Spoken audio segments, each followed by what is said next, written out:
The first gem.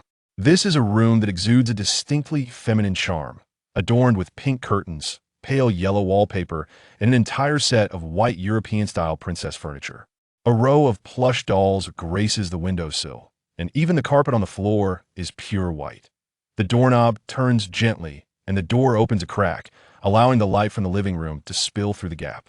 Nini, Mommy is coming in.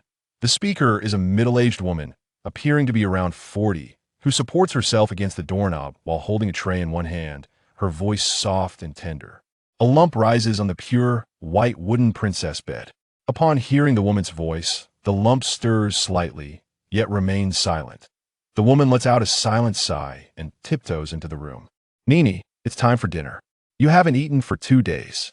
Mommy has prepared your favorite braised pork, along with shrimp dumplings, red bean rolls, and pumpkin porridge. Please get up and have a little. Standing by the window with the tray in hand, the woman speaks in a low voice, her tone filled with concern and a hint of anxiety. Annie remains cocooned in her blanket, neither rising nor responding. The anxiety in her eyes deepens, seeing her daughter's indifference and fearing that further words might provoke her anger. The woman places the tray on the nearby vanity. Nini, Mommy will step out for now. Please get up to eat. With lingering reluctance, she offers one last reassurance before reluctantly leaving the room. The door is gently closed, and the bedroom is once again enveloped in darkness.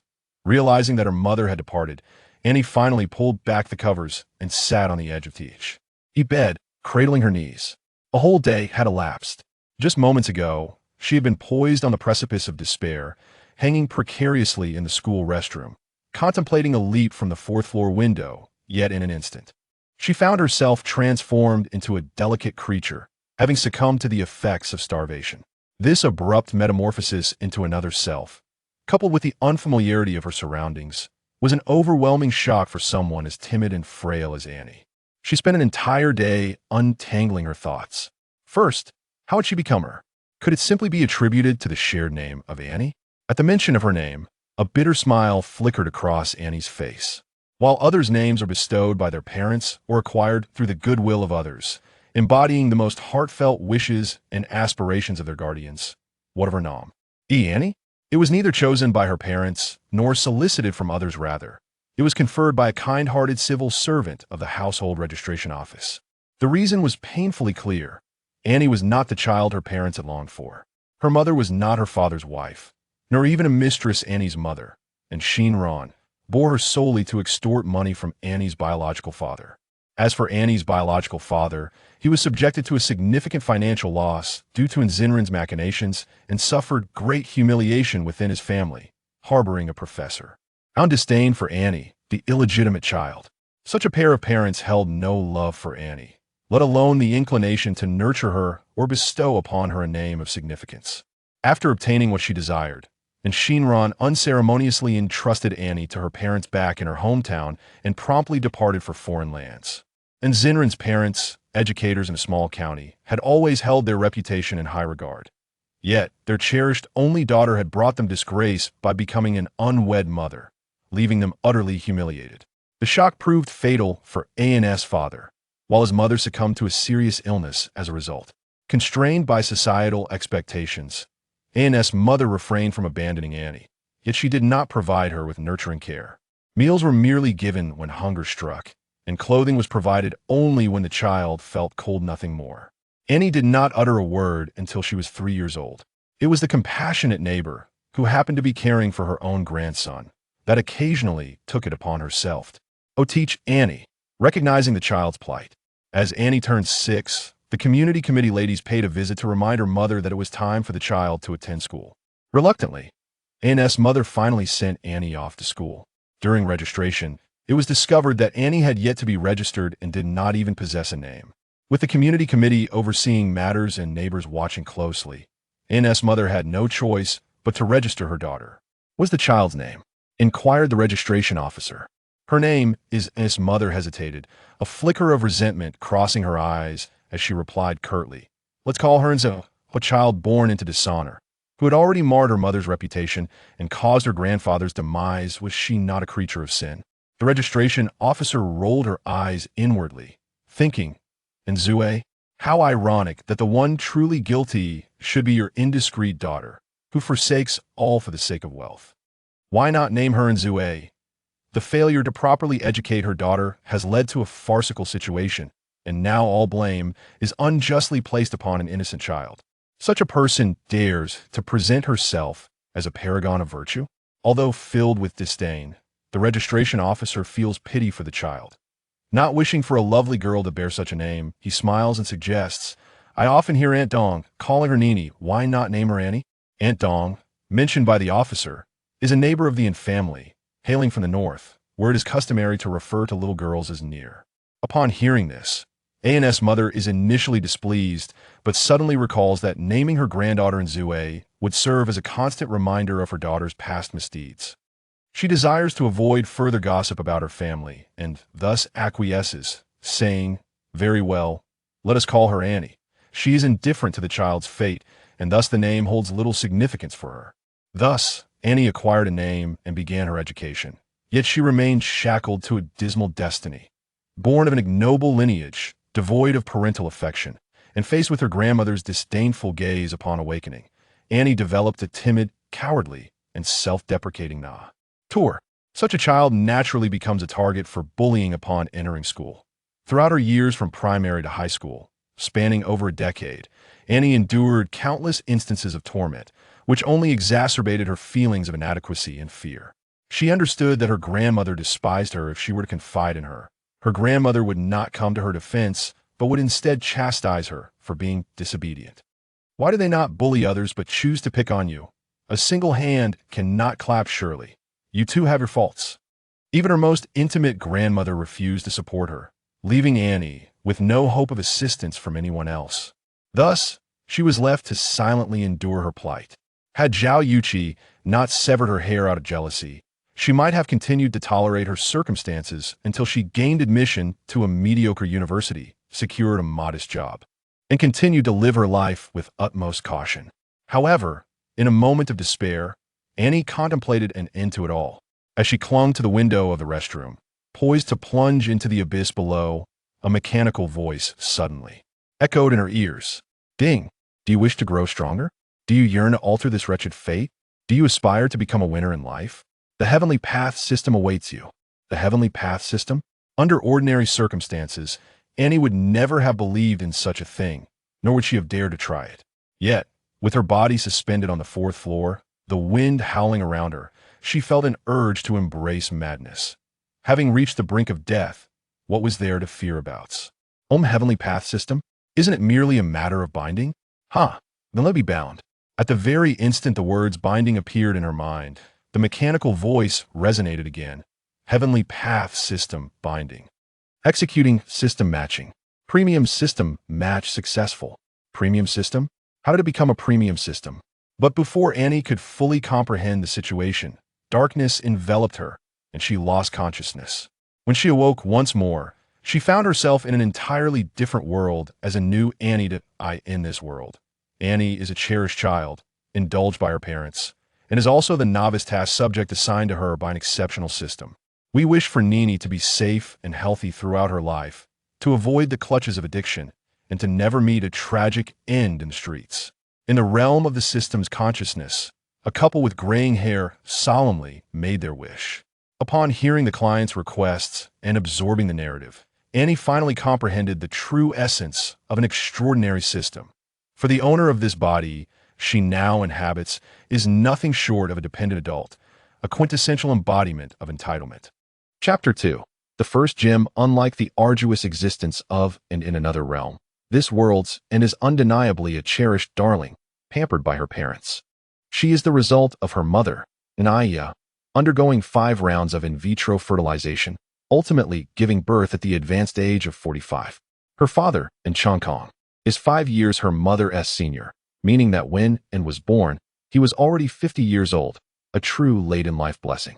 For in Kong and his wife, Inaya, they had resigned themselves to the belief that they would never experience the joys of parenthood. Yet, just as despair began to settle in, fate bestowed upon them a daughter. It is no exaggeration to assert that this daughter is the very essence of their being, their heart and soul. One can easily imagine the immense affection this couple harbors for their only biological child. However, this affection transcends mere love. It borders on indulgence. An unconditional adoration that is prepared to grant her the stars rather than the moon. Such a lack of principles and boundaries in parental affection has cultivated within the original and a selfish disposition, one that demands her desires be met without question. Should her parents ever exhibit the slightest hint of disobedience to her whims, she would throw tantrums and sulk. As she matured, she became increasingly reliant on her parents, living off their generosity. Yet, her dependency did not stop there. She fell prey to the allure of addiction. And Changkong and Inaya were filled with anxiety and frustration. And as age took its toll on their health, they both passed away. The death of her parents did not catalyze any form of transformation within the original, and, rather, she escalated her extravagant lifestyle, squandering the inheritance left to her. Tens of millions in assets were dissipated within just a few short years, culminating in her tragic demise on the streets. Annie arrived at a rather opportune moment. The original owner was merely in her senior year of high school, untouched by any detrimental habits, merely a somewhat spoiled and willful young lady. Olden, why not let Nini go? It's just a few tens of thousands of yuan. Consider it a means to bring her some joy. Annie sat on the bed, faintly hearing Inaya, who had just stepped out, conversing with Changkong in the living room. Alas, it is not merely a matter of money. Rather, I have heard that undergoing liposuction can be quite harmful and may lead to lasting repercussions. Like Inaya, Changkong wore a troubled expression. His precious daughter had not eaten anything all day, and his heart ached, leaving him at a loss for how to remedy the situation. The braised pork he had just served was his culinary specialty, something he prepared with his own hands. However, approaching 70, Changkong seldom cooked anymore unless his cherished daughter specifically requested it. You speak the truth. Liposuction should not be undertaken lightly. Inaya despondently settled beside her husband. Coming from a wealthy background, her parents were part of the affluent class that emerged after the reforms in Huagua, and as the sole daughter, she enjoyed a considerable fortune. Since her marriage, she had remained a homemaker, never engaging in any profession.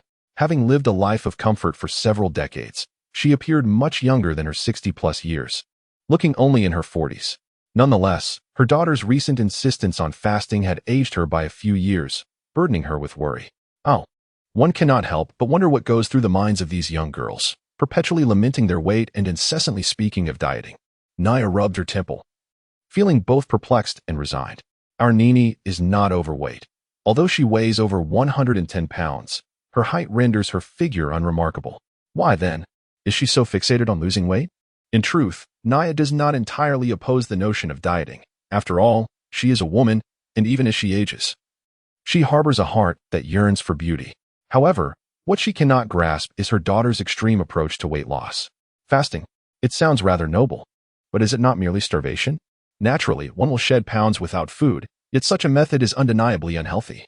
Her daughter insists that if fasting is not an option, she should be taken to a cosmetic clinic for liposuction. The thought of surgery, a scalpel cutting into flesh, immediately met with resistance from Changkong and Naya. Yet, their profound love for their daughter made them waver as they watched her refrain from eating all day. Despite Changkong's outwardly resolute demeanor, his mind began to ponder. Old Zhao's daughter-in-law is a cosmetic surgeon. Perhaps he could inquire about gentler, non-invasive methods for weight loss? Ah, Olden, your comrade's daughter-in-law is indeed in the field of aesthetics, is she not? As if sharing a thought, Naya nudged his arm, prompting him. Indeed, during our last gathering, Old Zhao mentioned her expertise, and Changkong nodded in agreement. Quickly, then, reach out to Old Zhao and ask him to consult his daughter-in-law for any effective solutions. Inaya hurriedly handed the phone to her husband, determined not to stand idly by as her daughter continued her fasting. All right, I shall make the call. And Changkong, unwilling to delay, took the phone and began sifting through the contacts. Before long, his cheerful voice resonated through the living room. Ah, Lao Zhao, it's me, Laowen. In the bedroom, Annie listened intently, her ears perked to catch the sounds emanating from the living room. The brief exchange between the couple was infused with an unmistakable tenderness for their daughter. Although Annie was not the original owner of this body, she occupied it now, and remnants of the original owner's emotions lingered within. Thus, despite her repeated reassurances that Changkong and his wife were not her true parents, she could not help but react to their voices. The sensation of being cherished and adored, cradled in warmth, was both foreign and intoxicating to her. For over a decade, Annie had often fantasized about having loving parents. She would have willingly embraced death for such a gift. Now, as her dreams materialized, an inexplicable sense of unreality washed over her. In this world, you are Annie, and Annie is you. A mechanical voice echoed in her mind, devoid of rhythm. System? Is that you? Annie felt a surge of excitement. Ever since her abrupt arrival in this unfamiliar realm, the system had fallen silent, prompting her to question whether this so-called superior system was merely a figment of her imagination. Of course it is I. Do you not wish to grow stronger? To alter your destiny?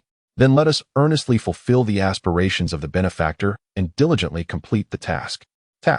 Annie could not help but recall the elderly couple from the realm of consciousness, nodding in agreement, vowing not to allow the original owner to succumb to addiction or to meet a tragic end in the streets. This is not a daunting challenge. Indeed, it is quite manageable. The Yin family made no demands for her to achieve greatness or to bring honor to her ancestors, nor did they even require her to be self-sufficient. As long as she adheres to the rules and leads a safe and stable life, she will accomplish the task. This is your first journey through time, a novice task, and naturally, it will not prove too difficult. The voice, devoid of any emotional inflection, nonetheless carried an air of profound mystery. However, this world holds immense significance for you. If you fulfill your duties with sincerity, you will undoubtedly reap unexpected rewards. Of great significance to me, and unexpected rewards? What do you mean, system? Annie felt somewhat perplexed, as though the system hinted at something deeper. Yet, no matter how much Annie called out, the system remained silent, as if lifeless. She had no choice but to abandon her hopes of that elusive, extraordinary system. Nevertheless, the system's words lingered in her mind. You are Annie, and Annie is you. I am Annie. Yes, I am indeed Annie. Annie silently affirmed within herself. And suddenly, a lightness enveloped her. The bindings that had once constrained her dissipated, leaving her in a state of slight bewilderment. After this moment of disorientation, Annie finally merged completely with this body. She is Annie, the beloved only daughter of Enchankong and Inaya. Annie exhaled deeply, bracing herself to confront the dilemma before her. She had discovered that her father had obtained the phone number of the plastic surgeon from a comrade, and her mother had taken the call, engaging in conversation. Annie listened intently, noting that her mother seemed to be conversing amiably with the daughter-in-law of the Zhao family, discussing a potential visit to the cosmetic clinic. Liposuction? Annie glanced down at her waist, which bore little excess flesh. Well, there may be a bit of softness, but surely liposuction was unnecessary. The notion of cosmetic surgery raised numerous concerns, including possible side effects, and she had no intention of embarking on such a venture lightly. With this thought in mind, Annie leaped off her bed and flung open her bedroom door. Chapter 3. The first premium Inaya finalized the consultation time with the Zhao family's daughter-in-law, exchanged a few pleasantries, and then ended the call. As she looked up, she noticed that her daughter's bedroom door was ajar. Mom, perhaps due to the complete merging with the original personality, Annie uttered this unfamiliar term of endearment without much hesitation. Having never addressed anyone as mother, it felt somewhat awkward at first, but after the initial utterance, she found herself growing accustomed to it. With newfound ease, she continued, Mom, I won't be undergoing liposuction. Upon saying this, Annie felt a twinge of apprehension, fearing that her parents might inquire about her reasoning. To her surprise, however, Enchankong and Inaya showed no inclination to question her. She breathed a sigh of relief, though a hint of concern soon crept in. Exchanging glances, it was Inaya who finally spoke. Nini, do you still wish to continue with the fasting? Without liposuction, does that mean my daughter must continue to starve herself? Inaya does not want her daughter to risk her health for the sake of so-called weight loss. Gurgle, gurgle, Annie's stomach timely announced its presence, causing her to feel a twinge of embarrassment, but more so, a profound fear of disappointing her parents and facing their reprimand. Clearly, the years of cold violence from Grandma and had ingrained deep-seated fears within Annie. The young couple, unlike Grandma, were deeply pained by the cacophony of sounds emanating from their daughter. Nini, let us abandon this fasting, shall we? If you truly wish to lose weight, we can visit a cosmetic hospital. I inquired with the doctor just now, and there are gentler methods available, albeit with a slower process. Inaya approached Annie, gently taking her hand, speaking in a soft and almost submissive tone. Just moments ago, the daughter-in-law of the Zhao family had introduced her to several weight loss techniques, including fat-dissolving machines, moxibustion, and cupping therapy. Although the costs were not insignificant, The safety of these methods outweighed the expense. Anaya decided that if her daughter insisted on losing weight, they would seek professional help, which was certainly preferable to her daughter recklessly experimenting with dubious remedies she had heard from who knows where. Indeed, we can try each of these methods. Money is no object as long as you find joy in it. And Chong Kong chimed in, his face radiating paternal affection as he addressed his daughter, Nini. Let us first have a meal. Father has prepared your favorite braised pork for you. How about you eat a little? His cautious demeanor reflected his concern, fearing that any displeasure from his daughter might provoke her anger. Annie had never experienced such profound feelings, enveloped by the warmth of parental love. It was truly, undeniably marvelous. She instinctively nodded in affirmation, a simple utterance, yet to Chong Kong, it resonated like divine enlightenment. He hastily rose and made his way to the kitchen. Upon hearing that her daughter desired a meal, Anaya could not contain her joy, ushering Annie to the dining room, pulling out a chair for her to sit. Annie felt somewhat at a loss, like a well-behaved doll, allowing her parents to attend to her every need. Before long, the table was laden with an array of dishes, and Chong Kong took his seat opposite Annie, while Anaya settled beside her, both parents diligently using their chopsticks to serve her. Annie had never been afforded such treatment. She was at a loss as to how to begin with her chopsticks. Is it not to your taste? And Chong Kong furrowed his brow, a hint of frustration creeping into his voice. I must be getting old and losing my touch in the kitchen. If you don't like it, dear, we can order your favorite takeout, vegetable brocade. Anaya set down her chopsticks and immediately grasped her phone, her eyes fixed on Annie, as if to say that a mere nod from her would prompt an immediate call. No, no. Annie lowered her gaze, stifling the tears that threatened to spill, and quickly picked up a piece of braised pork to put in her mouth. True to Anne's culinary prowess, the dish was rich yet not greasy, sweet and tender, with glistening fat and fragrant lean meat that was neither dry nor tough. With each bite, all she could think was delicious. The more she ate, the more she found herself enjoying it. Initially, it was merely to placate her parents, but soon it blossomed into genuine delight. Seeing Annie so delighted, the in-family couple wore broad smiles, both eagerly picking up their chopsticks to serve their daughter. Dad, Mom, you haven't eaten yet, right? Let's eat together. Enveloped in a warm embrace of love, Annie felt as if she were floating on a cloud. Taking a moment to gather her thoughts as she glanced at the somewhat chaotic dining table and softly said, Dad, Mom, I'm not hungry. You should eat first. Almost in unison, and Chong Kong and Anaya replied, their eyes brimming with satisfaction and emotion. Anaya added with a cheerful tone, our Nini is truly considerate now, understanding the feelings of her parents. Indeed, our Nini is the most filial. And Chong Kong remarked contentedly, displaying a proud demeanor. Annie felt a slight blush at their praise, pondering how such actions were merely expected of children, yet they seemed monumental in the eyes of her parents. She finally comprehended how the couple indulged their child without principles or boundaries, making it no surprise that the original owner had grown to possess such a selfish nature. Under the attentive care of her parents, Annie enjoyed a sumptuous meal. As she wiped her mouth with a napkin, she instinctively reached to clear the dishes, only to have them swiftly taken by Anaya. Anaya carried the dishes to the kitchen and proceeded to tidy the dining table. Meanwhile, Chong Kong brought a fruit platter to the coffee table, calling out, Nini, come and enjoy some fruit. Annie opened her mouth, intending to say, Mother, I shall assist you. But considering the temperament of her original self, she felt that if she altered too drastically, it would undoubtedly arouse her parents' suspicions. Thus, she merely acquiesced and plopped herself onto the sofa.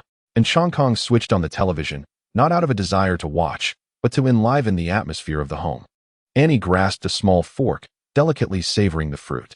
The television was broadcasting a drama, not the typical evening fare of mother-in-law versus daughter-in-law, palace intrigue, or sorrowful tales of wives, but rather a military series that had once been immensely popular several years ago.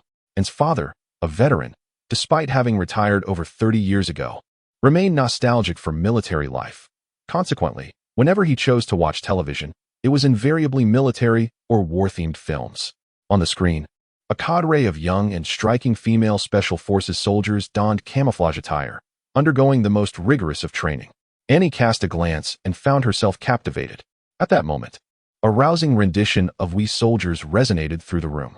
Annie turned her head, realizing it was her father's phone, and Chong Kong hastily answered the call, glanced at the caller ID, and muted the sound with the remote, smiling as he said to Annie, It's Enchi. Enchi? Annie narrowed her eyes. and she was the granddaughter of her uncle, which made her, in terms of family hierarchy, Annie's niece. However, since Annie was Chang Kong's daughter born in his later years, their ages were nearly aligned with the third generation of the Yin family, and she was the same age as Annie, albeit a few months younger. Although they were aunt and niece, their close age fostered a strong bond between them. And Chang Kong hails from a rural area in the southwestern part of Q province. In his youth, he served in the military, and upon his return, he became acquainted with the affluent Anaya. Following this, he ventured into business alongside his father-in-law, establishing a home in the provincial capital. In contrast, Chang Kong's brothers remain humble farmers, dedicating their time to agriculture and, during the off-season, laboring in the city. Their circumstances are somewhat better than those of their fellow villagers, yet they pale in comparison to Chang Kong's prosperity. Moreover, Chang Kong's hometown harbors a pronounced preference for sons. Even during the most stringent years of family planning, his family managed to have 3 or 4 children. Within such a family dynamic, she, being a girl and the sole granddaughter, received no preferential treatment. When compared to an NI, the disparity is akin to that of a princess and her maidservant.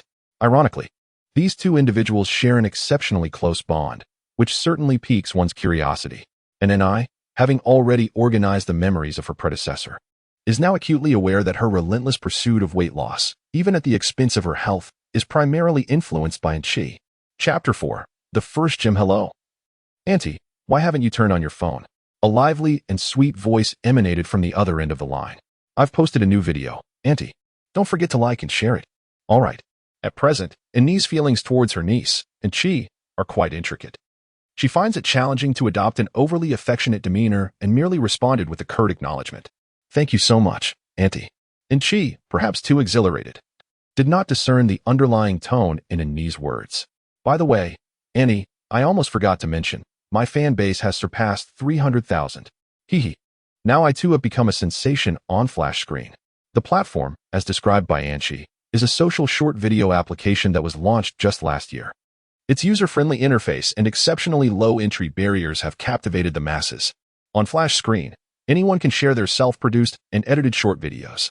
Whether showcasing wealth, sharing sob stories, demonstrating beauty skills, exhibiting talents, flaunting intelligence, or even displaying foolishness, uniqueness is the key to virality. Deep down, individuals yearn for self-expression. However, due to various factors such as appearance or circumstances, most cannot attain the dazzling status of a beloved superstar. Yet, Flash Screen offers ordinary people the chance to achieve overnight fame.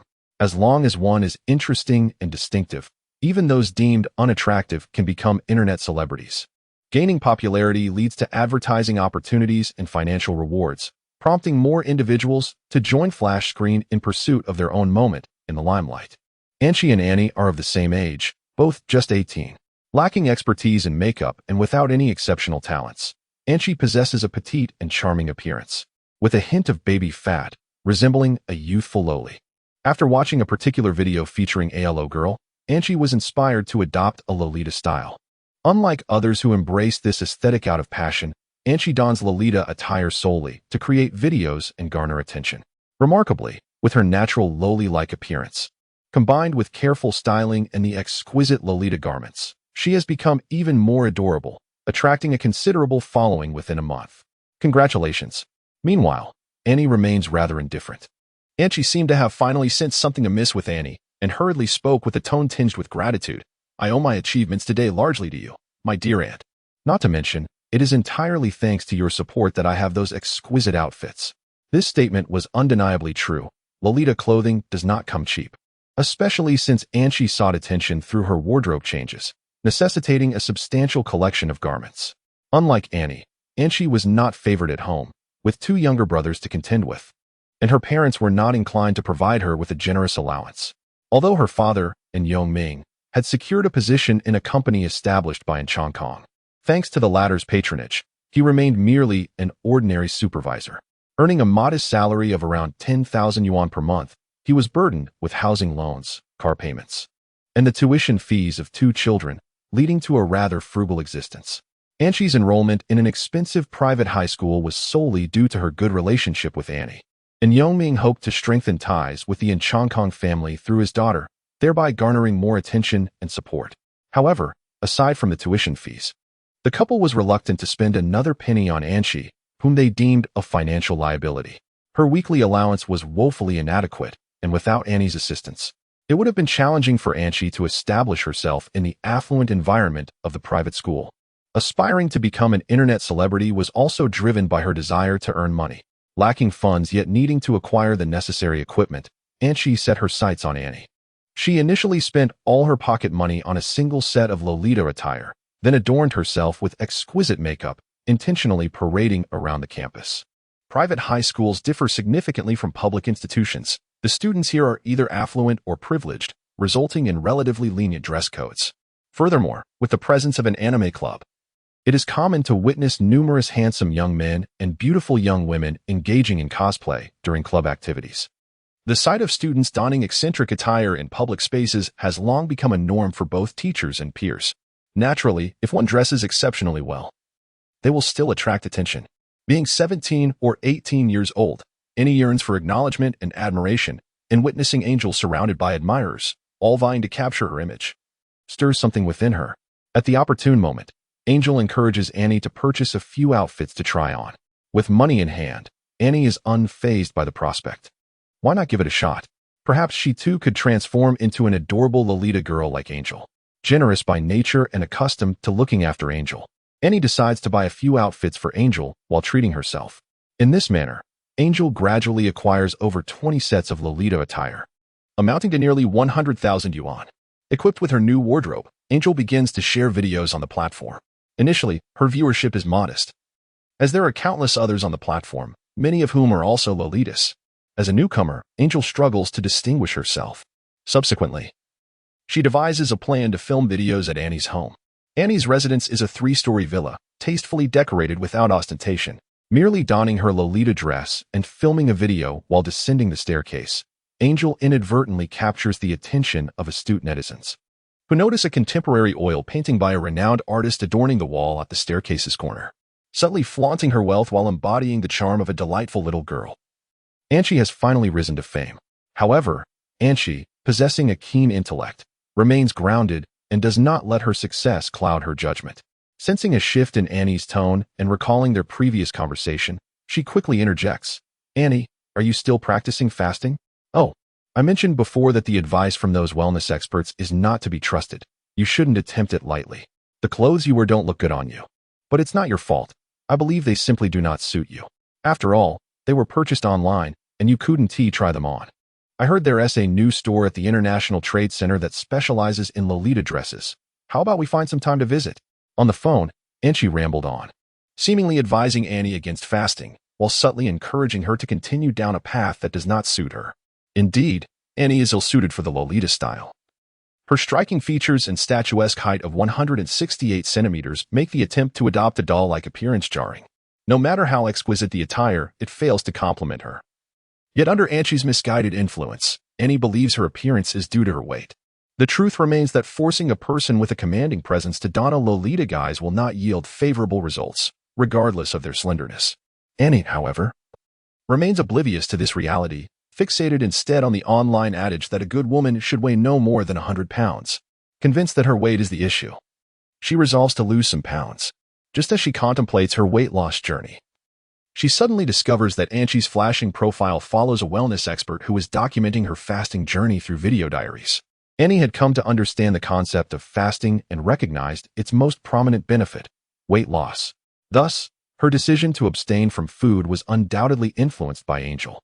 Feeling unwell over the past couple of days, Annie chose to remain indoors. She spoke briefly to Angel, then ended the call. Just after hanging up, she noticed the deep concern in her father and Chang Kong's eyes. "What is the matter? Did little Chi upset you?" As a devoted father, and Chang Kong was fiercely protective of his daughter. With downcast eyes, Annie softly replied, "Dad, I learned about fasting and liposuction from Angel." "What? This child? What on earth is she thinking?" How could she and Chang Kong's anger flared? He had witnessed the kindness Angel had shown to Annie in their daily lives. Whatever Annie had, be it food, clothing, or other necessities, she would always share with Angel. And how did Angel repay her? By exploiting Annie's desire for beauty to incite her to fast and consider cosmetic surgery. And Chang Kong would never question his daughter's words. Whatever Annie stated was deemed to be the truth. The mere thought of his daughter having starved herself for an entire day and nearly succumbing to a moment of madness by visiting a cosmetic clinic ignited a fire of indignation within him, making him wish to call in Yongming and reprimand him at once. However, Annie intervened, saying, "Dad, it's all right. After all, Angel merely suggested it. The final decision rests with me. We cannot place the blame on her." "That is still unacceptable," and Changkong replied, his anger still simmering. His support for his nephew stemmed, in part, from familial ties, but more significantly, it was due to the fact that Angel was a companion to his daughter. It is important to note that Changkong has several brothers and even more than a dozen nephews. He certainly does not lack for a nephew like in Yongming. "Father, I have come to realize my mistakes and regard this as a lesson learned. Let us put this matter to rest." Annie has resolved to disengage from Chi and has no intention of striking her down completely. She will simply maintain a cold distance. To divert her father's attention, Annie suddenly dropped a bombshell. "Father, I wish to enlist in the military." Chapter 5. The first gym. This new novice task is neither particularly difficult nor exceedingly simple. In the narrative Annie has received, it merely states that the original owner was lured into drug addiction, squandered the family fortune, and ultimately met a tragic end on the streets. However, the specifics of who lured her and when the addiction took hold are not elaborated upon. If all these details were disclosed, it would cease to be a novice task and instead devolve into something akin to a foolish endeavor. As Annie silently critiques the situation, a familiar mechanical voice suddenly resonates within her consciousness, devoid of inflection, yet imbued with a hint of mockery. If every detail must be revealed, what purpose does the task executor serve? If every minute aspect is to be laid bare, there would be no need for a careful selection of an executor. Even a mere cat could suffice. The dangers are clearly present. As long as one can navigate towards fortune while evading peril, that is all that matters. How could a task so easily accomplished by the intellectually challenged warrant a reward from the wish-granter? The exquisite system resolutely forbids its chosen executor from developing a habit of relying excessively on external aids. This current task is merely a novice challenge with a low degree of difficulty. However, future endeavors will not be so effortless. The system has painstakingly selected an executor, and it certainly does not wish for her to face a game over after just a couple of attempts. Annie pondered this casually, only to be met with unexpected pushback from the remarkable system. It is no wonder it is called a remarkable system. Its very essence is indeed extraordinary. Nevertheless, the system's assertions hold merit. Even if she can grasp the entirety of the narrative, she cannot depend solely on these plot lines. Unbeknownst to her, there exists a concept known as the butterfly effect. Her arrival in this new world as the task executor signifies a substantial alteration. Due to her transformation, the surrounding world will inevitably be influenced. Thus, the narratives cannot be deemed entirely reliable. Only by enhancing her own strength can she confront challenges without trepidation. Annie is acutely aware of her own shortcomings and those of the original host. Under the boundless indulgence of her parents, she lacks the unwavering confidence to instigate change. Consequently, Annie resolves to step beyond the confines of her home and venture into a place that fosters personal growth, the military camp, where she can undergo rigorous training. Furthermore, while the aspirations of the Yin family do not explicitly include the desire for their daughter to excel, Annie understands that as parents, who would not wish for their daughter to achieve greatness and become a source of pride, particularly given that Changkong's hometown is a bastion of patriarchal values. Although he himself harbors no such biases, his family, parents, siblings, and even nephews perceive him as an airless individual, fixating on his legacy. In truth, within the original narrative, the members of the Yin family frequently urged Changkong to adopt a child. It was only due to Changkong's resolute nature and genuine affection for his daughter that he remained impervious to the influence of those relatives. Were his daughter Annie to possess some degree of ambition, it might have sufficed. However, she is, regrettably, a quintessential spendthrift, a true burden on her parents. Though her descent into drug addiction can be attributed to external temptations, she herself is far from being a source of reassurance for her parents, let alone a source of pride. The Yin family members, observing in Changkong and his wife's unwavering determination to bequeath their estate to Annie, secretly mocked her lack of ambition and progress, deeming her a wastrel squandering her family's resources. It is indeed laughable that Changkong and his wife cherish such a dependent, truly a sign of their senility. The couple could certainly perceive the scorn and derision from those around them, yet they remained indifferent. Why should their daughter be excessively accomplished? The couple preferred to toil a little more, amassing a sufficient fortune to ensure her a life free from want. Nevertheless, in the quiet hours of the night, a tinge of regret lingered in their hearts. Their daughter, undeniably intelligent, yet Annie had completely absorbed the essence of her original self, having long since embraced Chong Kong and his wife as her true parents. Thus, she believed that if she were to cultivate her own excellence, her parents would undoubtedly be even more delighted and reassured. Join the military? And Chong Kong's eyes widened in astonishment as he gazed at his beloved daughter, his expression rife with confusion. As a seasoned veteran, Chong Kong held profound sentiments for the military. After marriage, he once harbored dreams of having a son, envisioning a future where he would send his child to serve in the military. However, as the years passed, the desire to have a child became an extravagant wish for the couple, leaving them reluctant to entertain other thoughts. The birth of Annie filled Chong Kong and Anaya with unrestrained joy. The moment he cradled his daughter in his arms, Chong Kong vowed to ensure that his precious girl would live a life of wealth and well-being, free from worries. The notion of having his daughter continue the military dream was swiftly cast aside. Moreover, having been a soldier himself, Chong Kong understood the hardships of military life and could never bring himself to send his delicate, gentle daughter into such a grueling environment.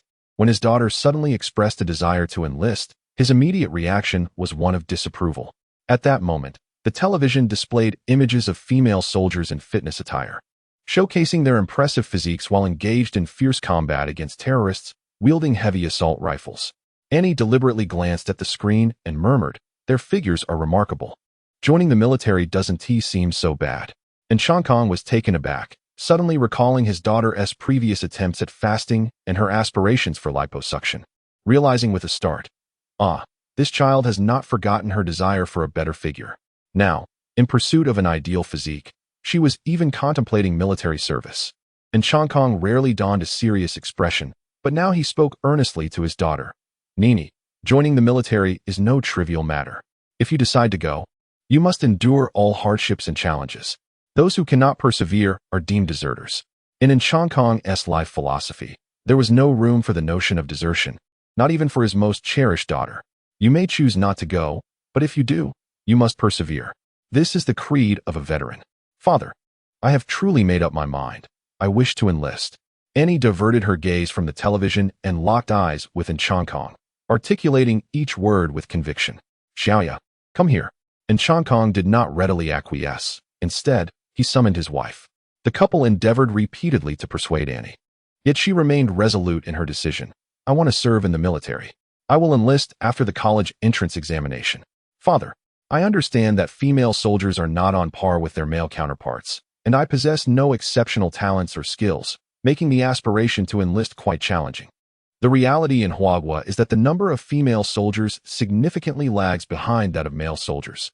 Thus, to become a female soldier, one must either be exceptionally outstanding or have special circumstances. If you truly wish to enlist, it is not entirely impossible."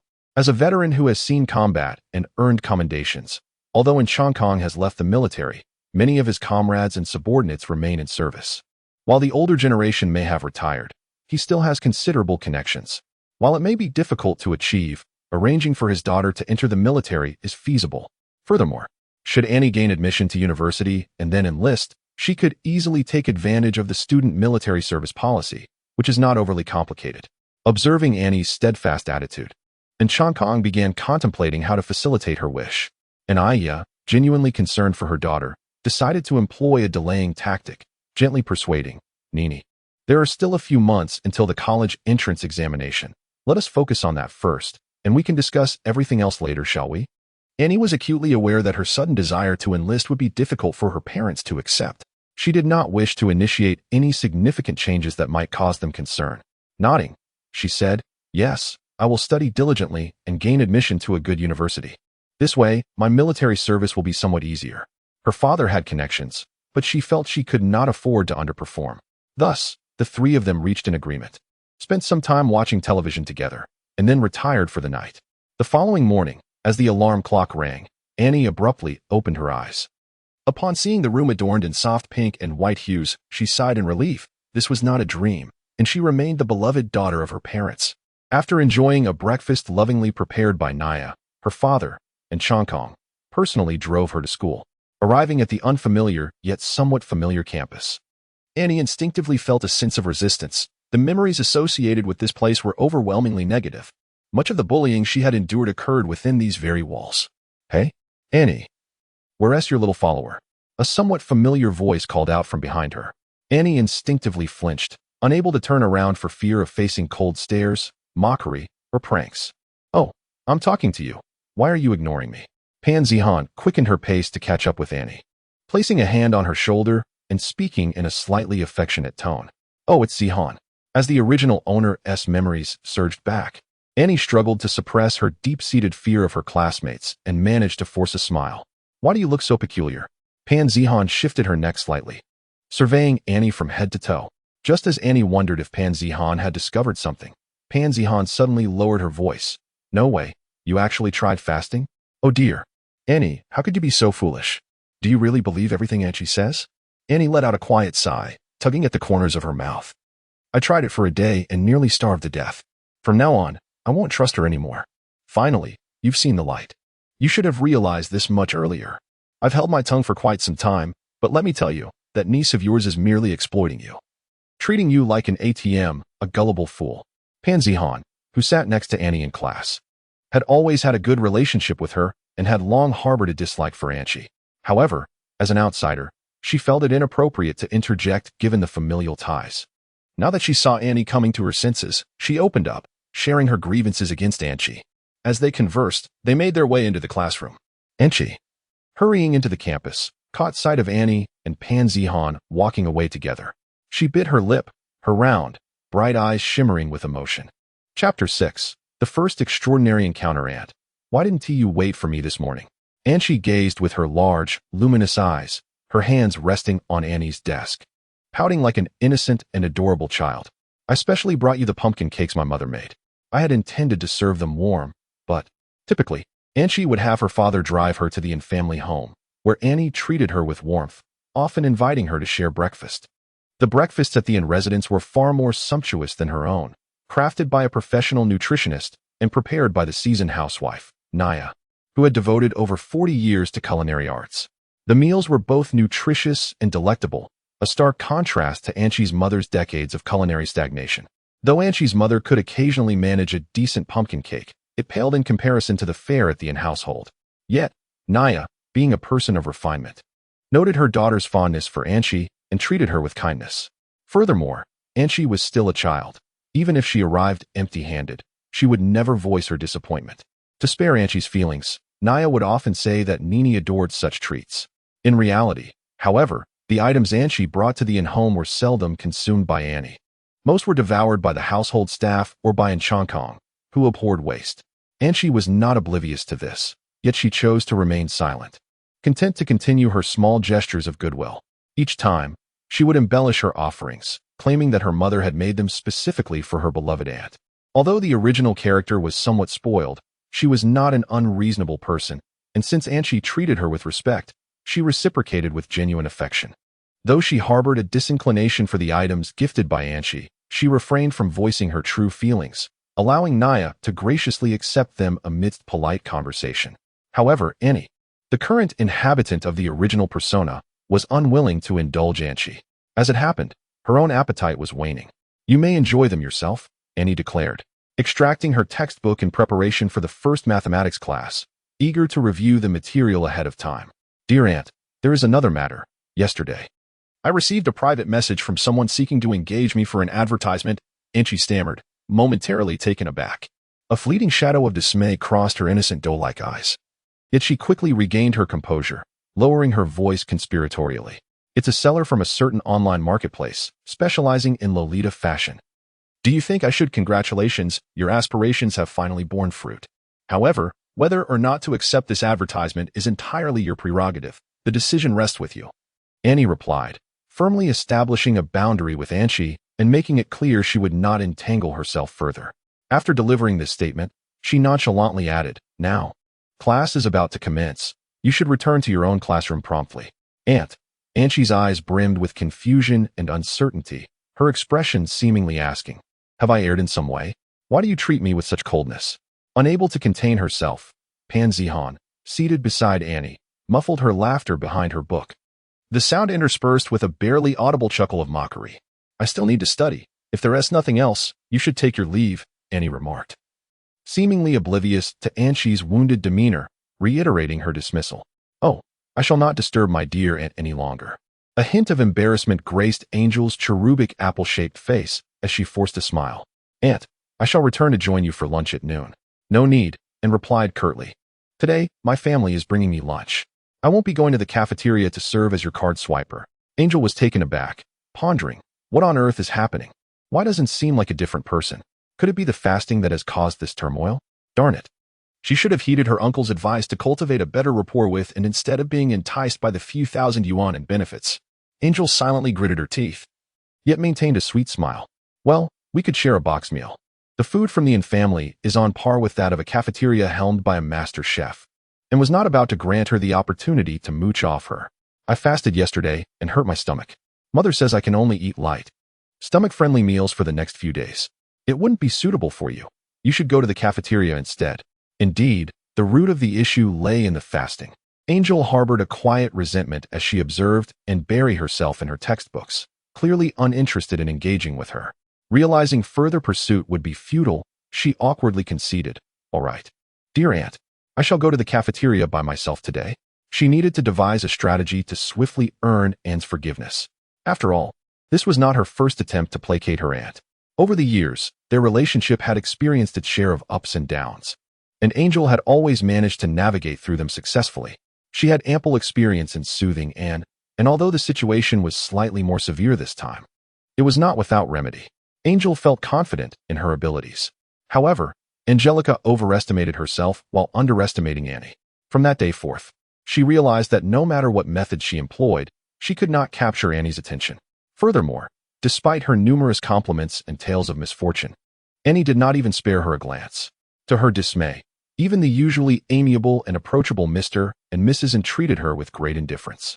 Each time she ventured to the Yin household, Anaya would courteously receive her, but would soon dismiss her after a few exchanged words, preventing any interaction with Annie. On occasions when Annie was present, their conversations were brief, and the notion of sharing secrets in Annie's room was utterly unattainable. Often, after just a couple of exchanges, Annie would excuse herself to study, while Anaya would call her over for inconsequential chatter, ultimately sending her away. At school, Annie was frequently accompanied by Pan Zihan, whom Angelica despised. Whenever Angelica attempted to speak with Annie, Pan Zihan would wear an amused expression, as if to say, "Keep pretending, I shall quietly observe your performance."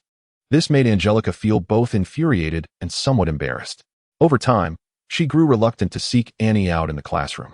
Yet, Annie was resolute in her determination to excel as a student, her daily routine consisting solely of the classroom, restroom, cafeteria, and library, no longer frequenting clubs or the gym as she once did. Angelica found it exceedingly difficult to encounter her outside the classroom.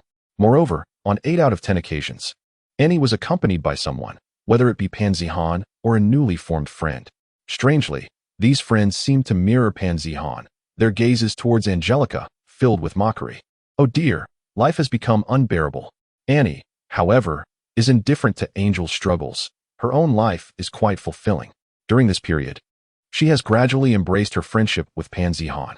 Pan Zihan possesses an exceptionally cheerful disposition, and through her, Annie has met several other affluent girls from similar backgrounds.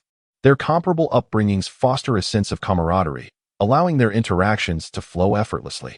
Alongside Pan Zihan and her new acquaintances, Annie has gradually shed her aversion to school and classmates, coming to experience what true education and genuine youth entail. Each day consists of attending classes, tackling exam questions, and indulging in gossip about boys and celebrities with her friends during their leisure time, while at home, her world revolves solely around her parents. Such a life is both delightful and intoxicating.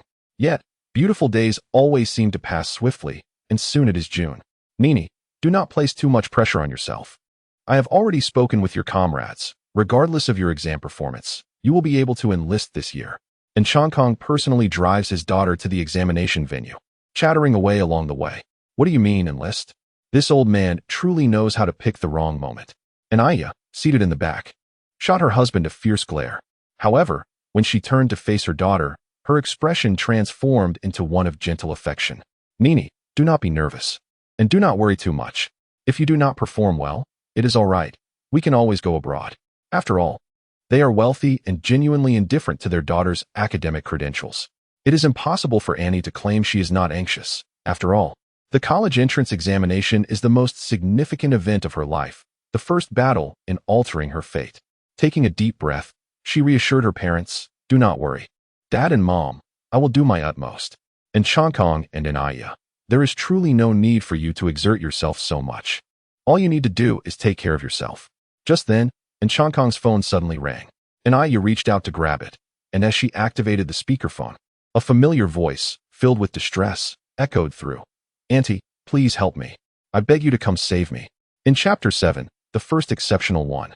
This time Chi was not pretending. She was genuinely on the brink of madness. On the other end of the line, Chi sobbed, "Annie, I implore you. Could you plead with my parents on my behalf? I want to be released. I want to attend university. I yearn for education." Annie was momentarily taken aback. What did she mean? You are being confined by your parents? Yes, and she replied, her eyes sparkling with hope as she sensed Annie's responsiveness. Mother said that my younger brother will be entering high school in a couple of years, and they intend for him to attend Ottawa Secondary School. You are aware of the exorbitant fees our school charges.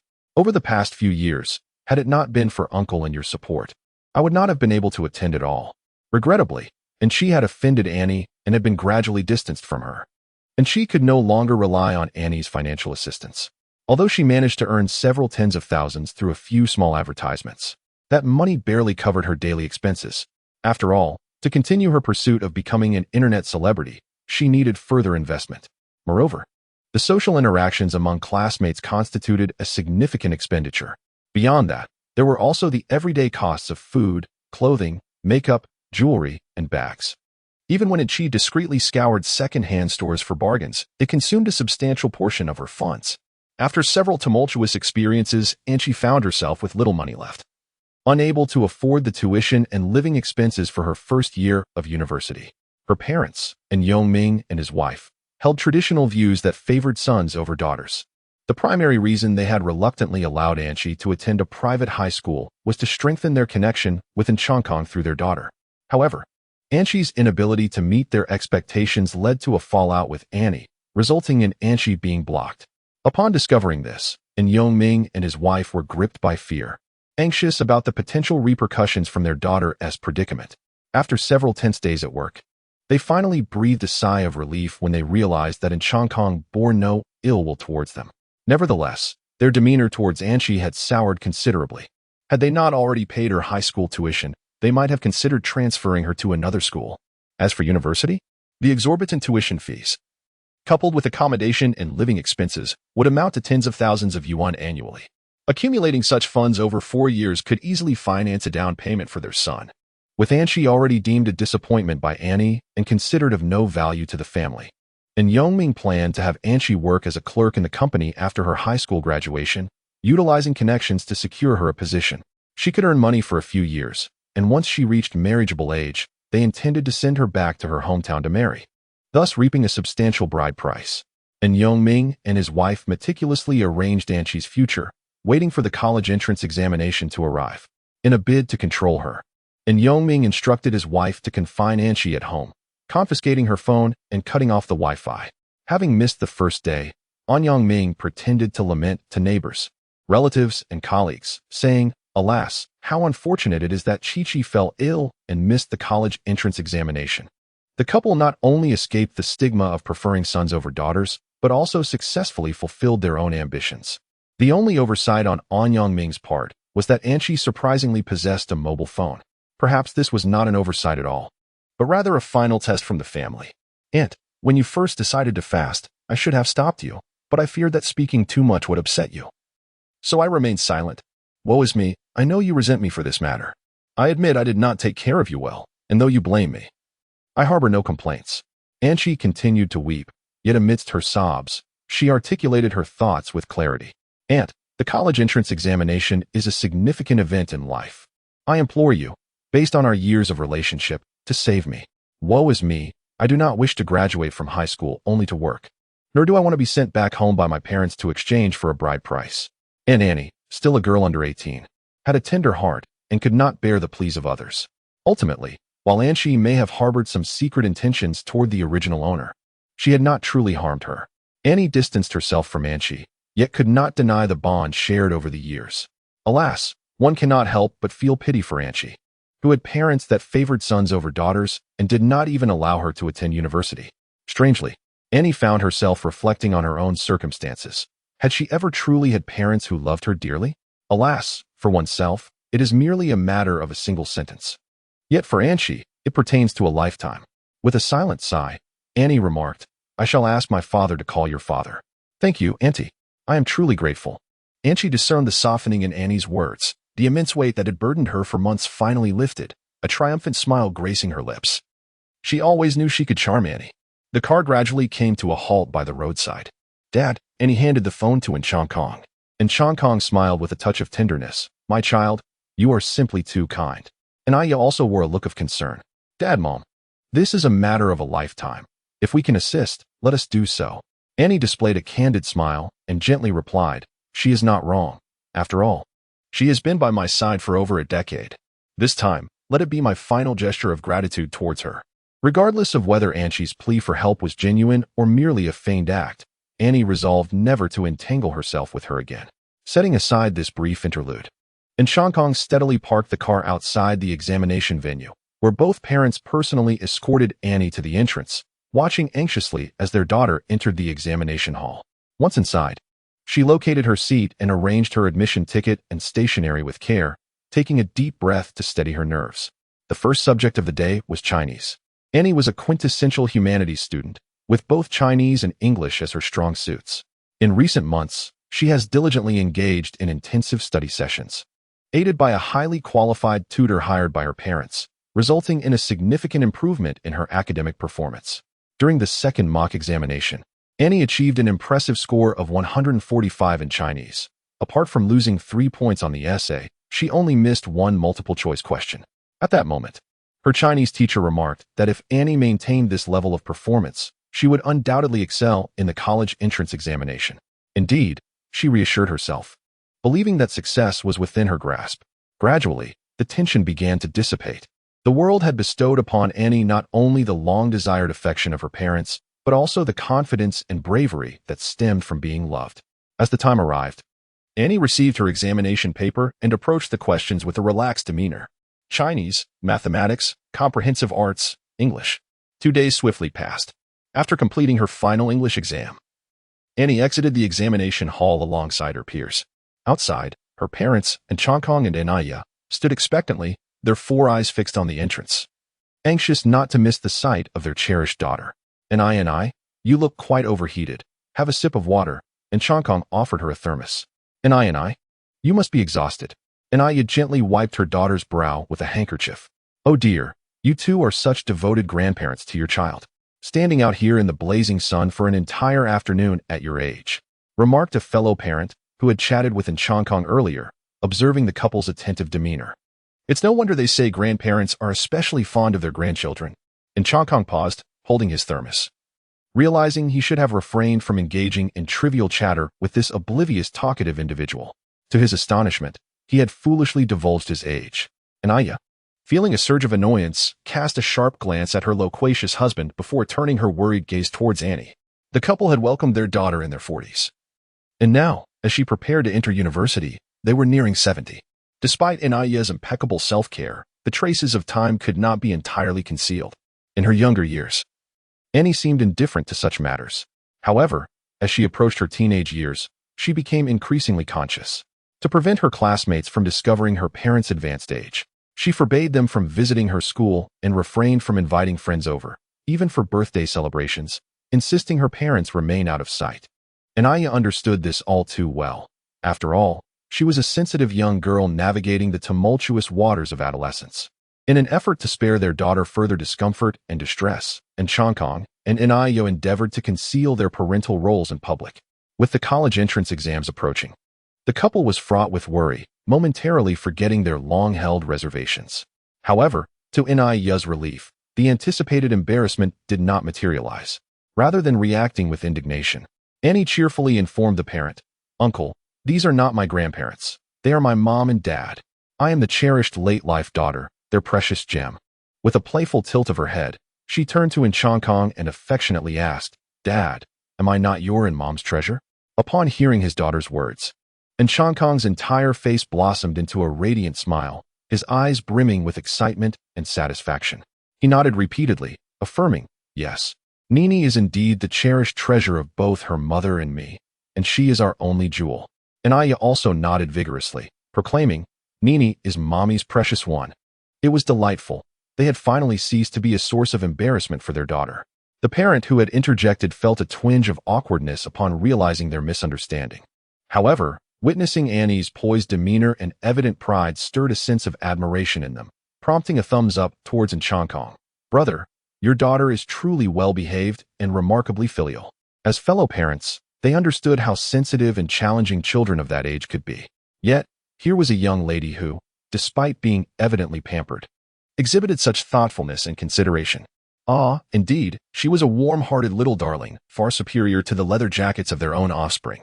As the candidates emerged, the entrance of the examination hall transformed into a veritable sea of humanity.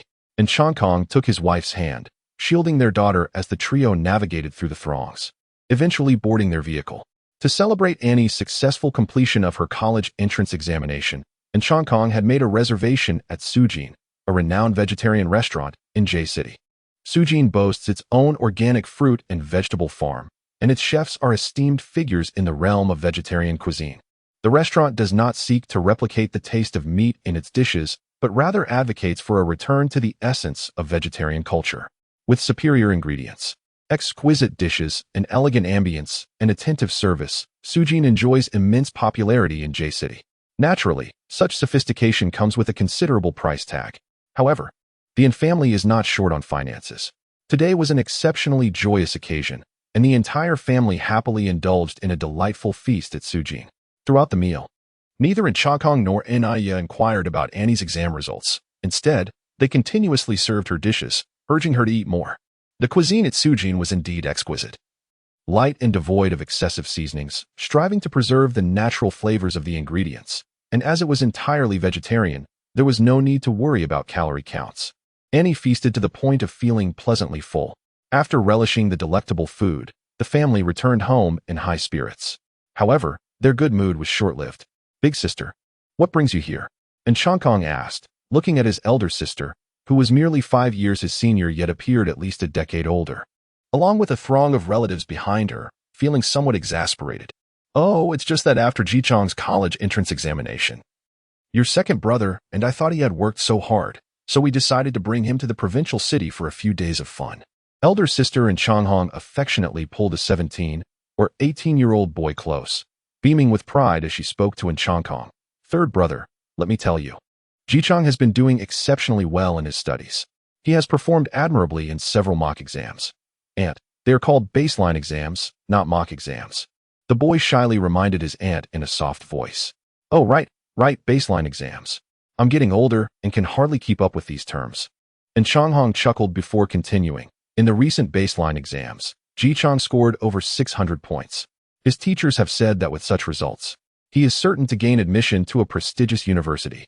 Although Enchankong harbored a certain aversion towards his siblings who constantly meddled in his affairs, he exhibited a commendable degree of care for his nephews and grandnephews.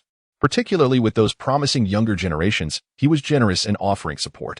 After all, bearing the surname Yin, he harbored a desire for the Yin family to thrive and prosper.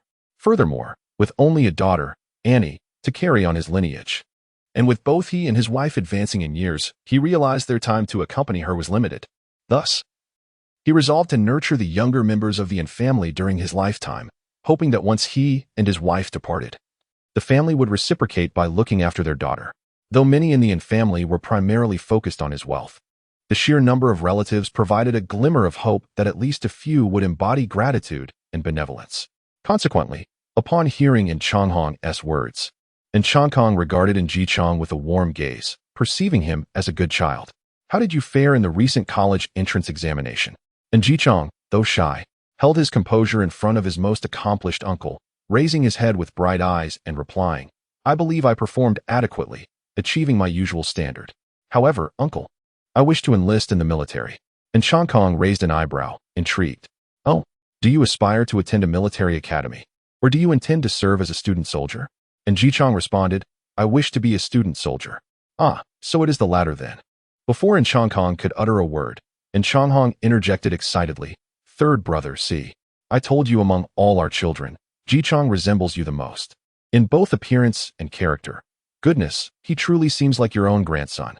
Thus, the affairs of Chang Kong's company should be entrusted to the grandson of the Yin family. As for Annie, that financial burden, a modest dowry will suffice for her departure. What sense is there in a woman monopolizing the family estate? Although Chang Hong refrained from voicing these thoughts, her expression was all too evident, particularly when she cast a disdainful glance at Annie. Even a blind person could perceive it. Anaya's countenance immediately darkened, and Chang Kong's smile also faded. Regardless of how accomplished his grandnephew might be, he remained merely a relative, while his daughter, no matter how ordinary, was a continuation of his lineage. The distinctions of kinship were obvious.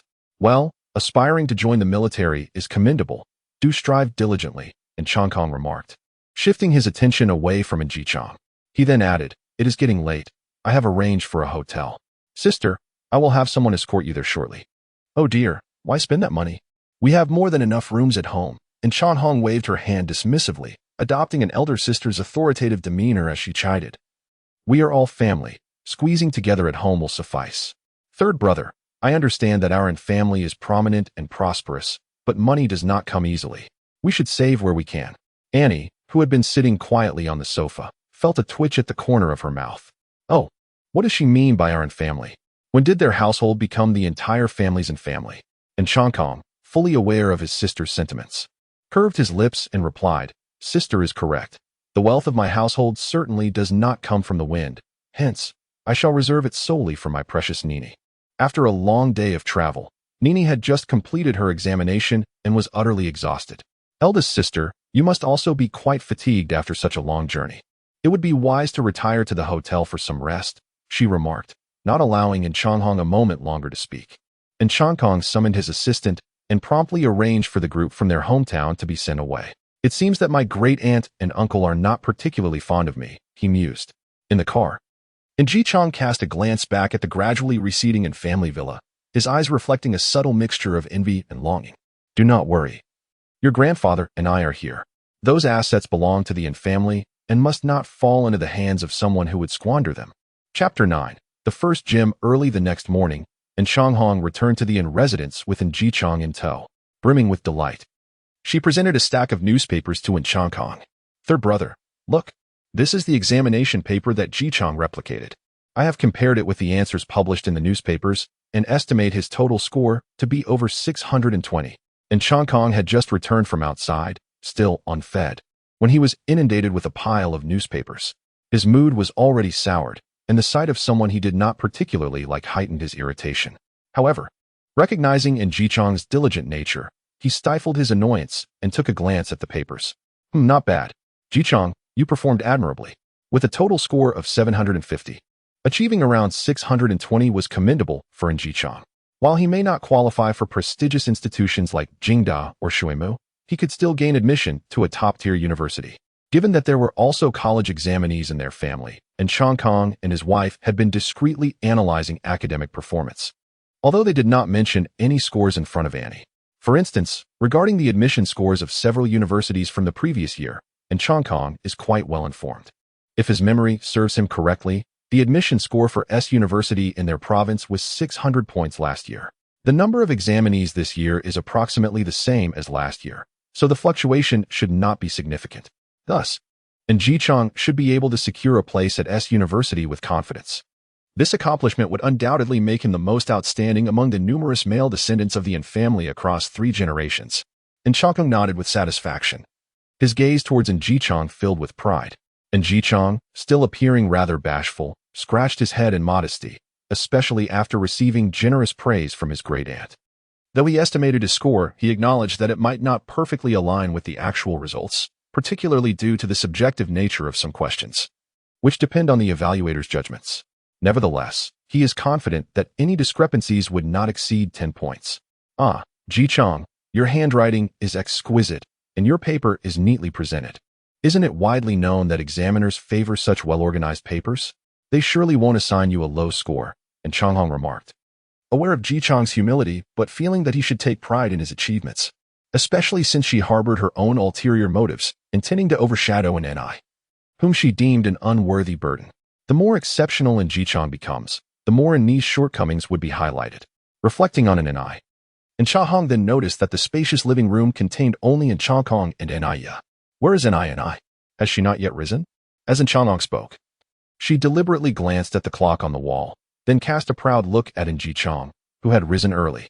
She uttered words of sympathy, acknowledging that the child had toiled for several years and had finally completed the college entrance examination. It was indeed time for him to rest well. Ni raised an eyebrow, fully aware of Changhong's overt demeanor. It was merely a comparison between the diligent Ji Chang, a student preparing for the Gaokao, and the lethargic Ni, who, despite guests in the house, still had the audacity to indulge in slumber. How intrusive. Having been married to Changhong for over 40 years, their relationship was filled with affection and everything had gone smoothly, even when she was diagnosed with infertility years ago. And Changhong remained steadfast in his devotion to her. Anaya felt she had indeed made the right choice in her marriage. It was precisely because of Changhong's kindness that she felt a sense of guilt, enduring repeated pain and despair as she underwent numerous in vitro fertilization treatments. At long last, fate did not turn a blind eye, blessing the couple with a precious daughter. With the arrival of their daughter, their family was finally complete. The only source of discontent within the household stemmed from the relatives of Changhong from his hometown. Their preference for sons over daughters was one thing, but their incessant daydreaming was another. These individuals failed to recognize that the enterprises Changhong now possessed were not solely the fruits of his labor. They also encompassed the legacy of the Ni family. Even if it were solely Changhong's achievements, it had no bearing on the people from his hometown. It is worth noting that Changhong left home to join the military at the age of 18, with the family providing him no further assistance thereafter. Everything he possessed today was a result of his own hard work. And Changhong is not foolish. He would not forsake his own daughter in favor of a so-called nephew. The notion of adoption? Even if they were to adopt, they would be adopting Ni's child. And Changhong and Ni had already conspired that when Ni marries in the future, she would bear another child to be adopted into the family. As for those back in their hometown, a few favors here and there might suffice, but to covet the entire inheritance is utterly out of the question. Ni silently scoffed, yet maintained a composed smile on her face. Ni had gone on a trip with a few classmates, taking an early morning flight. And Olden had just dropped her off at the airport. By now, she likely had already boarded. At that moment, Ni's phone chimed with a WeChat notification. She opened it to find a voice message. Mom, Dad, I'm about to board.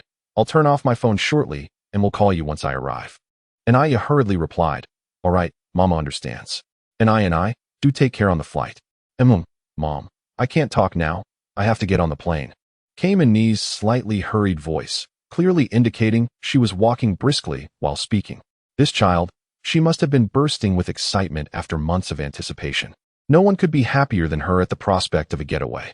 Ni set her phone down and smiled at Changhong, saying, Ni, the air conditioning on the plane can be quite chilly, so make sure to wear a jacket and don't catch a cold.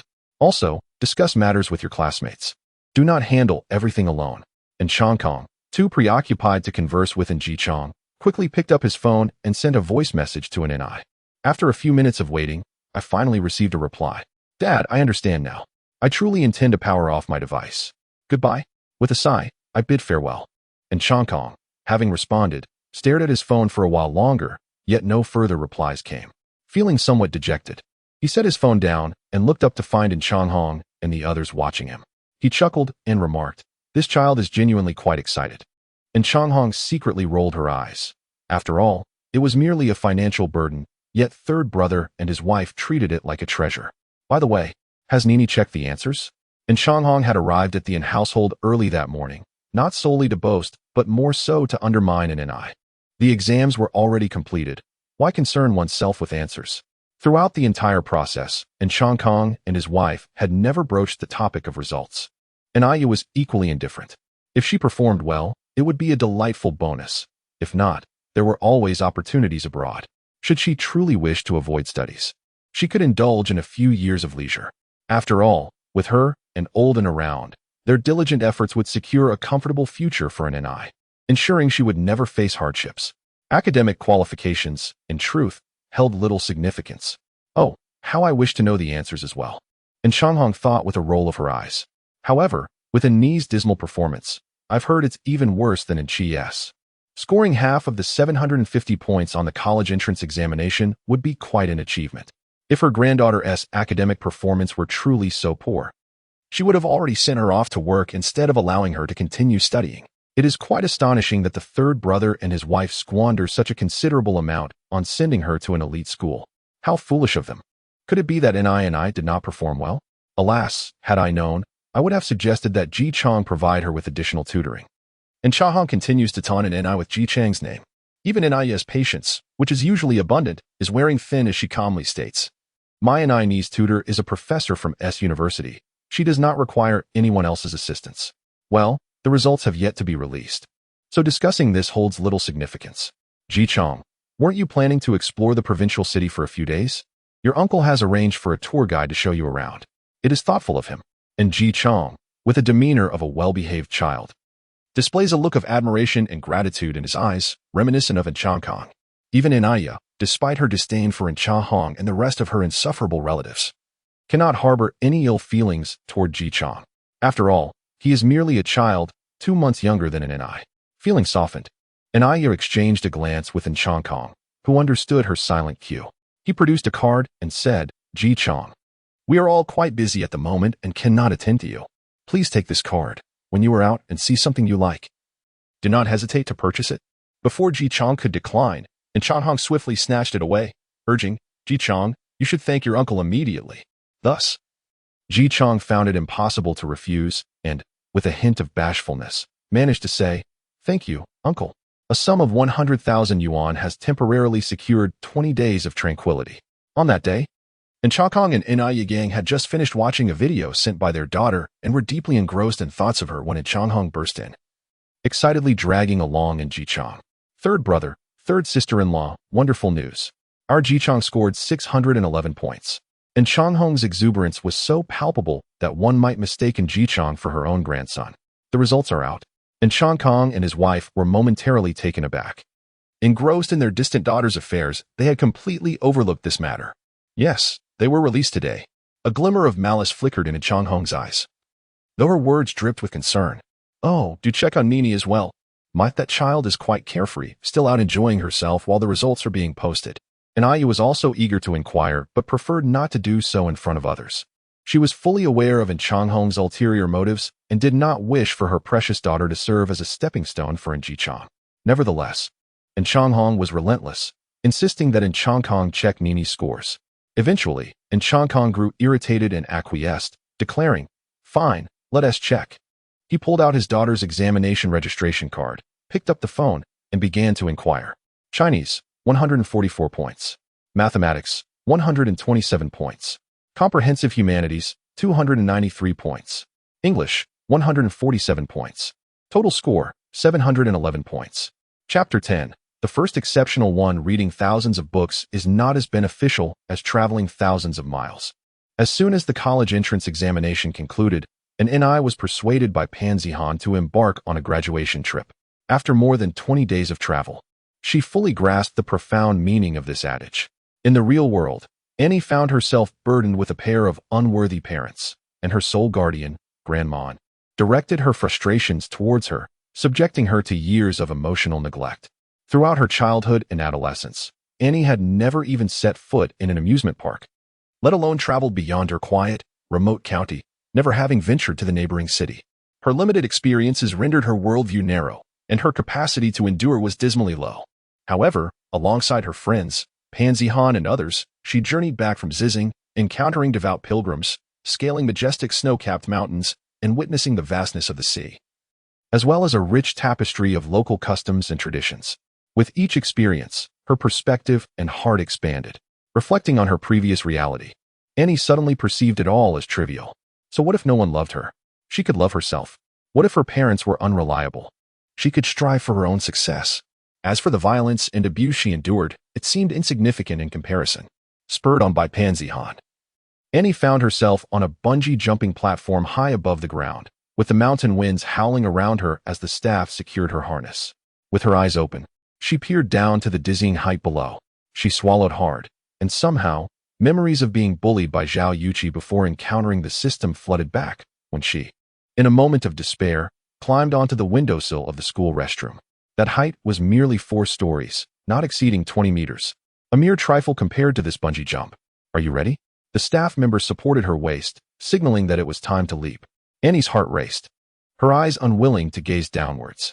Though she did not suffer from acrophobia, standing at such a height, confronted by the vastness of the valley, rendered her insignificantly small. An involuntary sense of dread enveloped her. Annie, jump, Pan Zihan urged, capturing the moment on her phone while fervently encouraging her. The other friends joined in with loud shouts. Finally, Annie closed her eyes, swayed her body, and plunged downward. The valley echoed with Annie's desperate cries. Initially, her screams were born from the fear of weightlessness. But as soon as the first cry escaped her lips, she felt an inexplicable release of pent-up emotions, prompting her to continue shouting. The wind howled in her ears as she plummeted, her heartbeat racing as if she were descending from heaven to hell. True fear coursed through her. Yet beyond that fear lay an unexpected exhilaration. It was only when she nearly skimmed the water's surface that her safety harness caught her. The staff on the water's edge hurriedly assisted her, offering a clean towel with thoughtful care. It was then that Annie realized, to her surprise, that tears streamed down her cheeks. Annie, are you all right? Pan Zihan, alarmed by Annie's cries, rushed over to offer comfort. However, she was met with the sight of Annie's sparkling eyes. I'm fine, Annie replied with a smile, her earlier trepidation completely dissipated. You were right, Zihan. Bungee jumping is absolutely exhilarating. Upon confirming that she was indeed unharmed, Pan Zihan smiled and remarked, I wasn't deceiving you, was I? Let me tell you. Back in my middle school days, I secretly ventured out to play with my cousin. It terrified me to no end, and when I returned home, my parents reprimanded me thoroughly. Pan Zihan was perceived as a tomboy by her brother, while Annie was the pampered princess raised by doting parents. However, after this graduation trip, under Pan Zihan's playful influence, the delicate little princess began to exhibit a more lively demeanor. With a mischievous grin, Pan Zihan continued her quest to lead Annie astray. After indulging in bungee jumping, Pan Zihan took Annie on a roller coaster ride, the exhilarating sensation of soaring and plummeting causing Annie to shriek in delight. Their group journeyed from the western regions towards the interior without a specific destination in mind, simply setting off whenever they secured suitable tickets for a flight or high-speed train. They would spend a few days exploring the distinctive attractions of each city before moving on. Thus, for 20 days, they reveled in the adventure. Remaining in a coastal city several hundred kilometers from City J. Annie, shall we go diving tomorrow? I just checked online. And there's an extreme sports club here that offers surfing and diving, Pan Zihan exclaimed, diving onto Annie's bed with her phone in hand. Sounds great, Annie responded, fully embracing the thrill of adventure. She was willing to try anything Pan Zihan suggested, and with each new experience, her personality blossomed further. In this world, even as Annie fully merged with her original self, she was still enveloped in the fervent and selfless love of her parents and family. Yet her inherent disposition remained difficult to alter. Before her travels, Annie was merely imbued with a semblance of confidence and courage, yet still retained an air of introversion. However, in a mere span of 20 days, she underwent a profound transformation, radiating the vitality characteristic of her age from within. Annie, is this truly you? The past version of yourself was so delicate and pretentious. Pan Zihan, being Annie's dearest friend, unabashedly spoke these candid words, unafraid of inciting Annie's ire. Indeed, the former me was rather unappealing. Rather than taking offense, Annie felt a deep sense of gratitude towards Pan Zihan for her honesty. As the two good friends engaged in light-hearted banter, Annie's phone suddenly rang. Dad, Mom, I was just about to call you. What? The college entrance examination results? Annie paused in bewilderment, and Pan Zihan was equally taken aback. They had been so engrossed in their merriment that they completely forgot about the examination and the results that awaited. I scored 711 points. Annie was momentarily stunned. What? Annie, did you really score 711 points? Before Annie could fully process the information, Pan Zihan erupted in excitement. My goodness, you must be this year's top scorer in our province's college entrance examinations. If her memory served her right, last year's top scorer in the arts had achieved only 706 points. All right, understood. Dad, I will book a flight immediately and return home tomorrow. After exchanging a few more words with her father, Annie finally hung up the phone. She sat in a daze on her bed for a considerable time before murmuring, Zihan, I am this year's top scorer in the arts for our province. In recent months, Annie has indeed been exerting tremendous effort, yet she never anticipated that she would achieve such remarkable success. My goodness, young lady, you are truly impressive. A top scorer in the college entrance examination. It seems that our Ottawa High School produced a science top scorer just a few years ago. As for the arts, merely securing a place among the top 3 is commendable. Pan Zihan, even more exhilarated than Annie, began to bounce on the bed. My father mentioned that reporters from television stations and newspapers have come knocking, urging me to return promptly for interviews. Our travel plans. Annie cast an apologetic glance at Pan Zihan. According to their itinerary, they intended to journey from west to east and then northward, witnessing the flag-raising ceremony in the capital before returning to J City. Oh, you are already a top scorer. Why worry about travel? Pan Zihan exclaimed. There will always be opportunities to explore later, but this is a once-in-a-lifetime chance for you as a top scorer. I shall book the tickets right away, and we can return together tomorrow. Pan Zihan hurriedly searched for the phone on the bed to assist in booking the flights. The following day, after several hours of flying, Annie finally arrived in J City at noon. Changkong and Anaya had been waiting at the airport, and after picking up Annie, the family of 3 drove home. Haha, Nini, you should have seen your aunt's expression, Anaya remarked, pulling Annie into the back seat and recounting the events of the previous day when they checked the results. She went on and on about how intelligent and diligent Yuchong is, but in the end, your score surpassed his by a whole 100 points, turning your aunt's face a shade of green. Ah, those folks back home, they truly amuse me. Anaya has been utterly disgusted by the antics of the Yin family. For the first time, she cast aside her reservations about Changkong and openly spoke ill of them in his presence. In truth, Changkong himself relished the moment. His daughter, whose academic performance had always been mediocre, had only managed to enter Ottawa Secondary School through financial means after starting middle school. For this, he had endured the scornful jests of his siblings back home. As the college entrance examination approached, Changkong had braced himself for his daughter's potential failure. Yet, to his astonishment, she provided him with an immense surprise. Observing Changkong's constipated expression and hearing the insincere congratulations from relatives back home, Changkong felt an exhilarating rush akin to drinking icy water in the sweltering heat of summer. What does it matter that his daughter is a girl? NI has achieved the highest score in the college entrance examination. In 3 generations, the Yin family has never produced a top scholar. What a glorious moment. What a source of pride. Having lived for over 60 years, Changkong had never experienced such contentment, witnessing the delight and pride radiating from his parents. Ni became increasingly convinced of her suspicion. For the Yin couple, the desire for their daughter to excel was unmistakable. The more remarkable she became, the happier her parents would be. Ni resolutely reaffirmed her decision. Father, now that the college entrance examination is over, I still wish to enlist in the military. If transformation is to occur, let it be complete. Ni believes that spending a few years in the military will fortify her spirit and resilience. Chapter 11. The First Exceptional Talent.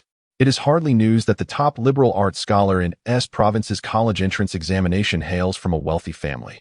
The freshly minted top scorer of the college entrance examination, upon being admitted to Kyoto University, surprised many by opting to enlist in the military instead of pursuing her studies. Particularly intriguing was the fact that Annie was not a robust, boisterous young man, but rather a delicate and tender young lady. Such a girl, cherished and doted upon by her family, would typically not be expected to choose a military life. Moreover, she had not failed to gain admission to a prestigious university merely to broaden her employment opportunities through military service. After all, she had been accepted into Kyoto University. And with a favorable family background, her sudden decision to enlist could only suggest a genuine passion for the Green military camp. This decision sparked a flurry of discussions outside, with relatives from the Yin family voicing their myriad opinions. There were both benign speculations and malicious judgments, particularly from Annie's siblings, who often criticized her for being foolish, squandering her educational prospects for what they deemed capricious behavior. In contrast, Changkong and Anaya, the individuals most entitled to express their views, harbored no objections to Annie's resolution. It seemed they had long since grown accustomed to her choices, never once uttering a word of dissent. Furthermore, Annie's desire to join the military was not a sudden whim. She had expressed this intention months prior. At that time, her parents had presumed it to be a fleeting fancy that she would eventually outgrow. To their astonishment, months later, having excelled in her examinations, she remained resolute in her ambition to serve in the military. It became evident that Annie had firmly decided on this path, not out of desperation after a poor performance, but simply out of a heartfelt enthusiasm. And Chang Kong felt a profound sense of comfort, as if he were witnessing the continuation of a legacy. Inaya remained unconvinced and refrained from expressing her concerns in front of Annie. However, in the privacy of their home, she couldn't help but murmur to her husband, "Being a soldier is incredibly arduous. When has our Nini ever faced hardship? I truly fear she might underestimate the situation. If she joins the army and later regrets it, it will be too late. Perhaps we should let her try it out first. If it becomes unbearable." And Chang Kong gritted his teeth, finally uttering words that shattered his long-held beliefs as a veteran. "I will find a way to bring her back." Fortunately, he thought, since Nini is a college student, even if she withdraws midway, she can return to her studies. Of course, and Chang Kong mused, as long as Annie endures the 3-month training period for new recruits, the remaining days should not be excessively challenging. After all, she is a girl and a university student in the army. They wouldn't truly treat her as a rough soldier for training. Unless, of course, Annie were to be selected for special forces, suddenly. A vivid image of his daughter flashed in Chang Kong's mind, and he shook his head vigorously. Their precious child had been pampered since childhood. Merely surviving the new recruit period would be commendable, let alone becoming a special forces soldier. Was this a television drama? Did they think any dancer from an art troupe could be chosen? Yet, reality proved Chang Kong wrong, for anything is possible. Just a year after Annie enlisted, she called home, brimming with excitement, "Dad, Mom, I have been selected for the Special Operations Team." And Chang Kong and Inaya both felt as though they had aged, convinced they were experiencing auditory hallucinations, until Annie repeated it several times. The couple could hardly believe that their cherished daughter, whom they had nurtured for 18 years, had truly transformed into a fire phoenix within the military. The two exchanged silent glances, and after a long pause, Inaya finally shed tears. My goodness, their beloved Nini had indeed become a female special forces soldier. They could only imagine the hardships and suffering she would endure. Inaya had once watched that wildly popular television series with her husband, which vividly depicted the brutal training that young women underwent. Yet, that was merely a dramatization. Reality would undoubtedly be far harsher and more unforgiving. The thought of her pampered daughter facing such trials made Inaya's heart ache uncontrollably, and Chang Kong found himself in a state of inner conflict. On one hand, he felt immense pride and joy that his daughter had excelled and fulfilled his aspirations.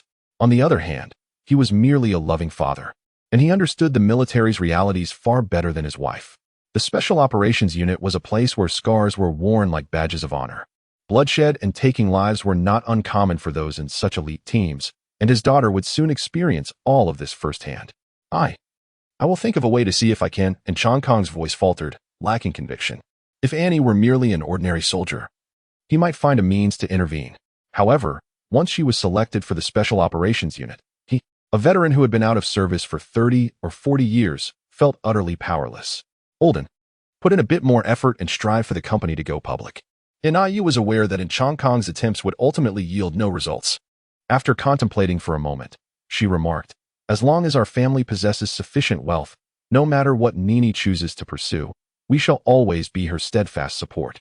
After all, there lies a significant distinction between a female soldier hailing from an ordinary affluent family and the only daughter of the nation's wealthiest individual.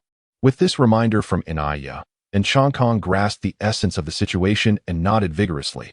"All right, while I still have the strength, I shall toil for a few more years." At 69, he was not yet considered too old. Meanwhile, far away in the military camp, Annie, unaware of her father's rekindled determination spurred by her enlistment as a special forces soldier, was tirelessly running through the muddy terrain alongside her comrades, carrying heavy logs. Originally, the family was merely a medium-sized enterprise with assets amounting to several tens of millions. However, for years later, when Annie returned home with her meticulously cropped hair and a hefty backpack, she found that her family's company had gone public, boasting a market value exceeding 200 million. "Oh my, Nini, you have finally returned." The passage of years had not left too profound an imprint on Inaya. Aside from a few strands of gray in her hair, she remained an elegant middle-aged beauty. upon seeing her long-missed daughter. Tears of joy brimmed in Anaya's eyes as she embraced Annie tightly. "Why didn't you inform us of your return? Your father and I would have gladly come to fetch you. Why did you come back alone?" The trials of military life had seemingly transformed Annie into a different person. Standing at 172 centimeters tall, even in mere sneakers, she towered over Anaya. Though her figure appeared slender, her arms and legs were sculpted with muscle. Her fair skin had transformed into a healthy wheat hue, complementing her statuesque figure, reminiscent of a sword unsheathed. Gone were the delicacies and selfishness of her former self, as well as the timidity and inferiority that the real world had instilled in her. The before us radiated sunshine, embodying the essence of a strikingly beautiful woman. "Mom, I'm no longer a child. I can return by myself without needing you to pick me up," and discarded the formalities and assisted Anaya onto the sofa, adding, "This isn't my first time coming home alone. I've long since become accustomed to it. You are still a girl. The world outside is chaotic. Just the other day, the news reported a girl who was murdered by her driver. It gives me chills," Anaya expressed, recalling her image of and as the delicate little girl who required their protection. Little did she realize that her daughter had undergone the rigors of military training and had evolved into a formidable force. Should anyone dare to bully her, they would surely come out worse for wear. "Mom, have you forgotten what I do?" and remarked, deftly picking up a fruit knife from the coffee table, swiftly peeling an apple and slicing it into equal pieces. "Do they truly believe my 5 years in the army were for naught? That may be true, but one must still exercise caution." Anaya's lips twitched, especially as she watched her daughter handle the sharp knife as if it were a toy, which filled her with concern. She promptly seized the knife and placed it at a safe distance. "Mom, where's my dad?" Annie offered a slice of apple to Naya and took a piece for herself, savoring the fruit as she mumbled, "Where else could it be but at the company?" Naya hastily swallowed her morsel before recounting the situation at home, explaining that ever since the company went public, her father had been engrossed in work. Fortunately, the brothers Jichong and Jilung were there to assist him. Like Annie, and Jichong chose to become a university student soldier.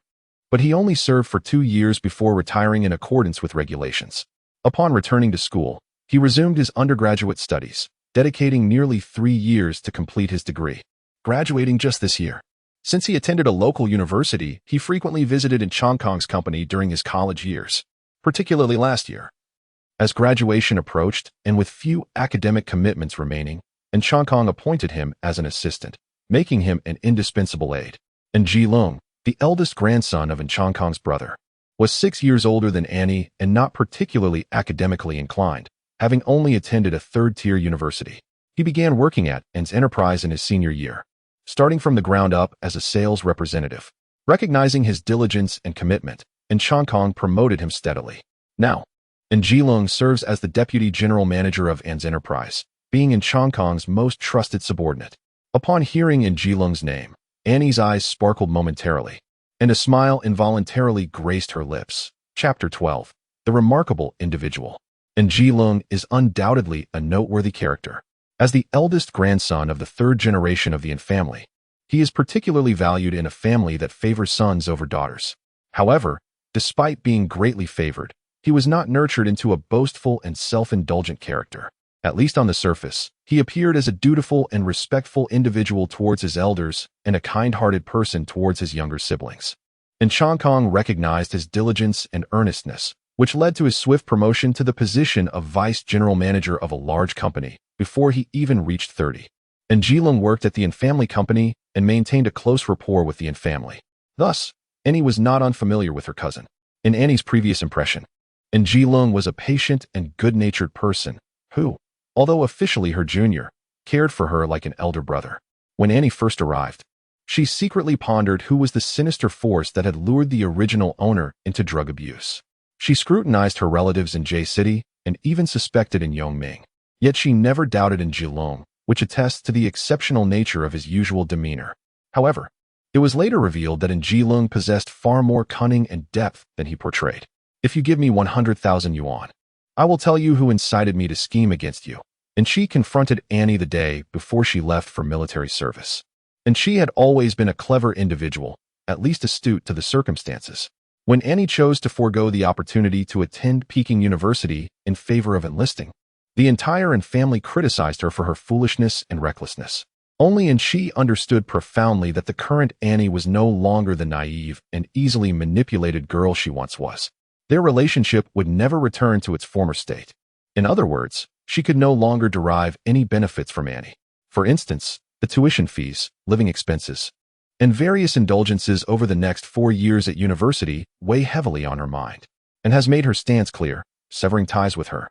And with no support from home, Angela, upon discovering her grades, realizes she has been accepted into a second-tier university and is eager to escape the school.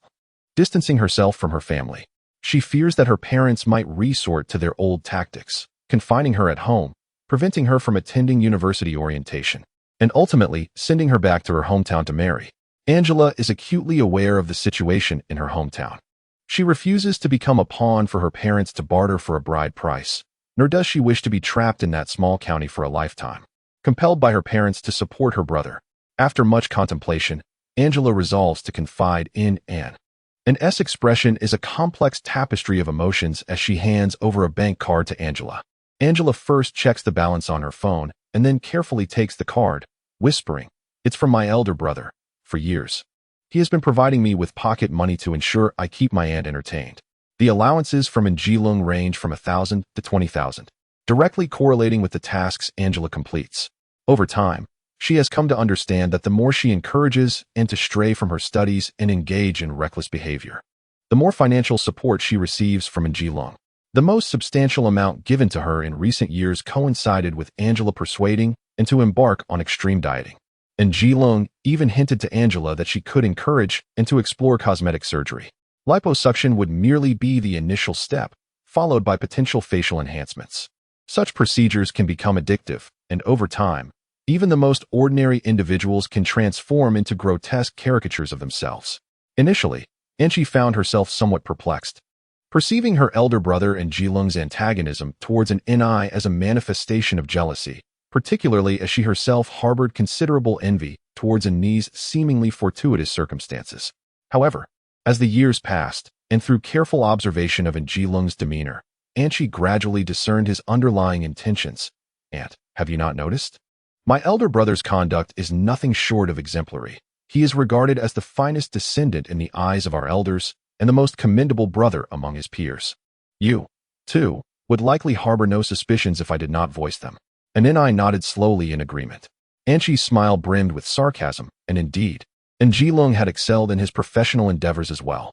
Many mid to senior level executives within the company believed that while he may have connections, he displayed a commendable work ethic upon joining, demonstrating diligence and commitment. Furthermore, with his surname being An, it resonated with the deeply ingrained cultural bias favoring males in our society. At the very least, the majority perceive that leadership roles are more suitably inherited by male heirs. Although An Changkong has no son, the An family boasts several male descendants who could be adopted. Should An Changkong's only daughter prove to be a frivolous individual, indulging in a life of leisure at the expense of others, not only would the An family be reluctant, but even the company's shareholders might hesitate to endorse the transfer of power to an Ni. On one side stands the exceptionally competent An Ji-lung, while on the other lies the capricious An Ni. Even An Changkong may not be devoid of comparisons in his heart. An Ji-lung's objective is to render an Ni utterly incapable and ensure she becomes a burden, incapable of rising to any challenge. On the other hand, he spared no effort in demonstrating his respect and care for his cousin Annie in front of the An couple, all to assure An Changkong that even if the company were entrusted to him, Annie would not be neglected. In truth, An Ji-lung's strategy was progressing quite well. Annie had spent the past few years in the military, and the company personnel had scarcely laid eyes on her. Meanwhile, An Ji-lung consistently made his presence felt, assisting An Changkong in his endeavors. Just a few days ago, a shareholder even suggested to An Changkong that it was time to promote An Ji-lung to a formal position, shedding the deputy title to become the true helmsman of the An family enterprise. Leaning back on the sofa, Annie wore a somewhat frosty smile. She was already quite certain that An Ji-lung was the one who had lured the original owner into drug use. Therefore, despite being away from J-City for the past few years, she had not relaxed her surveillance on An Ji-lung. A security company in J-City, founded by a comrade of Annie's, not only provided security services, but also took on investigative work. Last year, during her leave for family visits, Annie took the opportunity to have a meal with that comrade and entrusted them with monitoring An Ji-lung. Just yesterday, Annie received news from her comrade, and Jilong had reconnected with a childhood classmate who worked as a bartender in a nightclub, and this bartender, a drug addict, not only used drugs himself, but also dealt in them to fund his habit. And Jilong was indeed eager, even before I had returned home. He was already preparing to indulge. Clenching her fists secretly, and he thought that since Jilong harbored malicious intentions, she would not hesitate to repay him in kind. In the evening, Chang Kong returned from the company, followed closely by his two right-hand men, Jilong and Jichang. As they walked, they engaged in discussions regarding official matters. Upon entering the living room, Chang Kong was momentarily taken aback, for he beheld his beloved daughter, Nini. You have returned." His tone was infused with surprise. And Ni leaped forward with a graceful motion, enveloping Chang Kong in her embrace. "Dad, I have missed you so much." And Chang Kong reciprocated the embrace, saying, "I have missed you too, my dear. Nini, now that you are back, you won't leave again, will you?" "Indeed. I have officially retired from service and will return to school in a couple of days." And Ni had earned a third-class merit while in the Special Forces.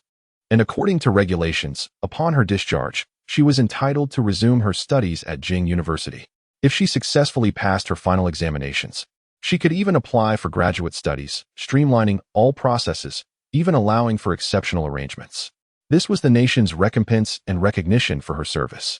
However, Ni harbored no desire to attend Jing University. She had already made arrangements with S University to pursue her graduate studies there. "Splendid. S University is excellent. Right at our doorstep. Your mother and I can rest easy." And Chang Kong nodded repeatedly, feeling that his daughter's decision was truly commendable. At this juncture, Ni no longer needed to attend Jing University to validate her capabilities. The former top scholar in the arts had already amply demonstrated her academic prowess. Moreover, with the company having recently gone public, Chang Kong felt the toll on his health. After all, he was in his 70s, and both his vitality and stamina were waning. Fortunately, he had a robust constitution, as most of his contemporaries had already stepped back from active roles, with two of them having sadly passed away. After attending the funerals of two friends, Chang Kong increasingly felt the transience of life, and a deep-seated fear arose within him. His daughter was still young, and his wife was aging. If he were to close his eyes forever, what would become of them? The thought was particularly distressing, especially since his daughter was not by his side. He dreaded the possibility of not seeing her again before his time came. However, upon hearing that his daughter would remain in J City for university, Chang Kong felt a wave of relief wash over him. "Dad, you needn't worry. Once I settle my school matters, I will come to help you at the company," and declared, all the while discreetly observing Jichang and Jilong. "You're getting older. It's time to retire and take a well-deserved break." And Chang Kong was further delighted. "Wonderful. If you're willing to join the company, that would be splendid. You are our only child. The company is yours. If you take over sooner, your mother and I can enjoy a couple of carefree years." And Aya nodded with a smile. "Indeed, I once said that when your father retires, we shall travel the world together. Rest assured, Dad and Mom, I will not hinder your enjoyment of your newfound freedom," and playfully remarked, eliciting laughter and affectionate scolding from her parents.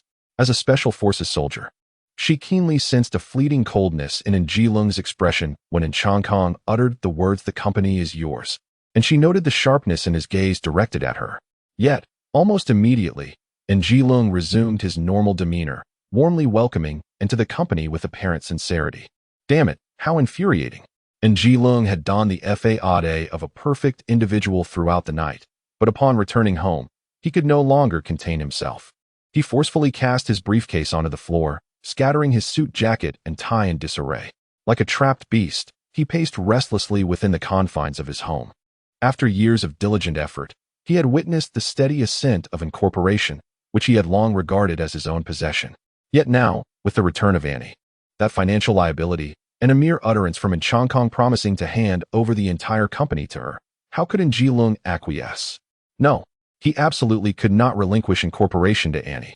Determined, he picked up the phone and said, "Hello, Xiaodong, do you have the goods? I want the purest kind. The price is no concern." Chapter 13. The first gem upon returning home, Annie did not rush to school but instead spent 2 days reuniting with her parents. It was not until the third day that she took her dossier and reported to S University. In reality, Annie had never attended university before, making this place a novel experience for her. Rather than hastily pursuing graduation, she chose to embark on her academic journey from the first year. However, she was not an ordinary freshman. She was 5 years older than her classmates. Additionally, Annie opted not to reside on campus, purchasing a small apartment near S University instead.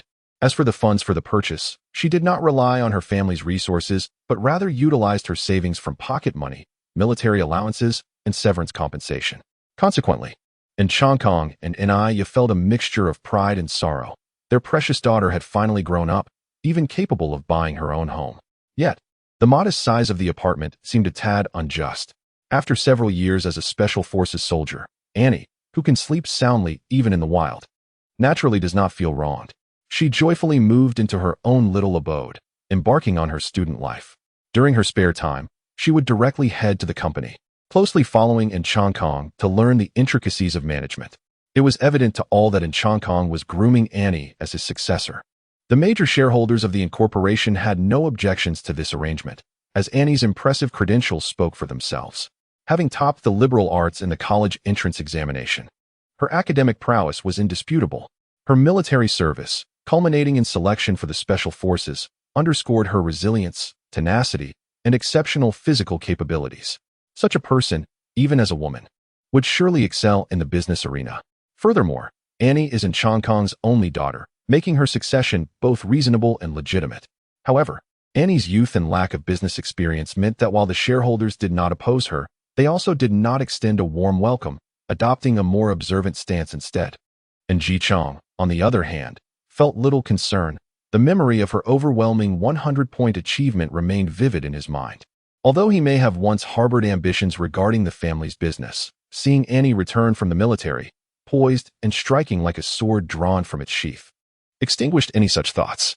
Goodness gracious, this cousin of his was no longer the delicate young lady of yore, but rather a formidable force in the military. Her fists, seemingly unassuming in size, were undoubtedly formidable enough. He realized that with his slight frame, he would likely struggle to endure even a single round against her. With a keen sense of self-awareness, Ji Chong clearly perceived the reality of his situation. Despite the urging of his grandfather, parents, and great-aunt, he resolutely declared that the family enterprise belonged to his uncle, and he would never attempt to usurp it. As Annie gradually took the reins of the family business, the last vestiges of hope within Ji Chong dissipated, and he settled into the role of assistant to the chairman with utmost sincerity. Only Ji Long, with a smile that appeared increasingly flawless, concealed a growing chill in his gaze. Finally, in Annie's sophomore year, Changkong arranged for her to join the investment department, the heart of the enterprise. Even as a mere manager, she wielded more authority than in Jilong, the vice president. Annie did not disappoint in Changkong's expectations. She balanced her studies while diligently expanding the business. Within just 3 months of entering the investment department, she successfully secured a significant project, anticipated to yield nearly double the company's profits. In an instant, shareholders who had previously favored Jilong began to shift their allegiance, showering Annie with praise. Several times, they publicly commended Changkong, asserting that he had a worthy successor. Jilong could no longer remain passive. On the day of the family's anniversary celebration, Annie donned the latest chic dress from Brand C, stepping in for Changkong to host the event. With poise and a vibrant spirit, she captivated the attending business associates, who nodded in approval, their gazes towards Changkong and his wife filled with envy. Changkong and Annie reveled in this admiration for them. Their daughter's accomplishments brought them greater satisfaction than the establishment of the enterprise itself. The conclusion of the celebration marked the beginning of the evening banquet, and Changkong, accompanied by his daughter, engaged in cordial exchanges with friends at the mall. Although Annie was not inherently a social butterfly, she managed to navigate the social intricacies with grace and poise. Her father's acquaintances secretly marveled at the merits of the family's daughter, youthful, capable, and, most importantly, composed. They speculated that entrusting the enterprise to her would yield favorable outcomes. Meanwhile, some of those with sons and grandsons began to contemplate the prospect of an alliance with the family. Others, swift in their intentions, had already sent their wives to approach Annie. In a society where a daughter brings fortune to a family, Annie's beauty and exceptional qualities, coupled with the prestige of the family as her dowry, made her a coveted match. Annie had long anticipated this moment. However, upon its arrival, she felt a mixture of joy and reluctance. Yet, In the face of the eager social overtures from various ladies, she maintained a gracious smile, engaging in careful conversation to discern whether their children would be suitable companions for her own cherished daughter. Unbeknownst to Annie, she was on the brink of an unexpected matchmaking fate. Holding a glass of red wine, she observed her uncle and Jilong standing before her with a hint of amusement. "Aunt, you are simply remarkable today. Congratulations." And Jilong wore the familiar facade of a congenial person, offering insincere congratulations. "Thank you. I must credit you and Ji Chong. You both must be exhausted from the preparations for the celebration." Annie exchanged pleasantries, feigning nonchalance while her body tensed with anticipation. She sensed that Jilong was about to make his move. Over the past year, his impatience had grown palpable, and the coldness in his gaze had not escaped Annie's keen perception. However, her curiosity lay in the methods that Jilong might employ. After all, Annie was not the original host and had long since become estranged from Chi. There was no one whispering temptations in her ear, and Annie would never proactively seek out any thrill. Moreover, through the rigorous training in the military, Annie had cultivated a sense of discipline. Even after shedding her uniform, her life remained remarkably structured. She oscillated between school and work each day, with her academic and professional responsibilities consuming the vast majority of her time. Unlike the privileged offspring of the wealthy, she could not indulge in a life of leisure and excess. By avoiding entertainment venues and steering clear of unsavory company, Jilong found it nearly impossible to set any traps for her. "Aunt, there is something I wish to confide in you. It is rather chaotic here. Let us step outside," Jilong said, subtly patting his pocket with a smile directed at Annie. Annie, of course, did not miss Jilong's slight gesture. Yet she pretended not to notice, nodding in agreement. "All right." With that, she set her glass down and exited the hall alongside Jilong. Upon reaching the door, they encountered a hotel staff member pushing a cart laden with dishes, while on the other side, a few individuals were conversing as they made their way out. Neither party seemed aware of the other's presence, and they collided abruptly. With a clatter, the cart toppled over, scattering cups and dishes across the floor. The staff member, disregarding the chaos, hurriedly grabbed some napkins to wipe the stains off the guests while offering apologies. The guests were clearly displeased, particularly the lead individual, whose exquisite bespoke suit was now marred with grease stains. Upon observing the staff member attempting to clean him, his irritation only intensified, and with a dismissive wave, he swatted the staff member's hand away. Perhaps the force exerted by the individual was too great, causing the waiter, unable to control his own inertia, to lunge directly towards Annie. An alarm sounded in Annie's mind, prompting her to evade. However, beside her, Jilong reached out to grasp her, exclaiming, "Aunt, be careful." Distrustful of Jilong, Annie deftly sidestepped his hand, successfully avoiding both his grasp and the trajectory of the oncoming waiter. In a desperate attempt to regain his balance, the waiter flailed his arms, trying to seize hold of something. His hand, clutching a napkin, inadvertently brushed against Annie's arm. A flicker of delight ignited in the waiter's eyes as he prepared to inject the syringe. Unbeknownst to him, he was inadvertently nudged, resulting in his possession being snatched away. Annie felt as though she had been pulled into the fray, her body swaying momentarily before she ultimately collapsed against Jilong. A faint sound escaped, causing Jilong to momentarily stiffen. "Oh dear, Jilong, are you all right?" It was only then that Annie seemed to register the situation, hastily leaping away from him. Yet, in that fleeting moment of her departure, she had already slipped the item into Jilong's pocket. Jilong became ensnared in addiction. Initially, his condition went unnoticed, but eventually, in pursuit of drugs, he squandered his savings, sold his home, and depleted his parents' and grandfather's retirement funds.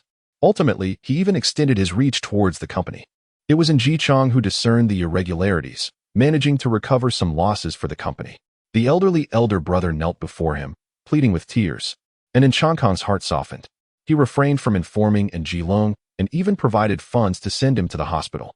"It isn't Ai who has harmed me.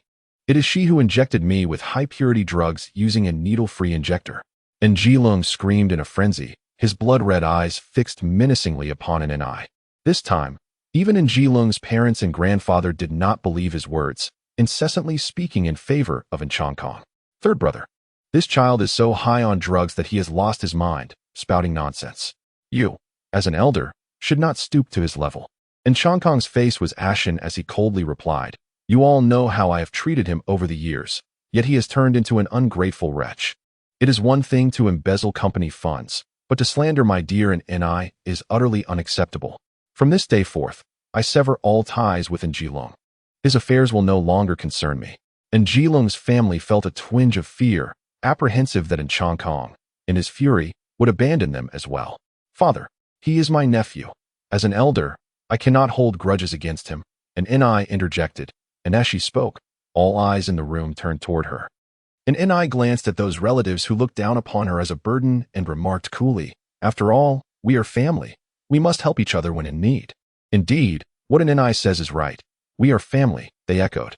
Following the incident with Njilong, the members of the family, including Chong Hong, dared not covet the family's assets any longer. They began to recognize reality and started to curry favor with Ni. Years later, Njilong emerged from the hospital, only to succumb once more to addiction. This time, Chong Kong chose to turn a blind eye. His parents and grandfather also distanced themselves from him, refusing him entry into their home. Ultimately, Njilong met a tragic demise on the streets, his condition a lamentable sight. After graduating from university, Annie did not pursue further studies, but instead took the reins of the family business. The couple, Chong Kong and his wife, embarked on their long-desired journey around the world.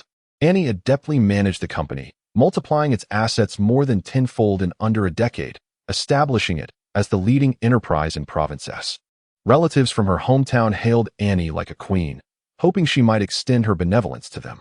Witnessing their daughter's remarkable success, Chong Kong and his wife felt immense satisfaction, the only lingering regret being Annie's single status. However, Annie ensured that the family line would not end. She traveled to a high-IQ sperm bank in Country M, investing a substantial sum to conceive 2 mixed-race children.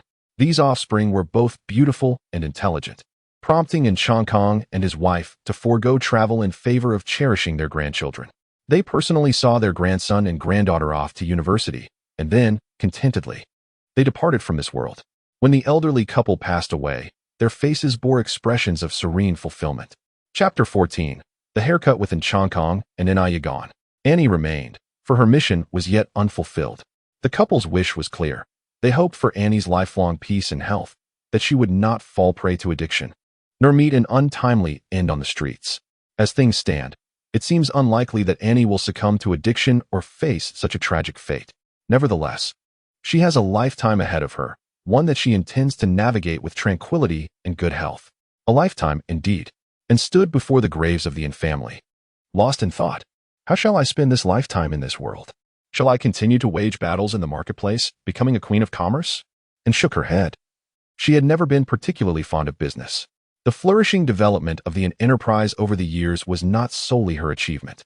In truth, she had not personally managed the company, but had instead employed professional managers at a generous salary, with her role primarily focused on oversight. The reason Anne took over the family business was more about providing her parents with peace of mind and making them proud of her. With her parents now gone and the company thriving, Anne felt that in the days to come, she need not invest excessive energy in the corporate realm. So, what should she pursue instead? Suddenly, she recalled her graduation trip, a journey that had truly enriched her experiences. Very well, I shall continue my travels. The world is vast and splendidly diverse. It would be a pity not to explore it when one has the means. Having organized matters at the company and bid farewell to her children, she prepared a modest travel bag and embarked on her journey alone. For years past, Anne and S. eldest son graduated from university, smoothly taking over the company. Another 3 years went by, and both her son and daughter found partners and established their own families. A decade elapsed, bringing forth the births of her grandchildren. Yet Anne never ceased her wanderings, traversing from north to south, from domestic realms to overseas adventures. Except for holidays and significant family occasions, she would return to J City for brief reunions with her loved ones before setting forth once more on her travels. Until Anne grew older, her children were deeply concerned about her health and repeatedly urged her to return to her hometown for a tranquil retirement. It was only then that she joyfully returned to J City. Upon her return, however, Anne did not rest on her laurels. With her years of savings, she established a charitable foundation, the Kanya Foundation. Although Anne had not possessed the extraordinary system for long, she understood that the reason the Anne family could make wishes was due to the merits they had accrued. By doing good deeds, one could accumulate merit, and had long regarded Chong Kong and Ni as her own parents. She thought that by performing charitable acts in their names, the merits would surely be attributed to them. Driven by her passion for philanthropy, and inspired her 2 children, who eagerly supported her endeavors. She led a leisurely yet fulfilling life, reaching the age of 83, surrounded by 4 generations of family. The In family enterprise had become the foremost conglomerate in S province, and the Kanya Foundation gained national acclaim as a charitable institution. As she gazed upon her children and grandchildren by her bedside, and smiled softly and closed her eyes. Ding! Task completed. You have earned 2 merit points. At the moment and slipped into darkness, the long-awaited mechanical voice finally echoed in her ears. Huh, why 2 points? Wasn't it supposed to be only 1? And found it curious, when she first entered the consciousness space and interacted with the Wish Grantaire, the task panel indicated that the initial novice task was of low difficulty, hence the merit points were minimal, only 1 point. Why had it suddenly increased to 2? It was because the Wish Grantaire was exceedingly pleased with you and awarded an additional point as a reward. The system still emanated a cold, mechanical tone. Yet it conveyed an unexpected sentiment. I had not anticipated that you could execute this novice task so adeptly. Not only did you fulfill the fundamental desires of the Wishmakers, but you also realized their innermost longings, surpassing their expectations. Thus, if the system was taken aback, one can only imagine the astonishment of the Wishmakers themselves. Annie understood well. The primary wish of the In family was to ensure their daughter's lifelong safety, and not only did Annie live a prosperous and secure life, but she also excelled remarkably, becoming a figure of admiration within the In family. Moreover, she ensured that the lineage of In Chongkong thrived with enduring wealth and descendants, a scenario the In couple had only dared to secretly dream of. Annie achieved this, naturally leaving her parents in a state of profound delight. What exceeded expectations was the charitable foundation that Annie established in the names of In Chongkong and In Aya. Under Annie's influence, her children and descendants became fervent advocates of philanthropic endeavors. After Annie's passing, the Kanya Foundation continued to flourish, gradually becoming one of the most prominent private charitable foundations in the nation. This brought the names of In Chongkong and In Aya from S province to national recognition. Over the span of nearly a century, the Kanya Foundation saved countless lives, with all its merits attributed to In Chongkong and In Aya. The magnitude of their benevolence earned them the title of great philanthropists, and their names were inscribed in the annals of Chinese charity. This was a reality that In Chongkong and In Aya had never dared to envision, yet it was their daughter who made it possible. After their initial astonishment, the In couple generously awarded Annie, the executor, a modest amount of merit points as a reward. Their satisfaction was all that mattered, and had yet to detach herself from the emotions of this lifetime, holding deep reverence and admiration for the couple known as the ANS. As the completion of her mission approached, a calm voice from the system inquired, "Host, please make your choice. 1. Return to the real world. 2. Continue traversing through realms." After a moment of contemplation, Anne replied, "I wish to go back." There were still matters left unresolved, and moreover, she had spent an extensive period in this life, necessitating a time for adjustment. "Very well," the system responded, just before succumbing to the darkness, and suddenly expressed, "Thank you. This world is indeed significant to me. I have gained so much from it." In this realm, she had profoundly felt the selfless and unconditional love of her parents. It was through experiencing such profound affection that Anne was able to gradually instigate change within herself, ultimately becoming a source of pride for her parents. "You're welcome. You have accomplished your mission admirably. I hope you will continue to strive for excellence," the system replied indifferently, secretly pondering. This host is truly remarkable. She may very well become the most outstanding among this new selection of hosts. There is one more matter," and hesitated for a moment before softly asking, "Can I retain all the emotions and memories from this lifetime?" Although the system did not respond, and surmised that with each conclusion of her traversal tasks, the emotions she had experienced in that world would be extracted. Otherwise, returning to reality with the emotions of multiple worlds would surely lead to madness or severe psychological distress. To retain the emotions and memories of the previous world, a cost of 10 merit points is required. "Are you certain you wish to proceed?" The system revealed the visage of a cunning merchant. "Can it be charged?" System: "Yes. Considering your status as a novice, I can offer you an interest-free concession." "Thank you. Do you truly wish to expend 10 merit points to preserve the feelings of your former life? Bear in mind that merit points can be utilized to acquire items from the Heavenly Dao Mall. While 10 merit points may not seem substantial, They can indeed be exchanged for numerous treasures. In your reality, these treasures are invaluable. The system holds high hopes for Annie, showing remarkable patience with a newcomer. I wish to exchange. Annie remained resolute. The system is not human and cannot comprehend the significance of emotions to an individual. For a child starved of love, nothing is more cherished than the affection of parents. Ding. Deducting 10 merit points. The host's current merit points stand at -8. It is hoped that the host will diligently complete tasks to repay the debt. As the system's voice faded, Annie was enveloped in darkness. Moments later, she felt the biting cold wind brushing against her ears and hastily opened her eyes, only to find herself perched on the windowsill of the fourth-floor restroom at school. I have returned. Clumsily, Annie descended from the windowsill and pulled out a cheap old mobile phone to check the time. It was merely 17:55. This meant that while she had traversed decades in the small world, time had stood still in the real world. It was the first day of school, and without evening classes, they had been dismissed at 17:30. Once upon a time, Annie's mother and Shinran managed to win the affections of the second young master of the illustrious Yi family, demonstrating the remarkable beauty that Shinran possessed. Although the second young master was somewhat frivolous, his countenance was undeniably appealing. After all, being part of a wealthy lineage for generations had refined their genetics to a level that surpassed that of ordinary individuals. Annie, inheriting the advantageous traits from her less-than-stellar parents, blossomed into a stunning beauty. Her naturally European double eyelids and large almond-shaped eyes perfectly embodied the essence of enchanting autumnal glances and bright, captivating eyes. However, Annie's grandmother disapproved of her appearance, and some malicious gossipers around her were quick to label her as a vixen, insinuating that she was no better than those of ill repute. From a young age, Annie endured countless scorn, bullying, and venomous remarks due to her looks, which left her with the mistaken belief that being beautiful was a fundamental sin.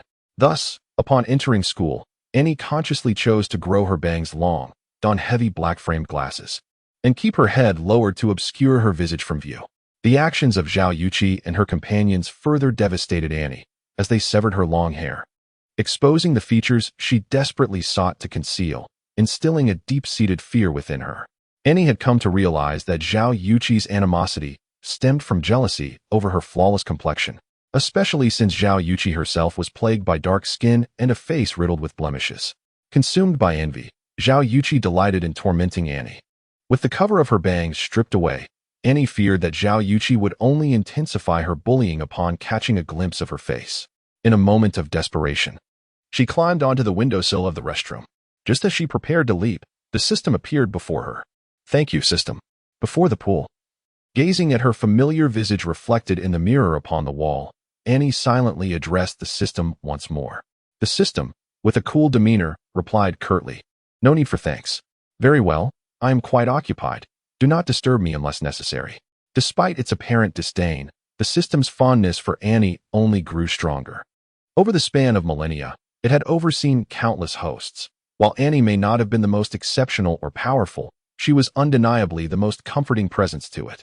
Notably, her gratitude provided a soothing balm to the system's essence. Annie pushed aside her disheveled hair, her bright and lively eyes shimmering with resolve. "Perfect. I too shall have a short haircut." Chapter 15. Astonishing Annie tousled her hair and initially intended to don the hood of her down jacket, but suddenly recalled something, letting her hand fall back down. Upon exiting the restroom, the chill of early spring enveloped her, causing her to shiver involuntarily. Alas, the somewhat worn-down jacket had long been soaked through by Zhao Yuqi and her companions, rendering it utterly ineffective against the cold and, in fact, intensifying her discomfort. Hunched over, with her backpack slung over her shoulder, Annie ambled out of the academic building, appearing rather woeful. "Oh dear, why are you leaving so late?" Annie deliberately passed by the security office, and indeed, she heard the startled exclamation from the duty officer. In the past, whenever she had faced bullying, she refrained from drawing attention, fearful of inciting further trouble or incurring her grandmother's reprimands. However, now, a flicker of cold amusement danced in Annie's downcast gaze. She seemed startled by the voice of the security guard, shrinking further into herself, her hands instinctively shielding her head. "My heavens, what has happened to your hair?" The on-duty guard finally noticed Annie's disheveled locks, stepping out from the security office in shock as he beheld her desperately trying to evade his gaze. "Is this burnt?" The guard, a former soldier with keen eyesight, felt a surge of anger wash over him. Observing Annie's disheveled appearance and recalling the news he had seen online, he understood all too well. He had a daughter himself, just 5 years old. Witnessing Annie being bullied in such a manner tugged at his heartstrings. This was no mere schoolyard scuffle, it was a crime. How could anyone dare to set someone's hair ablaze? Such an act could lead to dire consequences. The guard struggled to comprehend how children, barely 17 or 18, could harbor such malevolence. Which student has tormented you? Let us seek out a teacher. Before he could finish, Annie, seemingly terrified, shook her head vigorously. No, it's no one. It was my mistake. Yes, it's all my fault. With that, Annie hastily shouldered her backpack and fled through the school gates. Oh, dear student. The guard was taken aback by the speed at which this frail girl ran. How pitiful. She must be terrified from the ordeal. He gazed upon her with sympathy. He wished to offer his assistance. Yet if she herself did not pursue the matter, what could he, an outsider, possibly do? With a heavy sigh, the guard turned to patrol the school buildings. Annie dashed out of the school gates, not hurrying home, but instead seeking out a nearby hair salon. I would like a haircut, the shorter, the better, she stated, shedding the timidity she had displayed before the security guard. Her demeanor calm as she addressed the stylist with golden locks. Initially taken aback by Annie's singed hair, the stylist quickly suppressed his astonishment upon sensing her commanding presence. He mused to himself about how increasingly perplexing the younger generation had become. First, let me wash your hair, he said, efficiently preparing her for the transformation ahead. With a swift motion, he washed her hair and guided her to a chair. Snip, snip, scissors danced up and down, hair of varying lengths cascading around the seat. As the chaotic strands fell away, Annie's true beauty began to emerge. Why, this young lady is quite beautiful, the stylist thought, unable to suppress his admiration. After removing all the burnt ends, he stood behind her, holding a lock of hair, contemplating how to frame her delicate features. Annie's striking visage sparked a wave of creativity within the stylist. Observing the uneven bangs in the mirror, the shortest only 2 or 3 centimeters, a hairstyle flashed into his mind. It was sophisticated yet selective. Not everyone could pull it off. However, this young girl appeared more than capable. As if lost in a trance, he sculpted her hair with the precision of an artist, treating it as a masterpiece. Annie watched in the mirror, aware of the stylist's almost frenzied concentration, yet she remained unfazed. During her time in the military, she had her hair cropped short, rendering any hairstyle irrelevant to her. If it were to be poorly styled, she could save on haircut expenses. The mention of money prompted Annie to begin sorting through her modest savings. Upon doing so, she realized the stark reality of her financial situation. Her grandmother had only raised her out of societal pressure, providing care that was far from devoted. She ensured Annie was neither cold nor hungry, but little more. Were it not for the potential gossip from neighbors and colleagues regarding Annie's lack of education, her grandmother would have forbidden her from attending school altogether. Fortunately, though Annie possessed a timid disposition, she performed reasonably well academically. Otherwise, she would not have been able to complete high school. Her grandmother was reluctant even to cover tuition fees, let alone provide her with pocket money. It was only after Annie entered junior high, due to the distance from home making it impractical to return for lunch, that her grandmother finally allotted her some funds for meals in the school cafeteria. However, the amount was minimal, reflecting the low cost of living in their small county town. And her grandmother provided only the bare minimum. Annie's savings were largely accumulated from her frugal lifestyle. Over the 3 years of junior high and the 2 years of high school, she managed to save a little over 1,500 yuan. She had always hesitated to spend this money, sensing that upon turning 18, her grandmother would expect her to become independent. Now, at 17 and in her second semester of junior year, with her birthday on January 1st, she realized she would be nearing the end of high school by the time she turned 18. This indicated that her grandmother would likely allow her to finish high school, but would never contribute to her college tuition. Thus, Annie is now required to save for her university tuition, living expenses, and all costs resulting from her expulsion from her family's home. However, this was once Annie's perspective. The current Annie has devised an alternative strategy. It is not merely a matter of preparing to save money, but rather an urgency to accelerate her income.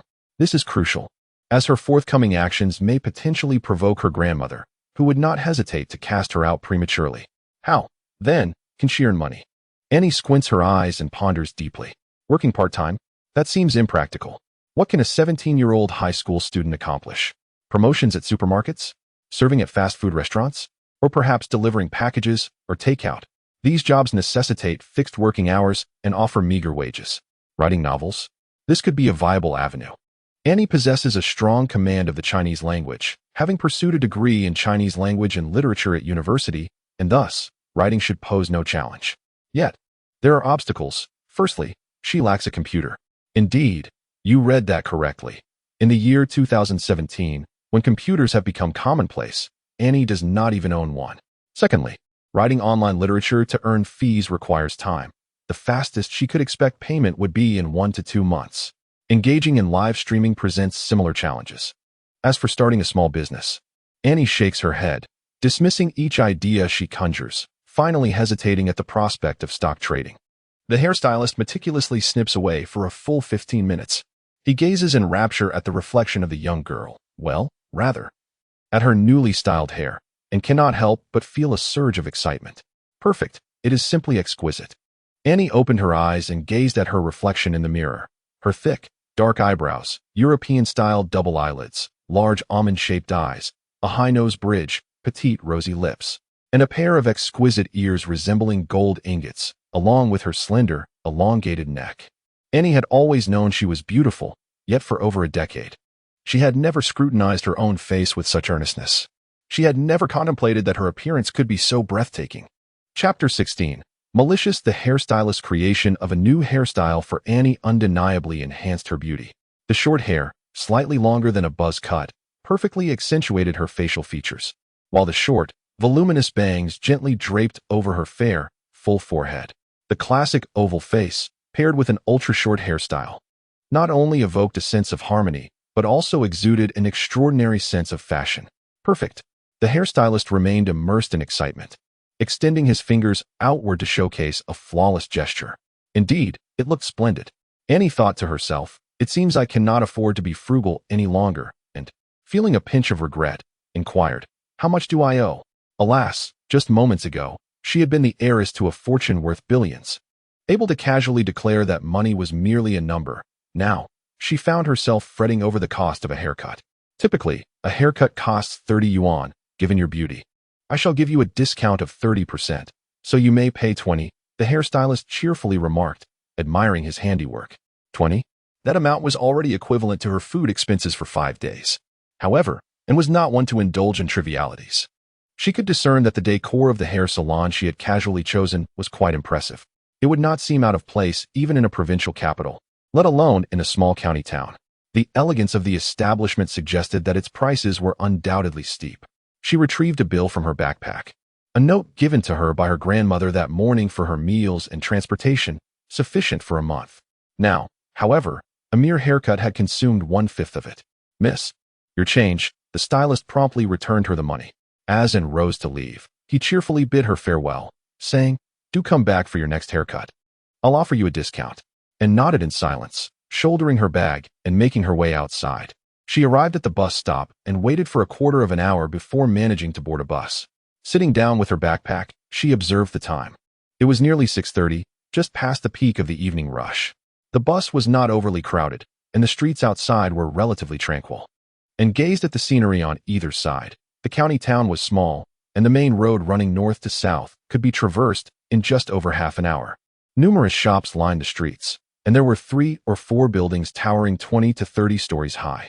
Though the county could not rival the grandeur of larger cities, it was hardly backward or rustic. It possessed all the essential urban elements. The few pedestrians on the street hurried past, eager to return to their homes. Home. Could the staff dormitory at M County High School be considered Anne's home? She shook her head calmly. No, that was her grandmother's home, the residence of Shinran. But certainly not her own abode. To Anne, that place resembled a transient rental, where she could be unceremoniously evicted at any moment. It seemed she needed to hasten her efforts to earn money. While the small county lacked a stock exchange, it was not devoid of opportunities for trading stocks. She simply needed to open an account at the bank's service point. Once she had her account, she would also require a computer or a smartphone to research potential stocks and remain vigilant about market fluctuations. Thus, prior to earning, she would have to spend the hard-saved sum of over 1,000 yuan. Alas, it is indeed true that even a small amount of money can thwart the valiant. And sighed in resignation. Suddenly, the long quiet system chimed in, stating that in the heavenly Dao Mall, 1 point could be exchanged for 1 million in cash. Now, the system queried whether the host felt any regret. Should she have refrained from spending all the points earned from her tasks to retain the emotions of her previous world? No regrets, and replied emphatically to the system. After a quarter of an hour's way on the bus and reached her stop, she disembarked and walked along the road for 5 minutes before turning into a somewhat dilapidated community. Judging by the architectural style, this neighborhood was constructed in the 1990s. It lacked an elevator and consisted solely of 6-story buildings. Though the residences were worn, the greenery was lush, and most of the inhabitants were middle school teachers, who had been familiar with each other for decades as old colleagues and neighbors, and did not hunch her shoulders or lower her head as she usually did. Instead, she stood tall, her posture straight, her head held high. When she encountered a few familiar neighbors, they failed to recognize her. Had she not called out to them, they would have mistaken her for a visitor from another household. TSK, this young girl in Jia is truly beautiful, even surpassing the charm of Xin Ran in her prime. Yet, what use is beauty if she willingly degrades herself to become a mistress, thereby tarnishing the esteemed reputation of Teacher Yin? Indeed, while Teacher Yin may possess a somewhat stern demeanor, he is genuinely a good person, far superior to the superficially amiable Teacher Xiao. If only Teacher Yin were alive, he would surely not treat Annie in such a manner. What sins have adults committed that should burden a child? So the two elderly women gradually walked away. Their voices lowered, yet Annie, a former Special Forces soldier, possessed extraordinary hearing. Upon hearing their sympathetic remarks, she would have felt wronged and pitiful in the past. But now her heart remained utterly unperturbed. As she entered the corridor and ascended to the 2nd floor, she coincidentally encountered her neighbor from across the hall. "Hello, Grandma Dong." You are Nini?" Grandma Dong paused in surprise, gazing curiously at Annie's short hair. "Your hair?" Annie smiled, her eyes sparkling. "It was too long and inconvenient, so I went to the barber." However, Grandma Dong did not seem convinced. With a concerned expression, she leaned closer and whispered, "Has someone at school been bullying you again?" Although Annie had not shared the various forms of violence she faced at school with anyone, Grandma Dong had observed her returning home each time. The injuries were far too severe to be mere accidents. They were clearly the result of bullying. "No, Grandma Dong, please don't worry. I will never allow anyone to bully me again." Annie was filled with heartfelt gratitude for the kind, elderly lady. It was Grandma Dong who taught her to speak and helped her learn to read. Furthermore, it was Grandma Dong who reminded the community workers that there was a school-age child in the Yin family. Thanks to having Grandma Dong as a neighbor, Annie's grandmother felt compelled to be gentle with her. Good, you finally understand," said Grandma Dong. "Child, if you're bullied at school, come back and tell your grandmother. Although I am retired, I still have a few students. The head of the teaching department at the first high school in M County is one of my former students. If you wish to seek help, I would not hesitate to assist this unfortunate child." "Thank you, Grandma Dong." Annie sincerely bowed to her, a full 90 degrees, clearly demonstrating her gratitude and respect for the elderly woman. "Now hurry back. If you return late, your grandmother will worry." Grandma Dong's words were not merely a reminder for Annie, but a gentle admonition to her grandmother across the way. Do not scold Annie excessively. Annie certainly understood Grandma Dong's good intentions. She had consistently provided such support over the past decade. Nodding, Annie said, "Goodbye, Grandma Dong." "Goodbye," Grandma Dong replied, placing a bag of garbage at her door before turning to enter her home. Annie unlocked her door, stepping into a dimly lit room. Her grandmother had not turned on the lights and was seated on the sofa watching television. "Grandma, I'm back," Annie announced as she changed her shoes. "Why are you shouting? My ears are not deaf." The old house from the 1990s lacked adequate sound insulation, allowing Grandma and to overhear the conversation between Annie and Grandma Dong with crystal clarity. She merely curled her lip, refraining from scolding Annie further. Without even raising her gaze, she curtly responded to Annie and resumed watching her television. In the past, such indifference from Grandma and would have deeply saddened Annie, instilling feelings of inferiority and prompting her to ponder whether she had somehow failed to meet her grandmother's expectations, thus eliciting such dissatisfaction. However, after enduring the hardships of the previous world, Annie came to a profound realization. If someone does not love or value you, no matter how commendable your actions may be, they will never be satisfied, nor will they develop even a modicum of affection for you due to your excellence. Grandma's disdain for her had nothing to do with Annie's obedience or intelligence. Her very existence was an unforgivable sin in her grandmother's eyes. Therefore, No matter how she performed or how hard she tried to please, she would receive not a shred of concern from Grandma. This truth was not entirely lost on the former Annie.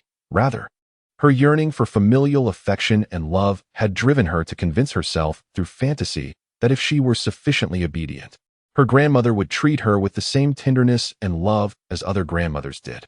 Now, however, Annie chuckled softly to herself. Having received the affection of all her loved ones from the previous world, she genuinely did not care for the meager scraps of attention from her grandmother. System, she mused. Do you now understand why I harbor no regrets? Points can be earned, but genuine emotions cannot be purchased. With that, Annie quietly set down her backpack, headed to the kitchen to retrieve the leftovers, warmed them up, and savored each bite as she engaged in conversation with the system, gradually gaining understanding. Well, since you have no regrets, the transaction will be permanently concluded. Whenever you wish to undertake a task, simply call upon me. With that said, without waiting for Annie's response, the system vanished. After finishing her meal, Annie washed the dishes and tidied the kitchen before returning to her room to commence her homework. Meanwhile, on the other side of the county, in a wetland villa, Zhao Yuqi was engrossed in her phone, scrolling through a new short video app called Scream. Launched this year, it quickly gained immense popularity throughout Huagua due to its low entry barrier and user-friendly interface. Being among the earliest users, Zhao Yuqi had amassed nearly 1 million followers by now. Her daily routine consisted of either browsing Scream or creating videos, leaving her with little inclination to study. She attended school merely to gather material and seek amusement. Speaking of amusement, she couldn't help but recall a certain incident in the restroom after school that afternoon. Remembering Annie's disheveled appearance, Zhao Yuqi hesitated for a moment. Had she perhaps gone too far today? Would that little brat inform her parents or report her to a teacher? Regardless, Zhao Yuqi had no intention of avoiding Annie. Suddenly, an idea flashed through her mind, and a malicious expression, uncharacteristic for her age, emerged on her acne-ridden face. Chapter 17. Revenge. In the early morning, the alarm clock rang. Annie was awakened, momentarily disoriented by the narrow confines of her bedroom. However, she quickly regained her composure, promptly dressing, washing up, and then heading to the kitchen to prepare breakfast. The living room was eerily quiet, and there was no sound from the master bedroom where Grandma resided. It was evident that Grandma had once again gone to the community park to partake in her square dancing. Annie retrieved 2 tomatoes and an egg from the refrigerator. Having lived a life of luxury in another realm for several decades, her movements felt somewhat unfamiliar, and the noodles she boiled were slightly overcooked. Yet, Annie bore no grievances. Having something to eat was already a blessing, and she had no inclination to be particular. After swiftly finishing her meal, she efficiently tidied up the kitchen before shouldering her backpack and stepping outside. Upon disembarking from the crowded bus, Annie strode purposefully towards the school. Perhaps her transformation was too profound. As she walked, not even her classmates recognized her. Instead, she drew the attention of many male students and the whispers of female peers. Unfazed, she held her head high, her back straight, and confidently entered the classroom. As the early self-study session had yet to commence, and given that it was only the second day of the new term, the students had not yet transitioned from their holiday languor. Those who had arrived were engaged in lively conversations. The moment Annie stepped into the classroom, an abrupt silence enveloped the room, akin to the arrival of a vigilant homeroom teacher. "Hey, classmate, who are you looking for?" inquired Liang, the athletic student known for his prowess in basketball. At merely 17, he stood an impressive 191 centimeters tall, seated at the back of the classroom. His height allowed him a clear view of the entrance, even from across the room. Upon hearing that once nightmarish voice, Annie felt no trace of fear. She didn't even cast a glance back, instead proceeding directly to the second-to-last seat in the west row. Annie was in an elite class, where seating arrangements were determined by academic performance. However, her positioning towards the back was not indicative of poor grades. Her academic performance is average. Yet her height of 168 centimeters makes her stand out remarkably among her peers, reminiscent of a crane among chickens. This striking presence is one of the significant reasons Zhao Yuqi targets Annie. Zhao Yuqi, a classmate who sits in the front row, claims to be 160 centimeters tall. Though she is likely no more than 155 centimeters. Due to her height, Zhao Yuqi is often playfully mocked by her screaming fans, who chant, "The king covers the tiger." Q at 1.50 m. Q is Zhao Yuqi's online moniker, which translates to queen. However, Zhao Yuqi is petite and appears youthful. Her looks, especially when concealed beneath heavy makeup that masks her acne and enhanced by filters, present a rather kawaii image in her videos. Thus, her fans affectionately tease her by calling her Q. With her phone in hand, Zhao Yuqi habitually captures footage around the school for her videos. After finishing her shoot, she entered the classroom with a few followers and encountered a tall, short-haired beauty standing by Annie's desk. "Whose belongings are these? Please move them," she demanded. Annie gazed at the clutter on her desk, remaining unruffled, and calmly remarked, "If no one claims them, I'll consider them trash." "Why, you are Annie?" Zhao Yuqi exclaimed in surprise. While others may not recognize Annie's stunning beauty, Zhao Yuqi certainly does. Otherwise, she would not have persistently bullied her.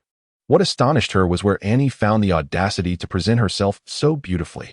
In a bid to maintain Anne's image as an unattractive outcast, Zhao Yuqi deliberately let slip a remark while bullying her, revealing the reasons behind her disdain. Aware of Anne's timid nature, Zhao Yuqi believed that and would hesitate to show her true self in order to avoid further torment, thus eliminating a rival. Yet now, and had the audacity to reveal her exquisite appearance. How bold of her! Zhao Yuqi was convinced that Anne, this little vixen, was lying, claiming ignorance of Feng Xian while secretly plotting to entice him. Zhao Yuqi failed to consider that Anne's decision to cut her hair was a consequence of her own actions. Her hatred for Anne had reached its zenith, and although she had previously hesitated about her course of action, she was now resolutely determined. "What? She isn't?" Li Yang exclaimed incredulously, disbelief etched across his face. The others in the class gazed at Anne in astonishment, attempting to discern any remnants of her former self in her delicate features. Former self? Ah, yes. What had Anne looked like before? The classmates suddenly realized that after nearly 2 years of acquaintance, they had never truly seen Anne's face. When they thought of Anne, the only image that came to mind was of black-rimmed glasses and long bangs. Aside from that, they had merely noted her fair complexion, as they stood in stunned silence. No one paid attention to what Anne had said, observing their lack of reaction, and coldly remarked, "No one claims her. It seems you are all useless trash." With that, she raised her hand and swept it dismissively. With a swift motion, and swept the stack of books, dictionaries, and practice papers from the desk into the trash bin. "Oh, my 5-3, a voice cried out. "And, have you lost your mind? Why would you toss my English dictionary into the garbage?" Another voice protested. "Don't think your beauty grants you the liberty to act as you please. Quickly retrieve my textbooks." The classroom erupted into a cacophony of insults. Yet, Anne remained utterly unfazed, coolly retorting, "How did your belongings end up on my desk? Furthermore, I inquired earlier, and none of you came forward to claim them. So I had no choice but to dispose of them as refuse." Having said that, Anne dismissed her peers and casually returned to her seat, extracting her stationery, textbooks, and assignments from her backpack. The others, momentarily speechless, were taken aback. In truth, they were not the principal bullies targeting Anne, they simply perceived her as an easy target. Following the crowd, having endured harassment and fearing that resistance would invite further torment, Anne had previously chosen to bear the burden in silence. However, once she stood her ground, even those who were merely conforming to the tide of bullying shrank back, sheepishly retreating to the trash bin to reclaim their possessions. Of course, Anne's striking beauty played a significant role in this dynamic. After all, we live in a world that often judges by appearances. Have you ever witnessed a beautiful girl subjected to violence at school? The boys would be too busy vying for her attention. Observing this, Zhao Yuqi became increasingly irate, her features contorting in anger. Bang! Zhao Yuqi rushed to Annie's side, slamming her palm onto the desk with a fierce tone, declaring, "Meet me on the rooftop after school." Annie lifted her gaze, her deep, contrasting eyes shining brightly, devoid of fear or anger. Only tranquility remained, as if the person before her was not the relentless bully, but merely an indifferent passerby. Zhao Yuqi, incensed by Annie's unwavering stare, lowered her voice menacingly. "What are you looking at? If you keep staring, I'll gouge out your eyes." "Humph, it seems I was too lenient with you yesterday. Had I known better, I would have set your hair ablaze to see how you would entice anyone then." "Fine, I will come at noon," Annie replied, seemingly unfazed by Zhao Yuqi's threats. Taken aback, Zhao Yuqi asked, "You will come?" "Yes, I shall be punctual," Annie affirmed. After all, Zhao Yuqi had taken care of her for so long. It was only right she reciprocate. Chapter 18, Snow's Grudge. I will be going live shortly. On the rooftop, Zhao Yuqi was directing a small follower to set up the tripod while instructing 3 or 4 others, When Annie arrives, you all must tear her clothes off. The group of girls, varying in height and build, exchanged glances until one, her face dotted with acne, hesitantly spoke. Isn't that a bit excessive? Previously, they had bullied Annie by cornering her, delivering a few slaps, kicks, or tugging at her hair, perhaps splashing some cold water on her. Their actions yesterday had already crossed a line, leaving them with a sense of lingering apprehension. Zhao Yuqi persistently assured that everything would be fine, and even if something went awry, she would take responsibility to resolve it, which encouraged her companions to lend a hand. As they entered the school that day, a sense of trepidation lingered among them, fearing that Annie might report them to the teacher. After a nerve-wracking morning, they found no immediate repercussions. Yet their relief was short-lived as Zhao Yuqi devised another audacious plan. Tearing clothes? Furthermore, a live broadcast? What was Zhao Yuqi truly aiming to achieve? The girl with acne noticed Zhao Yuqi's expression darken after heeding her advice and quickly interjected, Yuqi, it's one thing to covertly deal with our disdain for Annie, but a live broadcast is excessive. Videos leave behind evidence. Do I really need to remind you? I am not foolish, Zhao Yuqi retorted sharply, casting a disdainful glance at the acne-ridden girl. As a popular internet sensation, it is only natural for me to go live upon my fans' request. The girl momentarily faltered, nodding vacantly. That's normal. However, she added, but why involve Annie? Zhao Yuqi grinned mischievously. The timing of my broadcast is impeccable. Someone disheveled might just stumble into my frame. Can you imagine the audience's reaction? The girl with acne began to grasp the implication. Zhao Yuqi elaborated. Viewers will remark. Some individuals will go to any lengths for fame. If someone were to stir the pot further, perhaps someone like me, everyone would focus on that desperate soul seeking notoriety, and no one would care how they intruded upon my live stream. I see now. The other girls, upon hearing Zhao Yuqi's explanation, exhibited expressions of realization. The girl with acne raised her thumb in admiration, exclaiming, Yuqing, you are truly brilliant. Zhao Yuqing, feeling pleased by the compliment, maintained an expression of nonchalance. Well, since we all understand, let's discuss the specifics of what we shall do next. The girl with acne still hesitated, saying, Yuqing, your plan is excellent. But what if something goes wrong? What if something happens to Annie? They were not naive children. They were acutely aware of the terrifying nature of online bullying. If the situation escalated and Annie were to be attacked by misguided keyboard warriors, leading her to despair and potentially contemplate suicide, it would be a grave matter. They merely disliked Annie, never intending to cause her harm. Rest assured, I know how to handle it. If anything goes awry, I will take responsibility, Zhao Yuqing replied, deliberately vague, while secretly contemplating her true desire to humiliate Annie in front of the entire nation, leading to her utter disgrace. If Annie were to succumb to the pressure and take drastic measures, it would be of no consequence to her. Moreover, she sensed that Annie was behaving unusually today, having audaciously discarded everyone's belongings. The girl with acne expressed her concern. I fear things might not go smoothly.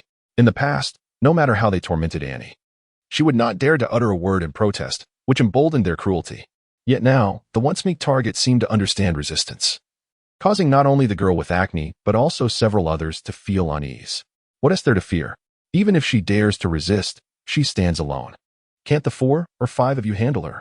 Zhao Yuqing waved her hand dismissively, seeing a few people hesitating. Zhao Yuqi inwardly cursed them as useless but smiled and said, by the way, my mother's store has received the latest spring collection. This weekend, let us go shopping together, and each of you can choose 2 outfits. Upon hearing this, the girls' faces instantly lit up with joy. Zhao Yuqi's mother owned a high-end women's clothing boutique, where even a single piece of clothing could cost several hundred, not to mention the latest spring styles, which likely priced at 1,000 to 2,000 each. Such prices were undoubtedly considered luxury items in their small county town. By allowing them to choose, Zhao Yuqi was essentially gifting them these outfits. And not just 1, but 2. What a generous offer. Stimulated by Zhao Yuqi's words, the small group of girls shed their fears, their eyes brimming with eagerness. Observing this, Zhao Yuqi nodded in satisfaction and proceeded to discuss the details with them. Dingling, the bell rang for the last class of the morning, and clusters of students streamed out of the classroom.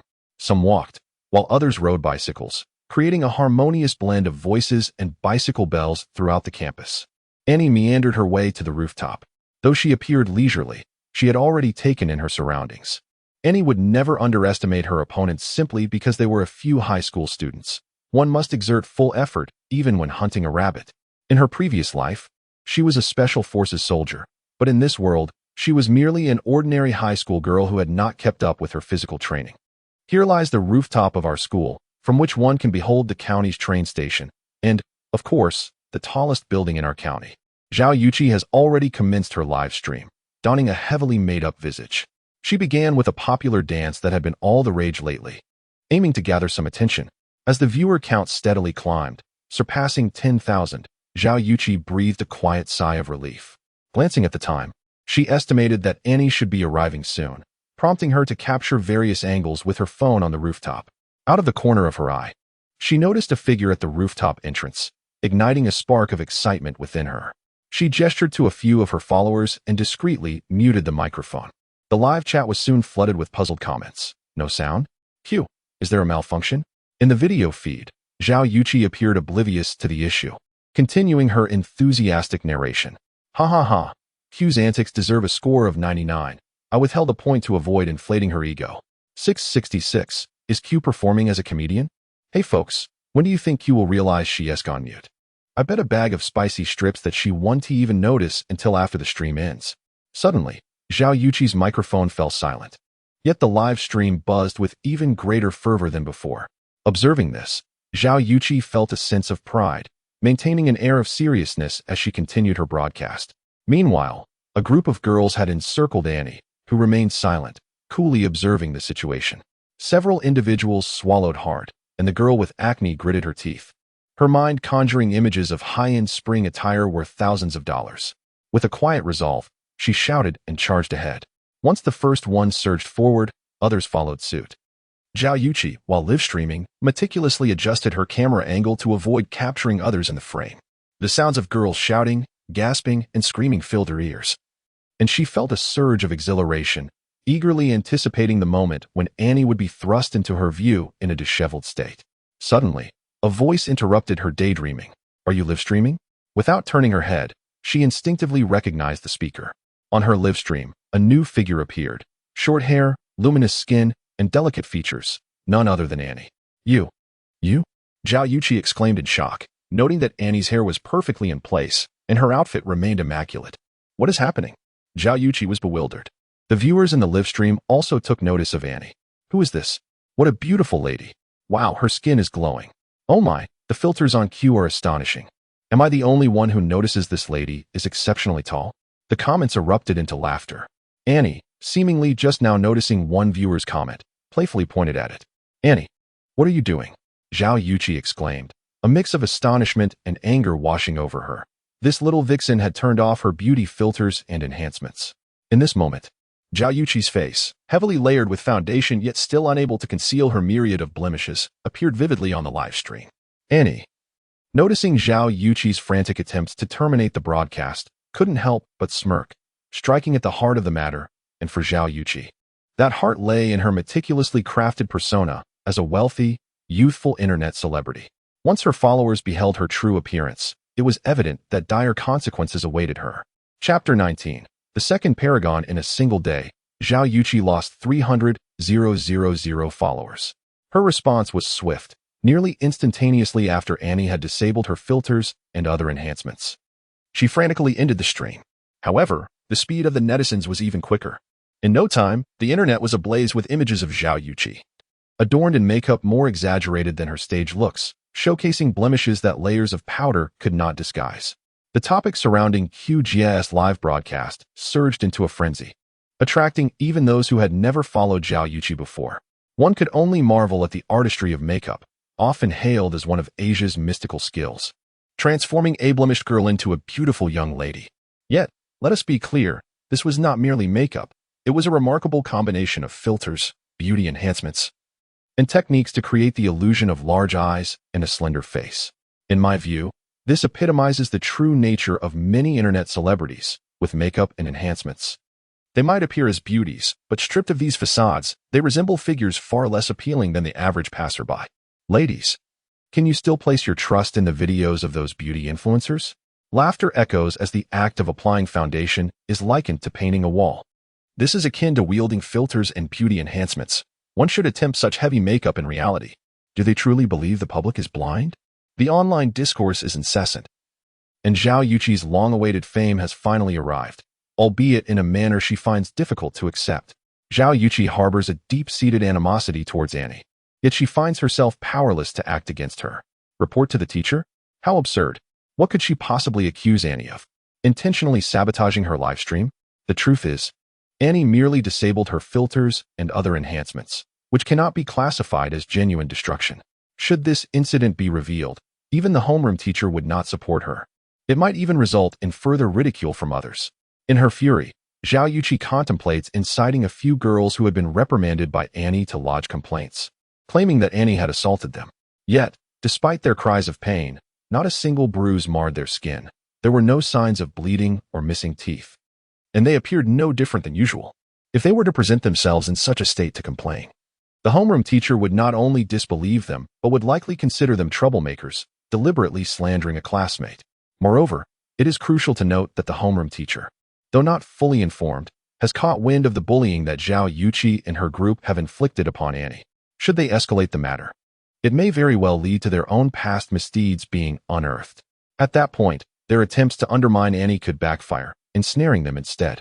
With her eyes brimming with indignation, Zhao Yuqi pondered for quite some time, but could not devise a plan to deal with Annie. Ultimately, she could only watch, gritting her teeth, as Annie strode away. If overt measures have failed, then clandestine actions must suffice. Zhao Yuqi glared resentfully at Annie's retreating figure, contemplating her next move. Unfazed by any schemes Zhao Yuqi might conjure, Annie descended from the rooftop, intent on heading to the cafeteria for lunch. Oh, you're actually unscathed? Liang leaned against the stairway door, surprised to see Annie emerge unscathed. Annie cast him a fleeting glance, disregarding him as she continued her descent. Let me inform you. Zhao Yuqi comes from a wealthy family. Her father built his fortune in construction. Though he has distanced himself from those dealings in recent years, the stain of his past remains. If those people decide to take action, it will be far beyond mere childish squabbles. It could lead to dire consequences. Liang, undeterred by Annie's indifference, lowered his voice to convey his warning. Annie paused, fixing him with a steady gaze. Thank you for the reminder. Her feelings towards Liang were decidedly complex. He had once bullied her, though not in the same manner as Zhao Yuqi and her cohorts who would strike her. Instead, he extorted her for protection money. Annie's meager allowance barely sufficed, and she often found herself secretly saving. With what little remained only enough to purchase a bun and some pickled vegetables. Consequently, there were always 2 or 3 days each week when hunger gnawed at her insides. During those moments, when her stomach burned with hunger, she harbored deep resentment towards Liang and his imposing athletic friends, feeling an overwhelming sense of dread in their presence. However, having endured the trials of her previous life, Annie stood before Liang without a trace of fear. Her bright, expressive eyes locked onto his with unwavering intensity. Liang suddenly smiled, intrigued. Fine, as long as you're aware. Having spoken, Liang turned around, preparing to descend the stairs. Wait, while I appreciate your reminder, it is time we settled our accounts. Suddenly, Annie seized Liang's wrist with precision. Intrigued, Liang turned his head and remarked playfully, settle accounts? What accounts? Since the beginning of my first year, you have extorted 10 yuan from me each week. With 52 weeks in a year and a half passed, that amounts to 78 weeks, which means you have taken 780 yuan from me, Annie articulated clearly, extending her other hand, palm up. Now, return my 780 yuan. Liang chuckled. First, every year includes winter and summer breaks along with various holidays. Thus, the actual school year is no more than 40 weeks. Second, I am not the sole recipient of your money. You cannot place the blame solely on me. Lastly, if I have taken your money, why should I return it? The surplus is merely interest. Those individuals are merely your followers, and if you wish to collect the debt, it is only fitting to approach you, the leader. As for why you should return my money, Annie bared her teeth, subtly exerting her strength. With a vigorous twist of her body, she forcefully pressed her back against Liang's chest, executing a shoulder throw that sent him crashing to the ground. Caught off guard, Liang found himself on the floor. Although Annie's wrist felt somewhat weakened, she concealed it, lunging forward to grasp Liang's throat. Am I still not satisfying you with my explanation? Liang initially felt somewhat bewildered, then a tinge of regret washed over him, only to ultimately erupt into hearty laughter. Satisfied, he declared, all right. I shall return the money to you. In truth, he was not financially strained. The extortion was merely a prank orchestrated by his underlings, which he found amusing enough to indulge in. Pushing aside Annie's hand, he sat up and retrieved his phone from his pocket. WeChat, or perhaps Alipay. However, Annie possessed an antiquated mobile device, one that even the elderly would eschew, completely devoid of those applications, and she lacked accounts for both WeChat and Alipay. Under the incredulous gaze of Li Yang, Annie insisted that he provide her with cash. Who carries large amounts of cash these days? Li Yang retorted. I do. Annie replied defiantly. With no other option, Li Yang reluctantly accompanied Annie to an ATM across from the school, where he withdrew 8 crisp bills. Annie then rummaged through her backpack and produced 20 yuan to return to Li Yang. Keep it all. It's yours, he insisted. Finding the situation increasingly amusing and declining her offer of the 20 yuan. I am a person of principle. It must be handled appropriately. Annie merely sought the return of her own funds, refusing to take any excess from others. Fortunately, Li Yang remained oblivious to Annie's true sentiments. Had he heard them, he would have undoubtedly quipped, not taking more of others' money? Then what about interest? With the money in hand, Annie did not rush back to school. Instead, she ventured to a nearby telecommunications store. There, she meticulously examined the various service plans and ultimately selected an unlimited data package. This particular plan also included a complimentary mobile phone, and not just any generic model, but one that was currently favored by the youth for its quality and design. Certainly, this package entails a stipulated monthly expense, which is rather costly. However, Annie understands that this expenditure is indispensable. With no broadband at home, her financial aspirations are inextricably linked to the internet, thus she must rely on mobile data. Having recently acquired a new phone and switched to a new SIM card, Annie hastily grabbed a bite to eat before returning to her classes. Throughout the afternoon, Zhao Yuqi remained absent from the classroom, while her loyal followers dutifully attended. Yet, their glances towards Annie were tinged with a sense of evasion and subtle trepidation. Indifferent to their scrutiny, Annie left school alone, her backpack slung over her shoulder. Upon returning home, she was greeted once again by her grandmother's icy demeanor. Accustomed to this treatment, Annie consumed some leftover food before retreating to her room. After playing with her new phone for a while and downloading all necessary applications, she suddenly felt a pang of boredom. System, are you there? Speak if you have something to say. Annie chuckled. I'm ready to accept a mission. The system was somewhat taken aback, having anticipated that Annie would linger in the real world for a few more days. Nevertheless, as the overseer, it could not disapprove of such diligence from its subordinate. Ding. A new mission has been issued. Host, prepare for the transition. Annie extinguished the lights, lay on her bed, and closed her eyes. Moments later, she was enveloped by the wails of a woman. Oh, my dear child, how unfortunate it is to encounter such heartless siblings. Chapter 20. The Second Exceptional Encounter. Gurgle. Annie felt quite embarrassed. Having traversed 2 realms, both original personas had resorted to fasting in protest. In the first world, Annie sought to shed pounds, while in this world, Bayoni resorted to manipulating her family and throwing tantrums. My dear child, among 5 siblings, you are the most pitiable. Having never laid eyes on your biological father from the moment you were born, deprived of his affection throughout your childhood. Madame Wan, cradling her daughter, wept inconsolably, her cries echoing with heart-wrenching intensity, occasionally interrupted by the sound of her wiping her nose.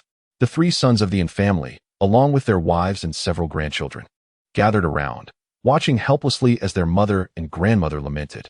Mother, my father left when my younger sister was merely 4 years old. Your words suggest as if she is a child born posthumously, interjected in Guoyang, the second son of the Yin family, his lips twitching involuntarily. However, upon uttering just the word mother, Madame Wan spat back. Bah! Do not address me. You are equally heartless. How could you deny your little sister food when she is so young? Mother, when have I ever denied her food? And Guoyang felt utterly wronged. His younger sister was the jewel of the family, the apple of their mother's eye. Even the 3-year-old niece understood the importance of yielding to her. It is no exaggeration to say that within the Vastan household, Bayoni, the youngest sister, was truly a little tyrant, commanding respect and fear. Who would dare to bully such a young despot? Mother, I made a steamed egg custard for Bayoni, and I even added some sesame oil, spoke Zhang and Guoyang's wife, as she stood at the door. Upon hearing her husband's foolish remark, she instinctively sensed trouble and hurriedly pushed the door open. Squeezing through the crowd, She shot in Guoyang a fierce glare, while Madame Wan was momentarily distracted. Didn't I tell you to keep your mouth shut? Now look what you've done. You've brought upon yourself a scolding. As Wan Damei lifted her eyelids, a radiant smile adorned her face. Mother, my younger sister hasn't eaten lunch. She must be starving now. Let her have some steamed egg custard. It seems you still possess a modicum of conscience. Wan Damei was aware that her second daughter-in-law was inherently clever and shrewd, which is precisely why she had sought her out for her rather earnest but somewhat naive second son. For over a decade since Zhang Guizhi entered the household, although she calculated every matter, she had not committed any egregious acts. She displayed utmost filial piety and respect towards Wan Damei, her mother-in-law, and was exceedingly caring towards Baeoni, her only sister-in-law. Whether her affections were genuine or feigned, Wan Damei was thoroughly pleased with her demeanor. At the very least, Zhang Guizhi was far superior to the timid, foolishly short-sighted wife of the third son, and better than the fourth son's wife, who, while appearing honest, harbored a cunning mind. The third daughter-in-law, Fang Xiaoa, sat hunched in a corner, avoiding any confrontation, while the fourth daughter-in-law, Li Fang, also lowered her head. But her demeanor stemmed not from fear of her mother-in-law, but rather from a desire to mask her dissatisfaction and even resentment. Bauer, wake up quickly and enjoy the warm egg custard. Wan Damei wiped her hands, took the bowl, and gently stirred the contents with a spoon, releasing steam into the air. Annie, known in this realm as an Baeoni, slowly opened her eyes. Mother, just moments before, when Wan Damei had been wailing, Annie had already absorbed the unfolding narrative and completed her integration with the original owner of the memories. From this moment onward, she would embody in Baeoni from the 1960s of the parallel world known as the Flower Kingdom. With the merging of the original owner's memories and emotions, Annie's call of mother was devoid of any psychological barriers. Alas, my dear child, you have finally awakened.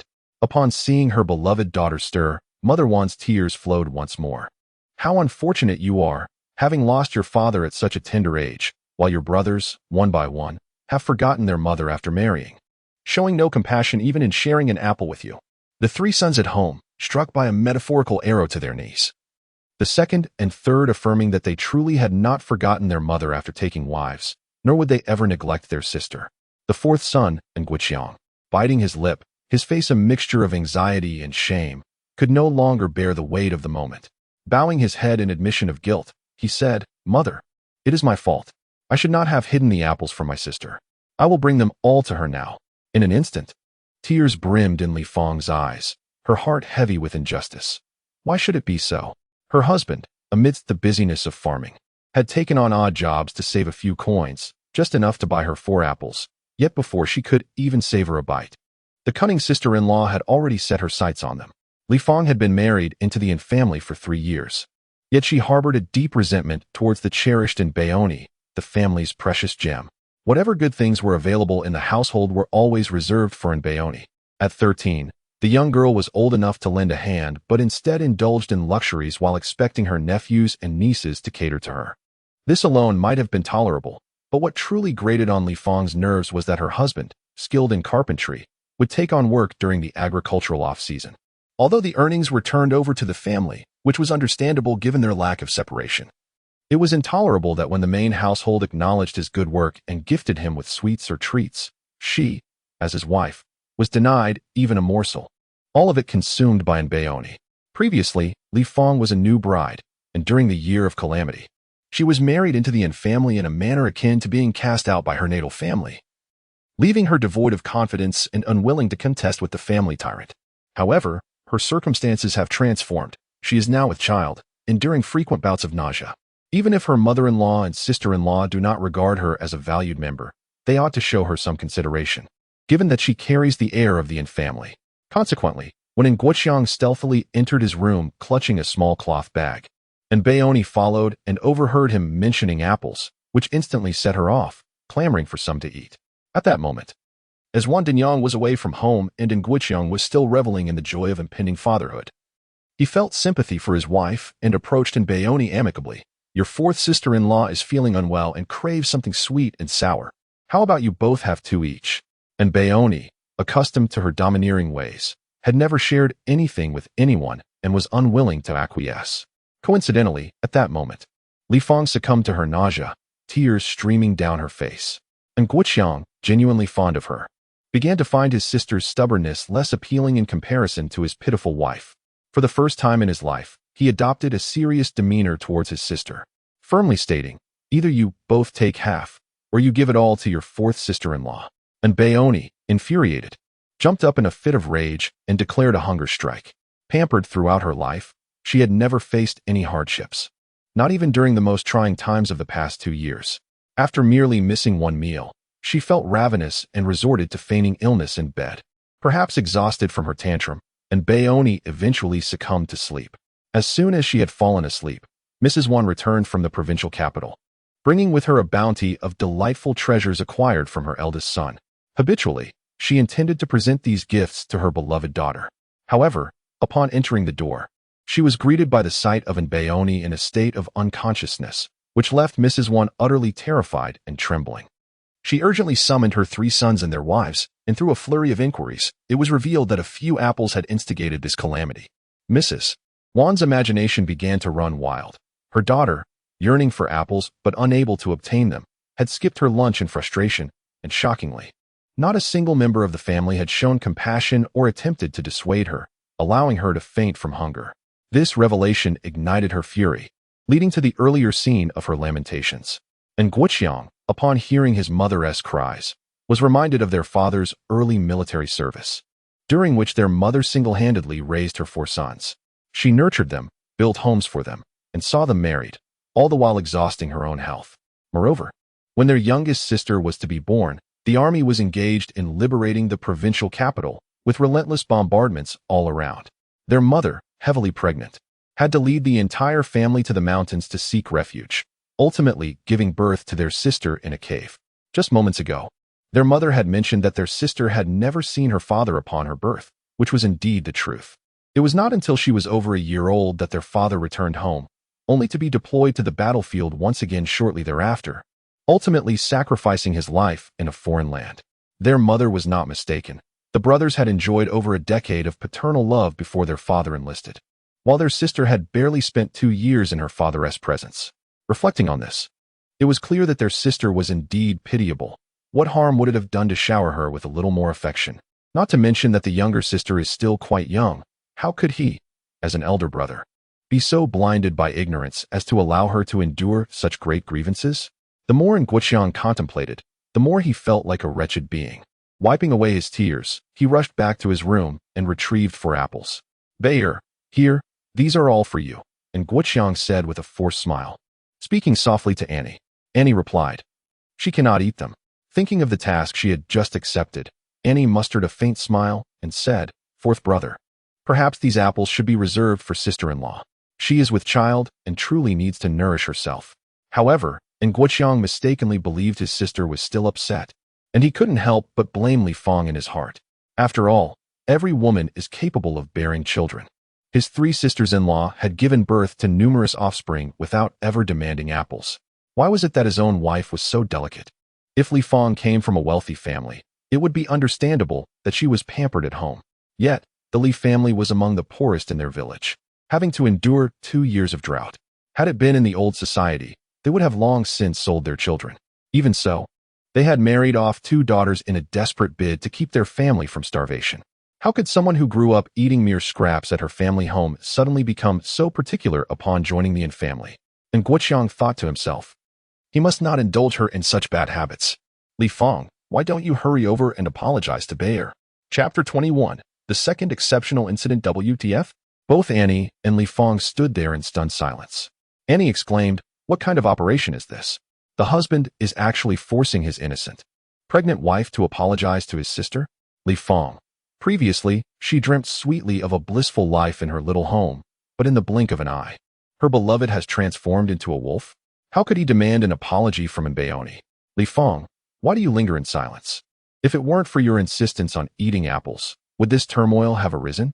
Although Guoqiang harbors affection for his wife and cherishes the anticipation of their unborn child, such sentiments pale in comparison to the nurturing provided by his mother over the past 2 decades.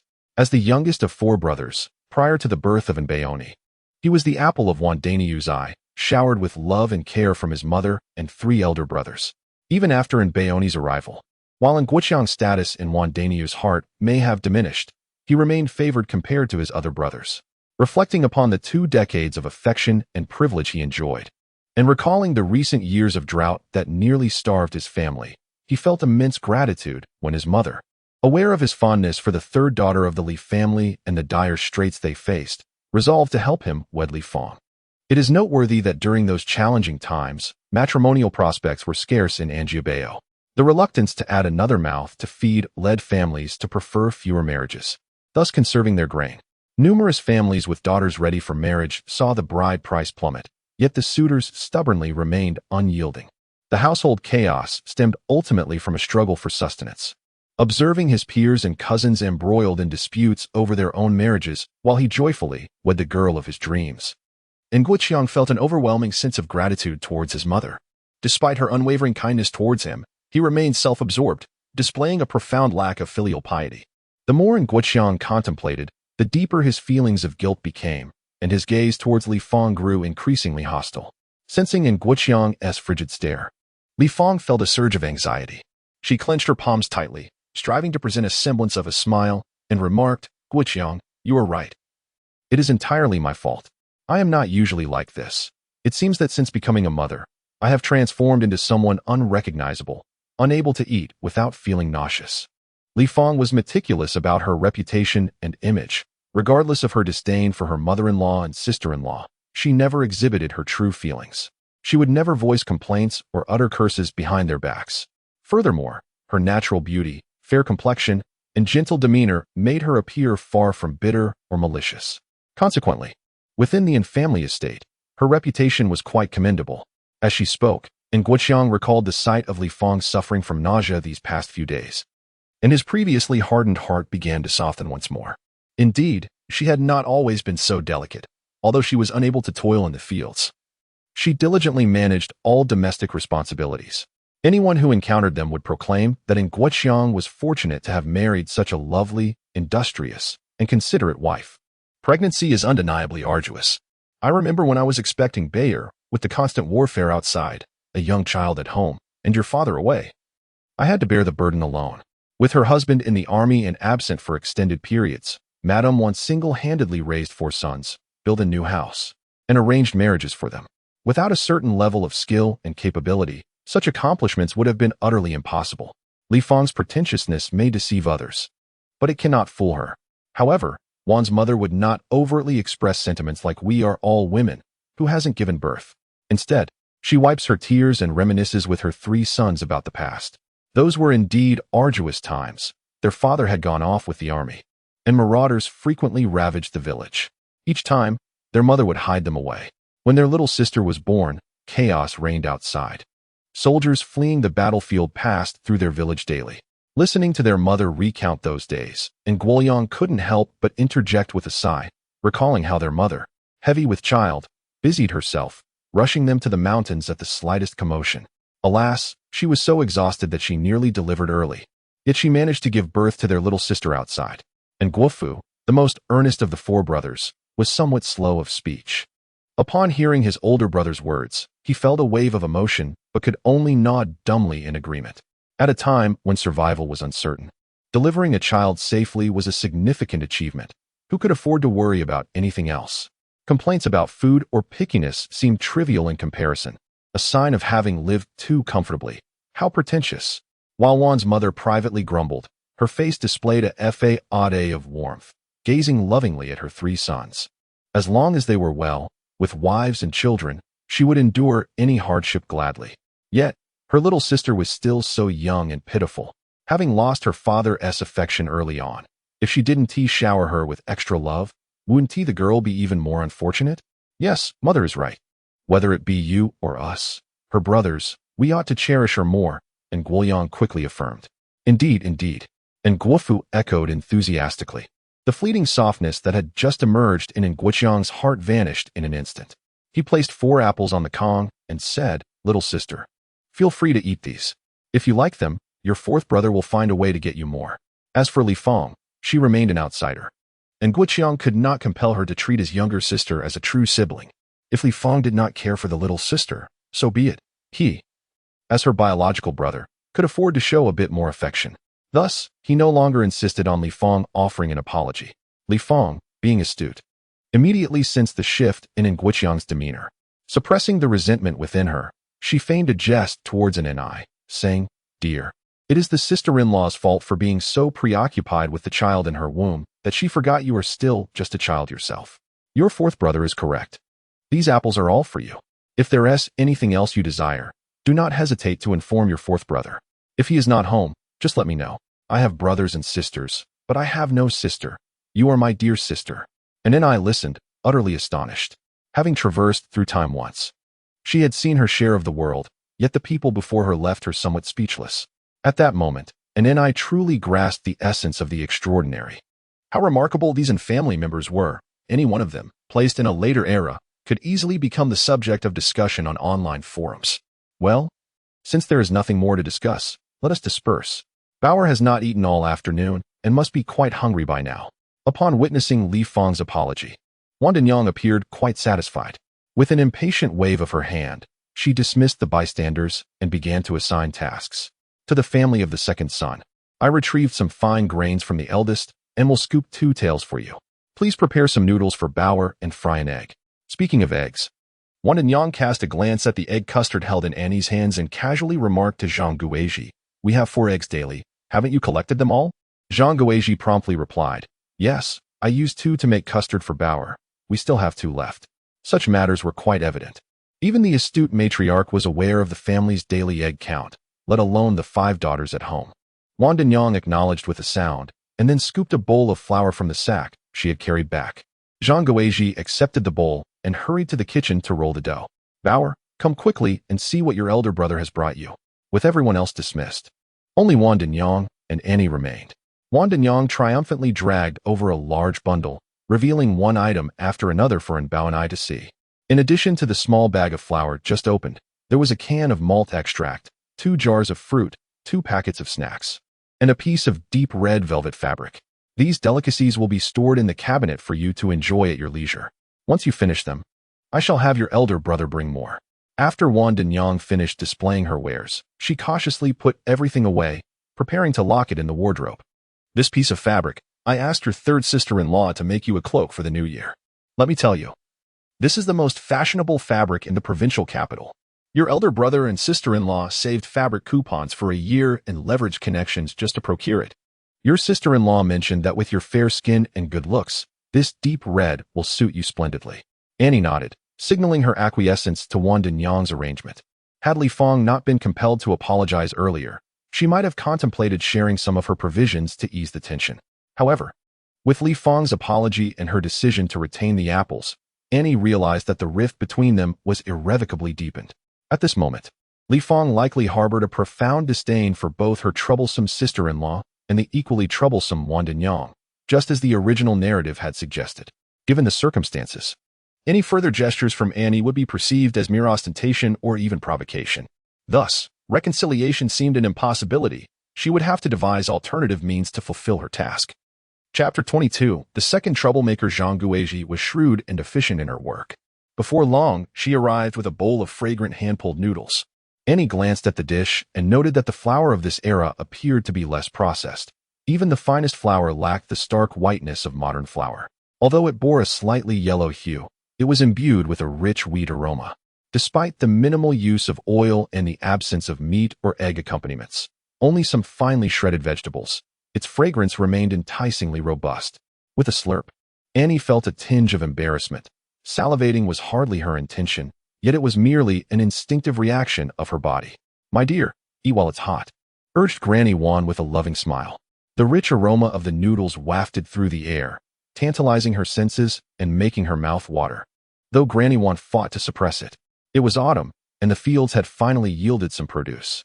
While it could not compare to the bountiful years of yore, it was a significant improvement over the previous 2 years. At the very least, the villagers believed the calamities had passed, and a bountiful harvest awaited them in the coming year. This year, there was a harvest, yet the shadows cast by the hardships of past years loomed large.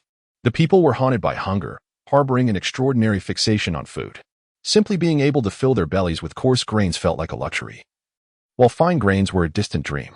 Even if some fine grains were available at home, they would find a way to trade them for coarse ones.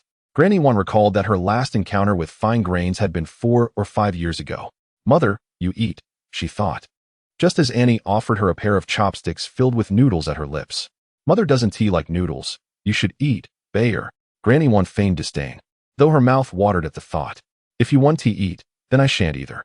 Annie, not believing her mother's claims of dislike, knew that those who had endured disasters and starvation could never afford to be picky. She persistently brought the noodles to Granny Wan's lips. And seeing her daughter's determination, Granny Wan had no choice but to open her mouth. Annie quickly stuffed the noodles in. The moment they touched her tongue, the rich wheat flavor enveloped her senses. With a bite, the noodles proved satisfyingly chewy. Granny Wan felt this was the most delectable bowl of noodles she had ever tasted in her life. As she chewed, her eyes welled with tears. Her beloved Bayer was indeed filial, even thinking of her while savoring a simple bowl of noodles.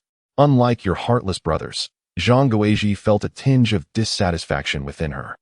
Her husband was dutiful enough, yet he still faced incessant scolding from his mother. Annie, not to be confused with Mbayoni, perceptively detected the subtle shifts in Zhang Guizhi's expression and swiftly interjected, Mother, all 4 of my brothers and their wives are also dutiful. They treat me well. This fine flour was given by my eldest brother. The noodles were prepared by my second sister-in-law. And the firewood for boiling the noodles was gathered by my third sister-in-law along with several nieces. Moreover, my 4th brother gifted me 4 apples. Annie praised each of her siblings in turn, then proudly declared, I do not boast, but there is no family in Anjiabao as harmonious as ours. Zhang Guizhi was somewhat taken aback. When had her sister-in-law become so sensible? She had not stoked the flames of discord as she had in the past, but rather had learned to quell them proactively. However, Wandama did not harbor doubts about Annie. In her eyes, her precious daughter was simply a well-behaved and understanding child. In the past, whenever her daughter quarreled, it was always deemed to be the fault of others, and those others encompassed everyone in the family, save for the mother and daughter duo. When her daughter unexpectedly defended her son and daughter-in-law, Wandama felt a flicker of suspicion. After dismissing Zhang Guizhi, she leaned closer to Annie and whispered, Dear, were you frightened today? You needn't be afraid. Your mother is not dead yet. And this household is not yet under the control of others. You do not have to lower yourself before those ungrateful wretches. Annie, holding her chopsticks, pretended to offer a bite to Wandama, who deftly evaded her. Annie understood that her mother cherished her. In a household where there was something delicious to eat, she would ensure her mother had a taste before indulging herself. Just a single mouthful of noodles was already her limit. Any more, and the elder would surely refuse to eat. Understanding this brought warmth to Annie's heart. Reflecting on the tragic fate of Grandma Wan in the narrative, she silently resolved to protect the elder, ensuring that no malevolent individuals would harm her. As she contemplated her mission, Annie swiftly finished her noodles and softly remarked, Mother, I am not afraid of today's events. I am merely saddened. Truth be told, I do not genuinely desire an apple. It is just that I cannot abide Sister C flaunting her pregnancy with such arrogance. Since reconciliation with Li Fong was no longer an option, she decided to confront her head-on. Grandma Wan was somewhat taken aback. Li Fong always pretended to be gentle and understanding. Yet her true nature was all too clear to Wan. Leaving aside the past, the incident where Li Fong incited Guoqiang to propose to the Li family was sufficient for Wan to discern her character. What surprised her was that her own precious child had also noticed Li Fong's discrepancies. It must be noted that, in the entire Wan family, aside from herself, only Zhang Guizhi was perceptive enough. Others, like Fong Xiua and the brothers in Guoyang, believed Li Fong to be a sensible and virtuous woman. Seeing the confusion in Grandma Wan's eyes, Annie proudly lifted her chin and declared, I am, after all, your own daughter, naturally as clever as you are. In the past, I was reluctant to engage with her, which allowed her to put on a facade. But now, she dares to compete with me in everything. If I endure this, I would no longer deserve to be your daughter. Annie was untroubled by the possibility of Grandma Wan doubting her, nor did she harbor any guilt over usurping another's place, for she knew that in this world, she was indeed in Bayoni. One might say that Anne Bonny is but a reflection of Annie from a parallel universe. They are, in essence, one and the same. Oh, my precious child, how well I know that you resemble me most closely, equally intelligent, unlike her foolish brothers, who are perpetually ensnared by their wives. Mother, as I lay upon the Kong at noon, my stomach growling with hunger, my brothers were feasting in the main room. Yet not one of them thought to bring me a morsel, lamented Annie. To make matters worse, my second sister-in-law had the audacity to give the white flatbreads meant for me to her two sons. What a shameless Jean Gouagie. I knew she was untrustworthy. Daring to pilfer my food, Madame Juan, incensed, nearly leapt to her feet, but then descended from the edge of the calm, turning to storm out. Annie swiftly grasped her arm, imploring, "Mother, please do not let anger consume you. While I am indeed upset by my sister-in-law's actions, I can somewhat comprehend her perspective. After all, her two children are sons, while I am merely a burden." "Burden? You are the apple of my eye, my dearest, and the treasure of the family." Madame Juan's fury was genuine now. She had yet to express disdain for the several maidservants in their household, yet her daughters-in-law had the gall to scorn her beloved child. Madame Juan was certain that her daughters-in-law had spoken ill of her darling in her absence, for such a term would not have escaped Annie's lips without provocation. "Mother, with you here, none dare mistreat me. Yet as you witnessed today, in your brief absence, Annie spoke, casting a glance at Madame Juan's expression. Indeed, upon hearing those words, Madame Juan's countenance darkened ominously. After a considerable pause, Madame Juan gritted her teeth and declared, "Bayard, rest assured, I shall diligently instruct your brothers to treat you well." Madame Juan harbored a firm confidence in her sons. As long as she maintained her authority, they would never dare to rebel. At over 50 years of age, she believed she could live for at least another decade, by which time Bayard would have found a suitable match, rendering any objections from her brothers and sisters-in-law inconsequential. "Mother, forcing them to treat me well is far less desirable than having their genuine affection," Bayard remarked. Annie shook her head, voicing her thoughts. "In truth, my brothers have been quite kind to me. The main issue lies with the sisters-in-law.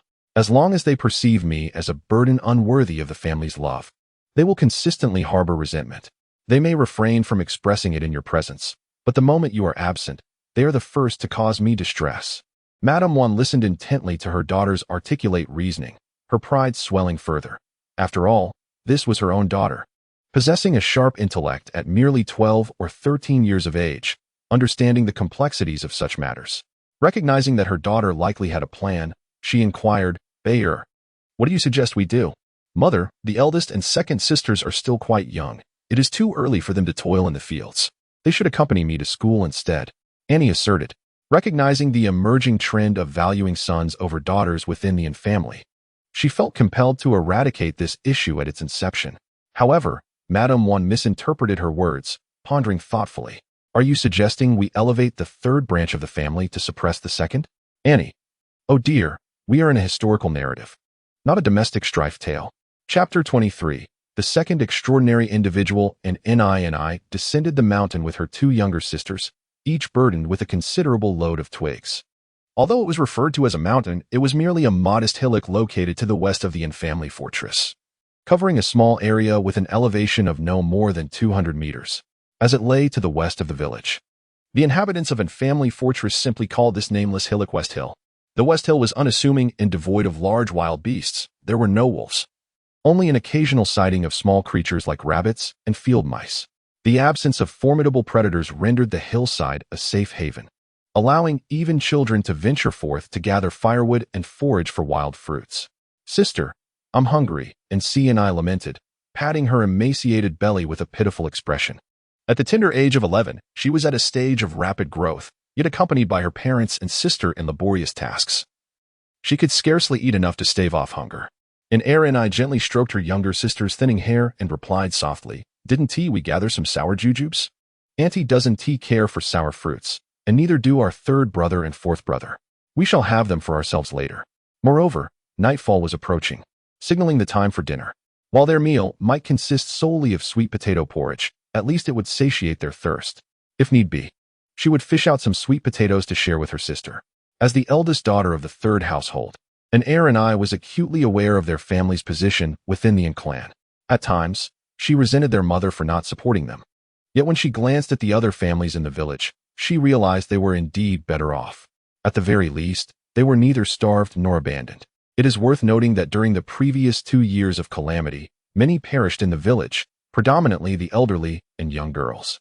Some newborn female infants were either given away or outright discarded by their families. In contrast to their plight, the sisters had fared remarkably well. Though they were required to work, what child does not toil? Why should the sour jujubes we gather be shared with others? And Sanni staggered under the weight of a bundle of firewood, fatigue rendering her slightly unsteady. Naturally, her stomach also echoed its emptiness. A combination of exhaustion and hunger igniting her frustration. Unable to suppress her feelings any longer, she voiced her thoughts candidly. And Ernie gazed at her sister in bewilderment. While Sanni was indeed more spirited, she had never been so audacious.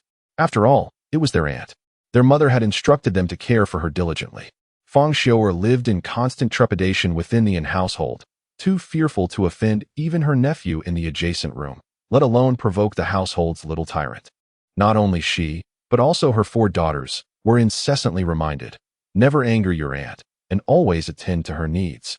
And Ernie's daughters complied, with the youngest, Wu and I, only 3 years old, already knowing to serve her aunt food, pour water, and bring wash basins. Why was it that, despite being the same in essence, their aunt could do nothing yet still enjoy better food and clothing?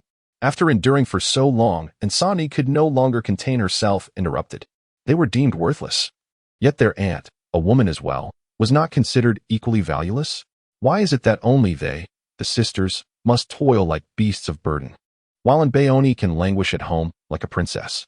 Sen and I, you, and Ernie was taken aback, glancing around. They had already descended the mountain and entered the village. Not far from home, she dared not speak loudly, fearing the ears of acquaintances might catch wind of her words. Lowering her voice, she lamented that their household lacked male heirs, and thus could hardly hold their heads high. The little aunt was the apple of their grandmother's eye. Should they provoke her, grandmother would undoubtedly be furious, and they would bear the brunt of her wrath, particularly for their mother, who would surely face severe reprimands. Grandmother had always held a disdain for their mother. What if her ire grew so fierce that she cast their mother out? And C&I was equally startled by Sanjia's outburst. Sanjia, what is wrong with you? Why are you suddenly comparing yourself to our aunt? We are not the same. What is the difference? Aren't we all women? Since San and I had voiced her thoughts, she decided to embrace the chaos. Truth be told, she had long harbored disdain for such an insufferable little aunt, and now she found herself embroiled in it. Without reservation, she declared, enough. Stop talking. Sen and I don't know why you've become so audacious, but before you utter such words, consider our mother. She has endured so much. And Ernie, concerned that San Mei might speak so recklessly upon their return home, earnestly advised her. And father, he is the most filial toward grandmother and dotes on the little aunt. If he discovers your discontent toward her, he will surely be enraged. They have no brothers to support them. If they further irritate father, will they still have a peaceful life at home? It might even bring trouble to mother. Upon mentioning her parents, Sanni found herself engulfed in frustration. It is often said that a mother becomes strong for her children, yet her mother seemed to be the exception. Her daughters were bullied daily, while she dared not utter a word of protest, incessantly advising them to endure and to toil in silence. As for that foolishly filial father, Sanni was at a loss for words. His own mother was cherished, yet did that mean his daughters were merely adopted? To placate a mother of such poor character, he would even mistreat his own flesh and blood. For such a father, Sanni could only respond with a scoff. Though her parents were unreliable, her sister was a beacon of support. During these days, her sister had not ceased to assist her with chores and had secretly saved provisions for her. Reflecting on an Ernie's kindness, Sanni pouted but ultimately refrained from further comment, murmuring a resigned acknowledgement. Seeing that Sanni had finally been persuaded, Ernie breathed a sigh of relief and reiterated her advice before leading her younger sisters home. Following this episode, Sanni dared not voice her hunger, instead discreetly rubbing her belly with a pained expression as she trailed behind her sister into the house. Grandmother, second aunt, mother, little aunt, we have returned.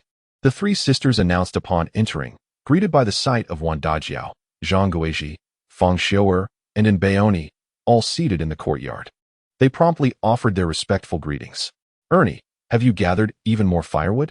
You are quite capable, Zhang Guizhi remarked with satisfaction upon noticing the branches on the girls' backs, not forgetting to offer her praise. Ernie smiled in response, remaining silent as she exchanged pleasantries with the elders before leading her sisters to place the firewood beneath the eaves of the kitchen. Dear aunt, these are the sour jujubes we picked. Do take a taste. After completing their chores, they went to the well in the courtyard to wash their hands and faces. Once thoroughly cleaned, Ernie cradled a handful of bright red sour jujubes from her basket. Annie felt a twinge of embarrassment witnessing the industriousness of an Ernie, who was merely 2 months her junior. She cast a glance at her 3 nieces, and their fates surfaced in her mind. An Ernie, aged 13.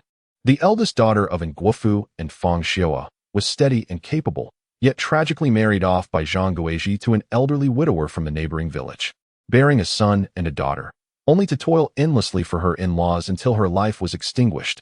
And Sanni, at 12, was livelier, or perhaps more headstrong, being the only one from the third branch who dared to defy.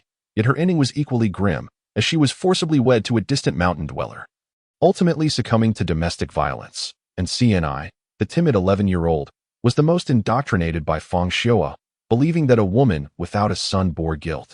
And after being married off by Zhang Guizhi, she desperately tried to bear sons, tragically dying in childbirth. And then there was little Nwuni, merely 3 years old, who, while feeding the chickens in the yard, would meet a sorrowful fate herself, drowning at 6 while washing clothes by the river. Sighing at the sight of her emaciated, malnourished nieces and reflecting on their dismal destinies, Annie couldn't help but feel a profound sorrow. Are sour jujubes now available? Suppressing her inner compassion, she smiled and took a few jujubes, biting into one, only to grimace at its overwhelming sourness. How acerbic it was, Madame Wan chuckled, remarking on how you have never been fond of sour jujubes, and now, it seems, you are taken aback by their tartness. Annie smiled awkwardly, then glanced at her sisters, and Ernie and the others. Though her aunt was not particularly fond of them, she appreciated the sentiment behind their offering. With that, Annie pulled a few large white rabbit candies from a cloth pouch, declaring that even if they could only offer jujubes, as an elder, she could not neglect them. Here, each of you take one. And Ernie stood frozen, gazing at Annie as if she were a stranger. After all, this little aunt was notoriously protective of her treats. When had she become so generous? No, it's unnecessary, Feng Xiaoer hastily interjected on behalf of her 3 daughters. It was their duty to show filial piety to their elders. How could they accept her offerings? Feng Xiaoer feared that her sister-in-law might act on a whim, and if her daughters were to indulge, it could lead to complications if the aunt regretted her decision later. My mother says, and Ernie quickly responded, regaining her composure. These are rare treats specially given to you by uncle. We shall not partake. And Sanni swallowed hard. After all, these were white rabbit milk candies, said to be equivalent to a cup of milk for every 7 pieces. In this era of scarcity, being able to enjoy a white rabbit was indeed a luxurious delight. And Sanni had never tasted a white rabbit before and was unaware of its significance, but seeing her sister decline, she too shook her head in refusal. At that moment, Nwuni, having finished feeding the chickens, approached unsteadily. Noticing her, Annie waved her over. Nwuni glanced at her mother and sister, noticing no signs of concern, before she trotted over to Annie and sweetly called out, "Aunt." "Oh, how delightful." Annie peeled open a large white rabbit candy and promptly placed it into Nwuni's mouth. Upon witnessing this, Wan Dinyang felt a pang of heartache. Yet she had already surmised her daughter's intentions and could only allow her to bestow kindness upon the third household. Annie then offered each of an Aranai, and San and I, and an C and I a piece of candy. The rich fragrance of milk combined with sweetness created a delectable treat they had never experienced before. An Aranai and an CNI's rational minds warned them against indulging in the candy, yet their bodies instinctively urged them to suck on it fervently. The hard candy gradually softened as it became drenched in saliva, shrinking until it ultimately dissolved completely in their mouths. And San and I did not exhibit as strong a reaction, but the sheer delight of tasting such a delicacy made her squint her eyes in satisfaction. The sisters were entranced by the exquisite flavor of the candy, while their biological mother, Feng Xiaoa, appeared anxious and fearful, as though witnessing her daughters consume poison rather than a treat. "Is it delicious?" Annie inquired softly, observing the girls savoring their newfound delight. "So good," exclaimed Nwuni, a 3-year-old who had never tasted anything splendid since her arrival in this world. Moreover, her birth coincided with calamity, and although the Yin family fared better than other villagers during the years of disaster, they could only manage to eat to a point of partial satisfaction. Feng Xiaoa, possessing a timid disposition, felt a wave of guilt wash over her upon realizing that she had given birth to another burden. Before her mother-in-law could utter a word, her own conscience weighed heavily upon her. Eager to prove her worth and alleviate any notions of being worthless, she hastily resumed her chores while still in the postpartum period. Her body had not yet recovered, and her milk supply was nearly non-existent. Thus, It was only with the help of rice soup that Nwuni managed to survive. Although she had persevered, the child appeared malnourished, with sparse hair, a frail frame, and a diminutive stature. Upon tasting such a delightful treat for the first time, Nwuni danced with joy, and Ernie felt a tinge of embarrassment. At her age, it was rather unbecoming to still crave a piece of candy. When her little aunt inquired, she bashfully nodded in affirmation, and Sonny echoed her approval with a simple mm. And Sonny, the most honest of the group, nodded vigorously, exclaiming, "Little aunt, it is truly delicious."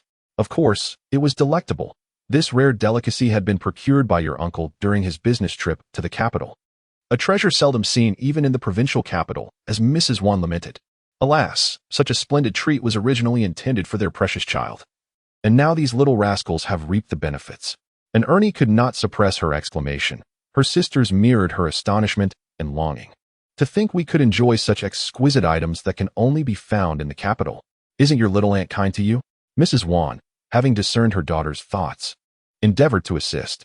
The four sisters nodded in unison.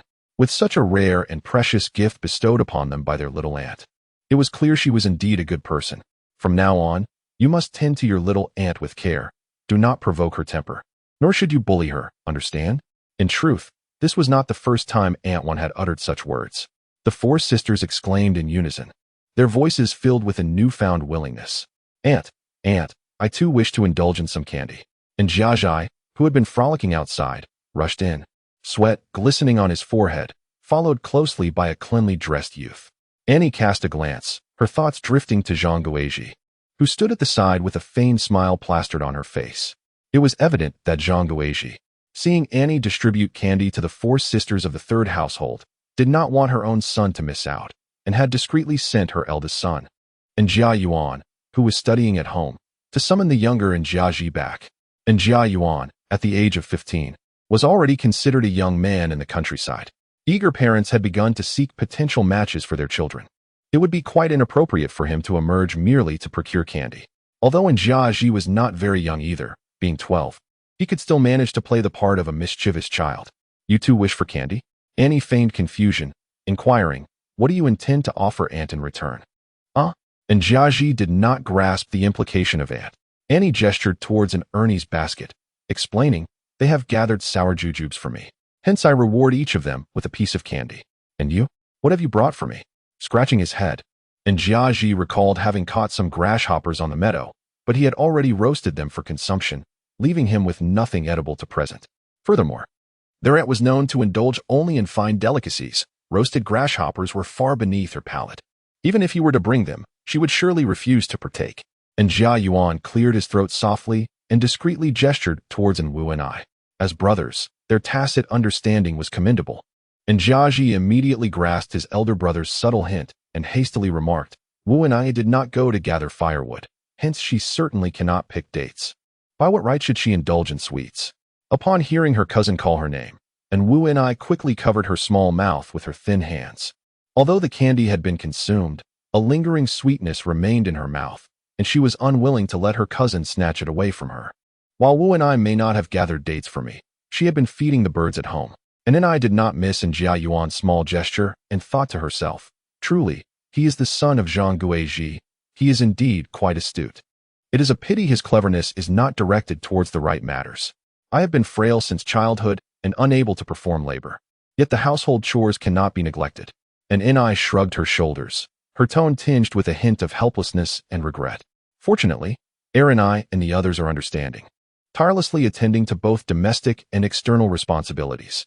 Ordinarily, I do not mention it, but I observe it all. Hence this candy is a reward for Erinai and the rest. And Bao Inai was a premature infant. When she was born, her health was rather precarious. Wan Dinyang looked at her daughter, who resembled a tiny kitten, with both tenderness and guilt, resulting in her being overly favored. Over the years, she often reminded her son, daughter-in-law, and grandchildren, Bao Er was born prematurely, her health is delicate, and she must be well cared for. In truth, Wan Dinyang has indeed nurtured and Bao and I exceptionally well. For over a decade, she has been free from illness and calamity, thriving even more robustly than those born at full term. When an Ni spoke of her own frailty, there was a hint of self-doubt in her voice. Yet, Aunt One appeared utterly unperturbed. Zhang Guizhi's lips twitched, yet she dared not retort. Fang Xiua lowered her head, feeling even less inclined to voice any dissent. The and Ernie sisters had just savored the sweets bestowed by Annie and regarded their aunt as a benevolent figure. Hearing her praise further endeared her to them, and Ernie boldly exclaimed, "Aunt, your health is fragile. Allow us sisters to manage the household chores." She harbored no aversion to labor, but dreaded the prospect of working unrecognized and unappreciated. It was only today that she realized their contributions were indeed acknowledged by some. "Yes, Aunt, take your rest. We shall handle the tasks." And Sini, still relishing the taste of her candy, hastened to echo her sister's sentiments. And Sani, with her head bowed, could not suppress a smirk from a vantage point unnoticed by others. "If I cannot toil, and you do the work for me, naturally, I must offer a reward." The repetition of a lie can render it a truth. The more Annie repeated her assertion of incapacity, the less intense her guilt became. She glanced at her obedient four sisters, then at the visibly disgruntled Njiazi, and calmly stated, "If you wish to enjoy the sweets I provide, that is acceptable. But do not wander off, simply remain home and labor diligently. I refuse to work. I am not a worthless commodity." And Jiaji, still youthful and exuberant, returned home eagerly seeking candy, only to find himself compelled by his aunt to labor instead. Frustrated, he inadvertently voiced his mother's grievances. "Worthless commodity? And Jiaji, what do you mean by that?" Annie's demeanor instantly turned icy. Madame Wan was enraged. She suspected that someone was speaking ill of her in front of Bauer, and now she had caught them red-handed. Aaron I and the others were nothing but liabilities. Before Njiaji could finish his words, Jie Yuan covered his mouth. Fang Xiua and the sisters could not help but lower their heads upon hearing this. "Oh, by your logic, I am also a burden and should be working, right?" And then I replied coldly, "Well, of course you should work. If it weren't for your mother protecting you, would you be living more comfortably than us men?" And Jiaji, muffled, could not utter a word, but the expression in his eyes conveyed everything. Madame Wan, being astute with age, understood the situation perfectly. She picked up a broom and swung it at Njiaji, exclaiming, "You wretched scoundrel dare to belittle your aunt as a burden. I have yet to complain about you being a good-for-nothing who only eats and does not work." Zhang Guizhi could no longer maintain her facade and hurriedly rushed forward to stop Madame Wan. Unfazed, Madame Wan struck Zhang Guizhi as well. Humph. Did she truly believe that Njiaji, a mere child, understood the notions of burdens and inheriting the family business? Wasn't he at Zhang Guizhi, as his mother, who incessantly repeated such things? Madame Wan could overlook Zhang Guizhi's cleverness, but once that shrewdness was directed at her beloved, she could not tolerate it any longer. Alas, Zhang Guizhi endured several blows, wincing in pain but refraining from retaliating against her mother-in-law. She was acutely aware that her husband was excessively filial. Should she dare to strike back, it would be her husband, and Guoyang, who would not let her off easily. Fang Xiua, clutching her daughter, had retreated to a corner, observing vacantly as her mother-in-law wielded a large broom to chase after her sister-in-law and two nephews. Insani stood in a daze, whispering to herself, "What is happening? How did the extraordinary grandmother come to blows with the extraordinary second aunt? Has heaven finally opened its eyes?" Annie, with her keen ears, caught every word of Insani's murmurs, narrowing her eyes as she scrutinized her rather unfortunate niece. In Chapter 25, The Second Extraordinary One, witnessing Aunt Wan effortlessly overpowering Zhang Guizhi and her two children, Annie chose not to intervene, but instead quietly summoned the system. "System, are you there? Speak." The system remained as aloof as ever. Insani, the original protagonist's niece, appeared to be somewhat problematic. Annie was uncertain but wished for the system to clarify the situation. "Please hold on, I will investigate," the system replied before vanishing. After waiting for a while without any response, Annie set the matter aside for the moment. Meanwhile, the beleaguered Jie Yuan could no longer tolerate the chaotic scene. Noticing neighbors peering over the wall, he, being a youth aware of saving face, was reluctant to become the subject of ridicule. With a weary breath, Jie Yuan grasped the broom held by Grandma Wan and said, "Grandmother, Xiao Ji is still young and naive. He has heard such words from somewhere and spoke them thoughtlessly. Please rest assured, I will certainly guide my younger brother properly." Zhang Guizhi quickly added, Yes, mother, you have watched Xiao Ji grow up. This child is quite straightforward and speaks without thinking. Please do not be angry." Grandma Wan, exhausted from her exertions, leaned heavily on the broom, breathing heavily. "Enough of this pointless chatter. I am aware of your deceitful schemes. I refrained from calling you out before simply out of laziness. With a cold glare directed at Zhang Guizhi, she spoke without a hint of politeness. If I ever discover that you speak ill of Bauer behind closed doors again, humph, the Yin family will not tolerate a gossipy daughter-in-law. Zhang Guizhi had been married into the Yin family for over a decade, maintaining the image of a dutiful daughter-in-law. With her sister-in-law Zhao Mei absent from the hometown, she had effectively assumed the role of the eldest daughter-in-law in this large family, earning the respect of her two younger brothers-in-law and their spouses. However, being chased and scolded by her mother-in-law was an unprecedented experience for her. The embarrassment she felt was magnified by the presence of her least favored younger sisters-in-law, intensifying her discomfort. Furthermore, neighbors on either side were peering in, and if she allowed her mother-in-law to label her as a gossip, it wouldn't be long before the entire Yin family compound would be aware of it. Perhaps the villagers will not alter their perception of her due to this incident. Nevertheless, the image of her as a virtuous and capable woman, carefully cultivated over many years, has now been tarnished. Heavens above! I swear I have never spoken ill of Bayer. Zhang Guizhi vehemently denied, while simultaneously pulling her youngest son closer and fiercely striking his back several times. You foolish child. So consumed by play that you dare to repeat such nonsense you've heard from who knows where within our home. Have I not always told you that your aunt is frail and in need of rest, especially since she lost her father at such a tender age? Our family has always treated her with utmost kindness because of her plight. Why can you not heed my words, yet remember the idle gossip from outside so clearly? Clearly, it was your words that instigated this, so why must you strike me? And Jiachi felt wronged, yet he was not so foolish as to provoke further trouble. He understood that he had momentarily spoken out of turn and, this time, did not require his brother to silence him. He dared not speak carelessly again. Humph, I will not fall for your tricks. Wan Dama did not trust Zhang Guizhi in the slightest, yet today's events were not of great consequence. The scolding delivered moments ago served to remind Zhang Guizhi that she was not the sole clever one in the household. The Wan family was still firmly under her dominion. Enough of your pretense. We all understand the situation at hand, Wan Dama declared, casting her gaze over the neat and tidy Yin Jin, the wronged-looking Yin Jiachi, and then glancing at the four sisters and Ernie and her siblings who were huddled in the corner. From this day forth, both of you shall join the labor in the fields. Mother, the distance is great, and both Jia Yuan and Xiaoji still need to attend school, Zhang Guizhi exclaimed anxiously. She bore sons, yet how could they toil like those unprofitable scoundrels? Then let them not go. After all, they are not cut out for academics. Attending school would merely squander our family's resources. Although Wan Daong held a fondness for her conscientious grandson, Jia Yuan, today's events made her acutely aware that no matter how dutiful or filial he was towards her, when a conflict arose between her and Zhang Guizhi, he would invariably side with his biological mother. Well, it matters not. I do not lack for grandsons, nor do I lack for capable, scholarly grandsons. The two sons of her second son, raised in a manner that rendered them only adept at petty tricks, were of little consequence. She still had her two obedient grandsons from her eldest son. Reflecting on the two refined and well-mannered grandsons she had seen in the provincial capital just yesterday, Wan Daong's gaze towards Jia Yuan grew less tender. No, how could they not attend school? Zhang Guizhi was utterly frantic. She still harbored hopes for her two sons to achieve greatness, perhaps attending university like the eldest of the Yin family and becoming officials in the provincial capital. Why not? Did not the second daughters also forego school? They are even younger than Jia Yuan, and yet they were working in the fields early on to earn labor points.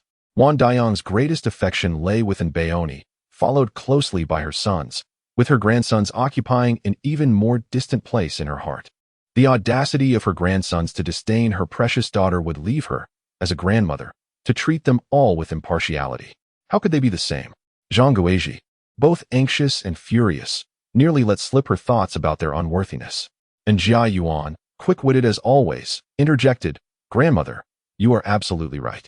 With so many chores at home, it must indeed be exhausting for just a few sisters. How about this? Let us take on the tasks of chopping wood and mowing the grass. My brother Xiao Ji and I will handle it after school. As he spoke, and Jia Yuan discreetly signaled his younger brother. And Jia Ji understood the cue. Though he felt reluctant, he nodded and said, Grandmother, you need not worry. I will work diligently alongside my brother. Zhang Guizhi recognized that the household decisions were invariably made by the matriarch. If she truly resolved to prevent the children from attending school, they would indeed miss out on their education. As for her foolishly filial husband, he would merely obey his mother without the slightest hint of rebellion. suppressing her resentment. Zhang Guizhi forced a smile and said, "Mother, let Jia Yuan and Xiao Ji finish their studies before attending to the chores. Rest assured, if they cannot complete their tasks, I will assist them." Seeing this, Wandama sighed with slight relief. Annie hurriedly approached, helping Wandama to sit on a bench, and brought a porcelain cup to her lips, saying, "Mother, have a sip of water." "Oh, my dear treasure truly cares for me," Wandama remarked, savoring a mouthful of milk brewed from big white rabbit candies, which sweetened her heart. "My treasure is so considerate, far better than those ungrateful wretches. Mother loves me most, and I cherish her deeply." Annie spoke these words from the heart. After expressing this sentiment, she shifted the conversation to education, stating, "Mother, it's time for Aaron and the others to start school as well." "What?" Upon uttering these words, not only did Zhang Guizhi and her 3 children appear astonished, but even Fang Xiu'er and her 5 family members were taken aback, all turning their gazes towards Annie. This time, even Li Fang, who had been sequestered in her room to recuperate, quietly opened the door and peered through the crack with squinted eyes. If Aaron and the others were indeed inclined towards academics, then they should pursue their studies. Who knows, perhaps our family could produce a few more scholars. Annie, seemingly oblivious to the astonishment surrounding her, continued, "If their grades are unsatisfactory, attending school for a few additional years would not be detrimental. At the very least, they would learn to write their names and perform basic arithmetic, thus acquiring a skill for the future. When they grow up, they could secure a relatively easy job." "Aunt, do you truly want us to attend school?" Aaron could hardly believe her ears as she gazed dreamily at Annie, her eyes brimming with boundless hope. "Indeed, I believe education is beneficial, which is why I wish for you to pursue it," Annie replied. "And you, Aaron, do you wish to study?" "Yes," Aaron exclaimed, revealing a long-held aspiration, but soon regained her composure, instinctively glancing at Fang Xiu'er. Fang Xiu'er seemed to be stung by something, hastily exclaiming, No, how can they attend school? They are merely useless girls. Why waste money on them? It is far more sensible for them to work hard and contribute to the family. Why should they not attend school?" Annie's gaze towards Fang Xiu'er was frigid.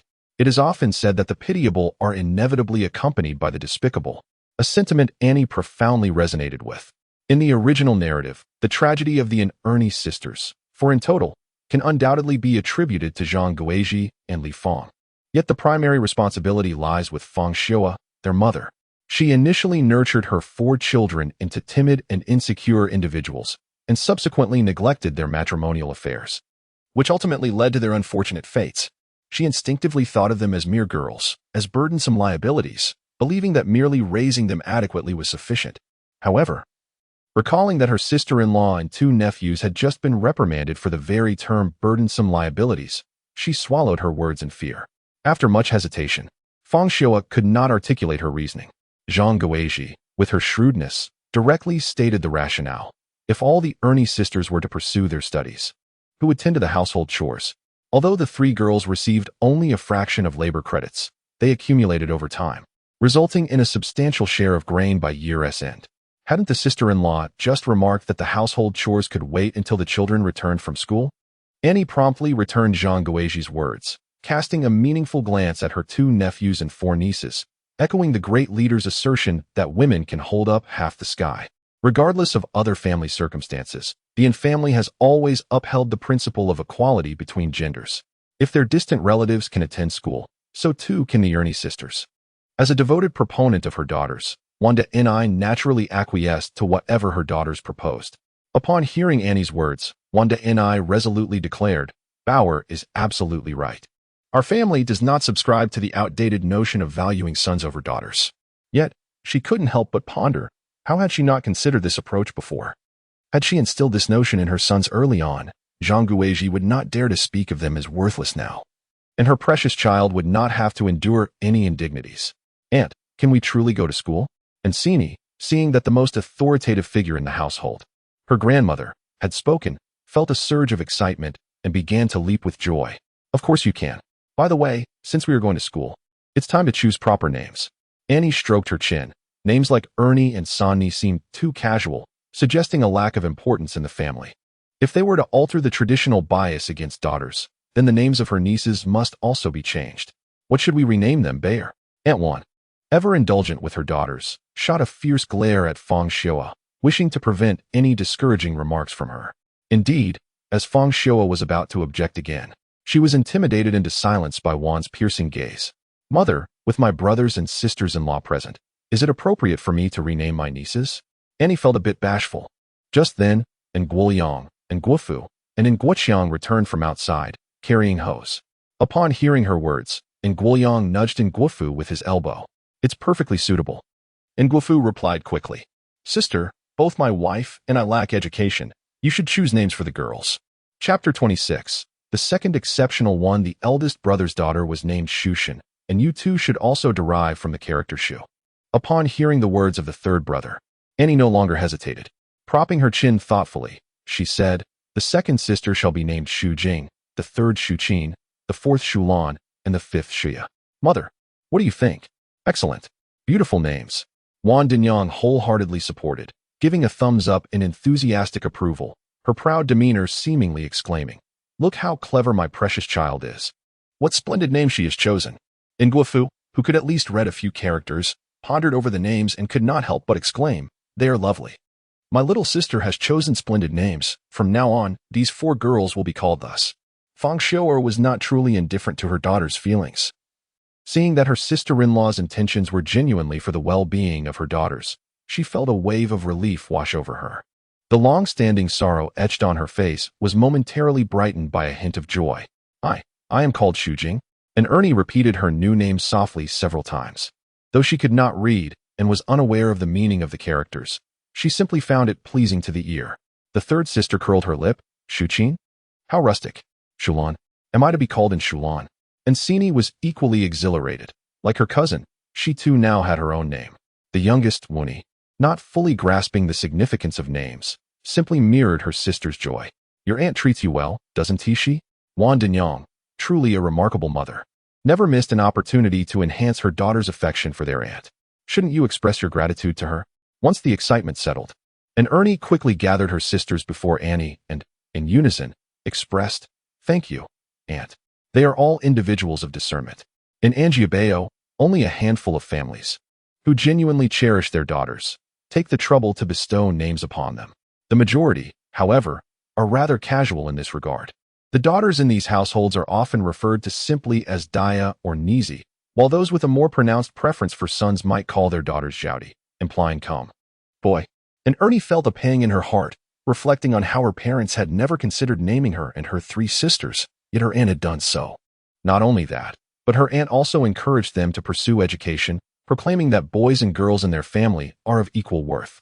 And Ernie's admiration and gratitude for her Aunt Annie reached a zenith, even subtly surpassing her feelings for her own mother. Thus, her expressions of thanks were utterly heartfelt. Ding!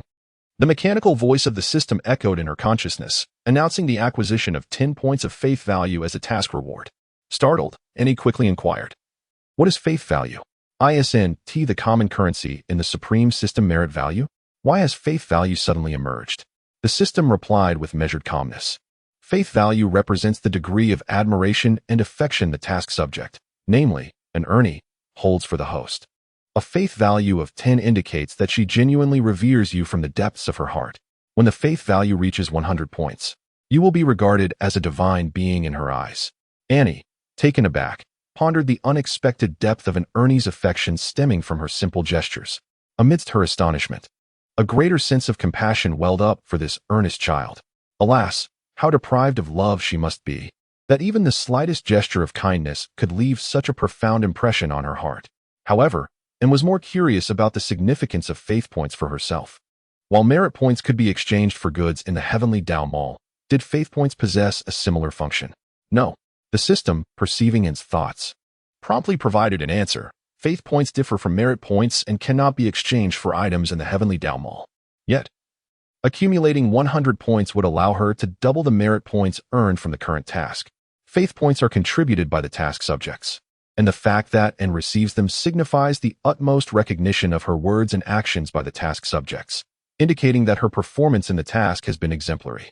Therefore, once faith points reach their zenith, that is, 100 points, she would be awarded double the task points, and was astonished. Could such fortune truly exist? Why had she not been informed of this? The system remained silent for a moment before finally responding. I did not anticipate that you would execute the task so exceptionally well, to the extent of evoking the faith points of the task subjects. For centuries, the system has guided numerous hosts, and while many have acquired faith points, most of them did so after completing numerous tasks and enhancing their abilities. However, it is unprecedented for someone like and to obtain faith points on her second traversal. By the way, I just checked, and San and I indeed has issues. The system explained that she is a traveler, and to her, this world resembles a splendid farming narrative she has read, and suddenly understood. No wonder she often referred to her as the exquisite aunt and the exquisite XX. It is likely that in the novel she read, both my mother and I are depicted as quintessential villains. In truth, and Bayoni is indeed the epitome of such a character. Otherwise, one would not have traversed into her being. The typically aloof system, in a rare moment of jest, remarked coolly, "Host, do not forget, our system is called the quintessential system." "I haven't forgotten," Annie retorted through gritted teeth. "How remarkable and Bayoni is. Previously, I merely regarded her as a spoiled fool. Yet now I realize she possesses a depth of cunning." Li Fang concealed herself within her room, quietly observing the unfolding drama in the courtyard. Witnessing how a few words from Annie prompted Wandama to chase after Zhang Guizhi and her 2 children with a broom, Li Fang could not help but clench her fists. Subsequently, Annie instructed the 4 maids from the 3rd household to attend school and even bestowed names upon them, moving the 4 maids to tears, which only heightened Li Fang's apprehension. It seems prudent to be wary of this insufferable girl in the future. Li Fang, possessing a shrewd mind, could not help but project her own thoughts onto others. As she watched the unfolding theatrics in the courtyard, doubt began to gnaw at her. Could the fruit incident from the previous day have been a deliberate ploy by Bayoni? Was she using a few fruits to deliberately incite discord between the couple? Reflecting on Nguoqiang's cold demeanor towards her the night before, Li Fang grew increasingly convinced of her suspicions. As Li Fang pondered her situation, Zhang Guizhi was equally vexed. What has come over in Bayoni? Why has she suddenly elevated the 3rd household? Could it be that a mere bout of hunger has sparked a revelation in her mind? Upon the thought that the 4 young ladies of the 3rd house would be attending school while her own sons were consigned to labor, Zhang Guizhi was filled with ire. However, having already provoked her mother-in-law today, she dared not engage in any further mischief for fear of inciting her wrath once more, which could jeopardize the reputation she had painstakingly cultivated. For various reasons, both Li Fang and Zhang Guizhi chose to lay low, and the family returned to its usual tranquility. The following day, Bayoni set out for school accompanied by her 3 nieces. Rural children begin their education later. Even Bayoni, at 13, was just starting the 5th grade of elementary school. And Ernie and Sani and Ensini had never attended school and would have to commence their studies from the 1st grade. The 3 sisters, carrying the cloth bags their mother had hastily sewn for them, entered the school with hearts full of joy yet tinged with trepidation. The family was distant, and Jiayuan and Jiaji trailed behind. And Jiayuan, being a few years older, was better at concealing his emotions. In contrast, Jiaji, being younger and spoiled by Zhang Guizhi, harbored resentment towards Bayoni and her sisters due to the events of the previous day. Particularly vexed by the thought that upon finishing school, he would not be able to play but instead would have to fetch firewood and cut grass, he simmered with indignation. "Humph, daring to send me to work? Just wait and see how I will deal with you." The young boy's innocent face was overshadowed by a malicious expression. Chapter 27. The second exceptional child. Annie first escorted her 3 nieces to the principal's office to pay their fees and collect their textbooks before sending them off to their respective classrooms. Only then did she proceed to her own classroom. The village primary school was quite rudimentary, with classrooms resembling ordinary mud huts, their floors composed of compacted yellow earth, and the desks and benches in a state of dilapidation. Following her memory, Annie located her seat. She placed her backpack on the desk and was about to sit down when an alarm bell rang within her mind. The intuition honed during her past life as a special forces soldier alerted her to impending danger. Maintaining her composure, Annie feigned tying her shoelaces. Bending down to cast a glance into the desk's hollow, to her astonishment, a snake was coiled within. Her heart plummeted. There was no need to guess who was responsible. Although Annie was bold at home, she was considerably more restrained outside. Moreover, she often carried an assortment of snacks and fruits, which, during these lean years, were particularly enticing to her peers. Annie reveled in the adoration of her classmates and took immense pleasure in their expressions of envy and admiration. In her delight, she generously shared her treats. Consequently, Annie enjoyed a commendable reputation at school. Throughout her years of attendance, she had never been bullied, let alone subjected to such a prank. Apart from the in-family brothers, Ji-Yun and Ji-Ji, she could scarcely conceive of anyone else capable of such mischief. It seemed these brothers were even more devious than she had previously imagined. She had been far too kind. There was no need for civility with such ill-intentioned individuals. She ought to have delivered a swift slap. Resolving to alter her approach, she swiftly reached into the desk's hollow, deftly grasping the snake by its vital point, and then pulled it out. Ah, a snake. In the classroom, chaos erupted as the girls scurried in all directions. Unfazed, Annie deliberately strolled past Ji-Yun's seat, holding a snake. As anticipated, she observed Ji-Yun feigning terror. Annie smirked inwardly and bypassed him, venturing into the adjacent fourth-grade classroom. Jiazi, come out. With one hand grasping the snake and the other seizing Jiazi by the collar, she forcibly dragged him out. Upon seeing Annie enter, Jiazi was initially startled, but his expression shifted dramatically upon noticing the snake in her hand. In a daze, he was pulled out of the classroom by Annie. Auntie, and Ji-Yun, realizing the precarious situation, hurriedly chased after them. Upon exiting the school, they encountered several local villagers returning from work. Auntie, please spare us. The snake has already been procured for you. Do as you wish, just let little Ji go. And Ji-Yun called out, recognizing some neighbors among the crowd. Yes, Auntie, please don't hit me. I'm afraid. And Jiazi, quick-witted, immediately caught on to his brother's plea and began to shout as well. Oh, aren't those the in-family children? Indeed, it was. Why does Bayoni have a snake in her hand? Goodness, this girl has become utterly unruly. How can a young lady behave so wildly? Is she really going to strike her cousin? TSK, this old woman is truly devoted to her daughter, disregarding her grandson. Shoo, keep your voice down. We mustn't let the team leader hear us. A group of individuals engaged in fervent discussions, yet ultimately constrained by the imposing presence of Captain Andu. They ceased their discourse. However, their disdainful glances towards Annie were unmistakable. And Jiazi, since you possess the audacity to place a serpent upon my desk, you must also possess the courage to acknowledge it. It is no disgrace for the in-family to err, but we shall never cower. Annie was acutely aware that the in-family was intent on tarnishing her reputation. Thus, she would not hold back her retorts. At present, Jiazi was still young, and should his misdeeds come to light, people would merely attribute it to his immaturity and impetuous nature, provided he amended his ways in the future. Discussions surrounding his past transgressions would be dismissed as mere youthful folly, thereby not hindering Annie's mission. Conversely, Bao and I, as a young lady, faced far graver consequences should her reputation be sullied, as it would prove exceedingly difficult to restore. Little aunt, I did not. And Jiazi attempted to refute. Yet Annie waved the serpent before his eyes, prompting him to immediately fall silent in fear. I recognize that you are discontent with my demands, and thus you resort to fright tactics. How resourceful of you, to have found a snake amidst the mountains. As she spoke, she cast a menacing glance at Ji-Yun, warning him, behave yourself, or this serpent shall be entrusted to you.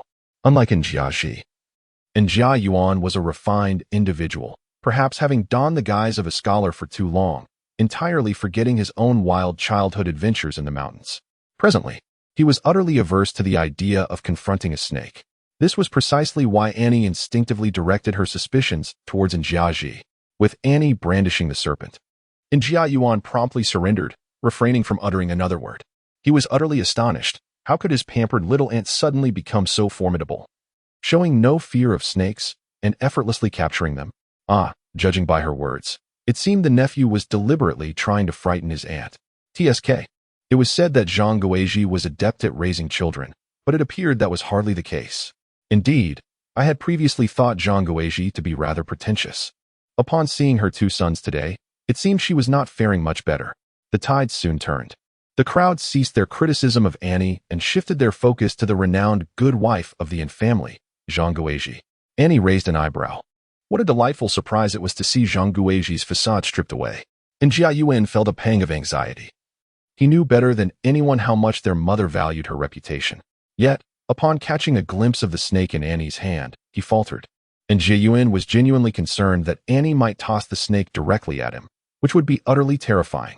Annie dragged Ji-Yun and his brother Ji-Ji back home amidst the gossip of the onlookers.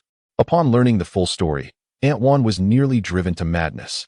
Seizing a pole to strike at Njiji, Annie released her grip, placing the lifeless snake in the kitchen, and swiftly grabbed a rolling pin to join in the assault on Njiji. With regard to such unruly children, Annie had experience. The key was to discipline them until they no longer dared to misbehave. Zhang Guizhi, relying on having 2 sons, along with 3 households working tirelessly, typically shirked her responsibilities. Aunt Juan, recognizing the household also needed cleaning and cooking, had tacitly accepted Zhang Guizhi's laziness, having just attended to the swine in the rear enclosure. Zhang Guizhi abandoned her dipper and hastened forth upon hearing the commotion. "Mother, younger sister, what is the meaning of this?" she exclaimed, witnessing her son's distress. Her eyes welled with maternal concern, and she surged forward without hesitation. "What is the meaning of this?" the elder matriarch retorted, her voice laced with indignation. "You callous and malevolent woman, you have corrupted your own grandson, daring to harbor resentment towards his aunt, and further, to introduce a serpent into her desk. I shall strike you dead, you villainous mother." Her ire reaching a boiling point, Wan Danyang spared Zhang Guizhi no semblance of dignity, assailing her without restraint. As Zhang Guizhi attempted to intervene, she too became a target of the elder's wrath. Observing his mother's plight, and Jiayuan could no longer remain a passive bystander and rushed to confront Wan Danyang. "Ah, you little scoundrel, you dare to raise your hand against your grandmother?" she shrieked. With a flourish, Annie brandished a rolling pin, striking Jiayuan's arm with considerable force. The pain elicited a howl of anguish from Jiayuan, his heart brimming with resentment. "When did I ever lay a hand on grandmother?" he lamented inwardly. "I have been the one subjected to this assault." Attracted by the disturbance, the neighboring denizens congregated to witness the spectacle. "What is the meaning of this? Why are you all loitering here instead of attending to your labors?" Ndu demanded, his countenance stern. Upon the arrival of the esteemed captain, the onlookers dispersed with haste. "And Jiayuan, and Njiji, you have grown bold indeed. Cease this instant."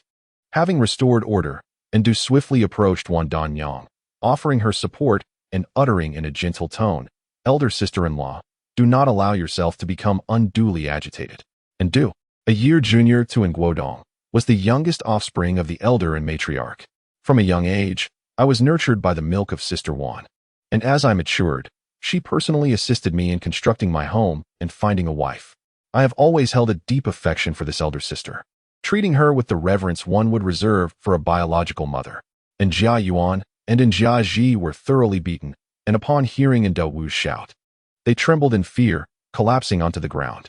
Zhang Guizhi had also received several blows, leaving her in considerable pain. However, being astute, she endured the agony and the resentment simmering within her, cautiously approaching Sister Wan. "Mother, what on earth has transpired to incite such fury within you?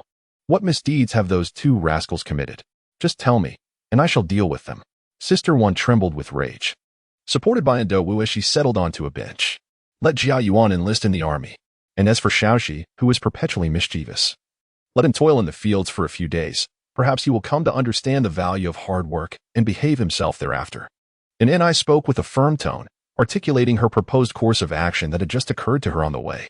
Though Ndu had already made the ultimate sacrifice, many of his comrades remained in the military, making it relatively effortless to arrange for a family member to enlist. However, the issue lay with Zhang Guizhi, who vehemently opposed the idea of her eldest son joining the army. She had long contemplated that her academically inclined eldest would pursue a university education, while the mischievous second son was not cut out for studies and would eventually seek her mother-in-law's permission to send him to the military once he came of age. But now, her sister-in-law unexpectedly suggested sending her promising Jia Yuan off to serve in the army? Absolutely not. Zhang Guizhi was still contemplating how to elevate Jia Yuan. To bring glory to their ancestors, she could not allow her sister-in-law to ruin her son's future. However, this time it was her own son who had erred. And although she wished to plead for leniency, she dared not do so at this critical juncture. She resolved to endure for the time being, awaiting a moment when her mother-in-law's anger would subside before devising a plan. As Wan Dama rested on a stool, her breathing gradually steadied. Upon hearing Annie's words, she cast a glance at Jiayuan and Jiaji. The recent altercation had left both brothers bearing visible marks of the conflict, and Jiaji bore the brunt of the injuries, grimacing in pain, yet still regarding Annie with a gaze filled with defiance and resentment. And Jiayuan, however, exhibited a greater degree of composure, He had learned to master his emotions. Wandama had never doubted him, hence she had not paid much attention to him until now. With Annie's reminder, Wandama scrutinized him closely and discerned subtle signs of dissatisfaction and aversion masked beneath his seemingly gentle exterior. She pressed her hand against her chest, unable to fault her judgment of character. Who would suspect their own grandson without cause? It seemed that Bayer had spoken the truth. Should Zhang Guizhi continue her influence, these two children might be led astray. Most importantly, they had already begun to harbor resentment towards her Bayer, while she still drew breath. The entire family relied on her years of savings and her late husband's pension to survive. If these two rascals dared to undermine Bayer, what would happen if she were to pass away or lose her support? Zhang Guizhi and her sons would undoubtedly wreak havoc upon Bayer. Such troublemakers must be sent away. Madame Wan quietly resolved her determination. However, with her sons absent and lacking the right connections, there was no need for haste in making an announcement. Once everything was in place, she would ensure the departure of those involved without delay. We were wrong. We shall never dare again. The brothers earnestly apologized to Madame Wan, unaware that their grandmother had already decided to cast them out. Aunt, I merely wished to jest with you. That snake was harmless, and Jiaji, under his brother's urging, reluctantly offered his apologies to Annie. Very well, since you recognize your mistake, do refrain from repeating it. Madame Wan had devised a plan for their punishment and would not expend energy on scolding them further.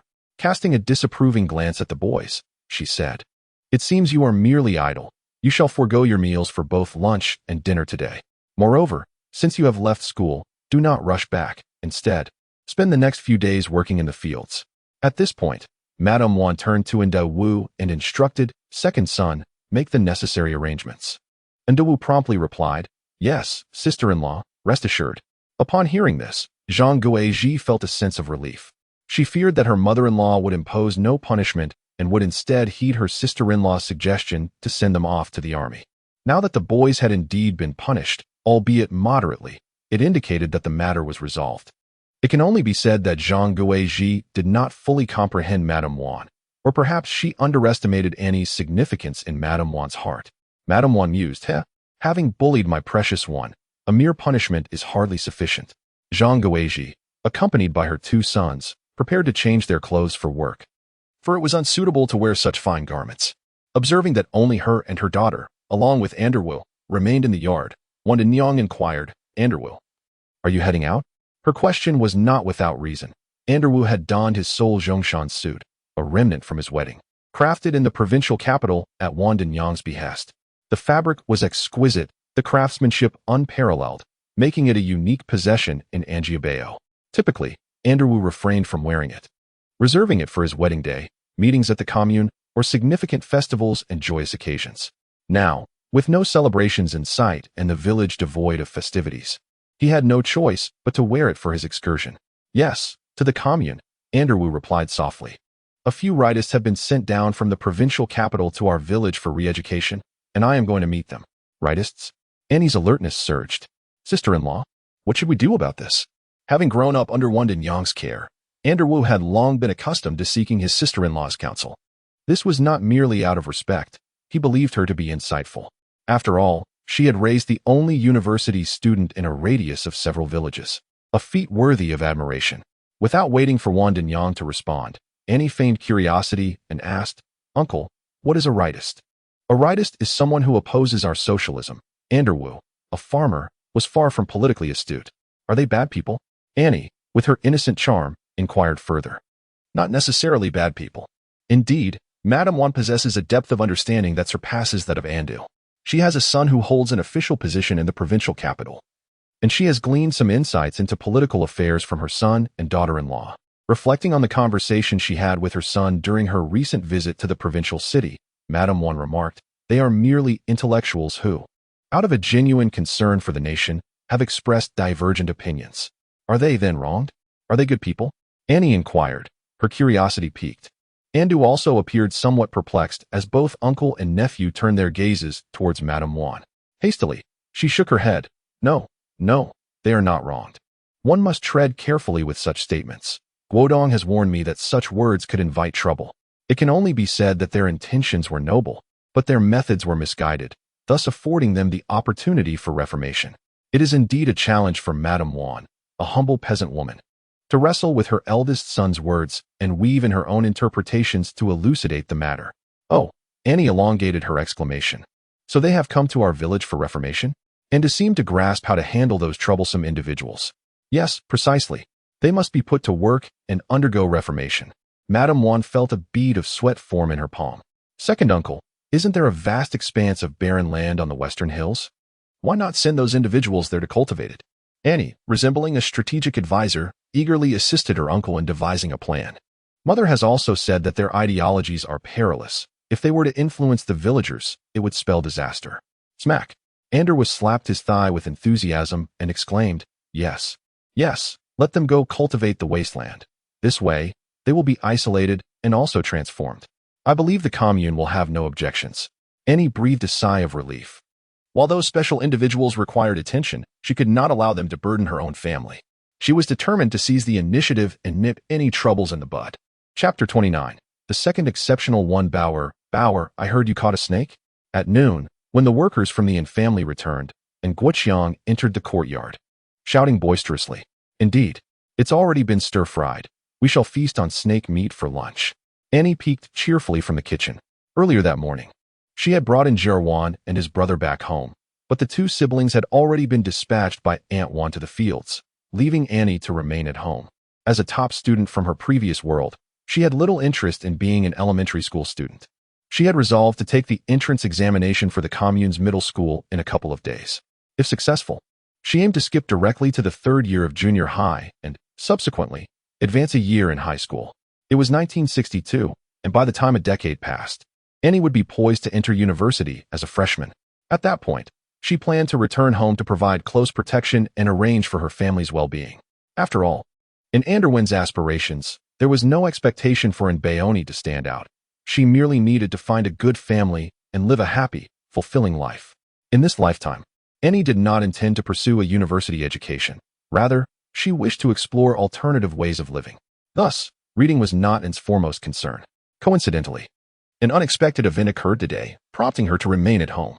Anne's absence from school elicited no objections from Aunt Juan, who believed her precious child deserved to rest after the morning's fright. Aunt Juan even took it upon herself to request a leave of absence from the teacher.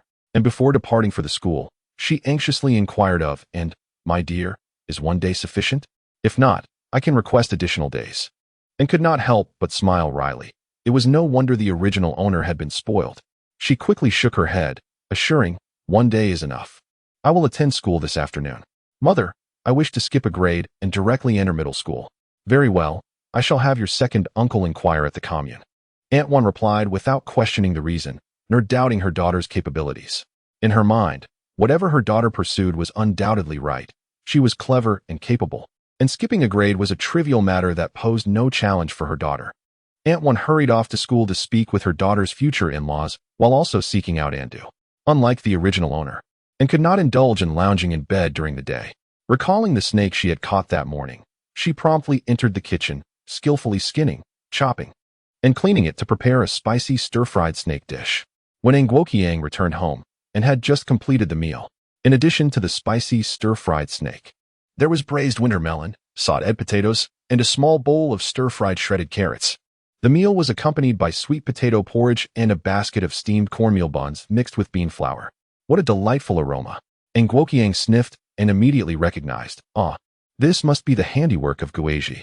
This is not to suggest that Zhang Guizhi lacks culinary skills, but rather that in the absence of oil, salt, and proper seasonings, even the most adept of wives would struggle to create a delectable dish. The aroma of the dishes prepared by Annie stems not from any secret ingredient, but from the fact that she utilized half a month's worth of cooking oil in a single meal. How could it not be fragrant? Bauer, is it truly you who prepared this meal? Where is your second sister-in-law? Upon seeing Annie emerge with the food, and Guoyang peered into the kitchen only to find no trace of Zhang Guizhi. His mood soured slightly. That lazy woman, not diligently attending to her duties at home. Where had she wandered off to? It would be one thing if she refrained from cooking, but what was truly alarming was that she had sent Bauer to do it instead. Good heavens, if their mother were to find out, the consequences would be dire. To be frank, even Nguoyang felt a twinge of compassion. His little sister was barely in her early teens, just tall enough to reach the stove. How could his wife so heartlessly delegate such responsibilities to a child? And Guofu, The most straightforward among them, though somewhat tongue-tied, was nonetheless pained for his sister. Hence, the look he cast at Nguoyang, his second elder brother, was one of disapproval. Second brother, sister-in-law has gone too far. Just 2 days ago, there was that commotion. And now she has tasked our little sister with the chores. And Guiqiang, the youngest of the 4 brothers, was direct and rarely concerned himself with others' opinions. Unlike Nguoyang, who often weighed his words, he boldly stated, "Second brother, sister-in-law isn't working. She's merely tidying up and cooking. I see the yard is still untended, and the meal was prepared by our little sister. Sister-in-law is being rather lazy, isn't she? Dear brothers, you have misunderstood," Annie said with a beaming smile as she emerged with a basket of cornbread. Today, Jiyuan and Xiaoji have also gone to work. Concerned, my sister-in-law accompanied them and is likely to return soon. Just then, Zhang Guizhi, visibly fatigued, led her 2 sons into the courtyard. Having not engaged in farm work for over a decade, her back ached from merely half a day's weeding. Jiayuan and Jiaji were also exhausted, however, being young. Their weariness was accompanied by a semblance of vitality. Yet, Guizhi's heart ached for her sons, feeling their suffering deeply. The thought that they would endure several more days of toil cast a shadow over her countenance. How could they have gone to the fields? This time, not only the 3 brothers from the Yin family, but even Feng Xiua, who usually shied away from involvement, lifted her head. She harbored concerns. With the 2 sons from the second household at work, what would become of her 3 daughters? Would they, after just 2 days of school, regress to their previous state? The thought made her heart race. As if summoned by her worries, and Xu Jing, formerly known as an Ernie, returned with her 2 younger sisters. "Aunt, little aunt, we went to the classroom to find you. Why did you return so early?" And Xu Jing inquired with a hint of concern, "Is something wrong?" She recalled her grandmother mentioning that her little aunt was frail, and as the weather turned cooler, she feared that her aunt might have fallen ill. Before Annie could utter a word, Aunt Wan, who had just returned from outside, seized the opportunity to speak. "Indeed, your little aunt is unwell again. Alas, her frail constitution has always been a concern. After enduring hunger a couple of days ago, she awoke today, feeling quite unwell." As she spoke, Aunt Wan entered the courtyard, and, upon raising her eyes, spotted the ailing Annie, who stood in the main room holding a large basket of steamed buns, her waist cinched with an apron. The sight was unmistakable. She had just completed the midday meal. Aunt Wan's deceit was immediately exposed, yet she displayed no signs of embarrassment. Swiftly altering her demeanor, "I initially instructed Bauer to take a break at home, but she, being considerate of you, noted how arduous the summer harvest has been recently and decided to prepare some nourishing dishes for you. Oh, this child, despite her own discomfort, is still mindful of you ungrateful brothers. Look, she even caught a snake for you." At the mention of the snake, Aunt Wan deliberately cast a glance at Zhang Guizhi. Zhang Guizhi, fearful that Aunt Wan might reveal the incident involving her sons scaring Annie with the snake, knew that her sons would certainly face a severe reprimand. She herself would also be subject to Aunt Guoyang's ire. Aware that Aunt Wan had tactfully omitted this portion of the story, Zhang Guizhi nodded hastily. Although she felt somewhat uncomfortable with Aunt Wan attributing everything to Annie and using the incident to praise her, Zhang Guizhi understood that this was a matter to be left to her mother-in-law's discretion. Otherwise, her son and she would surely face the disdain of the entire family. Bauer is truly remarkable. At such a tender age, she dares to catch snakes. Li Feng, who had been resting indoors during her pregnancy, hurried over upon hearing the commotion. Her gaze fell upon a large platter of spicy stir-fried snake segments on the table, and she could not help but swallow hard, while she uttered words of praise. A closer examination revealed an underlying skepticism in her tone. Humph, she could hardly believe that Baoni, a pampered young lady, possessed the prowess to catch snakes. Based on her observations over the past 2 years, encountering a snake would likely send Baoni into a fit of tears, let alone daring to capture one. As for others, Zhang Guizhi suddenly grasped the implication. Indeed, in their earlier haste, they had overlooked this matter. According to Xiaoji, he had been dragged back by his aunt by the scruff of his neck. When had Baoni become so strong? This time, there was no need for Wan Dinyang to clarify for her daughter, and Guoqiang took the opportunity to boast, chuckling. Well, it's not surprising. Bea has spent countless hours playing with me as a child, watching me catch snakes and fish for frogs, and she gradually learned. Annie exchanged a knowing glance with Li Feng and remarked with a smile. Indeed, I've learned quite a bit from playing with fourth brother. All right, it's getting late. Let us eat, she urged. Wan Dinyang, however, took a moment to remind her sons, "Look at how much your sister cares for you. If you don't cherish such a wonderful sister, wouldn't he that be ungrateful?" "Yes, yes, mother, we understand," they replied in unison. "Rest assured, mother, we will treat our sister well," came the affirmations from Nguoyang, Nguoqiang, and the taciturn Nguofu in succession. Madame Wan cast her gaze towards her three daughters-in-law. Fang Xiua, startled, hurriedly nodded in affirmation. "Yes, mother, we will heed your words." Zhang Guizhi, although begrudging, complied obediently, acknowledging, "You are right, mother." Li Fang curled her lips disdainfully, caressing her still flat abdomen, and responded, "Indeed." The three sisters, and Xu Jing and her siblings, needed no prompting from Madame Wan. They eagerly exclaimed, "Our aunt treats us well, and we shall honor her with our utmost filial piety." And Ji Yuan and Jiaji sniffled, their faces contorted with grievance. Woe is us, denied such delicious meals. The atmosphere in the Yin family was exceptionally harmonious, as the family, excluding the unfortunate brothers, and Ji Yuan and Jiaji, relished a sumptuous feast, each person savoring the flavors with profound satisfaction. After the meal, Fang Xiua and her daughters instinctively moved to clear the dishes. However, Annie interjected, "In our household, we have always divided our tasks clearly. Second brother, third sister-in-law, and fourth brother will labor for work points. Second sister-in-law is responsible for household chores. Fourth sister-in-law requires rest and cannot engage in housework at the moment. Mother has toiled her entire life and deserves a respite. The younger ones must attend school and assist with chopping firewood and mowing grass during their spare time." Having just enjoyed Annie's delectable cooking, the lingering flavors still tantalizing their palates, the family no longer regarded Annie as a mere child lacking understanding. As they listened intently to her articulate words, Nguoqiang began to sense a dissonance in the discussion. "Well, you see, Fanga was quite ill a few days ago and thus could not work. Now that she is well, let her and second sister-in-law share the household responsibilities moving forward. Both second sister-in-law and third sister-in-law have experienced pregnancy, and not merely once. None of them allowed their condition to impede their labor. Even third sister-in-law, who resembles an old workhorse, only requested a lighter task from second uncle once her belly grew larger. No one has been as idle as Li Fang, who, from the moment she became pregnant, ceased all activity. Now, even the most delicate younger sister has ventured into the kitchen, leaving Li Fang with no excuse to evade her responsibilities. Therefore, Nguoqiang remarked, "This morning, second sister-in-law went to the fields, and third sister-in-law has been laboring there as well. Let Fanga handle the dishes." Li Fang squeezed her palm tightly, her heart brimming with grievance, nearly on the verge of tears. Yet, she could not weep. Not only was crying forbidden, but she also had to muster a smile. "Indeed, third sister-in-law, you all need not lift a finger. I shall take on this task." With that, Li Fang gently caressed her belly and began to slowly tidy up the dishes, as if her pregnancy were a burdensome load.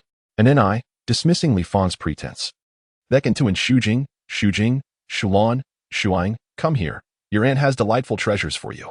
Chapter 30, the second exceptional one. Bauer. "Why have you given so many fine garments to those girls?" Aunt Wan, feeling a pang of concern, whispered to her daughter. "It is an era marked by severe material scarcity, where everything requires ration tickets.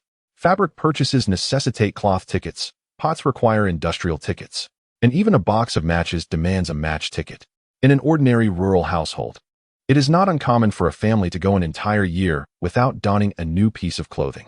It is not a matter of affordability, but rather the inability to gather sufficient fabric tickets.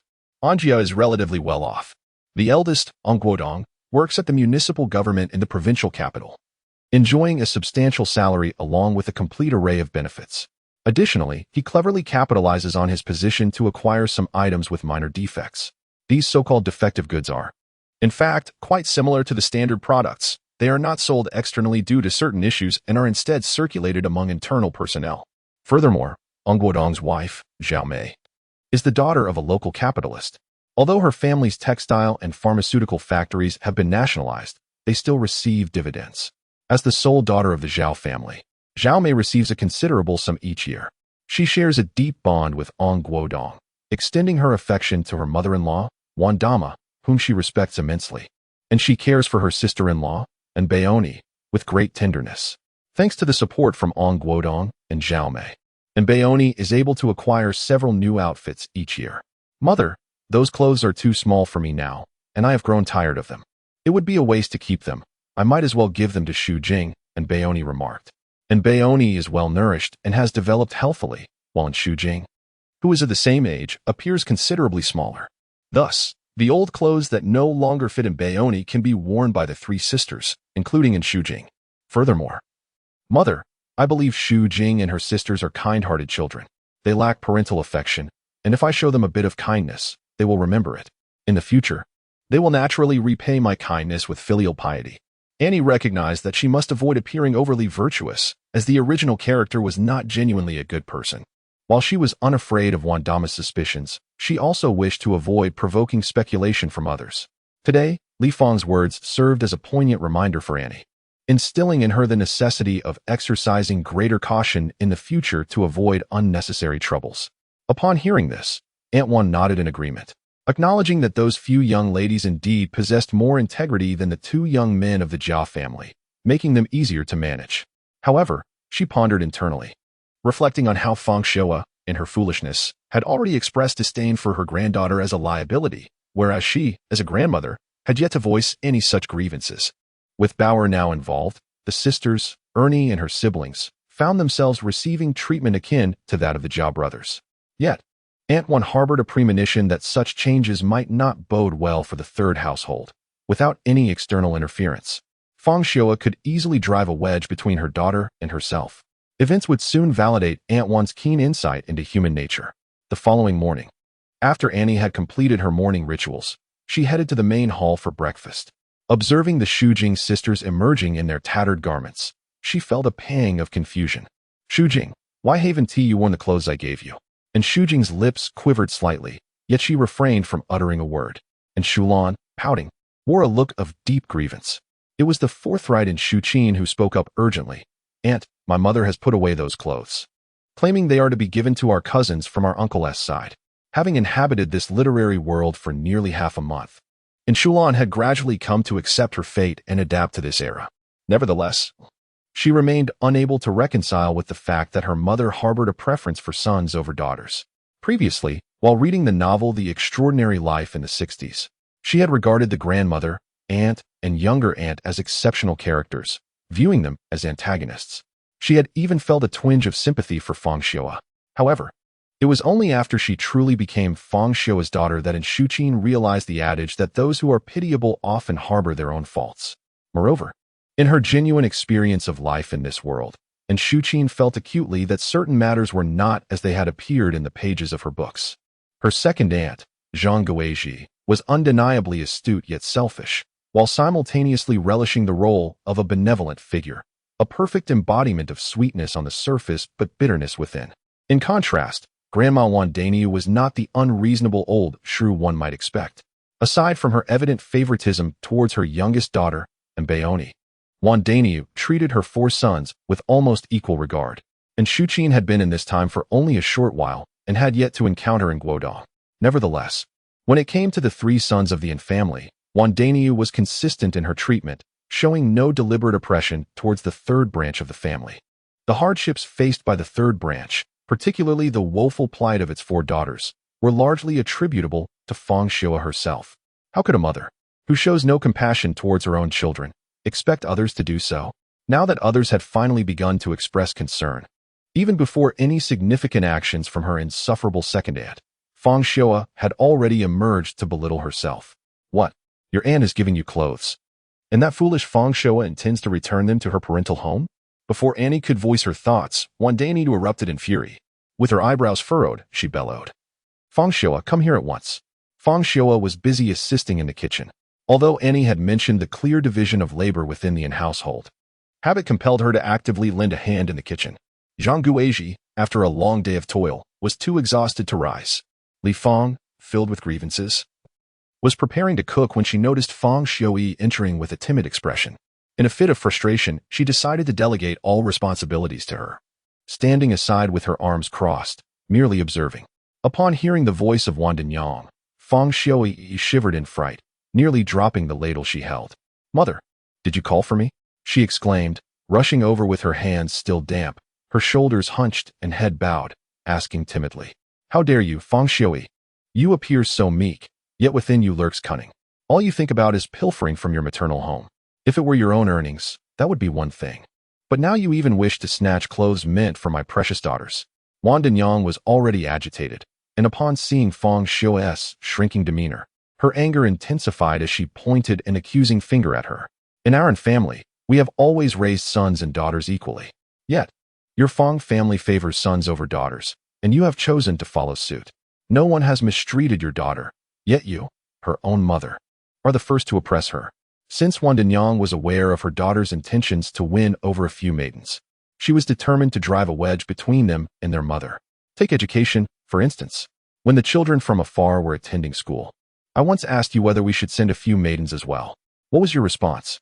You opposed the idea, deeming it a waste of money. Wang Dinyang was not wrong in her accusations. Indeed, Fang Xiaoyi had no intention of allowing the maidens to receive an education. Of course, it is worth mentioning that Wang Dinyang had never inquired before. However, had Fang Xiaoyi expressed a desire, Wang Dinyang would not have turned her down. Madame Wan's vehement reproaches filled the air, and while it was one thing for her to toil at home, it was quite another to take the children, Ernie, Sanni, and Sini, to the fields. This prompted whispers among the villagers, who believed that I, as their grandmother, was heartless, compelling my granddaughters to engage in arduous labor. Tell me, did I truly force you to take the children to the fields? Madame Wan's finger jabbed accusingly at Fang Xiao. In a fluster, Fang Xiao waved her hands, insisting no. No, mother, you did not compel me. It was I who thought the children were old enough to earn labor points. Fang Xiao felt aggrieved. Were not the village girls raised in the same manner?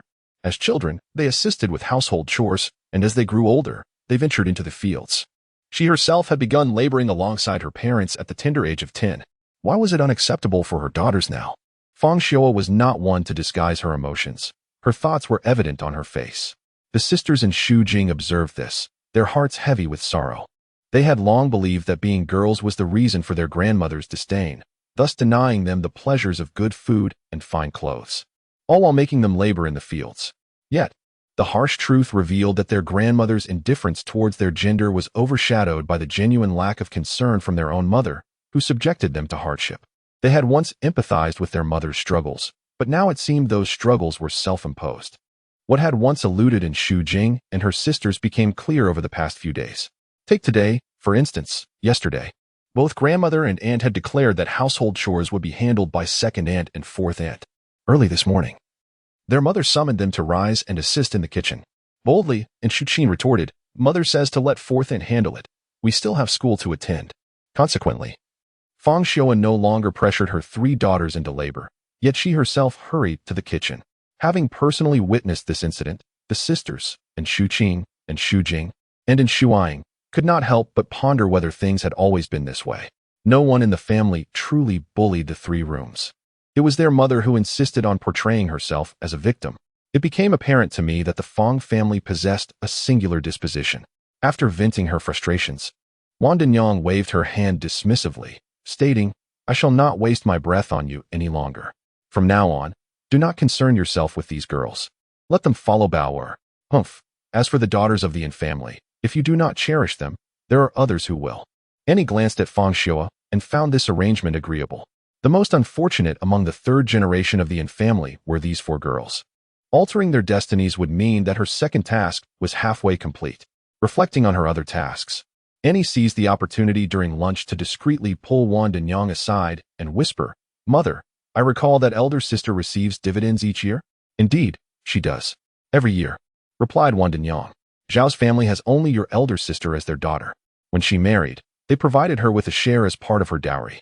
Later, when the public-private partnership occurred, your elder sister was able to receive dividends from that share." Wang Dinyang smiled warmly at her daughter. "What is it? Are you thinking of purchasing something nice again?" "Oh, you need not seek your elder sister. I have money right here."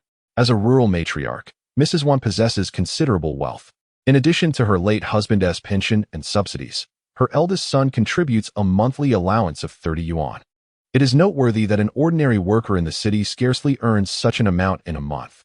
Moreover, with a robust labor force at home, the annual work points accumulate significantly, ensuring ample provisions for the family, often leaving them with surpluses. The cost of living in the countryside is modest. Aside from a few children attending school, The only expenditure is for Nbaoni's needs.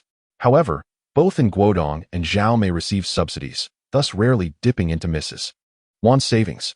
Over the years, her financial reserves have become quite substantial. Yet, Mrs. Wan is acutely aware of the wisdom in concealing one's wealth, maintaining her household's standard of living slightly above that of the average villagers in Anjiabao. After all, it is common knowledge that the Yin family has a son in a provincial government position. If Mrs. Wan were to overtly feign poverty, it would certainly raise suspicions. "No, I lack for nothing," Annie hastily interjected, glancing around and lowering her voice. "Mother, yesterday, my second uncle brought in those rightists. I quietly went to take a look and heard that among them is the son of a big capitalist. Annie's exemplary behavior in recent days has led Mrs. Wan to regard her no longer as an ignorant child." With a serious expression, she softly inquired, "Bauer, what do you mean?" "Mother, I merely sense some instability outside." Annie spoke in a hushed tone. "Did not my elder brother mention that those rightists are not inherently bad people? They simply spoke inappropriately at an inopportune time? If they were born of humble peasant stock, it might be understandable. Yet, it is particularly troubling that these individuals hail from affluent intellectual backgrounds. Such origins are inherently sensitive in the current era, where even the slightest misstep could lead to irrevocable consequences." And continued, "I once heard from my sister-in-law that initially, when the state proposed the concept of public-private partnerships, a small number of individuals voluntarily joined. However, eventually, it transformed entirely into public-private collaboration. Mother, no one can predict what the future holds, but I firmly believe it is best to take the initiative." Wan's expression grew serious. "What do you mean?" "My sister-in-law is the daughter of a capitalist. Her lineage cannot be altered. For now, she is safe, but should any new policies arise, she may find herself in peril. I cautiously suggested, perhaps it would be wise for her to voluntarily renounce her dividends and surrender everything to the state. If there are any future developments, this act might just save her. In fact, if possible, it would be prudent for the family on the other side to relinquish their claims as well." Meeting Wan's contemplative gaze, and asserted with conviction, "Father is a martyr, and our family is of martyrs. As long as we do not commit any fundamental errors, we should not encounter any issues. However, regarding my sister-in-law, mother, money can be earned again, but if she were to be unjustly labeled, that would lead to significant trouble. It may even affect my elder brother." The potential implications for Nguodong weighed heavily on Wan's mind, deepening her concern. Nguodong is the pride of the entire Yin family, and he is her greatest support. She must ensure that this exceptional eldest son encounters no difficulties. Madame Wan meticulously pondered Annie's words, slowly nodding in agreement. "You are correct. The external circumstances are unpredictable, so it is prudent to prepare in advance." Annie nodded. Having discovered over the past few days that Madame Wan was not the ignorant, arrogant villager she initially appeared to be. In the original narrative, she faced misfortune largely due to underestimating the severity of the situation and overestimating her own background. However, with Annie's timely warning, Madame Wan had begun to adopt a more vigilant stance. At the very least, this time, when the rightists arrived, Madame Wan did not extend the same excessive hospitality as depicted previously. In the days to come, Annie would keep a watchful eye, intending to support those individuals discreetly, ensuring that their actions did not draw unwarranted attention. This issue was temporarily resolved, but the next concern was sister-in-law Zhao Mei. As Annie had pointed out, Zhao Mei's background was immutable. Their only course of action was to downplay her identity as a capitalist. She must willingly forego dividends and, like all laborers, earn her keep through diligent work, presenting herself as distanced from the exploiting class. Thus, even if Zhao Mei could not entirely evade the repercussions of the next decade, she might at least endure less hardship. "Very well, I shall travel to the provincial capital tomorrow. I will also seek out your Uncle Su and finalize matters regarding the family member who is serving in the military." Madame Wan was a woman of action, ready to set her plans in motion. "Oh, and please inform my elder brother. I wish to skip a grade and advance to middle school." Annie reminded Madame Wan of her aspirations. "Certainly, my dear Bauer is exceptionally clever. She takes after me." Madame Wan exuded a peculiar confidence. "Mother, how can I join the army when I still have to attend university?" Zhang Guoji felt utterly exasperated. She had assumed that her mother-in-law had already dealt with her two sons, and that was the end of the matter. To her astonishment, just a few days later, her mother-in-law dropped a bombshell. "Humph, a 15-year-old who has spent 7 or 8 years in elementary school, and yet he is still in the same class as his 12 or 13-year-old little ant. Do you honestly believe he is cut out for academia? Won Dama scoffed, her tone laced with disdain. University? Do you think it's that easy to get in? Back when Guodong was in school, he topped the class every year, scoring perfect marks in every subject, and even then, it took him 2 years to gain admission. Within Jia Yuan's aptitude, he wouldn't succeed even after trying for a decade or two. Won Dama did not harbor disdain for her grandson. It was simply that in Ji Yuan's performance was woefully inadequate. Indeed, I struggled with my studies as well, and it seems Ji Yuan has inherited my shortcomings. And Guoyang felt somewhat awkward. Among the 4 brothers, only the eldest excelled academically. The other 3 were not suited for school, having failed to thrive in their studies. He could no longer afford to drift aimlessly. Won Dama seldom resorted to tantrums or harsh words when addressing her son, especially after he had established his own family. Instead, she preferred to reason with him candidly. I once hoped he might study a few more years, at least giving it a try. Yet, he simply does not possess the aptitude. Forcing him would only lead to his suffering. And Guoyang nodded in agreement, recalling his own experience. Indeed, I felt the same way in my youth. Struggling to study despite my disinterest was quite unbearable, perhaps having undergone a similar experience. And Guoyang increasingly comprehends the heartfelt intentions of Madame Won. It is indeed better to serve in the military. Dedicating oneself to the army might even lead to a promotion. My father was a soldier, and perhaps my son could also become a commendable one. If one does not excel in literature, one can always thrive in martial pursuits. And Guoyang does not wish for his son to endure a lifetime toiling on the land as he did. Enlisting in the army is undoubtedly a commendable choice. If it weren't for his mother's diligent efforts in seeking connections, their family might not have secured a spot. However, Zhang Guizhi is reluctant. Although her son struggles academically, his determination is commendable. She believes that with hard work, success is inevitable. It is infuriating that her mother-in-law, swayed by her sister-in-law's provocations, has callously resolved to send Ji Yuan to the military. What good is it to be subjected to rigorous training for 3 years, only to return to farming if he does not achieve a promotion? We are doing this for Ji Yuan's own good, insists his mother. And thus, the decision is made. Jia Yuan shall join the army. In the mundane matters of daily life, Guoyang often defers to his wife. But when it concerns the future of his son, he takes a firm stand. Consequently, with a bright red flower pinned to his chest, Jia Yuan boards the truck for new recruits, leaving behind a heartbroken Zhang Guizhi. Following Jia Yuan's departure, Jiaji becomes more subdued, and Baoni, once defiant and resentful, now behaves as docile as a quail. Zhang Guizhi falls ill for several days, but after receiving a stern reprimand from Madame Won, she rises to resume her chores. And Ni eagerly participates in the entrance examination for the commune's middle school and passes with ease. Furthermore, under the astonished gaze of her teachers, she requests to advance a grade through examination. The schoolteacher, perceiving Annie as impetuous youth, presented her with a set of examination questions intended for third-year students. To everyone's astonishment, Annie achieved a perfect score. This unexpected result even caught the attention of the school principal. Upon learning that Annie was the sister of Guodong, the first university student from their commune, the principal and teachers felt a sense of relief, secretly marveling at how the An family seemed to produce such exceptional scholarly talent. Such promising potential could not be overlooked by the commune school. After all, there was also the persistent presence of Aunt Won, insisting, are they capable or not? If not, we shall seek education in the provincial capital. Yes, they must be capable. As long as this brilliant talent remained at the commune school, the principal mused. Not only could she skip grades, but even if she chose not to attend classes, it would be acceptable. The principal harbored hopes that Annie would become the second university student from the commune. His words would soon prove prophetic, as 3 years later, Annie, having skipped several grades, was accepted into the prestigious S University in the provincial capital. Chapter 32. The second remarkable talent, and Jiajing hurriedly drove his horse-drawn cart to the commune S bus station. Though referred to as a bus station, it was merely a rudimentary bus stop, featuring only a simple signpost by the roadside and a row of benches.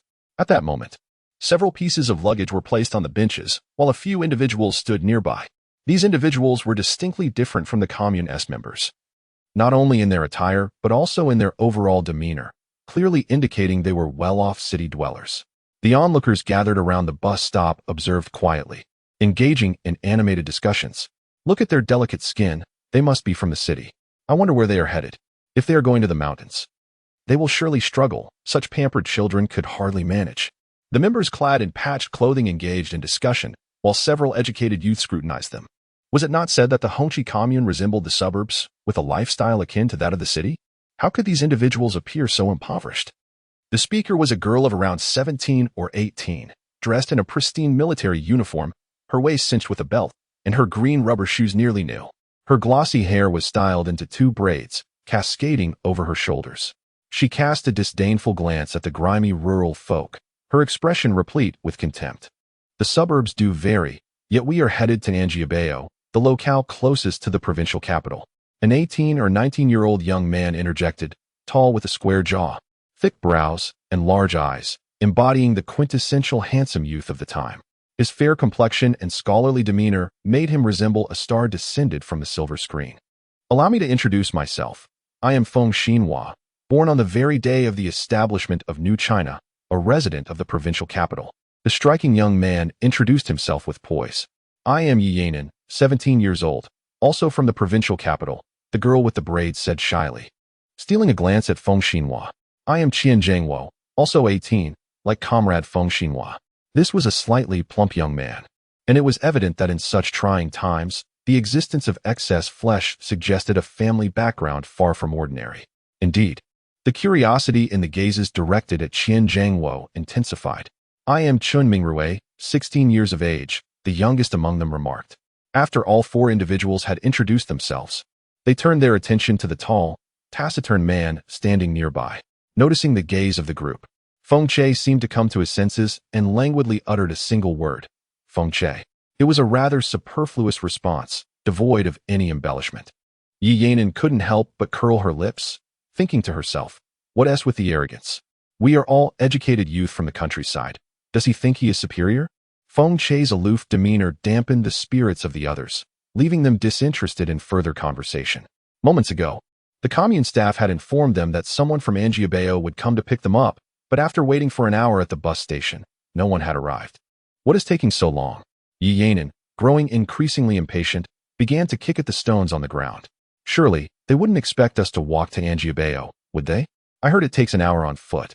Chun Mingrui, being young and unaccustomed to hardship, felt his calves weaken at the mere thought of trekking for over an hour.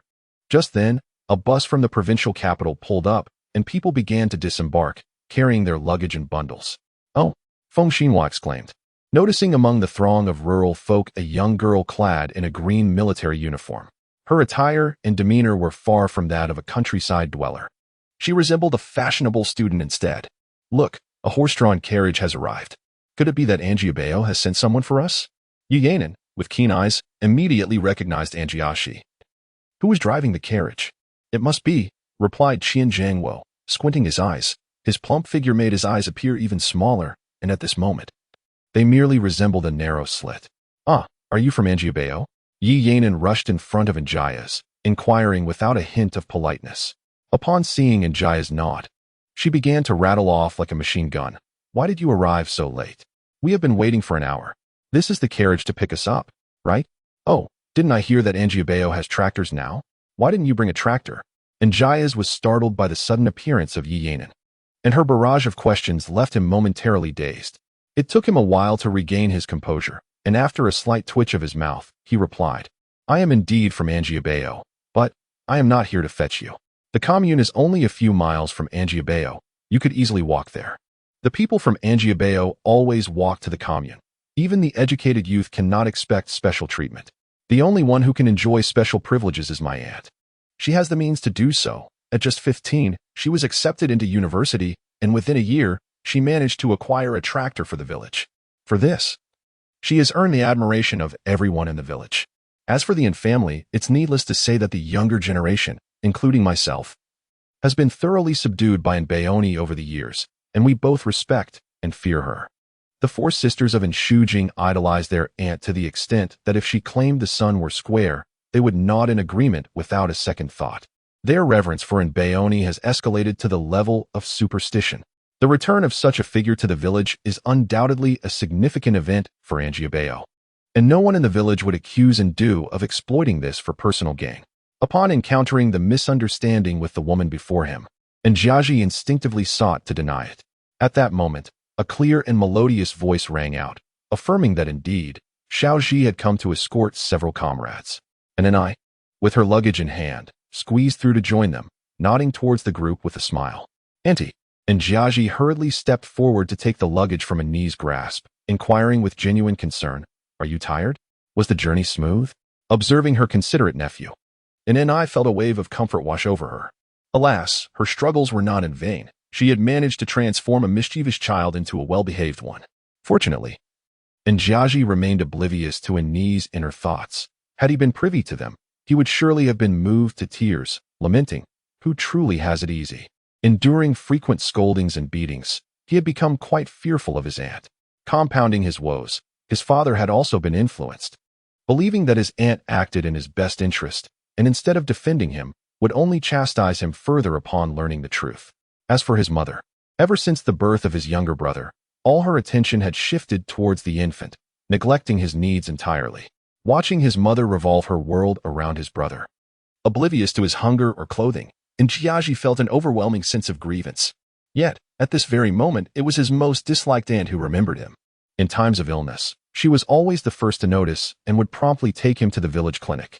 As time passed, the softness of human emotions began to take root in Jiaji's heart, transforming his feelings towards an Ni from animosity and repulsion to gratitude and respect. Of course, woven into this respect was a thread of trepidation. "I'm not tired. The journey went quite well," he replied. Annie acknowledged with a response, then beckoned to several young intellectuals and comrades, urging them to board the carriage as time was of the essence. "Are you also from Anjiabao?" Yi Yanin, who possessed striking beauty and had been the center of attention since childhood, instinctively felt a twinge of resentment upon encountering a girl who outshone her. This feeling intensified as she noticed her crush, Feng Xinhua, stealing glances at Annie, making her regard Annie with even more disdain. "Indeed, I am Annie Baoni," she introduced herself. Sensing Yi Yanin's hostility, Annie raised an eyebrow but chose not to respond, instead exchanging a knowing glance with Anjiashi. Understanding her cue, Anjiashi promptly placed Annie's belongings onto the cart and addressed the young intellectuals. "Please, load your luggage first. The carriage is small, so the male comrades should refrain from sitting." "Exactly, it would be splendid if you could assist with the luggage," Feng Xinhua eagerly chimed in. Although Qian Zhangwo felt a tinge of disappointment, he concealed his emotions and proceeded to place his belongings on the cart. Feng Che and Chun Mingrue followed suit, with Yi Yanin being the last to load her bags. The various pieces of luggage filled the cart to capacity, leaving just enough room for two young ladies. Anjiashi instinctively helped Annie onto the carriage and then turned to Yi Yanin, inquiring, "Comrade, will you be joining us?" Yi Yanin pursed her lips, affirming, "I will." Despite her aversion towards Annie, she was not inclined to make things difficult for herself. She climbed onto the cart, deliberately positioning herself to avoid sitting directly across from Annie. "Let us be off," Anjiashi called out, urging the horse-drawn carriage towards Anjiabao. Along the journey, Yi Yanin provocatively questioned Annie, "Annie Baoni, what brings you to the provincial capital? Visiting relatives?" "The young man from my neighbor's family has wed a girl from the suburbs, and her fellow villagers frequently visit his home. While they claim to be mere guests, their underlying intent suggests they are seeking favors. In the rural areas, resources are scarce, and on occasion, when they venture into the city for errands, they inevitably turn to relatives for assistance. Perhaps they do not intend to exploit the situation, yet to city dwellers, it is perceived as the impoverished relatives from the countryside seeking handouts. Consequently, many urbanites are reluctant to forge familial ties with rural individuals, fearing the burden of a string of impoverished relatives. When city dwellers discuss such matters, their disdain is palpable. Several boys flanking the cart, aside from Feng Che, turned their attention toward Annie. Before she could speak, Jiaji proudly proclaimed, "My aunt is studying in the provincial capital. Unfortunately, S University has suspended classes, so she had to return." "What? Comrade and is a student at S University?" the others exclaimed in surprise. Feng Xinhua's gaze toward Annie grew more fervent. "Yes, I was admitted last year to the Chinese department at S University," Annie replied with a gentle smile. "Impossible. How old are you?" Yi Yanin's voice quivered with disbelief, and Jiaji raised his chin, beaming with pride. "My aunt entered middle school at 12, completed a year, and advanced to high school, where she skipped a grade and gained admission to S University with the highest score in the province." These so-called educated youth, on the other hand, have merely graduated from middle school, and at best, they have completed high school. In terms of academic qualifications, they cannot compare to his aunt. One wonders where these individuals derive their sense of superiority. Admitted to university at 15? Truly impressive. Feng Xinhua expressed admiration with a mouthful of praise, not forgetting to introduce himself. Oh, I haven't introduced myself yet. My name is Feng Xinhua. Annie's gaze turned slightly frosty. Ah, is he not the husband who abandoned Anbeoni in the original storyline? Chapter 33. The second exceptional individual, 17. And Shuqin vaguely recalled that the female protagonist of the novel had once assisted a significant figure from the capital. Later, when she and her husband faced challenges in their business, and Shuwan made a phone call, and soon the issues were resolved. However, this segment of the narrative was rather vague, merely mentioning that the esteemed individual was named Feng Che. The specifics of how and Shuwan aided Feng Che, or the nature of his identity, were not elucidated, nor was it mentioned that Feng Che had once served as a sent-down youth in the infamily fortress. One thing, however, was certain: Feng Che possessed a profound background and considerable influence. The author, in an effort to highlight the protagonist's capabilities, intentionally introduced a formidable adversary. Yet, the opponent proved too formidable for the protagonist, a commoner, to contend with. Although she bore the protagonist's halo, it could not be overly exaggerated. After all, contemporary readers are quite discerning, and as an author, one must avoid crafting illogical scenarios that insult the intelligence of the audience. And Shuqin sensed that the author had introduced a deeply entrenched antagonist to reconcile the plot.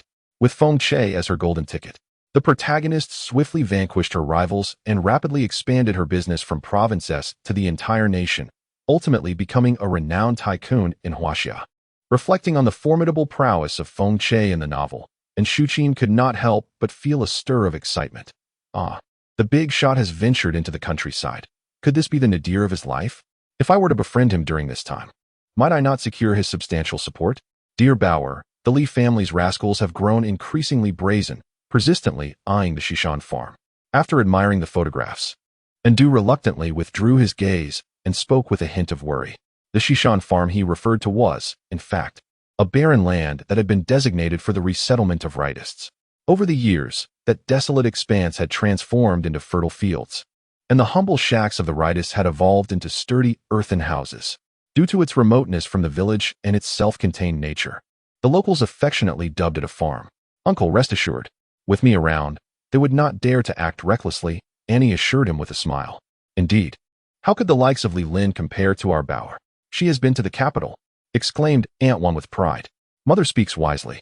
As long as we possess this photograph, let us see who would dare to be impudent at our doorstep, added Zhang Guizhi, cradling her young son, her excitement palpable. Though she had reservations about her sister-in-law, she recognized the worth of the group photo. It is no exaggeration to say that if news of the photograph were to spread, the villagers would flock to catch a glimpse. Even members of the commune and the Revolutionary Committee would likely come to pay homage to the great figure. Enough of that. Bauer has been on the road for the past 6 months and must be weary. Now that she has finally returned home, let her rest, she concluded. Madame Wan is indifferent to others. Her sole concern lies with her beloved daughter. She handed the keys to Zhang Guizhi and instructed her to fetch some eggs from the cupboard, as well as the cured meat she had saved for the new year, so that she could prepare a few nourishing dishes for her precious Bauer. Indeed, Bauer has worked hard and deserves to indulge in something delightful. And Dawu, who had been anxious for the past few days, finally felt at ease. His niece possesses a remarkable resourcefulness. After a moment's contemplation, and Dawu added that he would send Guchang to catch a couple of fish from the river to bring over. Having spoken, he departed, and Jiaji and Shujing assisted Annie in moving her luggage to her room. Annie called out to them, gifting her nephews and nieces the military uniforms and leader badges she had purchased in the capital. Upon seeing these items, Jiaji and the others were utterly thrilled. After all, these were the most fashionable garments of the moment. Wearing such an outfit would undoubtedly attract envious glances wherever they went. Once she had sent her exuberant younger relatives away, Annie buried her head into her pillow. The pillowcase and the mattress beneath her were pristine, imbued with the scent of sunlight, evidently freshly washed and sun-dried. Annie rubbed her face against the pillowcase, contentedly murmuring, "It is indeed better to be a child of one's mother." Returning to her familiar abode and lying on a comfortable bed, sleep soon overcame Annie, and she dozed off in no time. She remained in slumber until the afternoon. Stretching languidly, Annie leisurely stepped out of her room. Madame Wan was seated on the Kong in the outer room, organizing the items that Annie had brought back. In the capital city, there are exquisite local delicacies, as well as the sought-after malt extract, canned fruits, and fine wines, alongside an assortment of books and various tickets. Hearing some commotion, Madame Wan lifted her head, her eyes brimming with affection. "Bauer, you are awake. I shall warm up your meal at once." As she spoke, Madame Wan gathered the items in her hands, stowed them away in the wardrobe, locked it securely, and tucked the key into her pocket before briskly making her way to the kitchen. Annie, having been hungry for some time, did not decline and obediently followed Madame Wan. Madame Wan unlocked the cupboard and retrieved a bowl of scrambled eggs with scallions, a plate of spicy stir-fried cured meat, and a large bowl of fish soup. Upon seeing these dishes, Annie could not help but sigh, saying, "Mother, why have you saved all this for me? Haven't you eaten?" Madame Wan habitually pouted. "This was meant for you all along. Why should they partake?" "Humph. They are heartless, married, and have forgotten their mother. It would be a waste to let them consume what I have painstakingly saved. Mother, my brothers are good men. And while my sisters-in-law may have their quirks, they are not devoid of heart," Annie gently countered. Over the years, she had grown accustomed to Madame Wan's grievances, but felt compelled to offer her counsel. In truth, Annie understood that Madame Wan did not genuinely believe her sons to be ungrateful. It was merely her habitual way of expressing concern. It seemed as if, by voicing her thoughts, she could remind her sons to avoid folly. However, this time, Madame Wan's words held a kernel of truth. "That foolish fourth brother of yours has been utterly bewitched by Li Fong. He now treats his mother-in-law better than he does me, his own mother. Moreover, there is Li Fong, humph. What are the brothers of the Li family so fervently striving for? Is it not to oust your second uncle? Li Fong, this traitor, is even covertly assisting her brothers." In Wan Denyang's eyes, Li Fong's marriage to Guochang makes her a member of the Yin family, and she ought to prioritize her husband's family in all matters. Even if we were to assume she does not regard herself as part of the Yin family, she should not undermine its interests. Yet, Li Fong has taken it upon herself to aid her brothers in undermining her in-laws. Wan Denyang has shown considerable leniency by not expelling this daughter-in-law from the household. However, should Li Fong persist in her disruptive behavior, Wan Denyang might indeed confront her. As for the fourth son, there are still ways to address the situation. Annie hesitated for a moment and said softly, "I fear mother may lack the resolve." Wan Denyang's eyes brightened as she placed the dishes into the steamer, covered it with a lid, wiped her hands on her apron, and pulled Annie to sit by the stove. "What plan do you have? Speak freely, dear. I can certainly be resolute." Wan Denyang understood clearly that if she did not properly address her fourth son's disposition, he might truly be led astray by Li Fong. Annie leaned in close to Wan Denyang's ear and whispered a few words. Wan Denyang nodded repeatedly. "Good, good. That plan is excellent. Humph. I want Changzi to realize who genuinely cares for him, his own mother or his wife, who only knows how to utter sweet nothings." After dinner, Annie changed into casual attire, requested a bag of grain from Wan Denyang, and then stepped out of the house. Madame Wan harbored an inexplicable trust in Annie. Regardless of how Annie acquired her wealth to travel to the capital or the source of her numerous rare items and precious tickets, she never questioned Annie's intentions for needing grain. She firmly believed that her beloved daughter was capable and deeply cared for her mother. Whatever actions Annie undertook were solely for the sake of her mother and the entire Yin family. Annie placed the grain into her backpack, cautiously avoiding detection, and stealthily made her way to the Western Mountain. It was her. Feng Che, having gathered information from the villagers, silently approached the Western Mountain. Upon reaching the foot of the mountain, he recognized a somewhat familiar figure. After careful observation, he confirmed that it was indeed Bayoni, whom he had seen earlier that day. What could this girl be doing here in the Western Mountain? For the first time, Feng Che found himself intrigued by a young girl. What astonished him further was that this little girl was not there to gather firewood, but was heading towards the Western Mountain Farm, which coincidentally was also Feng Che's destination, a place notorious for detaining individuals classified as undesirable. Chapter 34, The Second Exceptional Gem, Part 18. Old Hong, I have brought you grain. Annie cheerfully descended from the Western Mountain, a sack of rice slung over her shoulder, while her other hand carried a wild rabbit. "Little treasure, you're back?" An elderly man, around 60 years of age, emerged from a modest earthen hut. Upon seeing Annie, he was pleasantly surprised, and the sight of the grain she carried brought a smile to his rugged face. Your return is indeed timely. Just 2 days ago, we finished the last of the provisions you left us last year. The venerable elder, known as Hong Lao by Annie, seized the sack of rice, weighed it in his hands, and chuckled, proclaiming that it should suffice until the summer harvest. Is the precious girl here? Another elder, akin in age to Hong Lao but possessing a scholarly demeanor, emerged from within the house. Professor Lon, Hong Lao, must you truly refer to me as precious girl? Those unaware might think you are calling me Shweb Bao Chai, Annie remarked with an eye roll, her voice tinged with exasperation. Oh my, precious girl has even caught a wild rabbit. Haha, at last, we can enjoy some meat today. Hong Lao appeared oblivious to Annie's protest as he handed the sack to Professor Lon, his gaze immediately falling upon the wild rabbit in Annie's grasp. Duo Pongzi, why aren't you coming out? It's your turn to showcase your skills. Hong Lao called out excitedly. Duo Pongzi. Hong Lao, are there new arrivals? Annie inquired cautiously. She was willing to assist these disgraced individuals within her means, but was determined not to implicate herself. Both Hong Lao and Professor Lon had been sent to Anjiabao last June, and it had taken Annie several careful attempts to forge a connection with them. Rest assured, Duo Pongzi is merely a cook. His ancestry traces back to the imperial kitchen, but he was exiled here due to a vendetta. He understands the gravity of his situation. Professor Lon spoke softly. Annie remained wary. After all, were they not equally cautious? The string of events from last year lingered like a haunting nightmare. Betrayal by kin, discord between spouses. They had all endured too much treachery.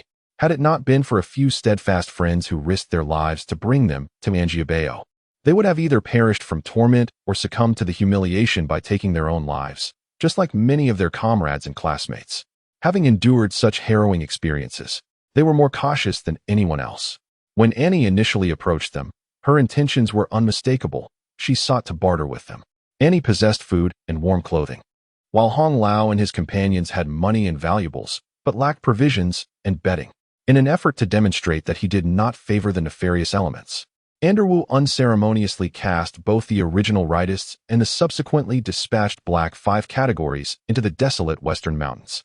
He provided them with scant rations, seeds, and rudimentary farming tools, thereafter relinquishing his responsibility, allowing them to fend for themselves.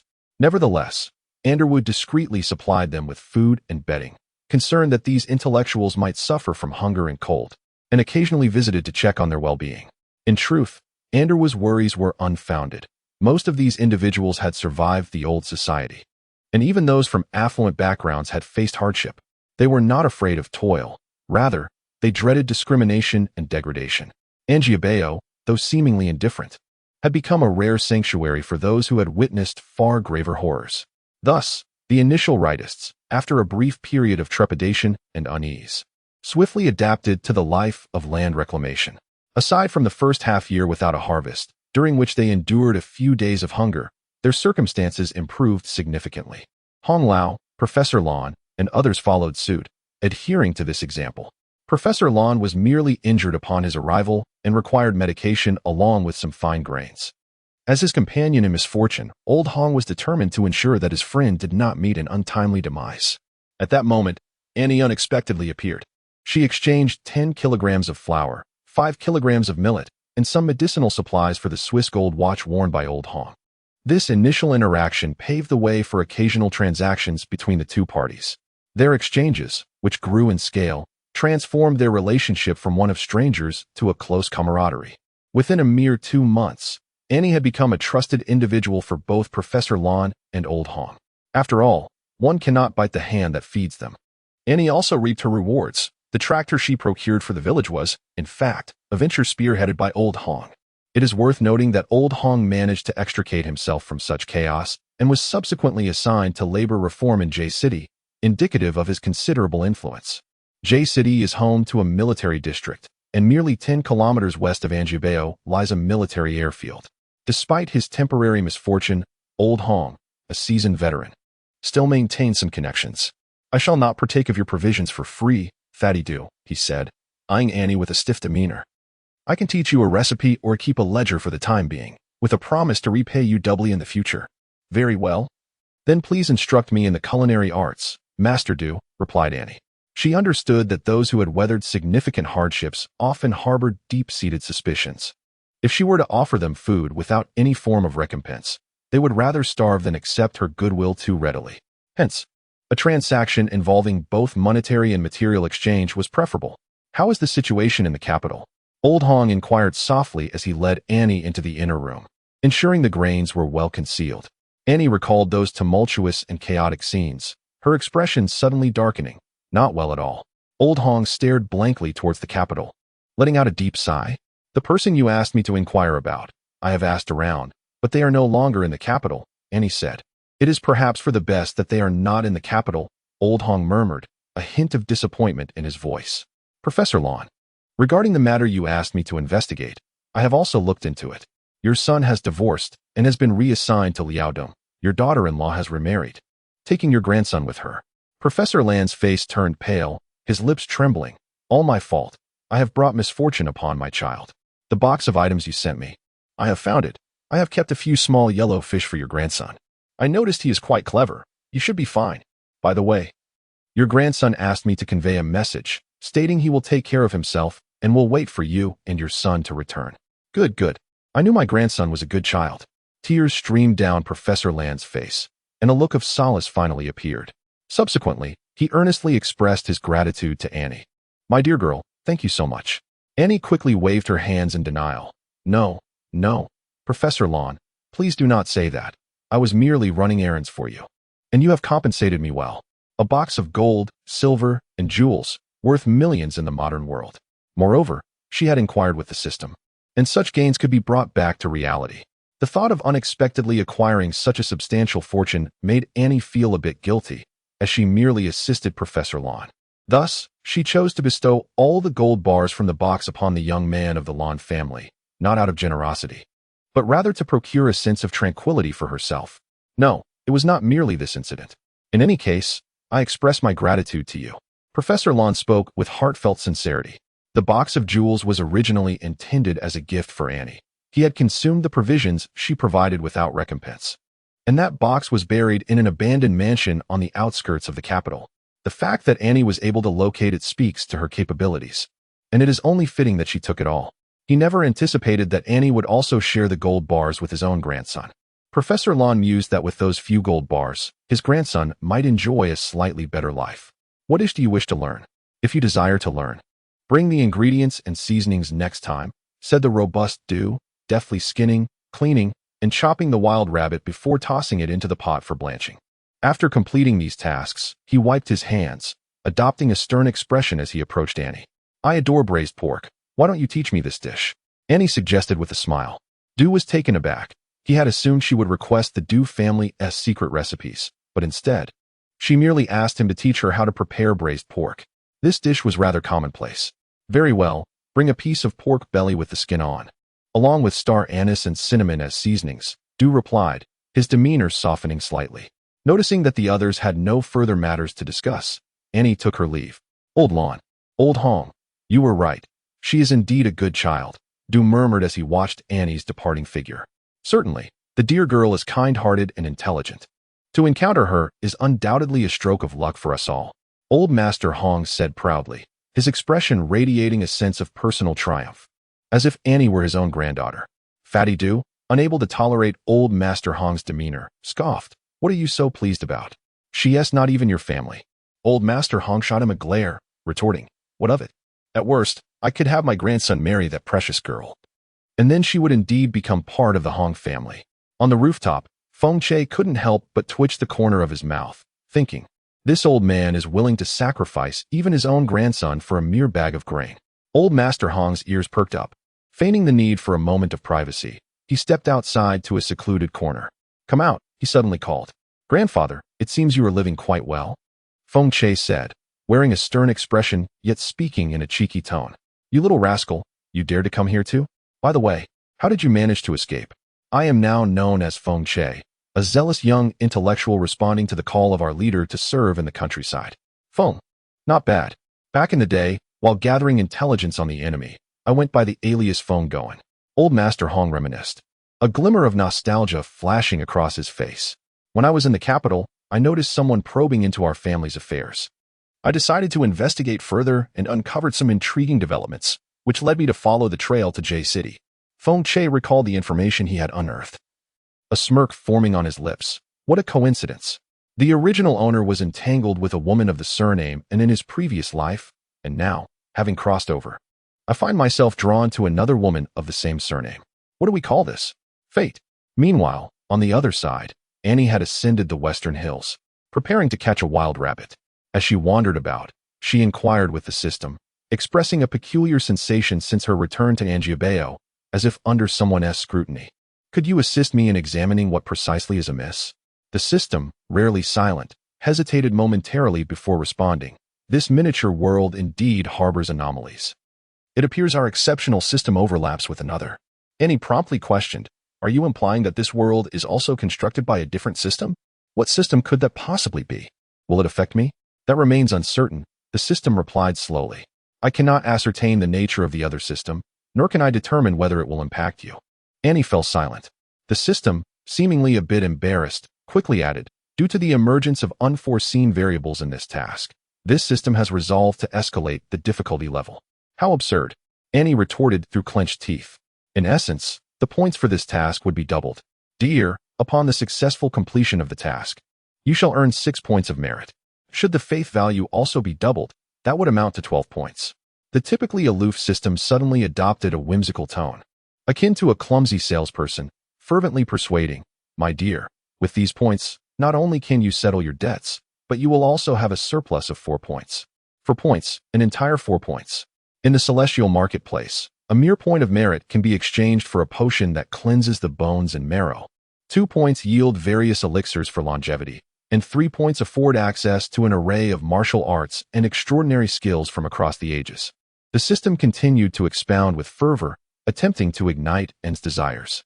However, instead of being beguiled by the enchanting offerings, and felt an even deeper sense of unease and vigilance, the system's sudden shift from aloofness to fervor could only indicate one thing. It harbored a profound apprehension towards the enigmatic system and its host. Chapter 35, The Second Exceptional Individual, Part 19. Have you investigated the treasure girl?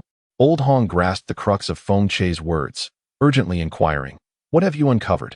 Does she pose a problem? After dedicating a lifetime to intelligence work, he found it astonishing that he had overlooked something. She is without fault, Feng Che replied. Her mother is a peasant, her father a martyr, and her brothers are all honest men. Feng Che's appearance did not conform to contemporary aesthetic standards. His fair skin, delicate features, and tall yet slender frame evoked a sense of fragility. With a hint of amusement, he remarked, the issue I refer to is not her lineage, but her rather intriguing modus operandi. Old Hong remained perplexed. What is the current situation outside? Feng Che inquired. Old Hong nodded. It's a chaotic dance of demons. Even the most virtuous individuals are compelled to act inhumanely. And what of the family stronghold? Feng Che pressed. Old Hong seemed to grasp the situation somewhat. Your implication is that the seemingly ruthless policy of Angiobeo towards these nefarious individuals is, in truth, a protective measure orchestrated by Nbaoni? Feng Che nodded. Although he could not be certain if Nbaoni was covertly providing guidance, as he lacked concrete evidence. However, 3 years prior, Zhao Mei, the eldest daughter-in-law of the N family, had voluntarily relinquished her dividends, with her family members following suit, even donating the ancestral 7 pharmaceutical secrets to the nation. Both the provincial and municipal governments acknowledged the Zhao family's contributions. When the storm descended, several families of similar lineage to the Zhao family were swept into turmoil. Yet the Zhao family remained unscathed. Additionally, Nbaoni's recent journey to the capital exuded an air of peculiarity. Feng Che did not believe that Nbaoni's visit was solely to assist her patriarch and Professor Lan. He harbored a premonition that her arrival in the capital, participation in the Grand Assembly, and securing an opportunity for a photograph with the leader were all part of a meticulously devised plan. If his suspicions were indeed accurate, the unfolding events promised to be quite intriguing. Feng Che found himself eagerly anticipating Nbaoni's next moves. As far as he knew, a rogue named Li Lin had already emerged in Angiobeo, rallying a group of ruffians from the village. They were mimicking external influences, fervently attempting to usurp the authority of Captain Nda. Had Nbaoni not returned in time, it was highly probable that Nda would have been ousted by Li Lin. Nevertheless, Li Lin and his band were poised to challenge Nda. Feng Che was filled with anticipation regarding Nbaoni's forthcoming actions and how she would safeguard the tranquility of Angiobeo. The school has been suspended. What shall we do now? After dinner, and Shuqin inquired of Annie, who was the closest and most trusted figure in the household. I have arranged for Shuqin to secure a position at the commune as a temporary worker at the purchasing station. Shuqin, would you like to go? After resting at home for a day, Annie visited the commune the following day, conversed with the director, and successfully secured a job for her niece. Yes, I want to go, and Shuqin exclaimed. Having just completed the second year of junior high, her education level was not considered low at the commune. Yet as a girl from a rural background, it was indeed a significant achievement to work at the purchasing station, and Shuqin understood that her aunt had likely gone to great lengths to facilitate this opportunity. However, over the past 3 to 4 years, having been under Annie's guidance, she had come to know her aunt's temperament well. Since her aunt had procured this job for her, it was only right that she accepted it with gratitude and worked diligently in return. Declining or showing unnecessary modesty would be insincere, and Shuqin sincerely expressed her gratitude, saying, "Thank you, Aunt." Ding. Mission objective achieved, faith value 10. Annie was exceedingly pleased. Shuqin was indeed a conscientious child, and her efforts to utilize Hong Lao's connections at the airport were not in vain. As for Shulan, being too young, we shall not consider work for her just yet. I have discussed with your second uncle about establishing a health clinic in our village. You will apprentice there, Shulan. Annie addressed in Shulan directly, bypassing and Shuqin. And Shulan was well aware of her little aunt's temperament, and she nodded repeatedly, acknowledging, "Yes, little aunt." Ding. Task completion rewarded 10 faith points. Annie was elated beyond measure, realizing that her judgment had been spot on. Indeed, these girls were all good children. Hee. Let us continue. If I accumulate another 100 points, the task score will double again. How delightful. However, the faith points could only be doubled once. Any additional points would not yield the same benefit. The system resumed its aloof demeanor, coldly stating, "Then, what about the excess faith points? Surely, they cannot be wasted." Annie felt a tinge of reluctance. The excess faith points could be used for a lottery.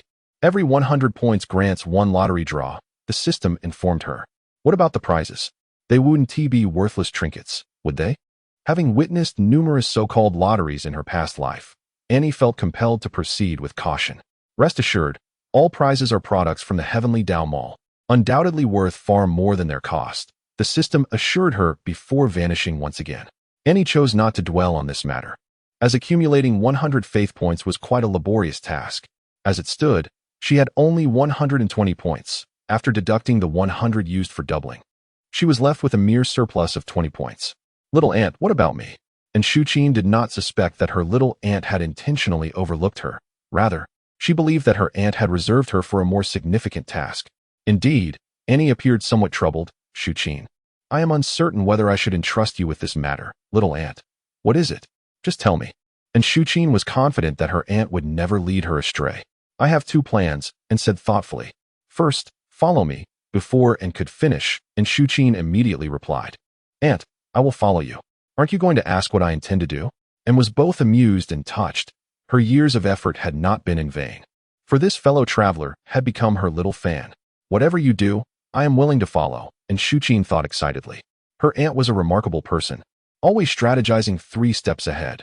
Being with her would undoubtedly yield rewards. What if what I do carries risks? Perhaps it may lead to misunderstandings? And deliberately exaggerated the severity of the situation. Without a moment's hesitation, and Shuqin stood tall and declared, I am not afraid, aunt. You can rest assured, wherever you point. I shall strike, without hesitation. Very well, gather all the boys and girls aged 14 to 16 in the village. I have significant matters to attend to. And Shuqin seemed to have guessed Anne's intentions. Aunt, you are planning, Li Lin, entangled in some mischief, stated. I want to show them who the true defenders of the people are. Since Li Lin yearned to learn from the outside world, and decided to let him experience its madness firsthand. Aunt, you are truly formidable. And Shuqin, being a time traveler and living in an era of information explosion, quickly grasped Anne's plan. As a member of the An family, and Shuqin understood the threat Li Lin posed to Andu and realized that if Li Lin continued his antics unchecked, the captain could very well lose his position. However, there was nothing that the An family could do about Li Lin. The Li family had been impoverished for 8 generations, and their household was exceedingly destitute, which made his disposition particularly resilient. Furthermore, he constantly proclaimed his dedication to the commune, resolutely following the directives from above. Even though Ndao Wu was acutely aware of Li Lin's ulterior motives, he dared not intervene, fearing that he too might be branded as a sympathizer of undesirable elements. Annie's approach was remarkably astute. If you, Li Lin, wish to stir up trouble, then let us stir together. However, Li Lin could not hold a candle to Annie. She was someone who had been to the capital. With Annie, a person of worldly experience, Li Lin appeared as nothing more than a rustic imitation. Should a conflict arise between them, Li Lin would find himself lacking in conviction. Ding. Task objective achieved. 20 points of faith value.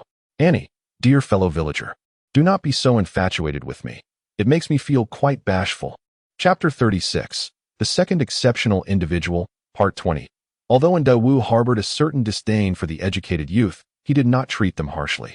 When Feng Xianhua and his group of new intellectuals arrived, Ndao Wu visited their settlement to deliver provisions. Upon ensuring their accommodation was satisfactory, he remarked, "You have just arrived. Take a few days to rest, organize your belongings, and familiarize yourselves with the surroundings." Thus, Feng Xianhua and his companions were granted a 3-day respite. None of them were without their own plans. Even the most delicate, Yinan utilized the fruit-flavored candies she had brought from the city to engage the village children in conversation. The others employed their respective methods to extract information. By nightfall, this group of new intellectuals would convene to exchange intelligence. Though Feng Che was somewhat aloof, he was not entirely unsociable. He provided a wealth of valuable information. Acknowledging his perceptiveness, Feng Xinhua and the others decided to tolerate Feng Che's pride and indifference, temporarily regarding him as a companion. "Ah, comrades, we have significant news," Yi Yanin exclaimed, returning with much enthusiasm from outside, summoning several companions who were tidying up in the courtyard. The group gathered in the main hall. "What is it?" Qian Zhengwo responded with a lackluster interest. He had already visited the fields and witnessed the golden wheat, a symbol of bountiful harvest, yet he felt no joy. This signified the approach of the summer harvest. Although he had not experienced it firsthand, he understood from the villagers' conversations that summer harvest was the most laborious time of the year. Farmers accustomed to toil found it exhausting, let alone those like them who had never set foot in the fields.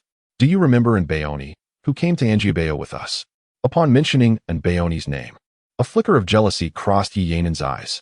I sensed her restlessness on the road, and indeed, upon her return, she gathered a group of 14 and 15-year-olds. She intends to learn, to emulate the city. Feng Xinhua's expression darkened. It was true that during their time in the provincial capital, they had also indulged in such youthful revelry. At the time, it felt exhilarating, but in retrospect, it was accompanied by waves of regret and trepidation. They had believed that by distancing themselves from the provincial city, they would escape the madness, yet it seemed that Anjiabeo was on the brink of a similar tempest, instigated by the very girl for whom he harbored some fondness. Indeed, she was unaware of how she acquired an abundance of military uniforms and leader badges. Upon noticing the change in Feng Xinhua's expression, Yi Yanin felt a surge of satisfaction and continued. "As long as those young girls and boys are willing to join her ranks, she will provide them with a complete set of uniforms and badges. Oh, and let's not forget the little red book. Each person receives one." What could she possibly be plotting? Anjia village is hardly a provincial city. If they wish to cause a ruckus, they likely lack any real target. Qian Zhengwo's expression darkened further. While in the city, he had refrained from participating in such activities due to his family's prohibitions. It was only after witnessing the tragic deeds committed by his peers that he understood the rationale behind his family's restrictions. He had believed Anjia village to be a rural haven, perhaps a bit more arduous, but ultimately tranquil. It seems he had been overly naive. Who says otherwise? In recent days, Yi Yanin had distributed several pieces of candy, gathering intelligence on the village's inner workings. Shishan Farm. Feng Che coldly uttered, enunciating each word. Indeed, it was Shishan Farm. Yi Yanin cast a surprised glance at Feng Che. The farm had seen a significant number of Black 5 categories during the transformation.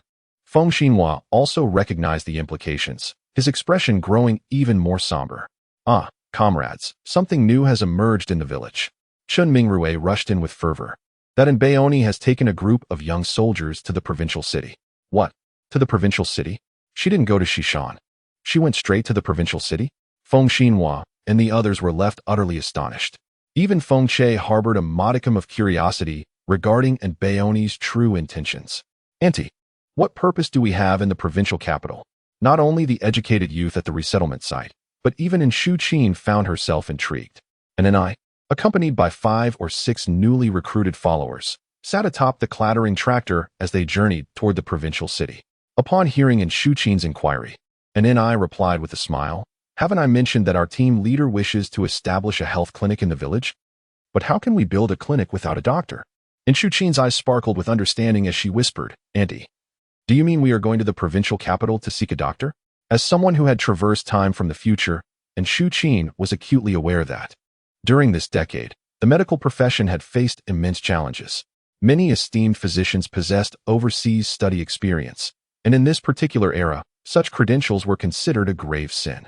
If they could seize the opportunity to rescue a few renowned doctors, it would greatly benefit both the present and future of Anjiabao. But might there be complications? And Shu Qin, being an ordinary person, instinctively prioritized her aunt's safety. And Ni's smile deepened as she reassured her. What complications could arise? Our Anjiabao is in dire need of doctors, and the leaders in the provincial capital are surely eager to address the people's needs. They will undoubtedly agree. As she reiterated, we are not engaging in conspiracies. Rather, we are pursuing a legitimate endeavor. As long as we voice the right slogans and follow the proper protocols, everything will proceed smoothly.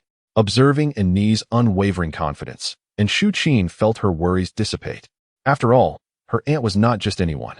If she wished to undertake this task, she must have meticulously devised a strategy in advance.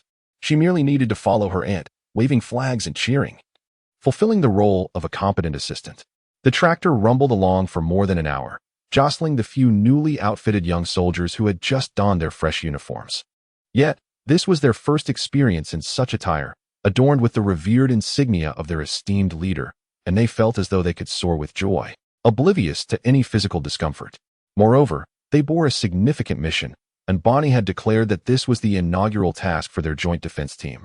And they were determined to excel, ensuring they would not be ridiculed nor tarnish the reputation of their brigade.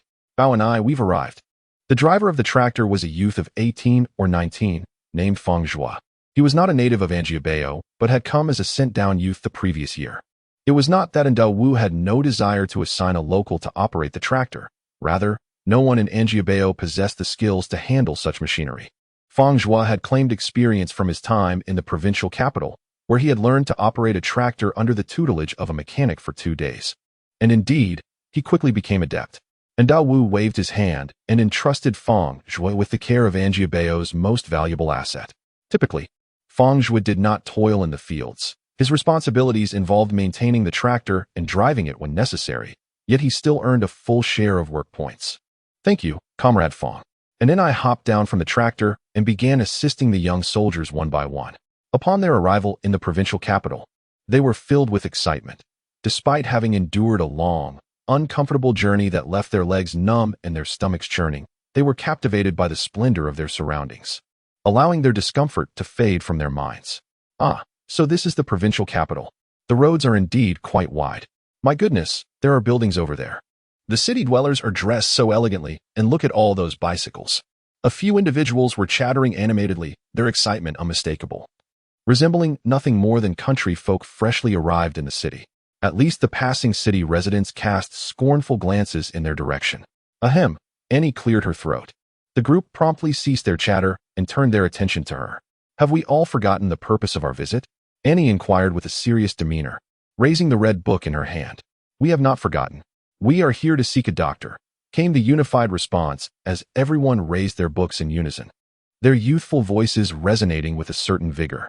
Annie nodded in satisfaction and led her companions into the provincial first hospital. "Excuse me, what are you doing?" The elderly gatekeeper instinctively prepared to scold them, but upon seeing the group clad in pristine military uniforms, all exuberantly shouting, he was momentarily taken aback. The reprimand he intended to deliver transformed into a gentle inquiry. "May I ask what brings you, young comrades, to our hospital? Who is the most skilled doctor in your establishment?" Annie, having been to the capital and witnessed grand occasions, maintained her composed demeanor and asked earnestly. The old man swallowed hard, hesitating, unsure whether to divulge such information. "Alas, Director Liu has had quite enough trouble. He was just put through the ringer yesterday. If he were to fall into the hands of this group of rascals, who knows what fate might await him?" The old gentleman, Curious about the identity of the young comrade, inquired of Annie. Annie remained silent, but the attentive Shuqin promptly interjected, "You may not be aware, but we are from Anjiabao. This is my sister-in-law, Anbaoni, who has just returned from the capital and even had a photograph with the leader." The old man immediately adopted a respectful demeanor, his gaze towards Annie transformed. "Impressive, young comrade." "Old gentleman, the situation is as follows. Our Anjiabao is in need of a physician, and it is said that the doctors from the provincial hospital are the finest. We wish to seek the support of higher authorities for our Anjiabao," Annie stated with a tone of official business. The old man's eyes brightened, as if he grasped the underlying intent, yet he cautiously remarked, "Director Liu of our hospital possesses exceptional medical skills. However, his political background is not favorable, and he has been relieved of his position, remaining in the hospital for further observation." "Then he is the one," Annie declared boldly, gesturing dramatically. The old gentleman reminded her again, "His background is not good." "Perfect. Let him come to our Anjiabao and truly experience the transformation among the poor and lower-middle peasants." Annie replied nonchalantly, waving towards her companions and calling out, "Comrades, let us proceed." The old gentleman watched as a group of young recruits surged forth. Half an hour later, the elderly director emerged, his face bearing some bruises. Gazing at the retreating figures, the old gentleman sighed, hoping that events would unfold as he suspected. In that case, the old director might still have a path forward. Thus, the health clinic of Anjiabao was established, with one doctor and an apprentice in Shulan. Annie, undeterred, stormed through the gates of the village committee accompanied by a throng of eager followers. "Captain, we demand the establishment of a school." Anda feigned a headache, massaging his temples. "Oh dear, Bao, why are you suddenly fixated on building a school? Indeed, Anbaoni, you have already set up a health clinic. After only a brief respite, why stir things up again?" The speaker was Guoxing, the village secretary of Anjiabao. Despite sharing the same surname, he was not related to Andu. Their ancestors had been cousins over a century ago. Traditionally, the chieftain and village head of Anjiabao had been from Andu's lineage, while Guoxing's branch had long harbored ambitions to usurp that position, yet had never found the opportunity. Guoxing's ascension to village secretary was a result of political maneuvering within the commune's committee. Annie was also aware that Guoxing maintained a close relationship with Li Lin, whose many actions were often subtly orchestrated by Guoxing. To put it bluntly, Li Lin was a pawn in Guoxing's game, barking on his behalf. "I am the director of the Anjiabao Joint Defense Team. Please consult Director An," Annie replied sternly to Andu. Turning to Guoxing, she asserted, "My defense team members need to study the leader's quotations. Without a school, how can we learn?"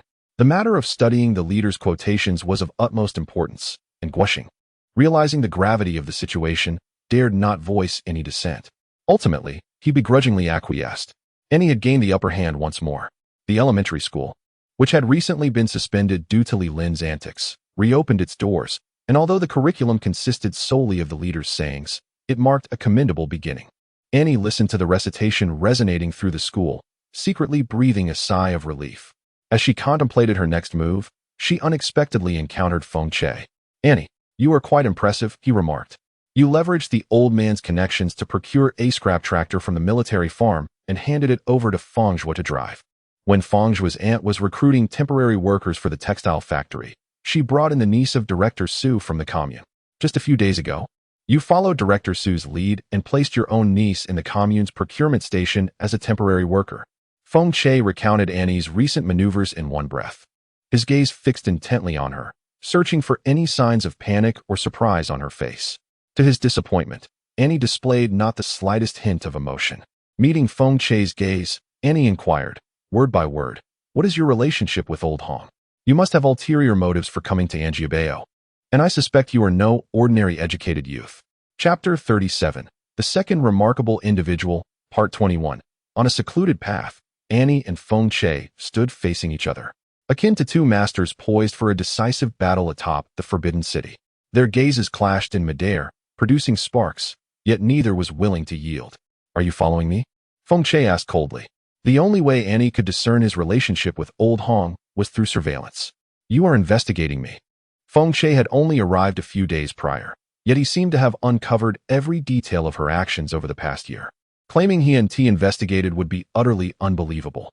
"Very well, Old Hong is my grandfather, my own blood." Feng Che locked eyes with Annie for a full 5 minutes before finally adopting a gesture of surrender and revealing the truth. Annie nodded slightly, expressing her suspicion. I suppose so. You do bear a resemblance to Old Hong. She refrained from questioning the trivial matter of why Old Hong's grandson bore the surname Feng, and instead remarked nonchalantly, all I desire is for my family to be safe, nothing more. Whether through Old Hong's connections with the military district or by navigating the intricate web of relationships to secure benefits for her family, there was but one objective: to safeguard the Yin family and nurture the next generation, ensuring that the descendants of the Yin family strive for progress and prosperity. Curiously enough, I too wish for nothing more than the safety of my family. A smile tugged at the corners of Feng Che's lips. I hear your elder brother works at the municipal government? Annie raised an eyebrow. Since you are Old Hong's grandson, you must be quite familiar with the military district in J City. The two cunning foxes exchanged glances once more, revealing a mutual understanding through their smiles. Secretarian. The atmosphere in the village has shifted recently. Li Lin expressed his concerns while seated before Nguosheng. That troublesome girl, and Baoni, has stirred things up, and the villagers are now leaning towards that ridiculous joint defense team. No matter what I say, they refuse to listen. And Nguosheng held a cigarette, inhaling its scent with a look of sheer pleasure. After indulging in the aroma, he tucked the cigarette behind his ear. It was a cherished brand brought back by his son from the provincial capital, and he was reluctant to smoke it. Simply savoring the scent daily sufficed. While he preferred to roll his own tobacco. You still lack a certain ruthlessness. And Nguosheng withdrew a small pouch from the pocket of his jacket, producing a piece of paper torn from his grandson's writing pad. He meticulously rolled the tobacco from the pouch, igniting it and taking deliberate puffs. Amidst the swirling smoke, a glimmer of fierce resolve flashed in Nguosheng's eyes. After all, they were merely a few young miscreants, weren't they? Could these numerous grown men truly be outmatched by them? I have heard whispers of a trend outside, what they call martial combat. In essence, it is merely a contest of who possesses the mightiest fists. As long as they fight for the people, vanquishing those nefarious elements, the higher-ups would hardly dare to investigate. Engaging in violence? Well, that might not be entirely prudent. Li Lin was not averse to striking. But the children in the joint defense team were predominantly from well-regarded families in Anjiabao, their roots firmly planted in the community. If he were to strike one or two of them, it could be overlooked. However, provoking a group of over 10 would essentially position him against a significant portion of Anjiabao. When Nguosheng disdainfully remarked on his foolishness, Li Lin felt a twinge of discomfort but recognized the necessity of currying favor with Nguosheng. Thus, he forced a smile, pretending he hadn't heard. Yet, upon hearing Nguosheng's subsequent words, his eyes darted around thoughtfully. I see now. Your implication is, target and Baoni, instill fear in her, and the others will become insignificant. Pay heed to your methods. Do not simply lead individuals to confrontations. And Nguosheng's ascension to the position of secretary at Anjiabao, alongside his rivalry with Ndu, speaks volumes of his cunning nature.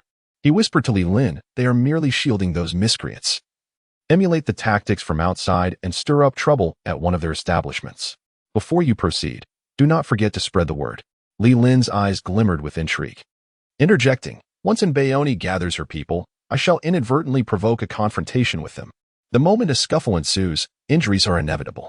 As long as the one harmed is either in Baoni or in Shulan, the plan is set in motion. Moreover, I can seize the opportunity of Baoni's injury to exert force upon the joint defense team and, before the eyes of the entire village, deliver a stern reckoning to that miscreant. This will undoubtedly tarnish the joint defense team's reputation, positioning me, Li Lin, as the singular revolutionary force of Anjiabao. Subsequently, we can continue to wield authority over those wrongdoers, ultimately dethroning Ndu. The more he contemplated, the more exhilarated he became, rubbing his hands together as he paced around the room several times. Finally, he struck his palm with a fist, declaring, "Excellent. I shall make the necessary arrangements at once." With that, Li Lin hurriedly departed, and Nguosheng continued to smoke, the swirling smoke casting an enigmatic aura around him. Suddenly, a flustered Shuqin burst through the door, breathless. Li Lin has gone to Shishan Farm. They are slandering Teacher Ma, accusing him of being a spy. Has he finally reached his breaking point? Annie appeared to have anticipated that Li Lin would take action. Unperturbed, she stood up and instructed, Shuqin, go and gather everyone. We are heading to Shishan. Little Ant. They are armed with shovels and hoes. It seems they intend to resort to violence. Shu Qin expressed her concern. With just us, we might not stand a chance against them. If Li Lin and his group truly escalate the situation, it will surely be the small soldiers of the joint defense who suffer. Violence. I have been waiting for them to make a move. My only fear is that they might not dare to act, Annie asserted with formidable resolve. Seeing her little aunt's determination, Shu Qin felt reassured and hurried to gather their companions as instructed by Annie. After visiting the youth point, Annie proceeded to the grain field, where she joined her followers, and together they made their way to the Shishan farm. Li Lin, accompanied by his men, had subdued a frail man in his 50s, pinning him to the ground. Rather than rushing into action, he leisurely perched himself on the edge of the field, chewing on a blade of grass as he waited. After a prolonged wait of half an hour, Li Lin finally spotted the long-anticipated figures approaching. Bah! He spat out the grass and stretched languidly. What are you planning? Li Lin, as a competent underling, Shu Qin understood precisely when to prompt her leader to speak. She pointed at Teacher Ma and exclaimed, Aren't you going to release Teacher Ma? Li Lin, in a nonchalant manner, replied, I suspect Ma Mingren has overseas connections and may be colluding with the enemy. I have decided to interrogate him thoroughly. The provincial authorities have reached a conclusion regarding Ma Mingren's situation. How is it that you consider yourself more formidable than the provincial leadership? And remarked coldly, her stride unwavering as she approached Teacher Ma, raising her leg and swiftly kicking down the two thugs holding him captive. And Baoni, how could you resort to violence against your own comrades for the sake of scoundrels? Li Lin, seizing the opportunity, excitedly pointed at and exclaimed, Now is the peak of the summer harvest season. The entire village is preparing for the imminent bounty, yet you deliberately seek to stir up trouble. I even suspect you might be a spy, intent on sabotaging the summer harvest at Anjiabao, when it comes to casting aspersions, and was no less adept than Li Lin. Indeed, at such a critical time, while the villagers are preoccupied with how to swiftly gather the grain from the fields, Li Lin appears to have the luxury of causing a ruckus. It is rather evident, isn't it? Those under Li Lin's command are notoriously lazy, and they hardly exert themselves at work. When presented with a chance to shirk their duties, they readily seize it. Upon hearing the villagers' murmurings, Li Lin grew increasingly anxious. He exchanged glances with a few thugs, who understood the unspoken cue and discreetly readied their weapons. Particularly, the two who had just been kicked by and deliberately shouted, What a bold and Baoni, you dare to strike. I will not hold back. With that, they lunged towards Anne. Be careful, Aunt. Baoni, oh dear. The audacity of Li Lin truly knows no bounds. And Shu Qin and the young members of the joint defense team gasped in astonishment. Just as everyone squeezed their eyes shut in fear, a sudden sound echoed in their ears. Bang. Was that the sound of a gunshot? The crowd was startled, and Li Lin and others were so frightened that they fell to the ground. A group of young men in military uniforms, shouldering rifles, jogged over in unison. Leading them was a robust man in his mid-20s who had fired that shot moments ago. He did not pay any attention to the incapacitated Li Lin and the others, but approached Annie directly. Annie hastily said, You must be Sergeant Lei, right? I am in Baoni, the director of the Anjiabao Joint Defense Team. Sergeant Lei did not underestimate Annie because she was a young girl. He formally returned her greeting and declared with a resonant voice, Lei Hu, squad leader of the 2nd Platoon of the Shijiao Independent Battalion, reporting for duty. Please provide instructions. Sir. Chapter 38. Another exceptional individual, Part 23, with the summer harvest concluded. The villagers of Anjiabao exhaled deeply as they watched the last batch of grain being carted away by Feng Zhua in a tractor. Finally, it was done. Amid their excitement, a profound fatigue settled over them. Yet, the exhausted villagers could not rest, for they were soon to plant winter wheat. Before planting, they needed to ferment fertilizer and till the soil once more. Additionally, their own plots required attention, harvesting, planting, and fertilizing. Although small, these plots were genuinely their own, the source of vegetables and coarse grains that their family relied on throughout the year. All these tasks were indeed exceedingly laborious. The diligent and seasoned farmers, accustomed to the toil of agricultural labor, often find themselves weary, not to mention those like Li Lin, who habitually shirk responsibilities. In the past, Li Lin and his companions were able to evade work, but this year, with the vigilant presence of the Joint Defense Team, he dared not slack off. The consequence of his honest labor was that just after the harvest, before he could even tend to his private plots, Li Lin fell ill, not feigning sickness, but genuinely exhausted. He was not alone. Several of Li's brothers lay bedridden, unable to rise. Yet, The impending tasks could not be neglected. While it was possible to take a leave of absence from the production team, resulting in a minor deduction of work points, the private plots could not be left untended. It is essential to understand that the grain distributed by the production team often falls short before the next allocation, with any shortfall being supplemented by the sweet potatoes and potatoes from their private plots. In her helplessness, Li's wife resorted to seeking assistance from Li Fang. Compassionate towards her parents and aware that her brothers were not particularly industrious, upon hearing that they had been worn down by the Joint Defense Team, she mentally noted this transgression against her family. In recent years, Li Fang had enjoyed a relatively comfortable life, especially since Annie enrolled in the commune's secondary school, diligently studying from dawn till dusk. With the absence of her meddlesome sister-in-law during the day, Li Fang was able to discreetly enlist Fang Xiua to assist her with chores. Moreover, with her sister-in-law occupied with school, their mother-in-law seemed somewhat distracted. Upon her sister-in-law's return, she would hover around her, no longer fixated on her sons and daughters-in-law, allowing her to occasionally return to her parental home with her husband for assistance. As interactions with the Li family increased, and with Li Fang whispering in his ear, the impressionable and Guoqiang gradually gravitated towards Li Fang's side, growing closer to his mother-in-law's family. Thus, it is not unwarranted for Wan Dinyang to berate Guoqiang as an ungrateful wretch, for he treats his mother-in-law with more affection than his own mother. During the summer harvest, Wan Dinyang refrained from working, as her heart ached for the children. Instead, she endeavored to enhance their meals at home. "Mother, I have procured some pork belly. I shall prepare braised pork for everyone at noon." Annie returned with 2 pounds of meat. During the summer harvest, she too did not toil in the fields, not out of aversion to labor, but rather because her presence was essential for coordinated defense. Furthermore, she needed to make occasional trips to the provincial capital, where Feng Che was frequently active and required assistance from the Yin family. Given Guodong's sensitive identity, it was inappropriate for him to publicly support Feng Che. Thus the task fell to Annie, the unobtrusive young lady, to run errands. Annie was well aware of Feng Che's plans, which had been supplemented and refined with her input. Should the plan succeed, the entire S province would witness a transformation. Not only would those with complicated backgrounds improve their circumstances, but ordinary folk would also reap the benefits. As a member of the populace, Annie and the entire Yin family would similarly gain. Hence, aside from the dealings between Annie and Feng Che, she would exert her utmost efforts for the sake of the Yin family. Fortunately, despite Feng Che's seemingly aloof demeanor, he possessed a high emotional intelligence. At the very least, after Annie assisted him with errands, he would reward her with some coveted tickets, be they meat coupons, cloth tickets, or industrial vouchers. It was a mystery where he acquired such items, yet he always had precisely what Annie desired. Annie accepted Feng Che's tokens of gratitude without reservation.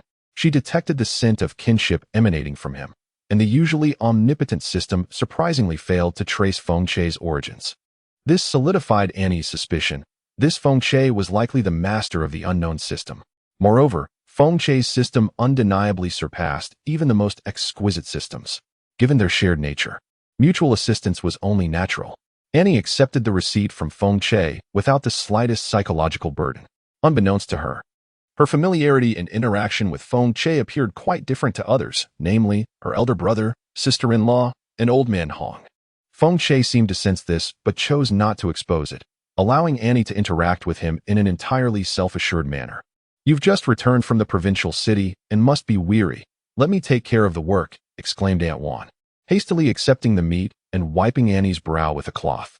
She murmured, "My braised meat is certainly not as delectable as yours, but in these times, being able to enjoy meat is already a privilege. Even a simple stir-fry can be utterly delightful." Upon hearing Aunt Wan's words, Annie felt compelled to relent. If she insisted, it would imply an acknowledgement of her biological mother's inferior culinary skills. What a fourth brother? Has he gone to the Li family again? Annie glanced around the courtyard, noticing the absence of Shu Wan from the fourth house, and a sense of understanding washed over her. I truly regret giving birth to this son." At the mention of Guoqiang, Aunt Wan observed the sudden shift in her daughter's cheerful demeanor, her expression darkening with a cold snort. Li Fang mentioned that all the men in the Li family have fallen ill, and their fields remain untended. They dragged your foolish fourth brother along to help with their work. "Mother, regarding the matter I previously mentioned, we can give it a try now." Annie is aware that her biological mother is upset, and she too believes that fourth brother's actions are rather unreliable. It is not that he should not assist at the Yu family, but the issue lies in the fact that the Li family's brothers had recently been scheming against the Yin family, just after that incident. And Guoqiang hastily went to the Li family to offer his help. What does that signify? Does he have any regard for the Yin family in his heart? Very well. When that heartless man returns tonight, I shall speak my mind. Wang Dinyang has long reached her limit.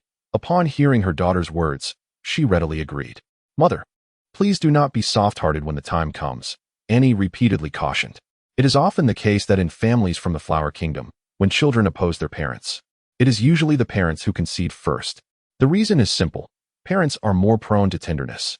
Wang Dinyang gritted her teeth and said, Bower, you need not worry. My heart has long been shattered by your thoughtless fourth brother. A grown man, constantly swayed by a woman. This has left Wang Dinyang with a lump in her throat and a pang in her stomach.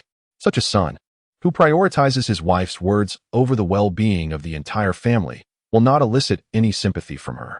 Indeed, by evening, and Guoqiang, weary from a day's labor and having only consumed 2 corn buns, returned home exhausted.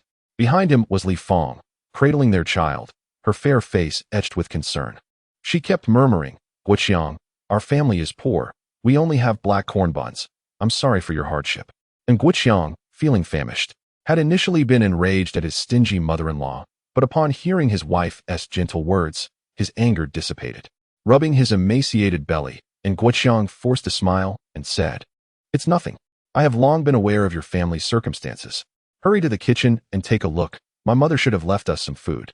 Li Fang replied with an acknowledgement, cradling the child as she made her way to the kitchen. However, she soon emerged, her face etched with grievance. Guoqiang, there's nothing in the kitchen at all.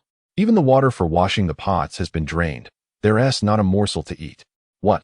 And Guoqiang was momentarily taken aback, then shouted, Mother, Mother, I'm back. What is all the shouting about? Has the esteemed son-in-law returned from toiling at his mother-in-law's house? Wang Dama's head poked through the window, her tone irritable as she addressed Guoqiang. After laboring all day for the Li family, you finally deem it acceptable to come home? Upon hearing Wang Dama's words, Guoqiang felt a pang of regret. Neglecting his own family's chores to work at his in-laws was indeed a misstep. Yet, wasn't the Li family situation exceptional? Moreover, it had only been a few days. Couldn't his mother show him a modicum of understanding? He had already labored exhaustively at the Li household, only to return home and face reproach. Today was particularly disheartening, as he was met with the absence of even a meal. Mother, several of my brothers are unwell. Yet the household chores cannot be neglected. Thus, I went to assist for a few days. My parents expressed their heartfelt gratitude. Saying that Li Fang inwardly cursed Wang Dama for her heartlessness, yet spoke sweetly, weaving a tapestry of deceitful words. Come now, I am not like that foolish fourth. A few flattering words will not sway me to do your bidding. Madame Wang rolled her eyes, abruptly interrupting Li Fang's words, and coldly remarked, If your parents truly wish to express their gratitude, they needn't utter flattering words. Instead, they should offer something tangible. Why not have your mother provide some grain as compensation for the labor of our fourth son? Li Fang's smile immediately froze on her face. Compensation for labor? If the Li family were affluent, they wouldn't require a son-in-law to toil for them. Moreover, isn't it customary for in-laws to assist one another? Why must it be a matter of payment when it comes to my mother-in-law? And Guoqiang, starved and lacking the strength to endure the verbal sparring between the two women, softly inquired, Mother, am I to expect food at home? What? You toil for the Li family, and while they don't provide wages, they want to even offer a meal?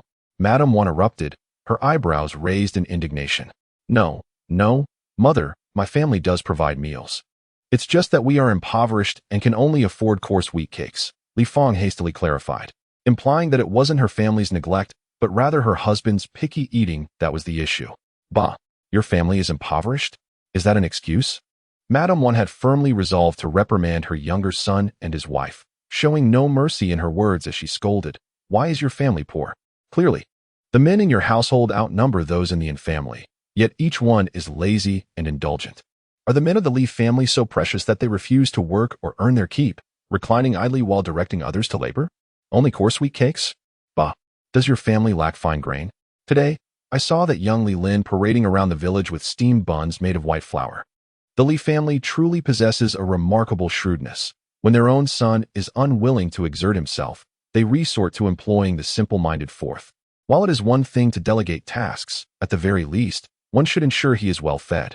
Even the old yellow ox, upon completing its toil, is rewarded with fresh fodder.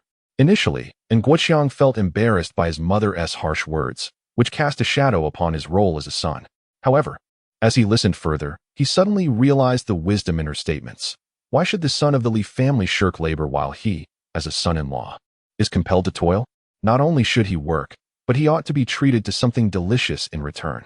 Chapter 39. The Second Exceptional Individual, Part 24. Madame Wan unleashed a torrent of scathing reprimands, leaving her feeling quite invigorated, and ultimately dropped a bombshell. Nguqiang, your mother is certainly not a fool. There is no reason for you to labor for others while returning home to consume your own family's provisions. From this day forth, you may toil for the Li family as a beast of burden, but do not expect any meals from us. Mother, Nguqiang exclaimed, his face a mask of disbelief. Madame Wan, irritated, remarked as she cleaned her ears, what are you shouting about? I am not dead yet. If you are dissatisfied, we might as well part ways. After all, you have long coveted your mother-in-law's family. Once we separate, you can move in with the lease, and I shall not concern myself with your fate. Parting ways? And Nguqiang was left dumbfounded. When had he ever contemplated such a division? Even Li Fang, astute as she was, furrowed her brow. Much like Zhang Guizhi, she had surmised that Madame Wan still held sway over the connections left by Nduan, to say nothing of the distant Jiyuan from the second household. In these times, serving in the military is undeniably arduous, particularly for Jiyuan, who enlisted at the tender age of 15 and hails from a rural household. Without connections, it would have been nearly impossible for him to enlist. Moreover, his posting was not to a challenging region, but rather to a neighboring province. What character does Jiyuan exhibit at home? He is frail, with lofty ambitions yet lacking practical skills, harboring a plethora of misguided thoughts. Astonishingly, such a person has managed to remain in the military for 3 years without incident. And he recently wrote to inform that he has been promoted to squad leader. At this rate, should he continue for a few more years, the position of company commander may well be within his grasp. Li Fang speculated privately that Jiyuan's promising future must surely be attributed to the influence of her late father-in-law. As descendants of the Yin family, if Jiyuan can benefit, so too can her children. However, there are numerous grandchildren in the Yin family, and once the family is divided, they would become 2 separate households. Given Wan Danyang's disdain for Li Fang, it is certain she would use the division as a pretext to deny Li Fang's children access to the resources of the Yin family. This simply cannot be allowed.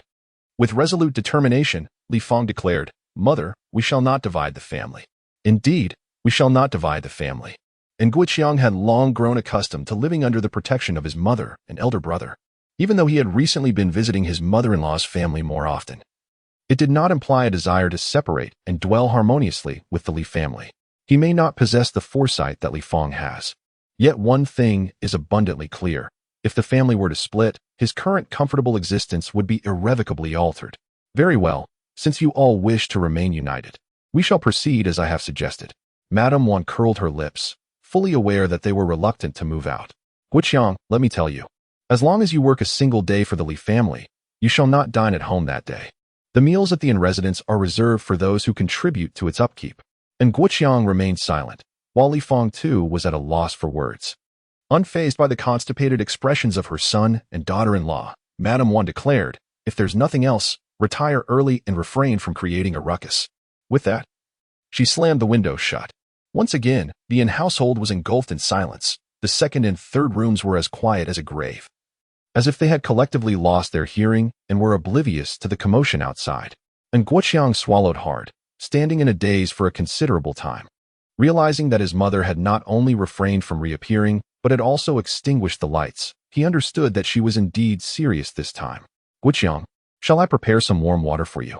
At least you can quench your thirst, Li Fang whispered, glancing down at their daughter, who had already drifted into slumber. Drink what? Sleep. And Nguqiang's stomach growled, and he felt his temper flare after being chastised by his mother. Li Fang bit her lip, having already scolded the heartless and meddlesome Madame Wan in her mind 108 times. However, with their daughter asleep, she could not neglect her. So she cradled the child and retreated to their room. And Nguqiang was also preparing to return to their quarters when he suddenly heard a soft chirping sound. His eyes brightened, It was the secret signal he used to share with his sister during their childhood. He glanced at Li Fong, who had just closed the door, and quickly approached the window, saying, "Li Fong, I'm heading to the restroom. You take the child and rest." With a sigh, Li Fong noted that Guoqiang's tone had lost its initial ire and promptly responded softly. After listening for a while, Guoqiang confirmed that his wife had taken their daughter to bed before stealthily making his way to the window of Annie's room. As anticipated, the window was slightly ajar, revealing Annie's delicate, pale face. "Brother, I've saved some braised pork for you. Hurry and eat," Annie whispered as she discreetly pulled out a bowl of rice and handed it to Guoqiang. With an involuntary gulp, Guoqiang swallowed hard. Although the braised pork had cooled, its distinctive aroma still tantalized his senses. "Delicious, truly delightful. Be quiet. Don't let anyone hear us," Annie cautioned in a hushed tone. "And don't share it with anyone else. I saved this just for you. Others may not care for you, but as your sister, I do." Everyone understands the hardships of summer harvests, and even the most struggling families strive to provide some treats for their laborers. "This 2 pounds of meat was something I specifically procured from the provincial city." Guoqiang held the bowl in one hand and eagerly stuffed pieces of meat into his mouth with the other, nodding in agreement. Indeed, during those days of summer harvest, his mother had prepared a variety of delectable dishes. The previously cherished cured meats, salted fish, and canned goods sent by his elder brother were all transformed into sumptuous meals. The mere recollection of those days made Guoqiang's mouth water. "Brother, don't blame mother for being harsh. She isn't targeting you. She is just upset with fourth sister-in-law for not being considerate." Annie glanced towards the room of the fourth household and continued in a low voice. "When I saved the meat for you, mother saw it too, but she said nothing. She may speak harshly, yet in her heart, she still holds you dear. Brother, it is not my intention to offend, but fourth sister-in-law truly lacks compassion. Having just engaged in the summer harvest, how can she allow her own brothers to rest while insisting that you continue to toil? You have labored enough. Why does she not consider preparing some delightful sustenance for you? Indeed, the Li family is impoverished. I shall not delve into the reasons behind their plight. Yet if they cannot afford to purchase fine food, can fourth sister-in-law not contemplate acquiring some meat to nourish you? Brother, even though I have not been home often in recent years, I have heard mother lament that ever since fourth sister-in-law gave birth to Shuwan, each time you earn wages from your carpentry work, mother sets aside a portion, precisely 2/10, to support fourth sister-in-law in raising her child, acknowledging the inevitable expenses that arise. As Annie seized the moment while Guoqiang devoured his meal, she remarked, "Brother, I have calculated that over the past 3 to 4 years, fourth sister-in-law has managed to save at least 40 to 50 yuan. Presently, even the black market meat costs only a few dimes per kilogram. Should she come across someone selling game, a rabbit weighing 10 pounds would fetch merely a yuan." The more Guoqiang listened, the heavier his heart became. Yes, the Li family is poor, yet Li Fong controls their entire savings. In truth, the couple's savings have already surpassed 100 yuan. 100 yuan. That amount is equivalent to several months' wages for a worker in the city. Looking around the entirety of Anjiabao, very few families possess a savings of 100 yuan. With such a sum, how could Li Fong not spare a little to procure some good food for him? Certainly, previously, the fourth sister-in-law likely pondered that the family would leave some food for you. Hence, she did not consider purchasing any delicacies for you. However, starting tomorrow, mother will no longer allow food to be saved for you. Even if I wish to secretly set aside a little, it would likely not amount to much." And sighed, then feigned cheerfulness as she remarked that despite the fourth sister-in-law's favoritism towards her maternal family, she would not let you go hungry. She should be compelled to part with some money to procure you something tasty. Yet internally, she scoffed. Not a chance. The Li family had only recently constructed a few rooms this spring, purportedly for marrying off their 2 younger sons. Given the Li family's financial situation, where would they acquire the funds for new housing? It is highly probable that the support came from Li Fong. Based on Anne's estimation, even if Li Fong had some money, it would be scant. Moreover, considering Li Fong's calculating nature and unwillingness to incur losses, she would not squander her funds on meat or fine grains, but rather seek to manipulate Guoqiang and Wan Dama into lamenting their plight. What Anne is currently doing is embedding a thorn in Guoqiang's heart in advance. As long as Li Fong does not provide money, Guoqiang will harbor grievances towards her. Creating discord is not particularly difficult. Chapter 40, The Second Exceptional Individual, Part 25, Early the next morning, Guoqiang once again accompanied Li Fong to the Li household. It was not that he genuinely desired to toil as a servant for the Li family. Rather, the amount of work was minimal, and he could complete it alone in 5 or 6 days. Having already worked for 4 days, he merely needed to labor for another day or two to finish. With the trivial matters nearly concluded, he sincerely did not mind the final little task. However, the commotion caused by Madame Wan yesterday was not entirely without merit. Perhaps Li Fong had shared something with her mother, for at lunch, the table was devoid of the usual wheat bran dumplings and instead presented an assortment of grain buns. Additionally, there were 2 plates of stir-fried vegetables and a small bowl of scrambled eggs. This was the finest fare that the Li family could muster. And Guoqiang cast a glance at the scrambled eggs, yet his mind lingered on the braised pork his sister had saved for him. Ah, the succulent meat, layered with fat and lean, accompanied by tender, fragrant skin that burst with oil upon biting into it. What a delight it was!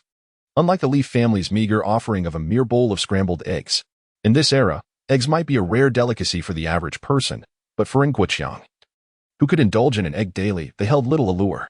Especially after relishing the braised pork the night before, every fiber of his being clamored, "I crave meat. I desire meat." As for the grain buns served by the Li family, they were certainly an improvement over the previous day's wheat bran dumplings. Yet they paled in comparison to the white flour buns. His mother had recounted witnessing the Li family's little grandson parading around the village with a white bun in hand. And Guoqiang glanced around, only to find no sign of the Li family's grandchildren. "Eat, Guoqiang, do eat," urged Mother Li with feigned warmth, her heart aching at the thought of 2 eggs wasted. It was all the fault of that one woman, stirring up trouble for no good reason. What was so difficult about a son-in-law helping out at his mother-in-law's home for a couple of days? Faced with such enthusiasm from his mother-in-law, and Guoqiang felt it inappropriate to remain idle. He picked up a piece of egg with his chopsticks and placed it in his mouth, only to discover it was utterly tasteless. Indeed, in these times, even oil was a precious commodity. Typically, cooking involved merely wiping the pan with a cloth dipped in oil, just enough to coat the surface. The scrambled eggs prepared by the Li family were no exception, lacking sufficient oil and carrying a metallic tang from the iron wok. After chewing a few bites, Guoqiang struggled to swallow. He turned to Li Fong and whispered, "Fong, perhaps we should go to the commune and trade for some meat." Though unspoken, everyone present understood he was suggesting that Li Fong procure some overpriced meat from the black market. Li Fong's expression stiffened as she cautiously glanced at her gleaming-eyed parents, then replied with a smile, "Where would we find the money? It's only for a couple of days. Guoqiang, please bear with it a little longer." Annie had guessed correctly. Li Fong had lent 80 of the more than 100 yuan she had to her family, leaving her with less than 30. Had she not desperately feigned poverty, she likely would have retained even that 30. The frugal Li Fong had been willing to lend money partly out of genuine concern for her parents, unable to bear their tearful pleas, and partly because her brother Li Lin had been thriving in the village with his gang, instilling a sense of pride in her. She thought it wise to invest in his future. Now, however, with Li Lin being suppressed by Annie and unable to lift his head, Li Fong felt both fear and regret, believing she should not have lent such a substantial sum to her family. With that much money, surely she could have purchased something for her own children. In recent days, her brothers had fallen ill from exhaustion, necessitating medical treatment and further expenses. Li's mother often lamented to Li Fong about their financial struggles, pleading for her to lend them some money once more. Faced with her mother's tears, this time Li Fong remained resolute, repeatedly assuring her that she had not a penny to spare. It was also out of fear that her parents would continue to ask her for money that she fervently persuaded Guoqiang to come work at their home. Li Fong believed she had fulfilled her obligations by providing labor, hoping they would refrain from pressuring her for money. After feigning poverty for quite some time, Guoqiang inadvertently revealed the truth with a single remark, leaving Li Fong in a state of anxiety. Li Fong harbored resentment towards Guoqiang, while he, in turn, felt aggrieved that she seemed solely focused on money, oblivious to the emotions of her husband. Unbeknownst to him, Li Fong had lent most of her money to her family, and he simply perceived her as being miserly with the over 100 yuan she held, unwilling to part with even a few cents for him. In his eyes, she was less generous than even his own sister. Alas, his mother was right. Some individuals may speak sweetly, yet lack any genuine substance. Frustrated, Guoqiang hastily consumed a small amount of food before shouldering his hoe and returning to work. Noticing his unusual demeanor, Li Fong intended to chase after him to clarify the misunderstanding, but her parents detained her. After finally escaping their relentless attempts to borrow money, Li Fang hurried towards her family's plot of land.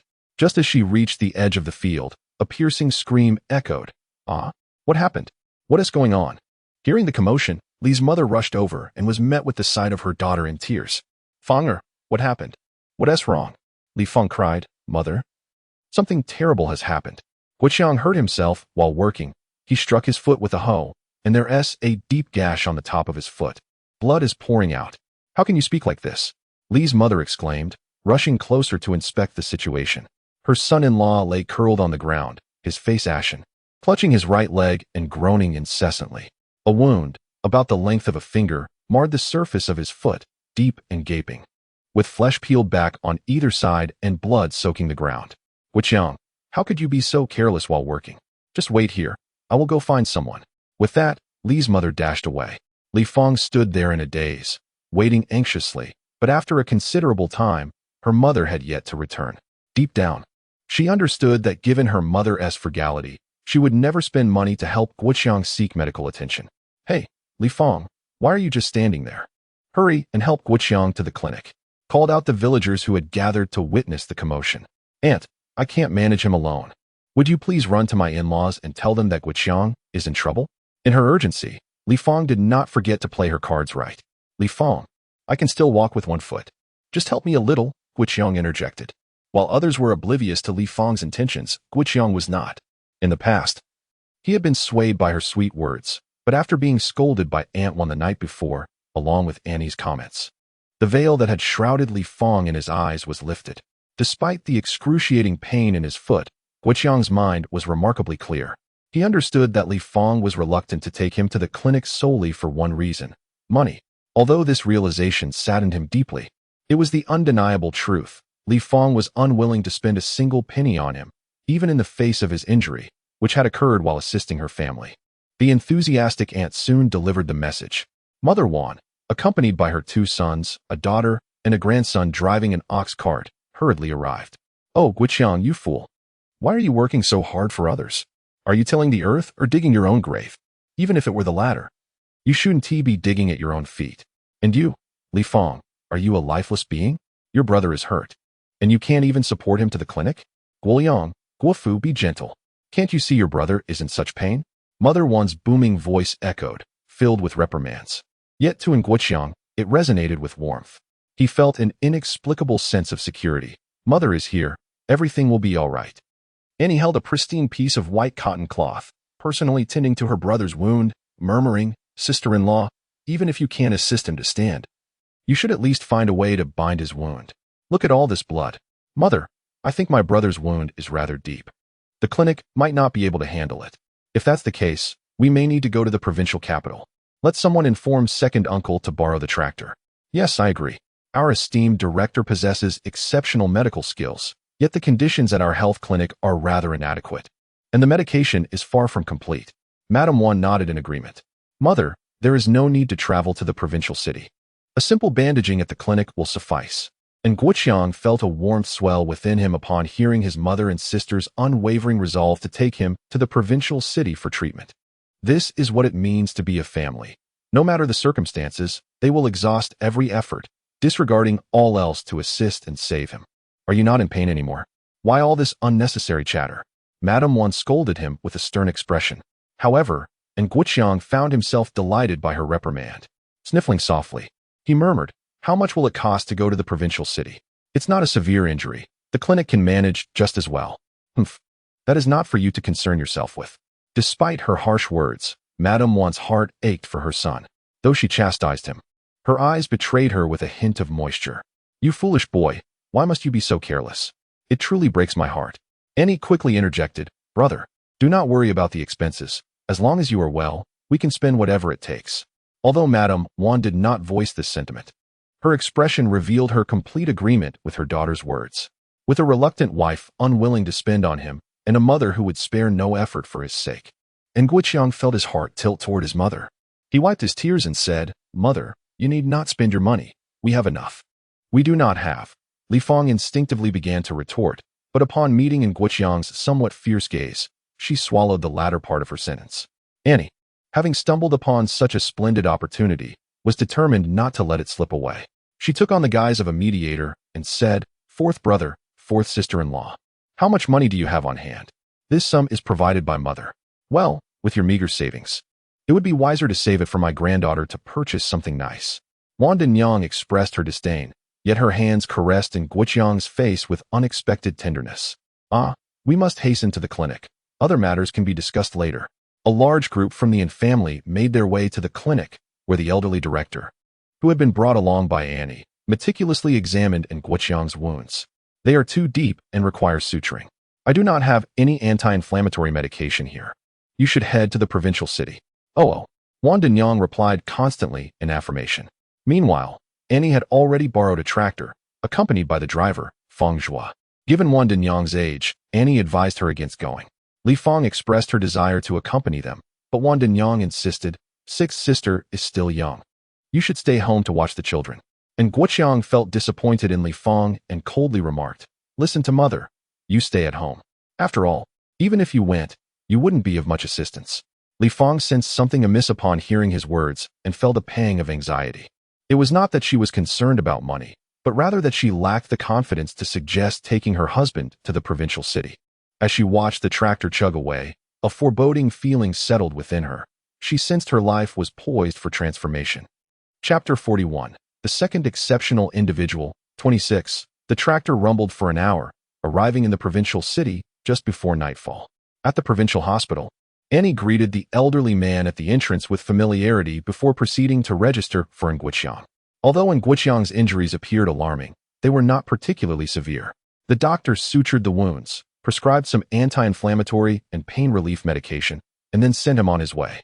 Guodong and Zhao Mei rushed to the hospital upon hearing the news, and they happened to encounter Annie and her group at the entrance. "Brother, sister-in-law, what brings you here?" Annie inquired, somewhat perplexed as she had not visited her elder brother's home. "Uncle was worried and called me," and Guodong explained. He first assessed his younger brother's injuries, and, seeing that they were properly bandaged, he breathed a sigh of relief. He patted Nguoqiang's shoulder and advised, "Take good care of yourself. Be cautious in your work to spare mother and uncle from worrying about you." As the eldest of the four brothers and the most successful member of the Yin family, Guodong commanded both respect and affection from his younger siblings. This was especially true for Nguoqiang, who felt a twinge of guilt for getting injured not while working for himself, but while helping his mother-in-law. In response to his elder brother's concern and admonition, he hung his head and murmured, "I understand, brother. Well, since you are in the provincial city, let us head home." And Guodong suggested, "It is getting dark, and traveling might be unsafe." Zhao Mei, who had spent many years away from Anjiabao, was regarded as an exceptional sister-in-law by her husband's younger siblings. This was largely due to her generous nature and her grand demeanor. Since marrying Guodong, she had never objected to his decision to allocate nearly half of his salary to support his mother. In fact, she often contributed additional funds. The family's comfortable lifestyle was primarily sustained by the efforts of Guodong and his wife. Moreover, as a remarkable individual who has risen from the rural landscape, Guodong has become quite successful. Whenever villagers from Anjiabao or the Hongxing commune travel to the provincial capital, they invariably seek his assistance. For over a decade, he has generously provided support, covering their travel expenses and ensuring their accommodation. Throughout this time, Zhao Mei has never uttered a word of complaint, nor has she shown any disdain in front of those villagers, refraining from making veiled criticisms. Because of this, in Anjiabao and among relatives familiar with the Yin family in the commune, Zhao Mei is held in high esteem. In recent years, the situation has been challenging, and the Zhao family has faced considerable difficulties. While others might suggest that Guodong distance himself from his wife, who hails from a prestigious background, such sentiments are absent in Anjiabao. This is a testament to their integrity. "Brother, perhaps we should return," Annie suggested, glancing at her three brothers, who all appeared inclined to follow her lead. "With so many of us, it would be impractical to stay at your house." "Do not worry. Xiaofeng has already arranged accommodations at a guest house," and Guodong replied with a smile. "Xiaofeng." Annie paused momentarily, realizing that her brother was referring to Feng Che. She was momentarily perplexed, wondering how her brother had become so familiar with Feng Che to refer to him so affectionately. However, as she arrived at her brother's home, she discovered that it was not just her brother who had formed a bond with Feng Che. The entire family had embraced him as one of their own. Upon their arrival, It was none other than the beaming Feng Che who greeted them at the door. "What brings you to my brother's house?" Seizing a moment of inattention, Annie inquired with noticeable irritation. Her tone resembled that of a small creature whose territory has been encroached upon, baring its teeth and bristling with fur, believing itself to be formidable, when in truth it was merely endearing and adorable. At least, that was the impression it left on Feng Che. "I have matters to discuss with brethren," Feng Che called out, the title rolling off his tongue with ease. Annie smirked, internally scoffing, "Humph. Just taking advantage of the situation." Her elder brother had already crossed the threshold of 40, while Feng Che was a mere 18. They belonged to entirely different generations. What troubled Annie the most was her brother's utter indifference to Feng Che's opportunistic behavior, affectionately addressing him as Little Feng. The warmth in his demeanor suggested he truly regarded Feng Che as a younger sibling. What on earth was happening? As an outsider, Feng Che exhibited no sense of decorum, brazenly remaining in the living room to overhear the familial disputes of the Yin family. And Guoyang, a man of integrity, did not conceal anything when his sister-in-law inquired about the circumstances of the fourth brother's injury. He recounted the entire sequence of events candidly. Being astute, Feng Che immediately discerned the underlying issues. The enmity between the Yin family and the Li family was something Feng Che had heard about upon his arrival at the Yin stronghold. The fact that Annie, the de facto leader of the Yin family, did not prevent Guiqiang from working with the Li family was indeed peculiar. "It's nothing. Merely addressing the last lingering instability within the household," Annie stated, her words purposefully vague, for she knew Feng Che would comprehend. And indeed, Feng Che understood. He nodded slowly, recognizing that as long as your fourth brother could see clearly, the Li family posed no real threat. To be precise, it was Li Feng who lost the support of Guiqiang, rendering her unable to stir any trouble within the Yin household. Annie smirked. Conversing with astute individuals was indeed effortless. The two engaged in idle chatter in a secluded corner, oblivious to the fact that Guodong and his wife were silently reveling in their amusement from afar. After enjoying dinner at Guodong's residence, he and Zhao Mei personally escorted their 3 younger brothers to the guest house. As for Annie, she remained at home, and Guodong, dutiful to his mother and protective of his only sister, had designated a guest room in their modest 3-bedroom apartment specifically for their mother or for Annie when she visited the city. The bedding was pristine, imbued with the scent of sunlight, clearly indicating that it was frequently aired out. Being at her elder brother's home, Annie felt no need for formality. After freshening up, she nestled into the cozy bed and indulged in a delightful slumber. The following day, Guodong and Zhao Mei took a half-day off to return their siblings home, while also bringing along provisions to visit their mother. Moreover, there was a significant matter he wished to discuss with her. Suddenly, Annie expelled a mouthful of tea, coughing repeatedly, tears streaming down her face. "Oh dear, be careful while drinking. How could you choke?" exclaimed Aunt Wan, rushing over to pat her back with concern. Annie thought to herself, "Why, isn't it because Mother's words were so frightful? No, it's nothing, Mother, I'm fine now." Annie took another sip of water to suppress her cough, gently pushing away Aunt Wan's hand, and persistently inquired, "Mother, what did you just say?" "I was asking when you and Xiao Feng's relationship will be settled," Aunt Wan replied. Seeing that Annie was fine, she returned to her seat on the Kong and whispered to her, "It's not that I am eager to see you wed. If I could, I would wish to keep you by my side for a lifetime. However, my dear, a woman must eventually marry. If you encounter a suitable partner, it is wise to establish your commitment early on." With Feng Che, Annie pointed at herself in disbelief, her face a canvas of astonishment. How had she and Feng Che become a couple? When had this transpired without her knowledge? "Indeed, I heard your elder brother mention that during this period, the meat tickets, cloth tickets, and industrial tickets you've been using were all provided by Xiao Feng?" Aunt Wan, noticing Annie's flushed face, assumed she was merely shy. "I understand you are bashful and find it difficult to discuss such matters with me, but you have already begun accepting things from Xiao Feng. Clearly, you harbor an interest in him. Since there is a budding affection, let us promptly settle the matter." "Settle? Settle what?" Annie stammered, utterly taken aback.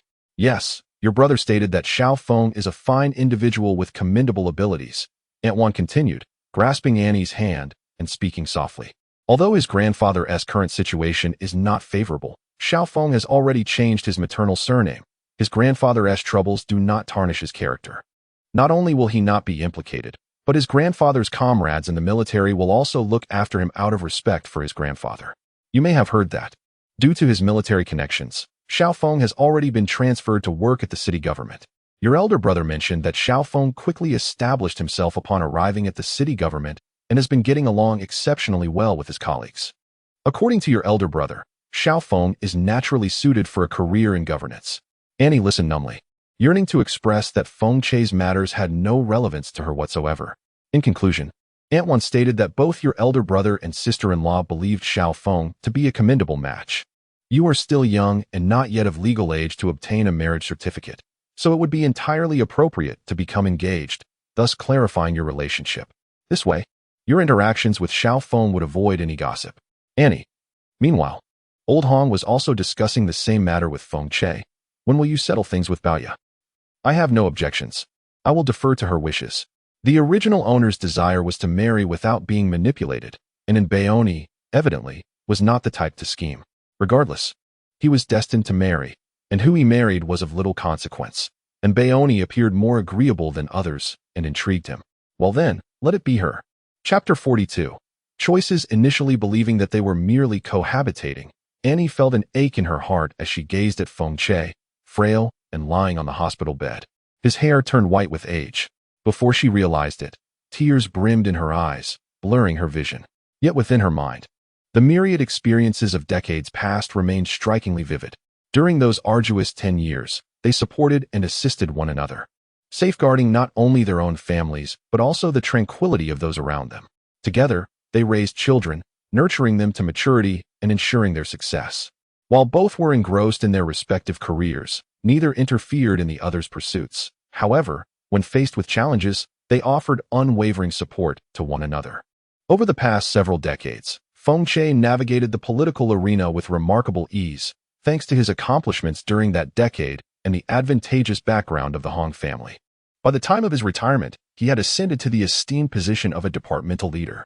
In contrast, Annie appeared rather unremarkable, following the tumultuous years. She did not partake in the college entrance examinations, nor sought to return to her alma mater to further her studies. Unlike her hometown niece and Shuqin, who ventured into business and ultimately became the wealthiest individual in Province S, Annie took an unexpected path as a teacher. This choice was not without reason. Throughout that decade, to ensure the continuity of education, Annie organized classes under the guise of studying the sayings of leaders, enabling children to continue their learning. Initially, the curriculum was limited to the teachings of those sayings, but as the situation in Province S gradually improved, Annie discreetly expanded the syllabus to include other subjects. A year before the reinstatement of the college entrance examinations, she even established a tutoring program in Anjiabao, personally instructing the students. Her relentless efforts bore fruit. In the 1977 college entrance examinations, Anjiabao produced an astonishing 9 university students and around 10 junior college graduates. Consequently, Anjiabao's reputation soared, and Annie, the dedicated teacher, garnered recognition as well. Suddenly adorned with the title of a distinguished teacher, Annie seemed to find joy in the process of imparting knowledge, thus embarking on the path of education. To ensure her qualifications as an educator, Annie diligently pursued her studies. After decades of dedication, her wisdom and insights rendered her eligible to teach graduate students at the university level. Yet, Annie chose to remain in high school, guiding numerous students through the gates of higher education. Reflecting on her life, Feng Che fulfilled his aspirations while ensuring the Hong family remained at the epicenter of power. Meanwhile, Annie, with her legion of accomplished students, did not squander her decades. Feng Che, 3 years her senior, reached the end of his journey before her.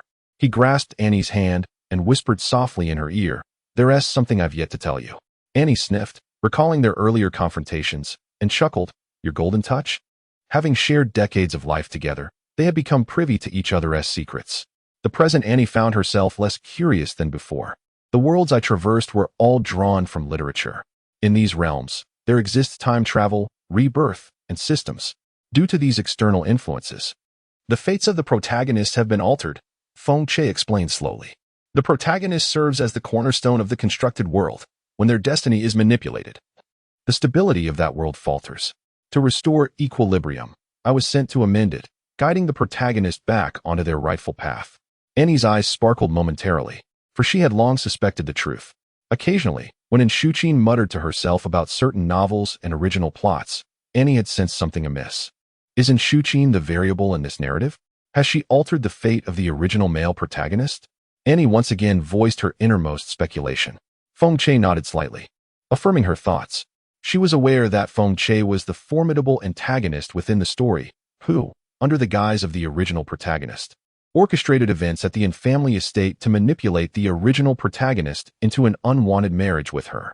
In this distorted plotline, Shuqin leveraged her connection with the original protagonist to engage in commerce, ultimately ascending to the status of the wealthiest individual in the flower-growing industry. However, her machinations adversely affected the original protagonist's career trajectory, resulting in a meager position as a minor bureaucrat, failing to fulfill the original protagonist's aspirations to revitalize the Hong family. The passing of the grandfather weighed heavily on Annie's heart. She reminisced about that benevolent elder. Indeed, Annie was not in Bayonne. Within the confines of the novel, her mother-in-law had become a malevolent figure, while her elder brother had lost his job. And Shuqin's stratagem led to the third branch of the Yin family being severed from the rest, leaving only Yin Guoqiang and Li Feng living in relative comfort. The second uncle's position as the brigade leader had been usurped, and without the support of their mother-in-law and second uncle, the circumstances for the nefarious characters deteriorated significantly. Furthermore, the grandfather, aged and previously injured in battle, was destined for an early demise. Annie raised an eyebrow. What had Shuqin done? She perceived her mother-in-law's favoritism and deliberate malice towards the third branch. Somehow, she had procured an individual claiming to be the biological father of the third brother, asserting that he was not a true member of the Yin family, but rather a child taken in by the mother-in-law to serve the Yin family. Annie was taken aback. She speculated that Shuqin's methods might be rather ruthless, as the original narrative depicted Madame Wan's bias and Bayonne's arrogance, which indeed cast a negative impression. Moreover, the third household endured great hardships, particularly the several young girls who received the least sustenance, yet toiled the most.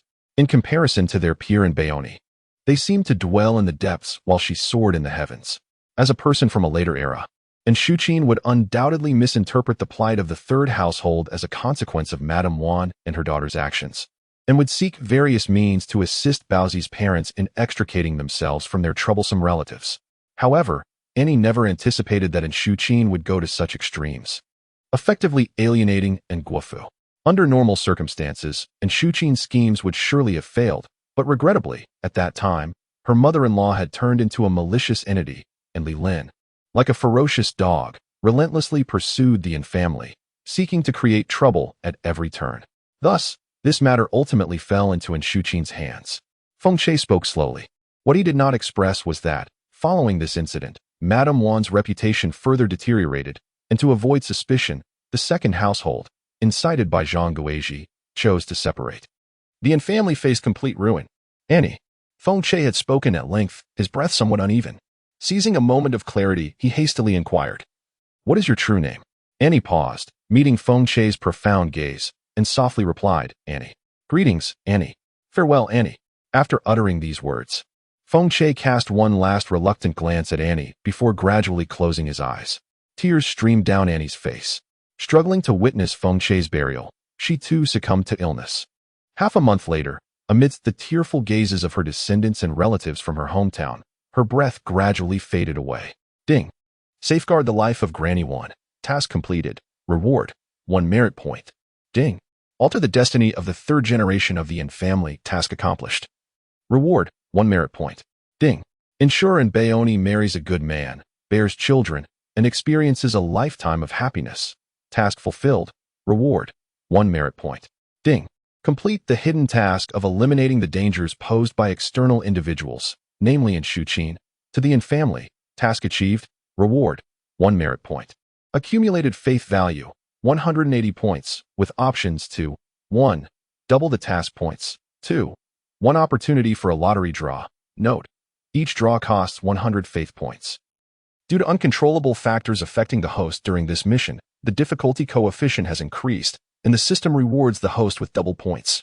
In the realm of consciousness, Annie had yet to detach from the previous world when the sound of tinkling bells resonated in her ears.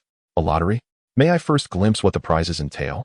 Having witnessed such deceptions in the real world, Annie held a certain wariness towards the notion of a lottery.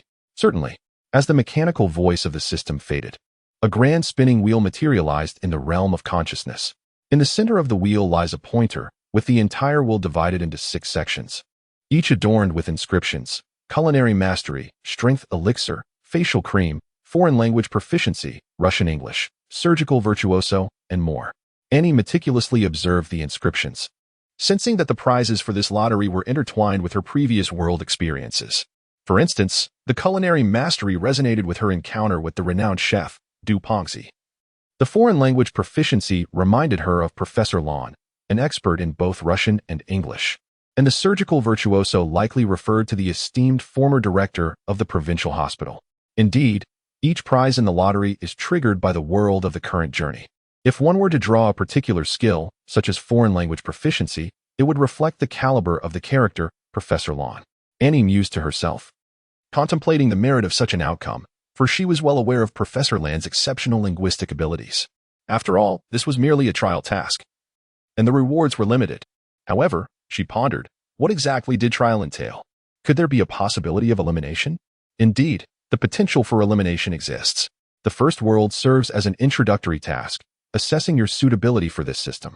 The second world constitutes the trial task, determining your capacity to meet the system's demands.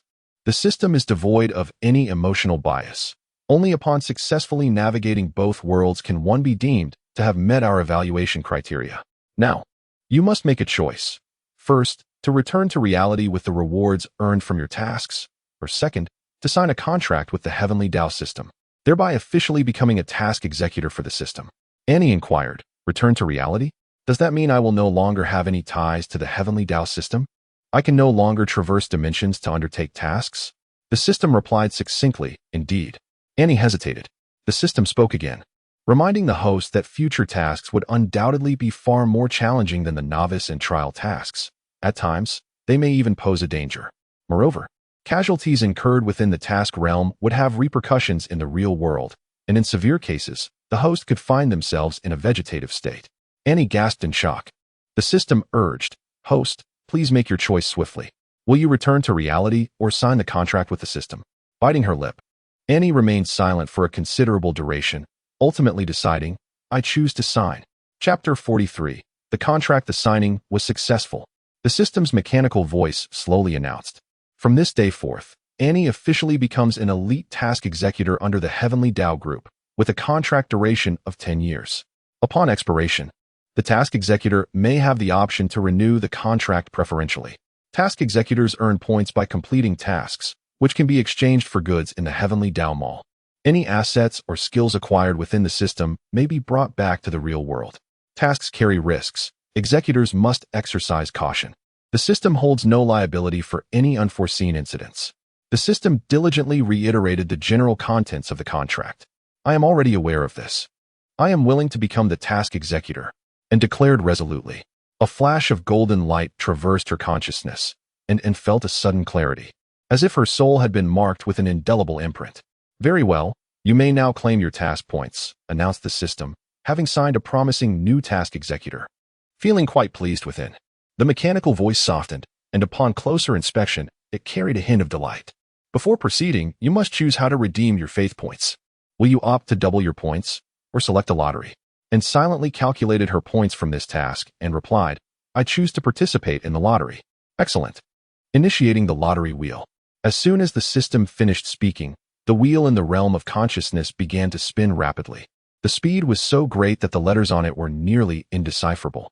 Initially, Anne contemplated drawing for a space-related reward, but sensing the whirlwind of the spinning wheel, she realized that luck would play a significant role in the outcome. With that thought, she closed her eyes, counted to a few numbers, and then exclaimed, stop. The wheel gradually decelerated, the pointer gliding from rapidity to a gentle halt, finally coming to rest, and opened her eyes, only to find, the chef's divine manual? Is this a cue for me to become a chef? Congratulations on drawing the chef's divine manual set. Would you like to accept it? And sighed, since I've drawn it. Refusing would be a waste. I accept. Suddenly, a holographic projection of an ancient tome materialized upon the turntable, gradually drifting towards Annie until it seamlessly merged with her consciousness. Within her mind, a book manifested, yet upon closer inspection, it resembled not a traditional volume. Rather, it bore the semblance of a video player, replete with detailed tutorials on various culinary skills, knife techniques, ingredient preparation, seasoning, and cooking times. Each aspect of kitchen mastery was meticulously illustrated through a series of videos. Curious, Annie ventured to engage with the knife skills section, and in an instant, her surroundings transformed. No longer was she ensconced in the void of her consciousness. Instead, she found herself within a fully equipped grand kitchen. Before the cutting board stood a chef clad in an apron and adorned with a chef's hat, and upon closer examination, it was none other than the rotund figure of Dew. Upon spotting Annie, he nodded and declared, "Watch closely." With that, Dew seized a chef's knife, retrieved a potato from a basin, and deftly placed it upon the board, slicing it with remarkable speed. Once he had finished, he submerged the potato shreds in water, effortlessly threading one through a needle's eye. "Achieve this level of skill, and you shall be deemed proficient in knife techniques," he proclaimed. Stepping aside, Dew gestured for Annie to take her turn. She attempted to cut, but her efforts were woefully inadequate. Dew, undeterred, kindly encouraged her to try again. For an entire hour, Annie labored, her hands aching and her arms weary, until she finally managed to reach a standard acceptable to Dew. Only then could she extricate herself from the enchanting scene conjured by the divine chef's compendium. In that moment, the extraordinary nature of the divine chef's compendium finally dawned upon her. This is not merely a simple recipe, nor is it a tool that enables one to instantly master culinary skills. Rather, it is a system for cultivating a culinary deity. To truly acquire the treasures contained within this tome, she must immerse herself in the process, learning gradually and diligently. Unlike the narratives where characters effortlessly absorb knowledge by merely placing a manual upon their heads, and prefers the design of this exquisite system. Lacking a sense of security, she believes that only skills acquired through her own hard work can genuinely belong to her. Skills obtained effortlessly through a system feel ephemeral. Should the system vanish or unforeseen circumstances arise, those easily gained abilities may very well dissipate alongside it. The products of the marketplace are undoubtedly of superior quality. What do you think? Did I meet your expectations? The system could distinctly sense Anne's emotional fluctuations and spoke with a hint of pride, and nodded vigorously, acknowledging the value of this system. However, sensing that her reaction lacked the anticipated awe, the system added, "The passage of time within the realm of consciousness differs from that of reality. Regardless of how long you train in the realm, time in the real world will remain unaffected." Anne's eyes widened in astonishment. Is it truly that advantageous? Just moments ago, she had worried about not having enough time to hone her culinary skills, yet now, she realized that she was free from the constraints of time in the realm of consciousness. This revelation granted her an abundance of time at her disposal. After the lottery concluded, she had 80 points of faith remaining, with 8 points accrued. After deducting the 8 points owed by the executor, her balance now stood at 0. The system stated in a rigid manner. Upon hearing the mention of debts, Annie suddenly recalled a matter, and the visage of Feng Che flashed through her mind. She softly uttered, "Can I still retain the memories and all the emotions of this world?" "No." The system, as if jolted by some unseen force, hastily replied. Realizing its lapse, it quickly rectified. "Only novice tasks allow the retention of memories and emotions. Other tasks do not permit such. Executor, you must understand. I say this for your own good. After all, you will face dozens, hundreds, or even thousands of tasks ahead. If you were to retain every single one, it would drive you to madness." After a prolonged contemplation, Annie ultimately concurred with the system's words. Indeed, she would experience many more lives. The burden of documenting each emotion was simply insurmountable. Now, she had become the executor of the supreme system and needed to distinguish between the real world and the task realm. Feng Che, farewell. Closing her eyes, Annie exited the supreme system. The system wiped away the non-existent sweat, for it had just lied. In the realm of the system, as long as the executor was willing to pay the price, they could retain the memories and emotions of any world. However, it was not intentional. The overwhelming aura of Feng Che had instilled a profound fear within it, so fearful that it dared not scan his soul or approach him too closely. Heaven knew, in the previous world, it had remained silent and still, not out of aloofness, but out of fear. Fortunately, Annie was unaware of the system's intricacies, allowing it to deceive her successfully. The system merely wishes for Annie to cease pondering this matter. Otherwise, it remains uncertain whether she can navigate future challenges with ease. As her consciousness departed from the realm of awareness, Annie suddenly felt an inexplicable lightness, as if certain elements had been swiftly extricated from her being. Should she attempt to recall her previous world at this moment, she would merely perceive herself as an observer. Wandama and Nguodong, once her kin, now seemed to Annie little more than NPCs in her task-laden existence. As for Feng Che, he was merely a companion within her mission, akin to the ephemeral unions formed by players within a game, utterly illusory. Upon returning to her narrow bed, Annie found herself devoid of the desire for slumber, instead immersing her spirit back into the realm of awareness, diligently practicing her culinary skills according to the chef's compendium. With the dawn's arrival, Annie rose early and ventured downstairs to the small park for a run. Her physical form remained alarmingly frail, despite her possessing the prowess of a special forces soldier. Such abilities could not be manifested in this weakened vessel. After running 10,000 meters and stretching, Annie returned home, drenched in perspiration. Still, she had not encountered her grandmother. Though this did not perturb her, she proceeded to the kitchen to prepare a dish of tomato and egg noodles. After breakfast, she took the bus to school. During the midday break, she seized the opportunity to visit the bank, for she was eager to earn money. Thus, engaging in stock trading became imperative. After opening an account and researching on her mobile device for several days, she finally selected a stock with considerable potential, reserving 200 yuan for emergencies and investing the entirety of her 2,000 yuan savings. Although this amount represented all her worldly possessions, it barely made a ripple in the stock market. Nevertheless, Annie remained undeterred, knowing that even the smallest investments could yield returns. While she may not be a financial elite, she possessed a discerning eye. Indeed, within the brief span of merely 1 week, Annie's initial sum of $2,000 had burgeoned to over 3,000. After further examination, she decided to liquidate her existing stocks and invest in another. Following this strategy for a fortnight, Annie's funds swelled to an impressive 5,000. With her newfound wealth, her anxiety dissipated and her spirits lifted considerably. However, this buoyant mood was not destined to endure for long. One day, upon returning from school and just as she was about to unlock the door, she overheard her grandmother's voice on the phone. "You wretched girl. Have you finally remembered that you have a home? I knew you would only sweet-talk me. If you truly cared for me, why haven't you returned? You send me money every month? What do I need money for?" It was unclear what comforting words Annie might have offered on the other end, but her grandmother's anger gradually ebbed, replaced by an overwhelming sense of love and concern. Annie stood expressionless, listening to the affectionate exchange within, yet her eyes were filled with coldness and derision. That wretched girl?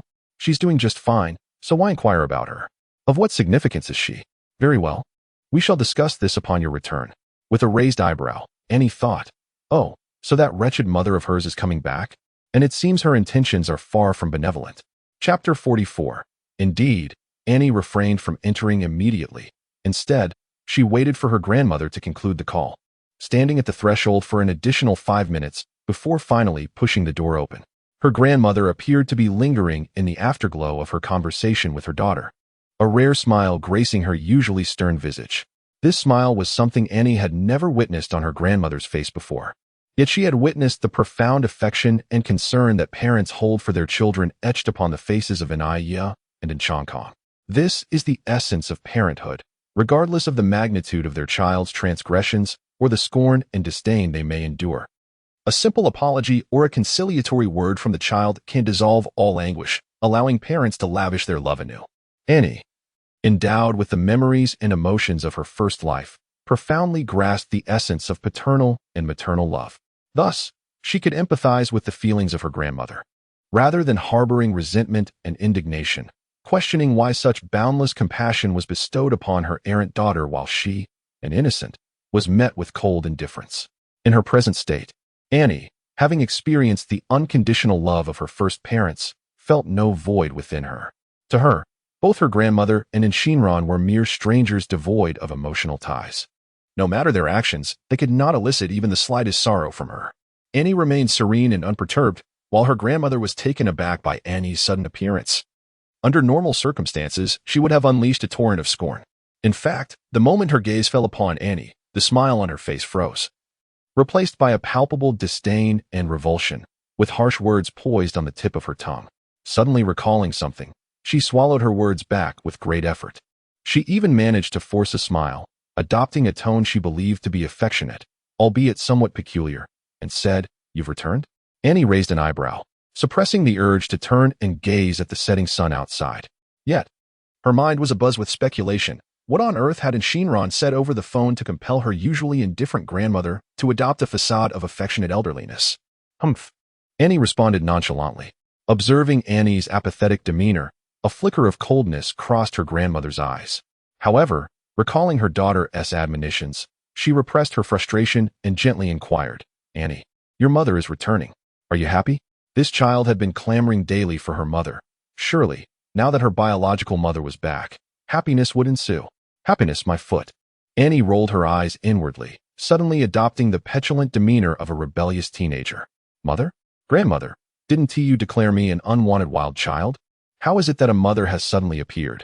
Little did her grandmother anticipate that the typically docile Annie, who resembled a meek little rabbit, would dare to retort with such harsh words. Yet, Annie was not finished. She continued coldly, if I am a little wild child, a little shameless one, a little vixen, then surely my mother must be a grand wild child, a grand shameless one, a grand vixen as well. Although she no longer regarded her grandmother as family, the scars of past grievances would forever linger. In her childhood, Annie too had yearned for her mother. But what had she received in return? Her grandmother's unabashed disdain and a torrent of furious reprimands. The litany of vile invectives had left Annie utterly bewildered. At that tender age, she lacked the comprehension of such vocabulary, yet the menacing visage of her grandmother made it abundantly clear that those were anything but kind words.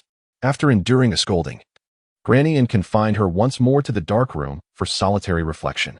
Within the pitch-black confines, silence enveloped the space, and 4 or 5-year-old Annie cried to the point of fainting, yet no one came to her aid. Tragically, Annie was utterly unaware of her transgressions. But this harrowing experience etched a profound realization into her heart. She was an unwanted child, devoid of a mother. Granny had taken her in out of pity. And should she defy Granny's wishes, she would be cast out at any moment. From that day forth, Annie dared not express a desire for a mother and became exceedingly obedient.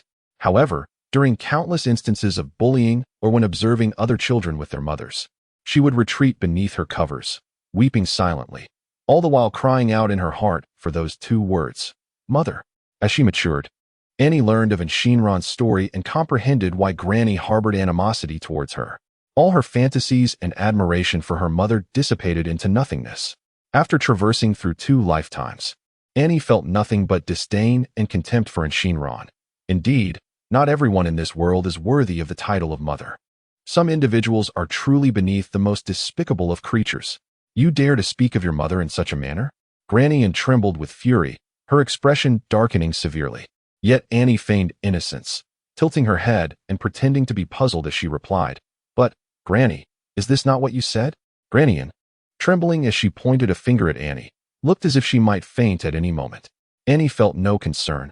Her grandmother's health was robust, capable of dancing for hours without fatigue. Years ago, Shinran's scandal was exposed, causing her grandfather to be so enraged that he was hospitalized, while her grandmother remained unfazed. However, in an effort to evade public scrutiny, she feigned illness in the hospital for several days. It was only when her grandfather's condition worsened that she, despite her feigned ailment, busied herself with the arrangements for him, thereby averting mockery and instead garnering sympathy and even admiration from others. Following her grandfather's passing, her grandmother donned a facade of profound sorrow, performing the role of a devoted wife before colleagues and neighbors. This eventually led to a small faction of people supporting her when she treated Ni poorly, suggesting that one could hardly blame Teacher Xiao, for after all, Teacher N was driven to his demise by Ni's actions. Given the close bond she shared with Teacher N, it was only natural that she would find it intolerable to witness such a person daily. And Ni retorted, Excuse me, could you please utilize your intellect? Was it an innocent infant who caused Grandfather N's demise? It was clearly his unfilial daughter who drove him to his end. Regardless of Ni's internal grievances, her grandmother maintained a commendable public persona, a woman capable of exploiting even her husband's death. How could one presume her emotional resilience to be fragile? And Ni certainly did not possess the arrogance to believe she could infuriate her grandmother. Grandmother, are you feeling unwell? If so, you should promptly visit the hospital. If you're ill, you won't be able to participate in square dancing, she remarked. With that, Ni disregarded her grandmother's fury and retreated to her small bedroom, flipping on the desk lamp to commence her homework. She was unperturbed by the prospect of her grandmother's outburst, for she understood that her grandmother cared more about her image than anyone else. The image of the pitiful, innocent widow that she has perpetually portrayed is far from the reality of a shrill, quarrelsome old woman who disturbs her neighbors. Indeed, through the closed door, Annie heard her grandmother's suppressed tirade. Phrases like "what a hardened heart," "the ungrateful wretch," and "had I known, I would have cast you out long ago" echoed in her mind, words she could recite with her eyes closed. In her childhood, Annie would have been frightened by her grandmother's threats. Now, however, it was a different story. Did she truly believe that her grandmother took her in out of kindness? Pitying her? How absurd. It was primarily for her own reputation and also out of fear that abandoning Annie might bring misfortune upon her daughter. After all, there exists a crime known as abandonment. How notorious was the affair involving Shinran? One could gauge the scale of the hush money given by the Yi family merely by counting the zeros. And Shinran, in her greed, colluded with unscrupulous media to proclaim allegations of assault. And Annie? She was living evidence. To quell the scandal, the Yi family expended a considerable fortune, far exceeding what Yi heir Xiao might spend on a mistress. Most crucially, Shinran's antics had turned the Yi family into a laughingstock throughout S province and even the broader circles of illustrious families in Hua country. During that tumultuous period, the stock prices of the companies under the Yi family plummeted significantly. Having suffered such a substantial loss, how could the Yi family remain passive? If the Yin family were to send Annie away, the Yi family could swiftly take legal action against Shinran for abandonment. While abandonment cases often go unreported, should a lawsuit be filed, Shinran would undoubtedly face detention or even imprisonment. Thus, Annie owed nothing to the Yin family, nor to her grandmother.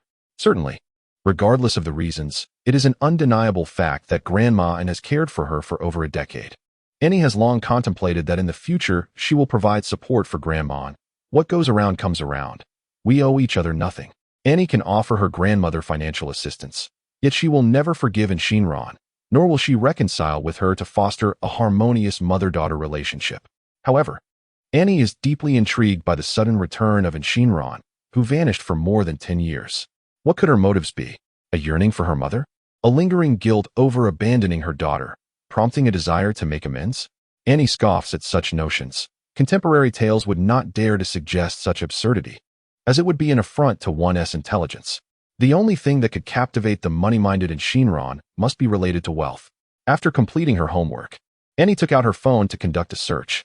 She stumbled upon a piece of gossip regarding the affluent and youthful Yi Chun, a former playboy allegedly caught on camera visiting a urology department. Urology? Or perhaps nephrology? Annie's mind raced as she continued her investigation on her phone, and soon enough, a look of realization crossed her face. Chapter 45. Scheming. Annie glanced at the time and noted that this news was from 6 months prior. It appears necessary for her to devise a plan to visit J City. The Yi family has been a prominent force in S province, dominating J City for decades. To uncover the truth about Yi Chun and the Yi family's circumstances, a trip there is imperative. Annie pondered silently, stroking her chin. A night passed without incident. The following morning, as per her routine, Annie rose early to jog in the small park. After completing a 10-kilometer run along with some stretching, she returned home. Drenched in sweat, yet satisfied, she entered the kitchen to prepare breakfast, only to find the refrigerator utterly devoid of contents, and paused momentarily, seemingly recalling something, before opening the freezer door, where an abundance of meat, ribs, and boxes of frozen dumplings had mysteriously vanished overnight.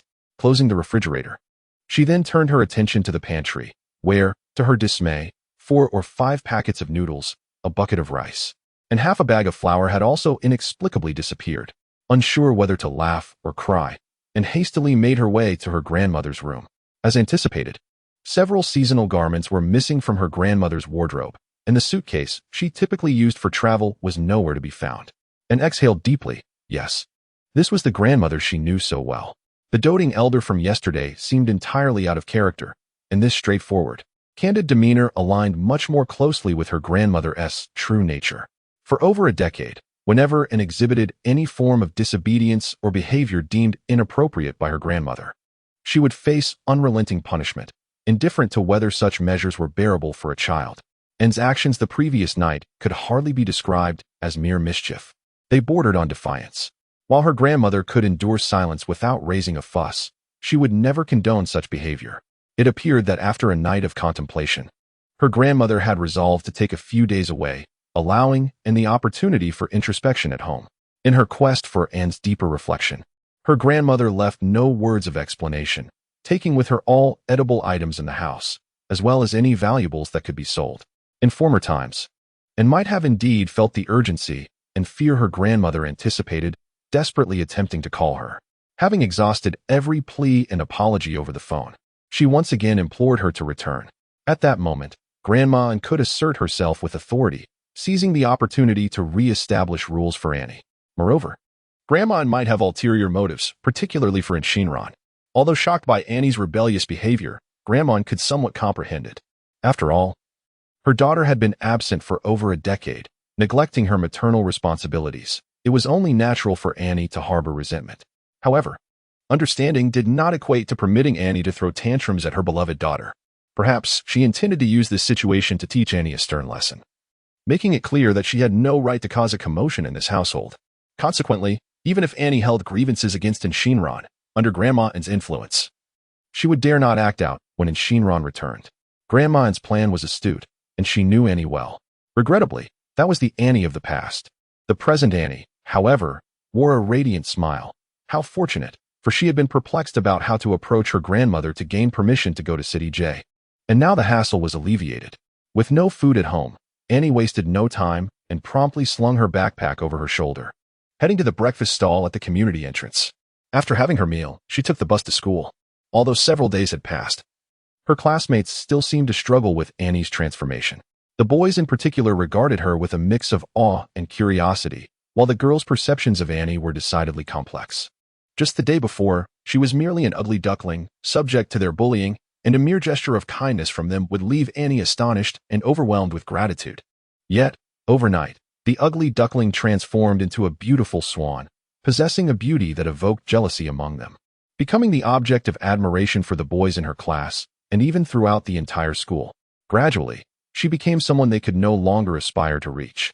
Such a drastic shift was indeed difficult for the girls to bear. Consequently, they felt a tumult of envy, jealousy, and resentment towards Annie. Let us see how long you can bask in your glory. Zhao Yuqi, due to the incident during her live broadcast, had become an internet sensation, albeit infamously. Within days, imitators began to mock her on various platforms, further amplifying her notoriety. Students at school, having stumbled upon these videos, could hardly suppress their laughter behind her back. Overcome with shame and anger, Zhao Yuqi had no choice but to abandon the account she had meticulously built over the past year, starting anew with a secondary account. It was infuriating that her main account had nearly 3 million followers, and all of it was ruined because of Annie. Previously, Zhao Yuqi had merely disliked Annie, viewing the bullying as a mere seasoning in her life. Now, however, she harbored a profound hatred for Annie, wishing to eliminate her with fervor. In the classroom, glances darted about, and whispers rose and fell. Yet, Annie remained entirely unfazed. She was busy devising a plan. Today was Friday, and tomorrow marked the beginning of the weekend. The county was not far from J City. Taking a bus would only take 2 hours. However, since she needed to conduct an investigation, she estimated that one day would not suffice, necessitating an overnight stay in J City. Moreover, the jewelry she acquired in the previous world would be best taken to J City, the provincial capital, where exquisite items could fetch a handsome price, and diligently noted down all her thoughts in her notebook. Hey! Li Yang threw a crumpled piece of paper at Anne, who instinctively raised her hand to catch it. Li Yang's pupils constricted in surprise. Anne's reflexes were impressively swift, and her movements agile. Turning her gaze towards Li Yang, Anne unfolded the paper, which bore the message, "Be cautious these days. Zhao Yuqi has hired someone to ambush you. Thank you," and shredded the paper and disposed of it in the trash, silently expressing her gratitude to Li Yang. Observing that, and remained unfazed, Li Yang wrote another note.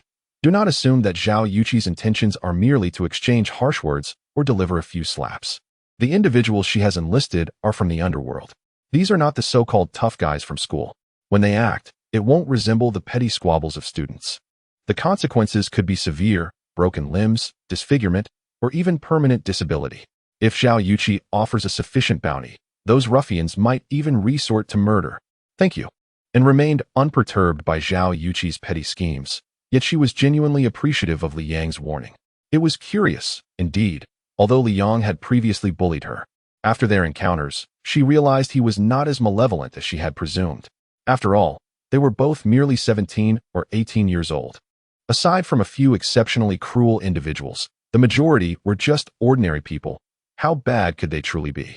Of course, her appearance may have played a significant role as well. Hey, let's connect on WeChat. It will be more convenient for messaging, Li Yong silently suggested, gesturing towards his phone. Tall and sharp-eyed, he had quickly noticed that Annie had acquired a new device. Great, Annie replied, seizing the opportunity as their teacher had yet to arrive. She took out her phone and scanned Li Yang's device. You haven't joined our class WeChat group yet, have you? I'll add you in. After Li Yong added her as a friend, he sent Annie a message. Thank you. You're welcome. Moments later, Annie was welcomed into the third class's WeChat group, which comprised 43 members. With a total of 44 students in their class, it meant that everyone except Annie was already present. Annie felt a twinge of nostalgia, reflecting on how excluded she had felt before. As it was self-study time, their homeroom teacher, Mr. Fong, had not yet arrived, and the classmates were engrossed in their phones. The group chat buzzing with activity. Hey, Annie's in the group now? Wow, the stunning Annie. You finally decided to join us. Yes. I've been eager to invite you. Old Lee is indeed impressive. Annie, I owe you an apology. I was wrong in the past for tearing your homework. People often find it easier to express sentiments behind a screen that they would hesitate to voice in person. After this message was sent, a profound silence enveloped the group chat for a while. Annie, I sincerely apologize. As the class monitor, I failed to fulfill my responsibilities. And I regret that you were made to feel uncomfortable. This is Liu Haoran, the class leader and head of Class 3. He excels academically and possesses a personality that transcends the archetype of a mere bookworm. He is well-liked among his peers. However, he harbors a certain prejudice against Annie, believing that her association with the athletes seated in the back signifies her descent into moral decay. He conveniently overlooks the fact that the seating arrangement in the classroom, while influenced by academic performance, also takes height into consideration. Although he is aware of the exclusion and bullying Annie faces from some classmates, his bias prevents him from reporting the occurrences to the teacher or intervening on her behalf. Only recently, as Annie distanced herself from those athletes, protesting, Hey, Liu the class leader, are you blind? They are clearly extorting me. When did it become me mingling with them? Did Liu Haoran begin to realize that perhaps Annie was on the path to redemption? Upon witnessing her being added to a group chat by Li Yong, Liu suddenly recognized that this group is composed of the entire class, including even the academically weakest athletes, yet he had inadvertently excluded Annie, a student of average performance. This realization struck him as a dereliction of his duties as class leader. When he observed others apologizing to Annie, he hesitated momentarily before sending an apology of his own. With the class leader initiating this gesture, others who had bullied Annie followed suit, flooding the chat with apologies. In that instant, the screen was inundated with I'm sorry. Annie felt a profound sense of frustration. She did not harbor hatred for those who had wronged her, but rather yearned for acceptance. In the past, she had even fantasized that a simple apology from them would lead her to forgive them and foster camaraderie. Yet now, faced with the long-awaited apologies, she found herself at a loss for words to utter forgiveness. The harm has been done, and it is difficult for her to pretend as though nothing has occurred, and fell silent, and gradually, her classmates in the group ceased their chatter as well. The classroom, the group chat, suddenly transformed into a realm of profound quietude. At that moment, the homeroom teacher, Fong Min, entered and, upon observing the hushed atmosphere, could not help but raise an eyebrow. Oh, everyone seems so conscientious today. All right. No need to feign interest in your books. Put away your phones, and let us commence with our English reading. Before long, the classroom was filled with the resonant sound of reading aloud. Zhao Yuqi did not turn off her phone. Instead, she glanced at the WeChat group and then cast a fleeting look at Anne, who was engrossed in her reading. Suddenly, a thought sparked in her mind. Chapter 46. The outburst on Saturday morning, and boarded a bus to City J with nothing but a few simple belongings. She spent a day and a half in City J, and indeed uncovered some intriguing information, which corroborated her suspicions. Indeed, it seems there is no limit to the depths of depravity. Fortunately, she was no longer the end of the past. Otherwise, she might have been deeply hurt once again by these despicable parents. On the return bus journey, and closed her eyes, contemplating her next course of action. The actions of her contemptible father and mother were abhorrent, yet once the truth was revealed, the Yi family could easily steer public opinion in their favor, causing the tide of sentiment to shift towards Yuchen. Certain individuals in Huaguo are just like that. Moral coercion and self-righteousness are effortlessly employed as long as the situation does not affect them directly, although and was indifferent to others' opinions. She could not afford to overlook her own reputation. After all, she cannot remain hidden within the confines of her extraordinary system for eternity. She must eventually navigate the realities of life, engage in social interactions, and cultivate her future family. All of these endeavors necessitate that she carefully maintains her image, ensuring she does not become the target of public scorn or contempt. The bus journey lasted over an hour, during which Anne pondered her situation for just as long. She had formulated a general strategy, yet she still required an opportunity for her plans to unfold. Remarkably, the moment she sought soon presented itself. Delivered by none other than her adversary, Zhao Yuqi. On this day, following the morning study session, the classroom was enveloped in a serene quietude. It was not that the students were silent. Rather, they were engaging in lively discussions in their group chat. Thanks to the previous ice-breaking incident, Anne felt increasingly at ease within the group, and her interactions with her classmates grew more fluid. Since there was no need for face-to-face conversations, many thoughts could be expressed freely through their devices. Some statements that might induce embarrassment could be effortlessly typed out on their phones. For instance, someone referred to Anne as Beauty and in the group chat, a playful moniker that emerged after they became accustomed to chatting online. Once one person typed those words, many others eagerly followed suit. Over time, as the nickname circulated within the group, Beauty and became her affectionate title, particularly among the boys in the class. The enthusiasm for this nickname blossomed, to the point where they could openly call her Beauty and with playful grins. As for the girls, despite their mixed feelings of admiration, envy, and jealousy towards Anne, they largely remained ordinary individuals. If Annie were merely a slight step ahead of them, would they still be able to bitterly remark that it matters not? If I were to apply some makeup, I could come close to her. However, now, Annie's beauty has surpassed theirs by an immense margin. Even the most attractive among them is rendered as inconspicuous as a passerby in comparison to her. The disparity is so vast that even the most self-assured girls would not dare to criticize Annie's appearance. They can only strive to convince themselves that what does it matter to be beautiful? Her academic performance is quite mediocre. The college entrance examination assesses one's scores, not one's looks. In truth, their thoughts betray an acknowledgement of the fact that Annie is indeed a stunning beauty. Thus, regardless of their inner bitterness, when classmates refer to her as Annie the Great Beauty, the girls express no dissent. Some of the more outgoing girls even mimic the boys, referring to her as Annie the Great Beauty at every opportunity. This playful nickname has softened the previously rigid and distant relations between Annie and her classmates, allowing her to form connections with a few female peers. "Oh my goodness, guess who I just saw in the hallway?" one girl exclaimed excitedly after returning from the restroom. Messaging the group. "Who?" the classmates eagerly inquired, sensing from her tone that this was no ordinary person. "The mother of young Master Feng." The girl referred to young Master Feng, the academic representative of Class 3, whose real name is Feng Xiaoqing. Not only does his name possess an ancient charm, but Feng Xiaoqing's lineage is also quite distinguished. It is said that his ancestors produced a top scholar and numerous successful candidates in the imperial examinations, with one ancestor reaching the esteemed rank of a first-grade official, earning considerable renown in their hometown. Although the Feng family faced scrutiny after the liberation and endured considerable hardship during that decade, the past 2 to 3 decades have witnessed a resurgence of aristocracy and prominent families. The Feng family has leveraged their ancestral reputation to robustly market themselves as a distinguished lineage. It is a curious irony that Feng Xiaoqing's grandfather was an illiterate peasant, and both of his parents possessed only modest education, yet they have adopted the airs of a cultured family. What? You claim we are impoverished? Indeed. Our financial means are limited, yet our spirit remains noble. The Feng family has upheld a legacy of refined gentility for 2 to 3 centuries. We are certainly not nouveau riche who forget their origins upon acquiring wealth.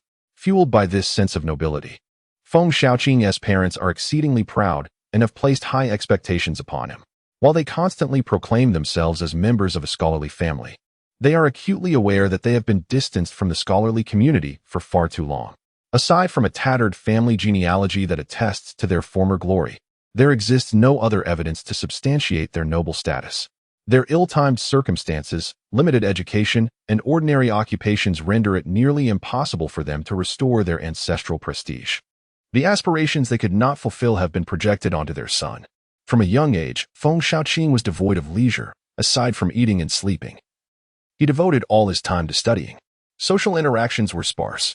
On the very first day of school, Feng's mother, a primary school teacher, made a public announcement regarding this matter in front of the entire class. The children, with their simplistic reasoning, instinctively shied away from Feng Xiaoqing, fearing that he might report their misdeeds to the teacher. Throughout 6 years of primary school, Feng Xiaoqing had no friends with whom he could confide. In middle school, the weight of academic pressure bore down heavily, and his parents closely monitored his every move. The slightest deviation in his behavior would invoke strict discipline from them.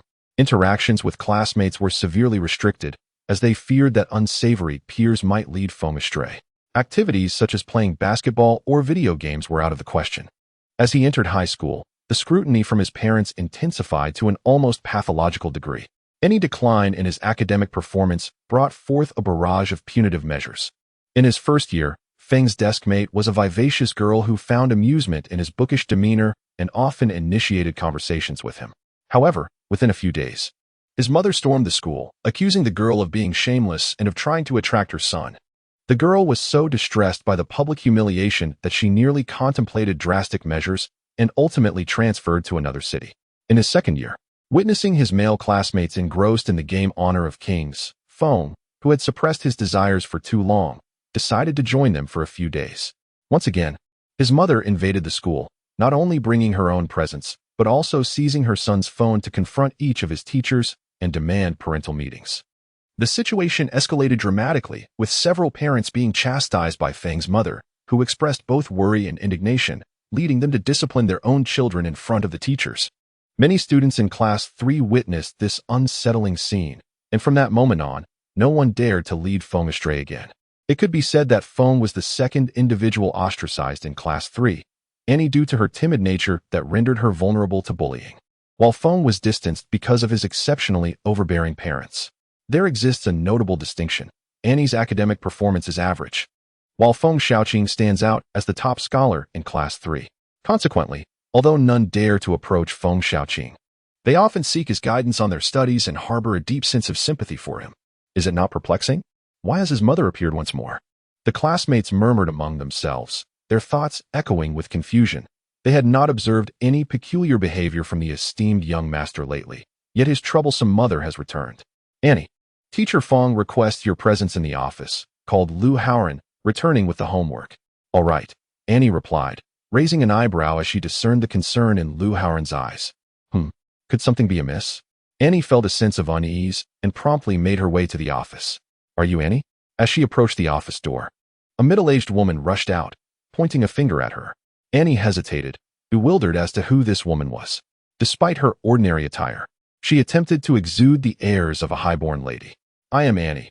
May I inquire who you are? Ah, you little vixen. It's no wonder at such a tender age you know how to ensnare others, relying solely on your looks. Annie frowned, nearly recoiling from the spittle flying from the woman's mouth. She took a step back and turned to their homeroom teacher. Teacher Feng, what is the meaning of this? Teacher Feng's expression was complex, torn between discomfort due to the woman's outburst and an underlying concern that troubled her heart. Although Feng Xiaoqing's mother may be somewhat extreme, it is undeniable that his academic performance is commendable. If he truly is engaging in early romantic relationships as his mother claims, it would undoubtedly impact his studies. Annie, please respond honestly to the teacher's inquiry. Have you and Feng Xiaoqing been involved in an early romance? Before Teacher Feng could finish speaking, Feng's mother interjected, Teacher Feng, why ask? Just look at the appearance of that little vixen. It is evident that she has seduced my son. You are Feng Xiaoqing's mother?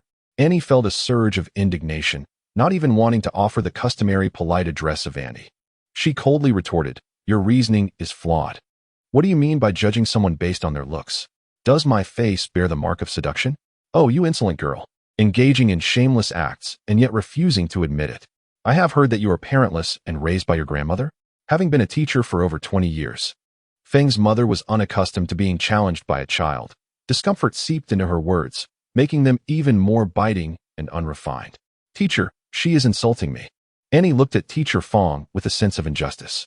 Teacher Feng furrowed his brow, perplexed as to why Feng's mother resorted to insults before the matter was clarified. Even if the truth came to light, there was no need to speak so harshly to a child. While Teacher Feng prioritized academic excellence, He understood the essence of being an educator, recognizing that adolescents are often at their most rebellious stage. A simple misunderstanding could easily escalate into a larger issue due to Feng's mother's harsh words. "Who says I am parentless?" Annie appeared to be profoundly affected, tears cascading down her cheeks. "My mother is in Shinran, and my father is none other than the illustrious Yichun." The name Yichun was nearly a cry from her lips. She resembled a long-oppressed volcano, finally erupting after enduring public humiliation.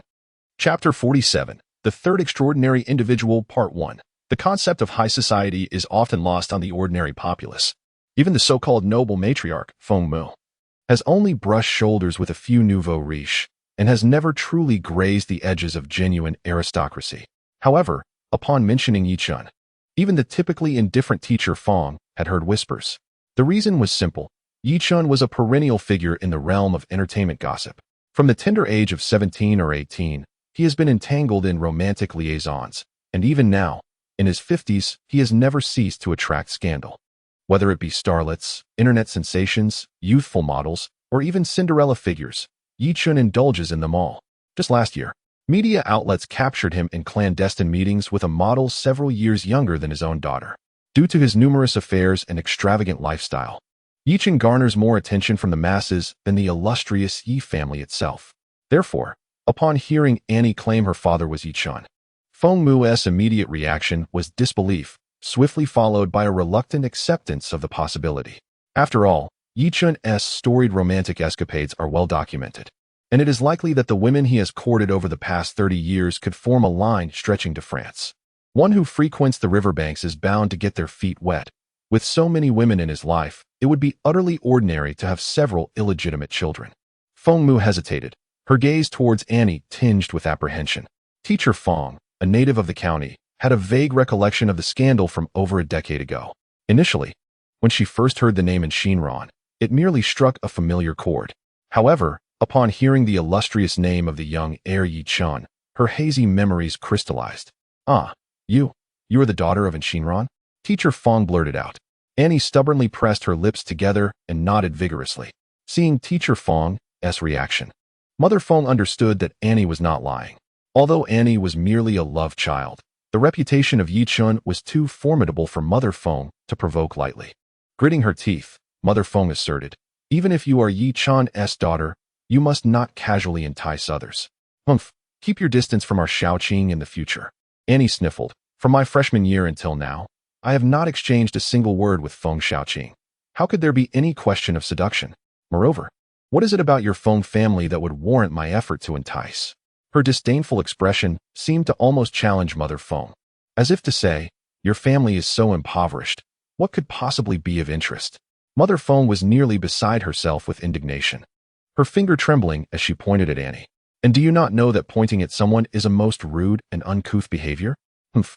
It's shameful that you are a teacher yet lack such basic understanding." Annie curled her lip in disdain and retorted, You. Mother Feng's nose flared with fury, her finger rigid in the air, unsure whether to continue pointing or retract it. Observing Annie's boldness, Teacher Feng began to believe her words. She pondered carefully, and indeed, there were no images in her mind of and Feng Xiaoqing interacting. There were no rumors circulating in the class regarding them either. Reflecting on the events of the previous year, Teacher Feng let out a sigh. She had been so preoccupied with concerns about Feng Xiaoqing's academic performance that she had forgotten the temperament of his mother. Alas, poor Feng Xiaoqing. How unfortunate to be burdened with such an unreasonable mother. "Teacher, everything requires evidence. Feng Xiaoqing's mother claims I am enticing him. Is there any proof? Have I written love letters to him? Or were we caught on a date?" And would not let the matter rest, indignantly asserting, "With nothing but baseless slander against me. She dares to summon me from the classroom to insult me? On what grounds?" Teacher Feng's expression reflected a hint of embarrassment, although and did not explicitly state it. Her words implicitly implicated her homeroom teacher as well.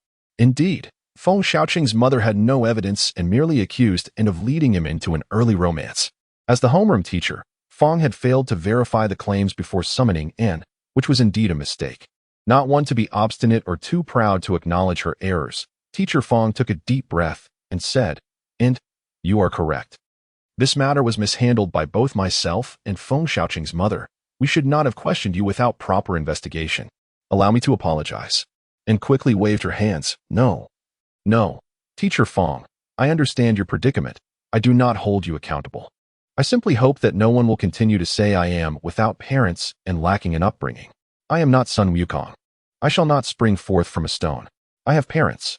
My mother is named in Shinran, and my father, Yi Chun. Yes, I understand. I am fully aware. Class is about to commence. You should return to your studies. Teacher Fong, observing Annie's commendable behavior, expressed her satisfaction with gentle words. Annie nodded, casting a disdainful glance at Feng's mother, as if to convey, do you see? This is what it means to be cultured and dignified. Feng's mother was incensed. When had she ever been subjected to such humiliation? That insolent girl had just claimed to understand Teacher Fong's difficulties. What difficulties? Was it not a veiled jab at her as a parent, pushing Teacher Fong into a corner, compelling her to summon Annie for a confrontation? In her fury, Feng's mother reached out to grab Annie, only to be stopped by Teacher Fong. Mrs. Fong, I recognize your concern for Feng Xiaoqing, but one must adhere to proper methods. If you continue in this manner, I shall have no choice but to alert the authorities. Teacher Fong's words trailed off. Yet Annie found great delight in them. It was unclear how Annie's remarks in the office had spread, but in this age of rapid information, within mere hours, the topic of Yi Chen's illegitimate daughter surged to trending status. Eager onlookers on Weibo tagged Yi Chun, urging him, Young Master Yi, come forth and claim your daughter. Soon after, old news resurfaced. The scandal that the Yi family had desperately tried to suppress and downplay once again captured public attention. The child is excessively unruly. As for the issue concerning the kidney, we shall devise an alternative solution. We cannot acknowledge such a troublemaker as a descendant of the Yi family simply due to a single organ. The head of the Yi family is Yu Xian, the elder brother of Yi Chun, who coldly remarked while pointing at the news on his phone. Yi Chun nodded. He had been diagnosed with uremia last year and required a kidney transplant. In Huagua, the supply of kidneys is scarce for the average person. But for affluent families like theirs, money can procure almost anything, even a heart, let alone a kidney. However, using a blood relative's kidney is comparatively safer and reduces the risk of rejection. Yi Chen's wife bore him 2 sons and a daughter, and their youngest son matched his tissue type. Yet, his wife opposed the idea, and Yi Chen felt a twinge of reluctance, for he held a deep affection for his youngest child. Furthermore, his wife's family also belonged to a prominent lineage, thus he had to consider their stance. It was then that one of Yi Chen's mistresses suddenly mentioned his illegitimate daughter, prompting him to recall Annie. He arranged for a connection with Shinran and expressed that if Annie matched his tissue type and was willing to donate a kidney, he would compensate her. While the amount might not surpass what Shinran had taken away years ago, it would undoubtedly exceed the sums offered on the black market. And Shinran, having enjoyed over a decade abroad, found her funds nearly depleted and was contemplating finding a benefactor when Yi Chen's friend approached her. The prospect of Annie donating a kidney to Yi Chun was certainly feasible. After all, with sufficient wealth, one could even procure a heart. It was not as if it would come from her own body, and besides, Annie was her own flesh and blood. She felt entitled to make such decisions on Annie's behalf, and Shinran readily agreed to the proposition, animated by the prospect of financial gain. And Shinran found herself unable to remain abroad any longer and prepared to return to her homeland. Little did she anticipate, however, that her homecoming would be met with an overwhelming torrent of vitriol. 17 years prior, in the nascent days of the internet, news did not disseminate with such alacrity. The scandal in question was confined to certain circles, remaining largely unknown to the general populace. This time, however, was different. Events transpiring in remote counties were now capable of traversing the entire digital landscape in mere minutes. Upon reading the expos from those in the know, the public experienced a collective shattering of their moral compass. Driven by avarice, a young woman, barely 20 years of age, had allegedly engineered a pregnancy with the scion of a wealthy family. Having conceived, she refrained from immediate negotiation, opting instead to bring the child into the world and subsequently leverage the infant for financial extortion. Refusal to comply would result in accusations of rape.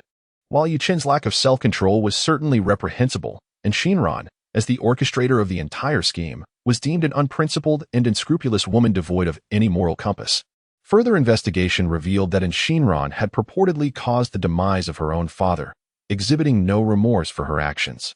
She absconded overseas with the ill-gotten gains, abandoning her child to ailing grandmother and neglecting to return for over a decade. devoid of filial piety, maternal compassion, and engaging in calculated manipulation and extortion of her paramour. Her very humanity was called into question. Some even went so far as to assert that such a depraved individual was a mere drain on society's resources. Upon her arrival at the airport, Shinran was immediately recognized, and a throng of onlookers brandished their mobile phones, capturing her image. Those of a more choleric disposition unleashed a barrage of verbal abuse. Blinded by the intense flashes of light and utterly bewildered by the torrent of condemnation, Shinran was left in a state of utter disarray. Having finally extricated herself from the crowd, Shinran hastily entered the restroom and began to search on her phone. The screen was inundated with news articles from that year and a barrage of scathing comments, nearly causing her to erupt in frustration. She quickly located her mother's phone number and dialed it. Meanwhile, her grandmother was equally taken aback. Just moments ago, she had been traveling with an elderly gentleman who had shown her some interest, yet now she found herself confronting the disdainful gazes of the entire tour group. The tour guide, mindful of her responsibilities, reminded N's grandmother to check the news. In a hurry, she purchased a newspaper from a roadside vendor, where she stumbled upon the gossip column featuring the scandal that had once plagued her. Darkness momentarily clouded her vision as she vehemently cursed Annie, the instigator of this turmoil. Once again, it was this troublemaker. Had she not mentioned, "My father is Yi Chun," the past would not have been dredged up. She had long realized that keeping Annie around was a mistake. "Humph, you little brat, just wait until I return home to deal with you." Annie, blissfully unaware of the chaos she had caused, remained unperturbed, not even sneezing in reaction. She completed her homework and scrolled through the news, finding satisfaction in the unfolding events that aligned perfectly with her expectations. With time on her hands, Annie summoned the system. "I want to undertake a task." "Very well. The task world is now open." The familiar mechanical voice resonated. Before the words had fully registered, Annie was plunged into a moment of darkness. However, she quickly erupted in outrage. "What the heck? System, come forth. What kind of absurd task is this?" Chapter 48, The Third Extraordinary, Part 2. The system remained as aloof as ever. Task Executor, have you forgotten what kind of system this is? Extraordinary system. Annie was momentarily taken aback. Indeed, she had forgotten. However, this time the mission's objective is not merely an extraordinary individual. It is, in fact, a nefarious woman. The system coldly remarked, "Extraordinary individuals are rarely virtuous. Even those who elicit pity possess their share of contemptible traits." Task Executor. This is the true essence of an extraordinary system mission, distinct from the introductory tasks designed for familiarization or the trials meant for adaptation. Should you reconsider? It would be too late, for once a soul contract is signed, alteration is no longer an option. "No, I do not regret." And thought the system implied that a change of heart would allow for the termination of the contract, and quickly asserted, "I will diligently fulfill this mission. Press on. I have faith in you." The system stated in a measured tone before falling silent once more, taking a deep breath, and returned her attention to the task interface. Facing the elderly woman before her, "What is your wish?" "I desire for my daughter to embody virtue, to avoid the disgrace that marred my previous life, resulting in estrangement from her children and a lonely demise." Bereft of support, the aged woman expressed her heartfelt wish, and nodded, "Very well. I shall strive to fulfill your wish." This marked the commencement of her official engagement with the extraordinary system's first task. Although the mannerisms of the mission's objective greatly displeased her, she remained resolute in her commitment to complete the task in her designated role. The elderly woman bowed to and gradually faded from view. Upon opening her eyes, and found herself in a meticulously tidy room, modest in size yet brimming with the warmth of life. However, at this moment, the room is filled with intermittent sobs. "Mommy, mommy, sister, I am hungry, I am scared." "Do not be afraid. Grandma has gone to prepare a meal. We will be able to eat soon. Would you like to have a lollipop in the meantime?" "All right." The two soft voices murmur quietly, their words accompanied by tears. The elder sister, despite her efforts to appear composed, speaks with a quiver of sorrow, clearly sharing the same fears. "Mommy, please wake up." Mommy, a 6 or 7-year-old girl, kneels by the bedside, clutching her mother's hand, continually calling out. Annie slowly opens her eyes to see 2 little dumplings leaning over her. "Mommy, you are awake." The 3-year-old boy exclaims joyfully, "Grandma, Mommy is awake, Mommy is awake." The little girl cries out, her voice piercing through the air.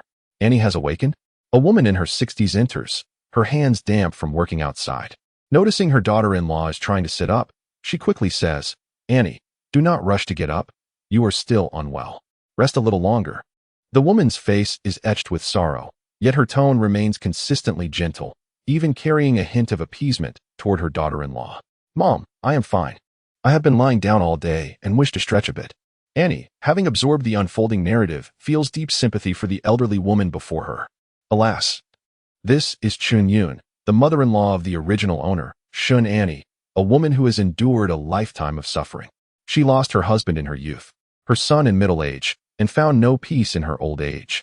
Her daughter-in-law secretly sold the house and absconded with all the family's money, leaving her to scavenge and raise 2 grandchildren, ultimately working herself to death. Very well, then, do take care. Chun Yun did not spend much time with her daughter-in-law, Shun Annie. Due to the circumstances of being raised in a single-parent family, it was quite challenging for Sun Qian to find a partner. When well-off young women learned that Sun Qian was the only son raised by a widowed mother, they jumped to various conclusions. They speculated about him being a mama's boy, the domineering influence of a single mother, and the difficulties of dealing with a widowed mother-in-law. Without even meeting Chun Yun in person, they had already concocted elaborate scenarios of mother-in-law and daughter-in-law conflicts. Furthermore, Sun Qian was not particularly ambitious. He was merely an ordinary chef. His academic performance had been poor, and after graduating from high school, he attended a vocational school where he studied culinary arts for 3 years before beginning his career as a chef. In truth, the salary of a chef is not negligible, and although Sun Qian struggled academically, he possessed a remarkable talent for cooking. Within a few years, he transformed from a novice apprentice responsible for washing, chopping, and preparing ingredients into a master chef capable of commanding the kitchen. With his promotion, his salary steadily increased. Through sheer determination, this rural boy managed to purchase a home in the provincial capital, with a stable job and a house to his name. The only lingering issue was his single-parent background. Chun Yun, feeling anxious, repeatedly assured the matchmaker, "I will not live with my son after their marriage. I will return to my hometown, and there will be no need for my daughter-in-law to attend to me. She simply needs to live well with my son." The matchmaker, recognizing that Sun Qian's circumstances were indeed favorable and with Chun Yun's assurances, proceeded to introduce Shun Annie. Shun Annie is a child of the city, but she is not an only daughter. She has a younger brother, a year her junior. The Shun family adheres to a traditional preference for sons, yet they have not entirely neglected Shun Annie. At the very least, she receives basic treatment. However, due to her striking beauty, Shun Annie has never been fond of studying. Instead, she developed a penchant for fashionable clothing and an array of cosmetics. Her vanity and lack of ambition culminated in her failure to gain admission to high school during the entrance exams, leading her family to arrange for her enrollment in a vocational college. After 2 lackluster years at school, where her academic performance was mediocre at best, she acquired a multitude of undesirable habits, becoming increasingly superficial. Upon graduation, her family invested further funds to secure her position as a nurse in a hospital. Shun Annie's parents believe that although nursing does not command a high salary, it carries a certain prestige, which might facilitate her future in finding a partner. Ideally, if Shun Annie were to be ambitious, she could find a doctor to date within the hospital. After all, in the eyes of ordinary people, being a doctor is a commendable profession. Having grown accustomed to the lax environment of vocational school, Shun Annie found it intolerable to cope with the rigorous demands of hospital work. Moreover, while the role of a nurse may sound appealing, it is, in reality, exceedingly arduous. Long hours, meager pay, and the necessity to interact with a diverse array of patients can be overwhelming. Anyone with a slightly irritable temperament would struggle to endure it. Unfortunately, Shun Annie is precisely that kind of person. Within less than a month at the hospital, she found herself embroiled in an argument with a patient's family and, in a fit of rage, resigned from her position, disregarding the considerable financial investment her family had made in her training. Naturally, Shun Annie's impulsiveness incensed her parents. However, despite their anger, they could not simply abandon their child. Furthermore, the couple harbored intentions of leaving the majority of their assets, such as their home and car, to their son, which left them feeling somewhat remiss towards their daughter, contemplating how to secure a promising job and a suitable marriage for her as a form of recompense. The father of Shun Annie scolded her before leveraging connections to arrange a position for her as a cashier in a pharmacy. This role, considerably less demanding than that of a nurse, still offered a meager salary. After a month of toil, Shin Annie realized that her earnings were insufficient even to purchase a decent dress, prompting her to resign once again. This cycle continued until her parents, weary of her indecision, issued a stern ultimatum: either find a stable job or seek a marriage partner, as they would no longer support a dependent. Shin Annie began to feel that perhaps the workforce was not suited for her. Inspired by her parents' words, why not find a good man to marry and let him support her? However, her beauty was merely average, especially when compared to true beauties. Additionally, her irritable temperament, low educational background, and lack of a substantial career left her with little leverage in the competitive realm of romance. With each failed blind date, her prospects dwindled, and the candidates presented to her became increasingly unsatisfactory, with the looming prospect of being introduced to older men with children. It was during this tumultuous period that Sun Qian entered the scene. This time, Shin Annie's parents took matters into their own hands, directly engaging with Qin Yun and her son. After their conversation, Shin's father recognized the merits of Sun Qian. He owned a home, held a well-paying job, and despite having a widowed mother, she appeared neither domineering nor unreasonable. Furthermore, Qin Yun assured them that she would not intrude upon the couple's life. She was still youthful, capable of work, and intended to remain in her hometown to tend to the fields.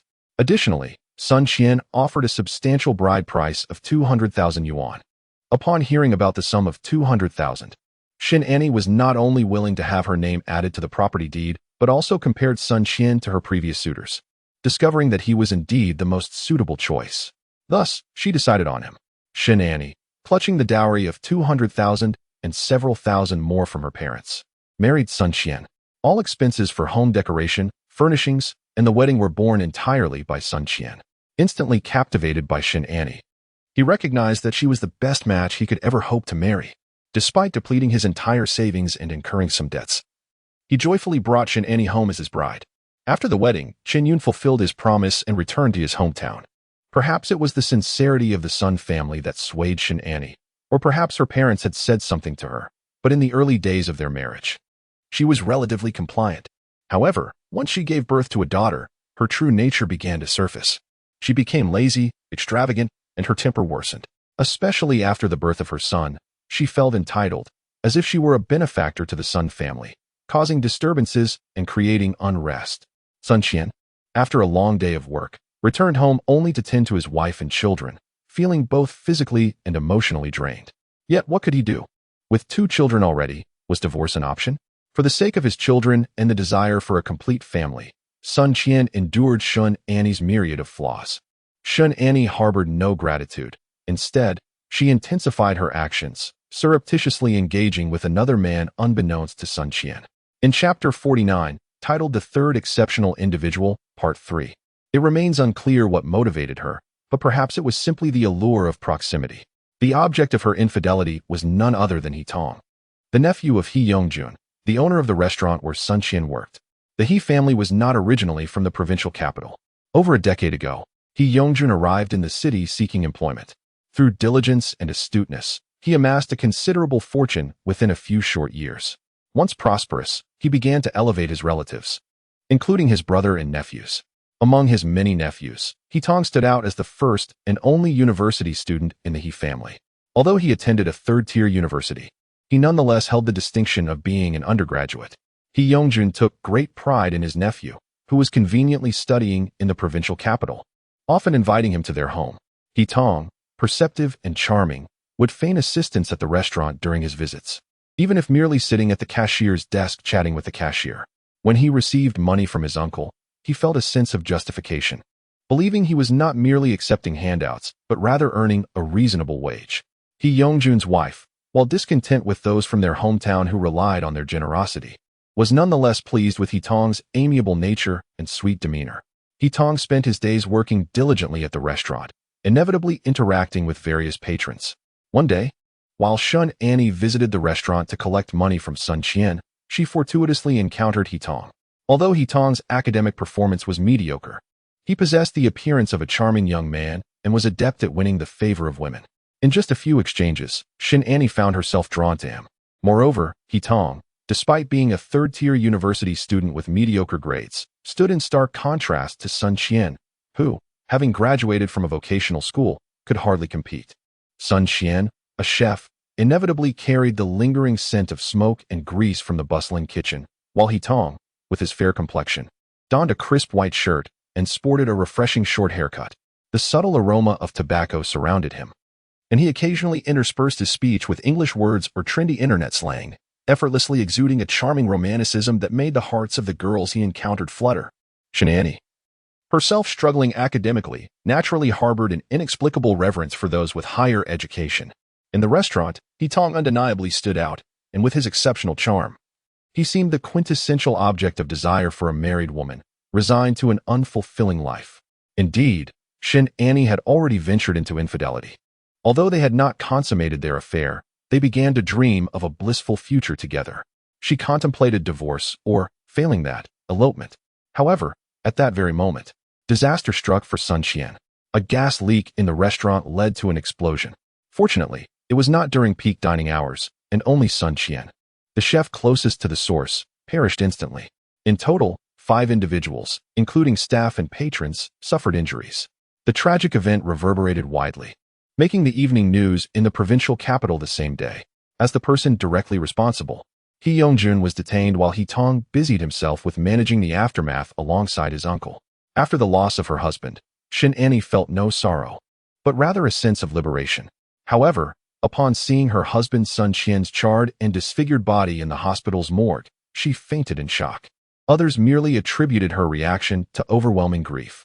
Shen Yun, in particular, felt a mix of sympathy and relief upon witnessing Shen Annie's state.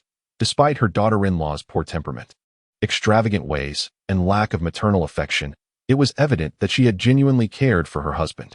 Misled by this misunderstanding, Shen Yun took great care of Shen Annie, enduring immense pain to attend to her son's funeral, only to later tend to her ailing daughter-in-law. Little did she know that the daughter-in-law she believed to be deeply devoted to her husband had long been unfaithful. Encouraged by her illicit lover, Shen Annie hastily sold their house, took all of Sun Qian's savings, and abandoned everything to elope with him. Shen Yun was left utterly bewildered. If not for the need to care for her young granddaughter and grandson, she might have considered ending her own life. With the city house and money gone, had it not been for the guilt and sympathy of the Shen family, who sent some funds through Shen Annie's brother, Shen Yun and her grandchildren would have faced homelessness. Even so, Shen Yun could no longer remain in the provincial capital. Clutching her son's urn and accompanied by the 2 children, she returned to her hometown. Later, when the children needed to attend school, the local environment proved inadequate. Consequently, Shen Yun decided to lease out the family's farmland, sold their house, and moved with the children to the county town. There, relying on the proceeds from the sale and her meager earnings from scavenging, she struggled to raise her grandchildren. The only solace lies in the fact that both children have excelled academically and gained admission to prestigious universities. However, Shen Yun has long been worn down by her physical ailments and the emotional burden stemming from past events, leaving her feeling hollow inside. Witnessing her children's promising futures, she exhaled her last breath, never having the chance to relish in the fruits of her labor. It can be said that Shen Yun's life was fraught with profound sorrow, and merely by observing the original narrative, feels deep sympathy for Shen Yun. In stark contrast, she harbors an intense disdain for the original character, Shen Annie. The actions of this individual have crossed the threshold of intolerance. During her previous 2 incarnations, whether as and or in Bayoni, they were merely spoiled children indulged by their parents. No matter their mischief, it was self-directed and caused no harm to others. Yet Shen Annie's transgressions are starkly different. She betrays her husband, abandons her children, and shows ingratitude towards her parents, single-handedly orchestrating multiple tragedies. To label her as selfish and shameless would be a gross understatement. Furthermore, there is a crucial point, and, due to her own experiences, harbors a profound loathing for irresponsible parents. Ironically, Shen Annie epitomizes this disdain. She may pursue love if she wishes. She may choose to leave with another man without issue. However, one would hope she would at least consider the well-being of her own children. Yet, Shen Annie not only absconds with financial resources but also seeks to sell the house purchased by Sun Qian, blatantly depriving her 2 children of any semblance of a future. The situation grows even more egregious. As the children mature and begin to thrive, the unfortunate Shen Annie resurfaces in their lives. 2 children harbored a deep resentment towards her, unwilling to care for her. In her desperation, she caused a commotion at the children's workplace and sought media exposure. ultimately forcing the two children to bear the shame of filial disloyalty. Although Shun Annie met a dismal fate in the end, it was a consequence of her own actions. But what of Chun Yun? What of the two children? And what of the tragic demise of Sun Qian? Years ago, Shun Annie's elopement left Chun Yun heartbroken and overwhelmed with disappointment, rendering him unable to pursue accountability from He Yongjun. He Yongjun compensated the Sun family, yet the amount paled in comparison to what he offered to the injured parties. It is crucial to remember that Sun Qian was the sole fatality in the entire incident. Moreover, had the Sun family sought justice, He Yongjun could have faced severe repercussions, given that he was directly responsible for the tragedy. However, following the incident, the He family exhibited an apparent sincerity, visiting the injured in the hospital and voluntarily shouldering all medical expenses and subsequent costs. He Yongjun's wife and son even knelt before the media to apologize to all victims, stating they would sell their possessions to compensate for their transgressions. Witnessing the He family's earnest remorse and their genuine efforts to liquidate assets to reimburse the victims, the media and the general public, after an initial wave of condemnation, began to feel sympathy for He Yongjun. Additionally, some members of the He family took to the internet to sway public opinion, asserting that He Yongjun had never wished for such an incident, considering that the explosion also destroyed his restaurant, which he had painstakingly built over the years. Ultimately, the entire affair was merely an unfortunate accident, with He Yongjun himself a victim of this calamity. Thus, public sentiment began to shift in favor of the He family. The injured parties received compensation from the He family and felt content, as their injuries were not severe. They reached a settlement with the He family. The sole fatality. Sun Qian saw his family suddenly vanish, while the He family deliberately downplayed Sun Qian's existence, leading public opinion to lose interest in his case. When the court rendered its verdict, the judge, considering the victim's opinions and various other factors, sentenced He Yongjun to the minimum term. He Yongjun was sentenced to 3 years. But after demonstrating good behavior and notable contributions, his sentence was reduced by a year, allowing him to be released swiftly. Upon his release, He Yongjun returned to his previous endeavors. With his experience and connections, he rapidly regained the family fortune, and the He family flourished more than ever. As for the late Sun Qian, aside from his mother and children, no one else mentioned him. Annie closed her eyes, finding it difficult to accept the task of embodying the loathsome Shin Annie. However, having accepted the mission, she was determined to fulfill it diligently.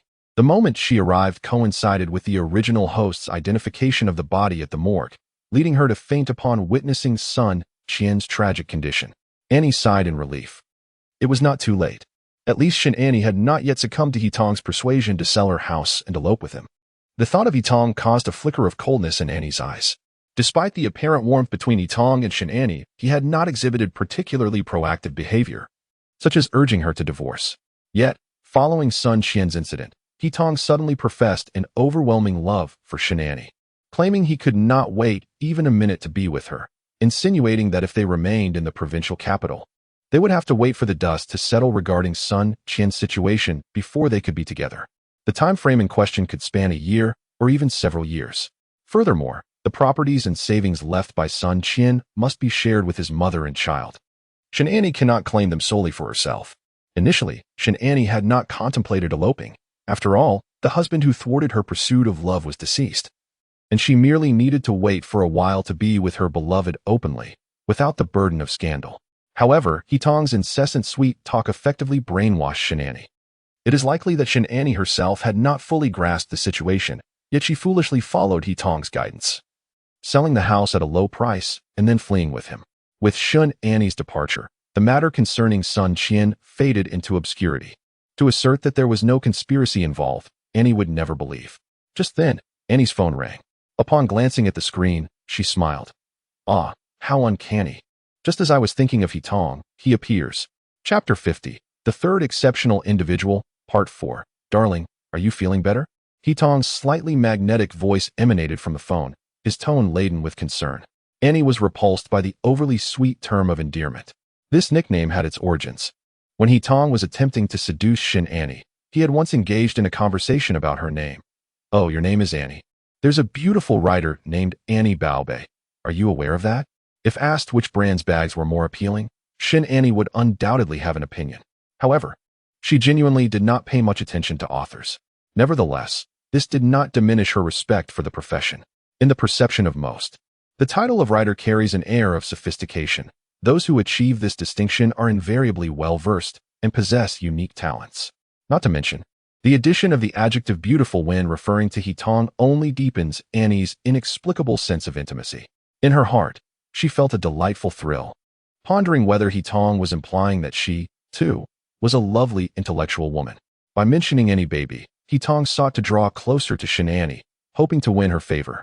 Noticing the gleam of admiration in her eyes, he realized his strategy had succeeded. With a smile, he remarked, Sister Shun is a beauty, and coincidentally, shares the name Annie. Henceforth, I shall simply call you baby. Initially, this was mere jest, yet as their ambiguous relationship solidified, He Tong directly adopted baby as a term of endearment for Shen Annie. Each time she heard him call her baby, Annie felt as though she were the heroine of a romantic novel, her fondness for He Tong intensifying. Alas, Annie was not the original owner of this sentiment. Rather than being enamored by the term baby, she found it rather nauseating. On the other end of the line, He Tong, oblivious to Annie's expression, spoke with what he presumed to be charm, saying, Baby, you must be terrified, right? While others believed Shen Annie fainted out of sorrow due to her husband's unfortunate mishap, He Tong held a different view. It was not that he possessed profound insight into Shen Annie's feelings. Rather, as her illicit partner, he found it difficult to fathom the depth of her emotions for Sun Qian, her husband, if there were no genuine emotions. The notion of her being distraught to the point of fainting seemed implausible. As the representative directly responsible for the incident, He Tong accompanied the victim's family, namely, Chen Yun and her daughter-in-law, Shen Annie, to the hospital. To be frank, he was horrified by the mangled and dismembered remains of Sun Qian, which left an indelible mark on his psyche. Had it not been for a flicker of rationality, he would have undoubtedly fled in a fit of nausea. Empathizing with the situation, He Tong surmised that if a man of his considerable fortitude was shaken, then Shen Annie, a woman who had not endured much adversity, would be even more terrified. Is there something wrong? Annie coldly inquired, unwilling to engage with the scheming male interloper. He Tong was taken aback for a moment but quickly deduced. Is it inconvenient for you to speak? With Sun Qian deceased, his mother had rushed to the scene and was likely residing at Sun Qian's home. With that mother-in-law present, Annie's freedom to communicate must be quite constrained. He Tong did not realize that Shen Annie had distanced herself from him, nor could he fathom that the newly empowered Annie had placed him on her list of individuals to avoid. Adhering to their previous mode of interaction, he tenderly suggested, If speaking is inconvenient, we can postpone our conversation and find a time to talk later. My dear, you cannot fathom the extent of my worry for you.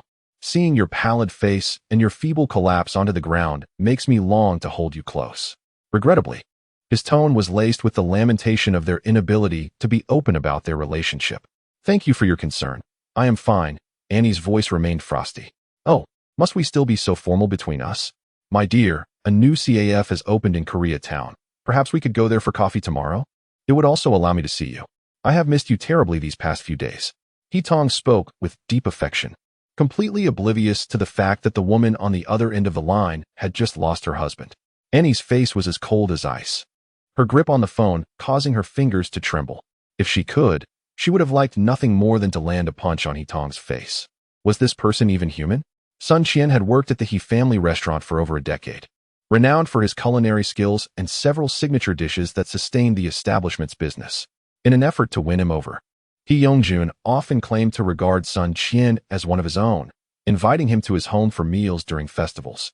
He Yongjun valued Sun Qian greatly, and as his beloved nephew, He Tong was naturally very warm towards him, incessantly referring to him as Brother Sunday Sun Qian, being earnest and hardworking, endeavored even more diligently under the boss's appreciation.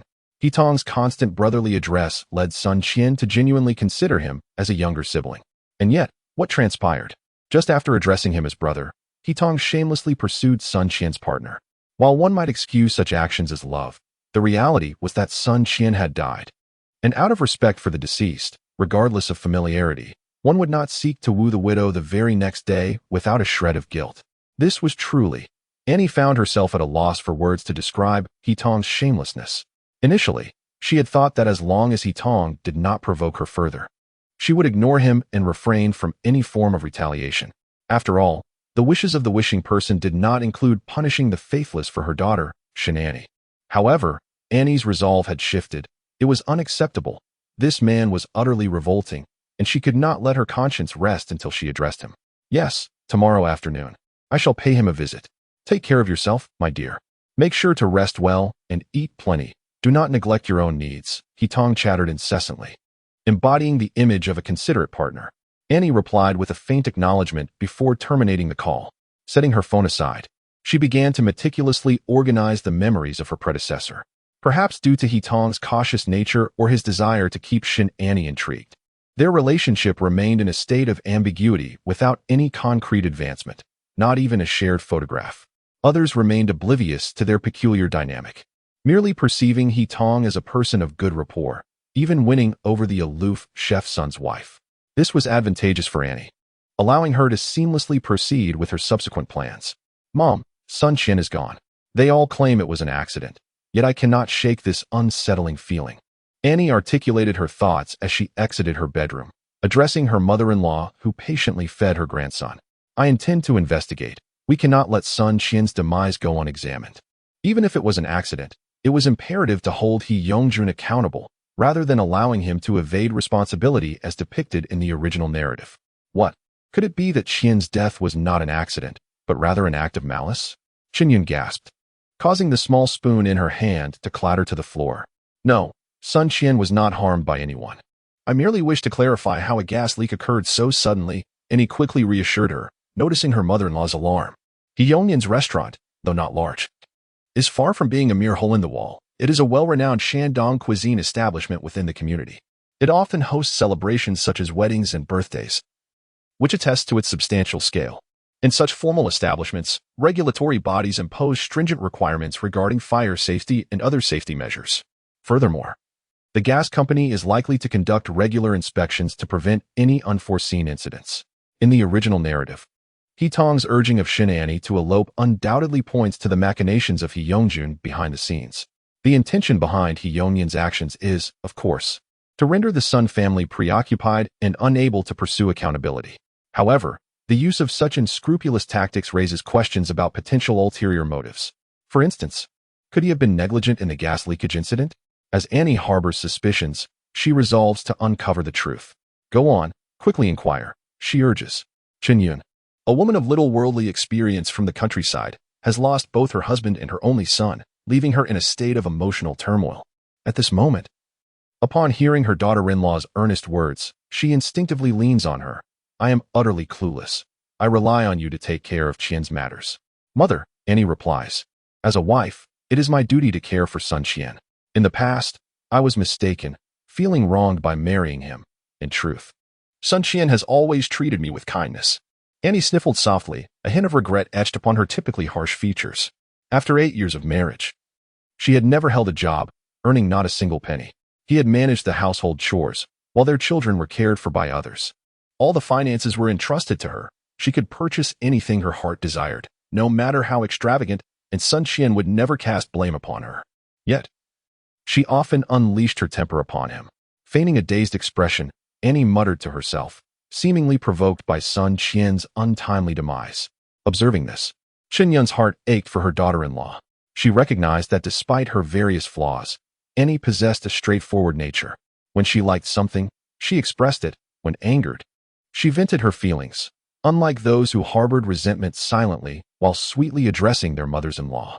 Compared to those with convoluted thoughts, Qinyun found herself more fond of the candid and direct Shin Annie.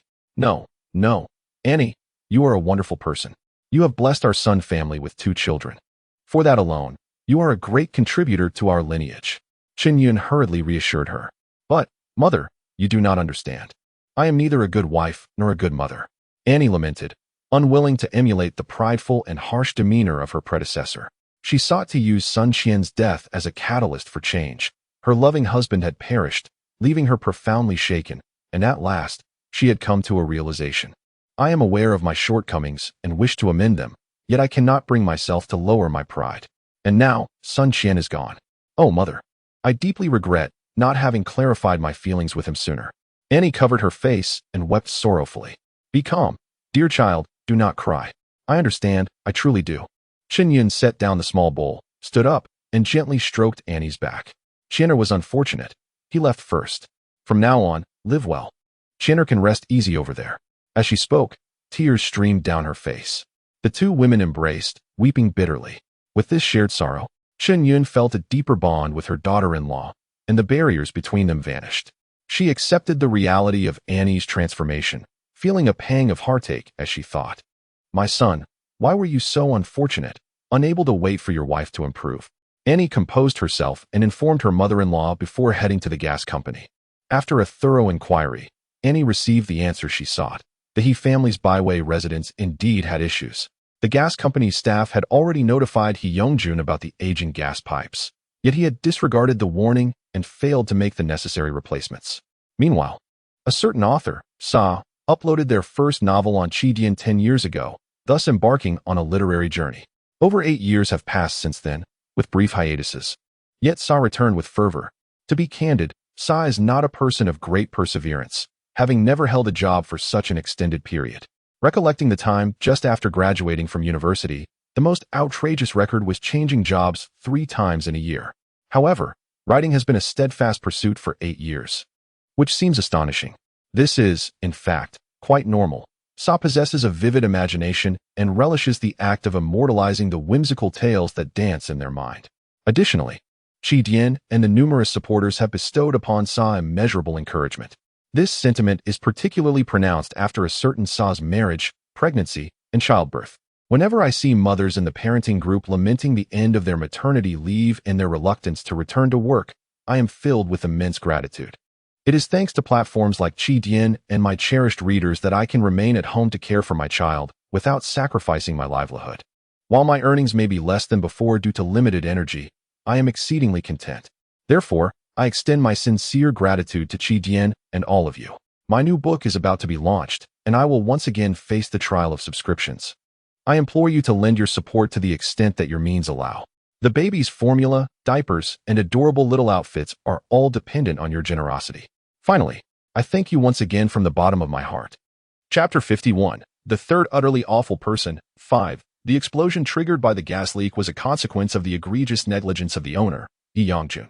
The reason why the gas company did not implicate He Yongjun in the original storyline is easily surmised.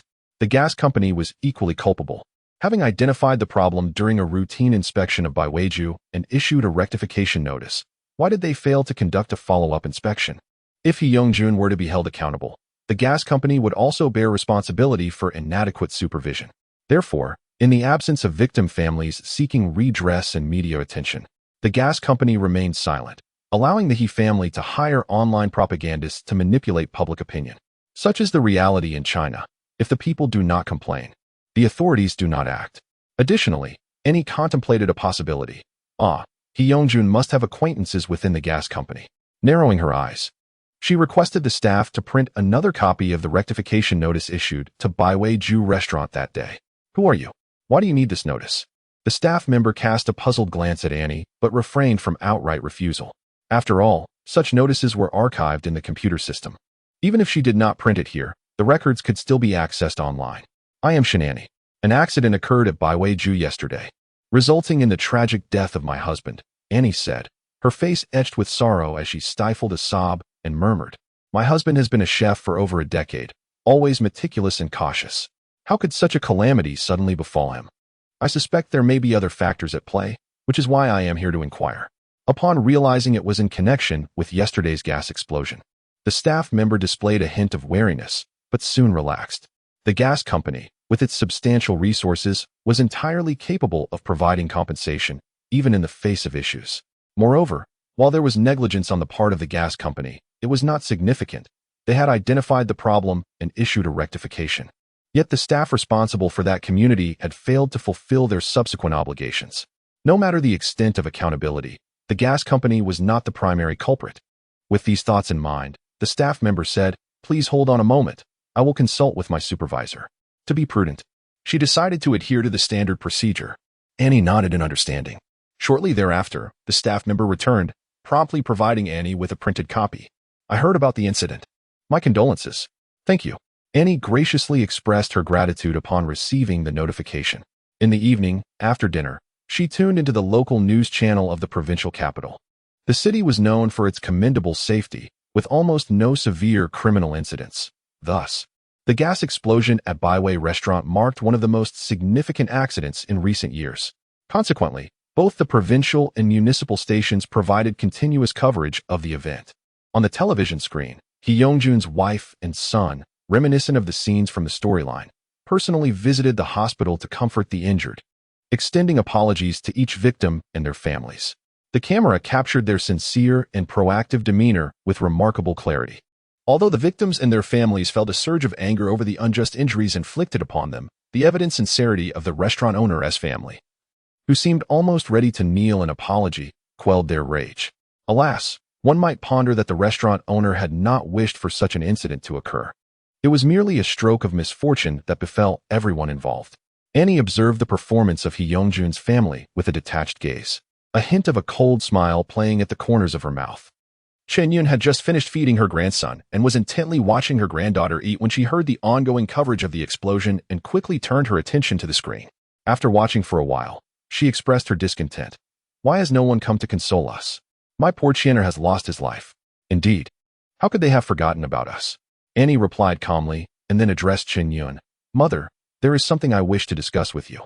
The two women exchanged words for a while, after which Chen Yun resumed her task of cleaning the dishes and preparing baths for her grandchildren.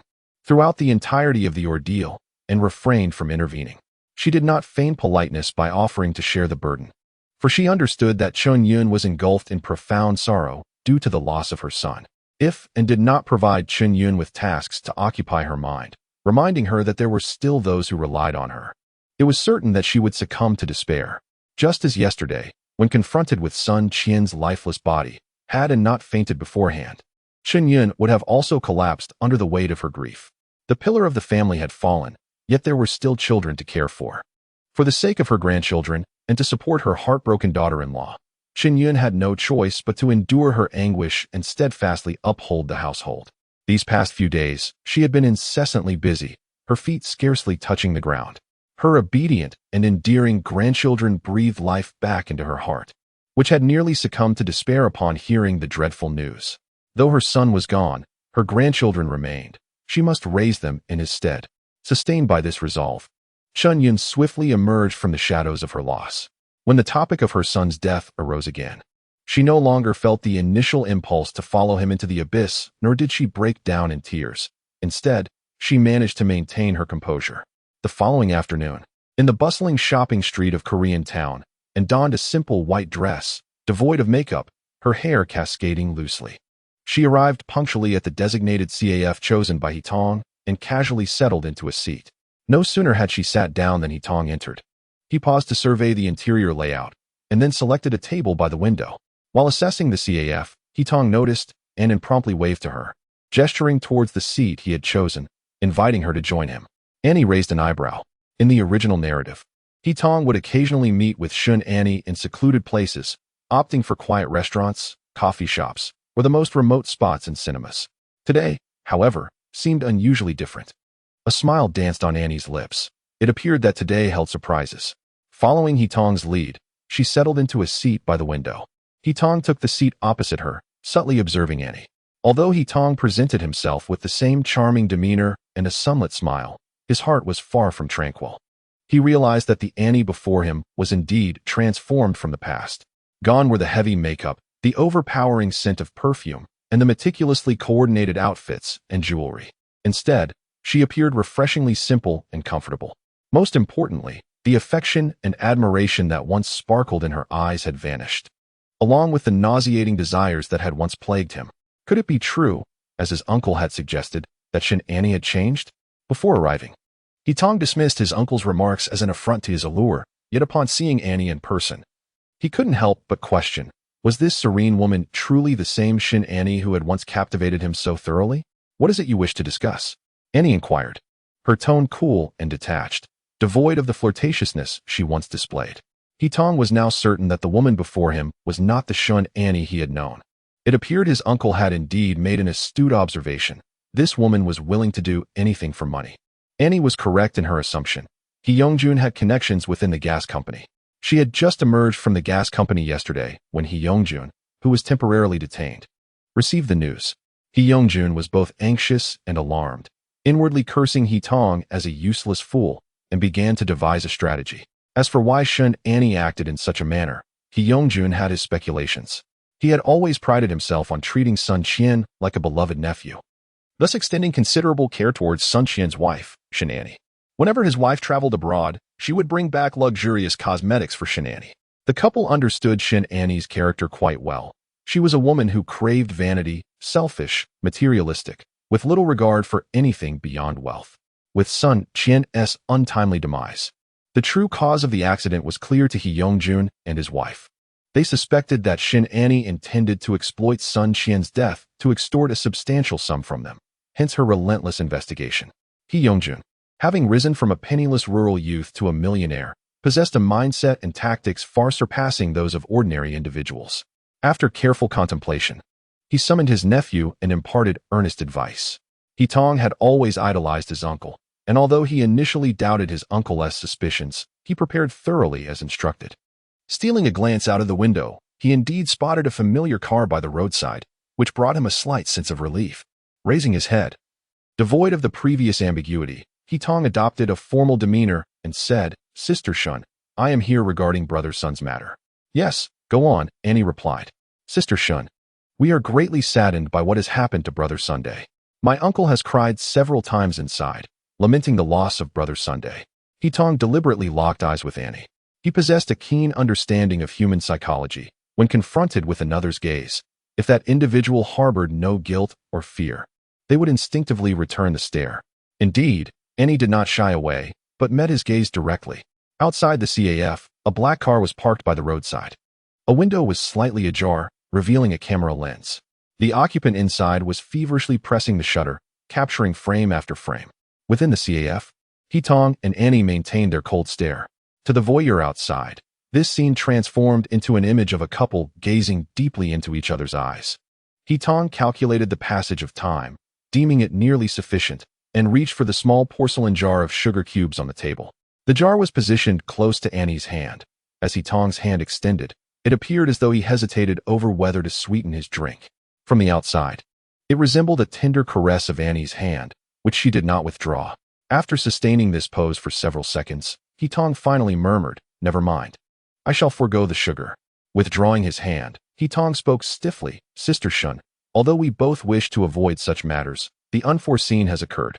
"Unforeseen? Are you implying my husband met with an accident?" Annie interrupted coldly. Hee Tong paused momentarily, then replied, "My uncle initially advised against my saying this, but I cannot bear to see him confined at his age. Indeed, this incident was not accidental. Rather, it stemmed from Sun's mismanagement, leading to a gas leak." Before Hee Tong could finish his statement, and before Annie could react, a matronly woman leaped from the adjacent seat. "That's preposterous. My Qian has always been meticulous and prudent. Having been a cook for over a decade, how could he possibly commit such an error?" Chapter 52. The third paragon of extremes. 6. My son graduated from technical school at 18, completed his apprenticeship at 20, and by 25, he was working alongside your uncle. Hee Yongjun. Chen Yun was thoroughly incensed. Despite her lack of sophistication and limited education, she comprehended the implication of Hee Tong's words. She lamented the absence of a readily available weapon, as she was determined to inflict a severe beating upon the impudent young man for his reckless speech. Lacking a weapon, Chen Yun did not spare Hee Tong. She seized a cup of coffee from the table and splashed it onto his face. Not content with the coffee, she hurled the cup at Hee Tong. Startled by the sudden eruption of the rural old woman, Hee Tong was caught off guard and was directly doused with the still warm coffee.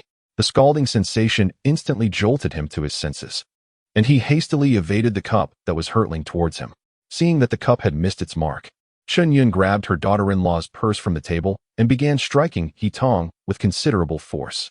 As she struck, she passionately recounted, "When my son joined Hee Yongjun, the He family's restaurant was merely a small establishment without even private rooms. My son was the sole person responsible for the entire kitchen. My son dedicated a full 13 years to Hee Yongjun, transforming his modest eatery into a renowned Shandong cuisine establishment. The restaurant's signature dishes were all my son's specialties. I won't enumerate my son's merits, but after 13 years, even without great achievements, his toil should count for something. How did Hee Yongjun treat my son? He professed to regard him as a beloved nephew, yet his wages saw minimal increase. A chef of my son's caliber, capable of sustaining a restaurant, rightfully deserved a share of the profits. However, Hee Young-jun was exceedingly parsimonious with bonuses. Now, tragically, my son has perished in his restaurant, and Hee Young-jun, without uttering a word of condolence, attempts to unjustly place the blame on my son. Does he presume the deceased cannot speak in their defense? Chun-yun grew increasingly agitated and heartbroken, ultimately dissolving into inconsolable weeping. Oh, my poor Chien, open your eyes and see. Is this the benevolent boss you admired? Barely 2 days after your death, he slanders you. Despite it not being the weekend, the CAF, situated in a commercial district and offering grand opening discounts, was bustling with patrons on dates and leisurely visits. Chun-yun's voice was quite loud, and her actions of throwing coffee and assaulting others created a considerable disturbance, particularly jarring in the tranquil CAF filled with piano melodies. Customers turned their attention to the commotion, initially assuming it was another scandalous scene of infidelity. However, upon noticing that the assailant was a plainly dressed elderly woman, a sense of intrigue arose. Everyone abandoned their current tasks, perking up their ears to catch the unfolding drama. Furthermore, many instinctively reached for their mobile phones. As previously mentioned, the gas explosion at Baiwei-ju had been extensively covered by both provincial and municipal television stations. The news had also saturated the social circles and WeChat groups of the provincial capital's residents, ensuring that even those who did not follow the news were aware of the incident. Therefore, when Chun-yun mentioned Hee Young-jun and Baiwei-ju, some individuals in the CAF seemed to grasp the connection. Could it be that they are the individuals involved in the gas explosion? Several people whispered amongst themselves.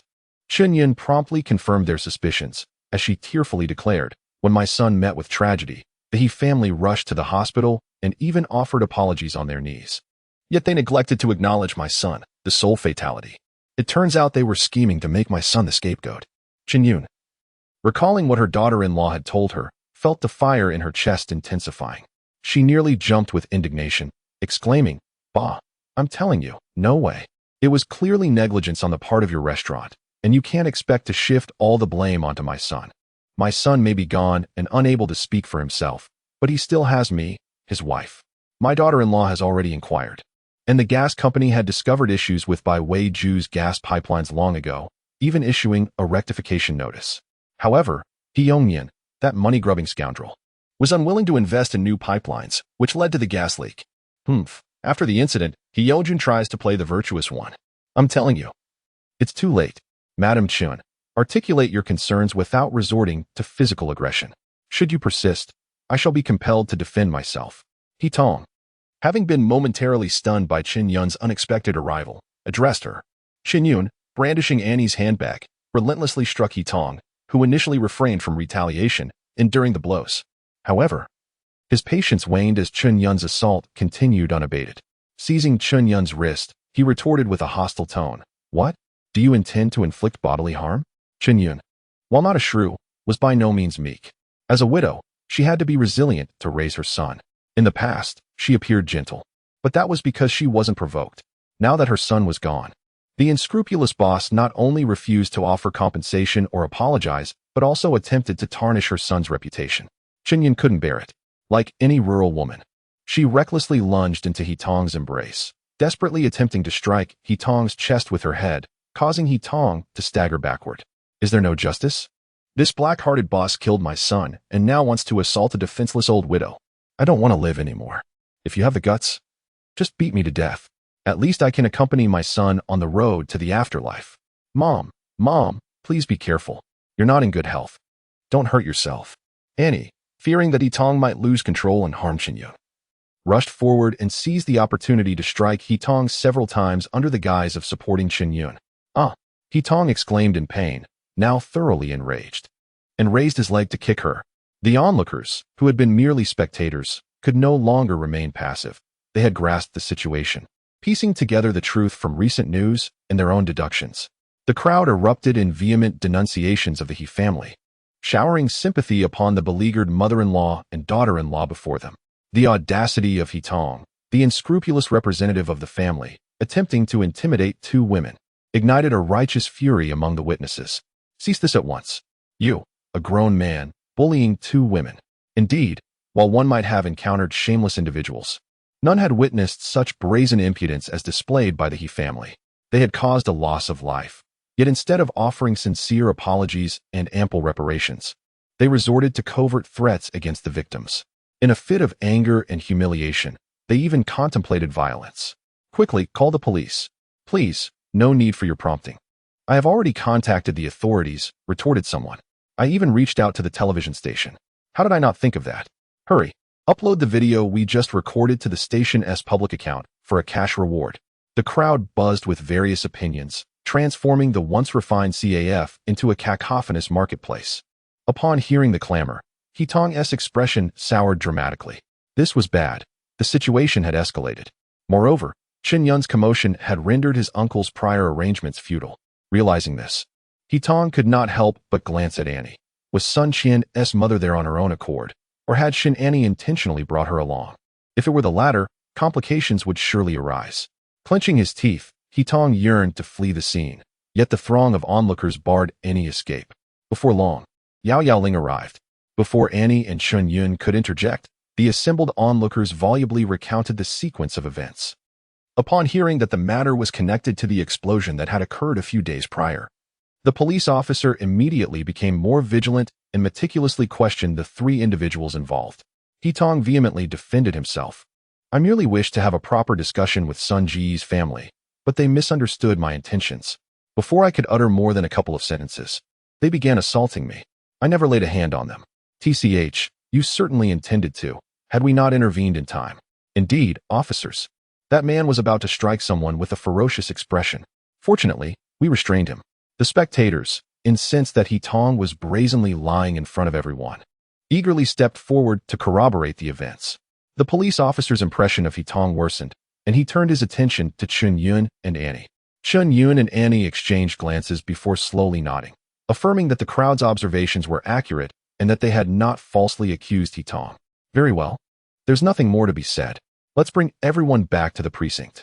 With a wave of his hand, the officer arranged for Heetong, Chen Yun, and Annie to experience a complimentary ride in a police vehicle. The throng of onlookers escorted the group, watching with excitement as the police car disappeared into the distance. They hastily posted updates on their moments in WeChat groups. Before the police car had even returned to the station, news of the unscrupulous owner of Baiweiju, who had reaped a bitter harvest for his petty greed, had already inundated the local online sphere. The media, upon catching wind of the news, sprang into action. By the time the police car arrived at the station, the nearest team of reporters had already descended, brandishing microphones and rushing forward. Heetong desperately evaded them, refusing to speak regardless of the reporters' inquiries. Before the camera's lens, Chen Yun was utterly devoid of the imposing presence she had exuded in the CAF. It was as if all vitality had been sapped from her, her complexion betraying the profound shock she had endured. Of the three, only Annie appeared to be in a somewhat stable condition. The reporter, therefore, directed the camera toward her. Annie sniffed softly and, in a subdued tone, began, Sun Qian, the head chef at Baiweiju, was my husband. He was at the restaurant, performing his duties as usual, when Annie paused, lifting her gaze, striving to suppress the tears that threatened to spill. Her valiant attempt at fortitude was profoundly heart-wrenching. The reporter, a woman herself, was deeply moved by Annie's plight. With heartfelt sympathy, she murmured, "Please accept my condolences." Annie nodded, acknowledging the reporter's solace, and continued, "Since the incident, the restaurant has offered no explanation.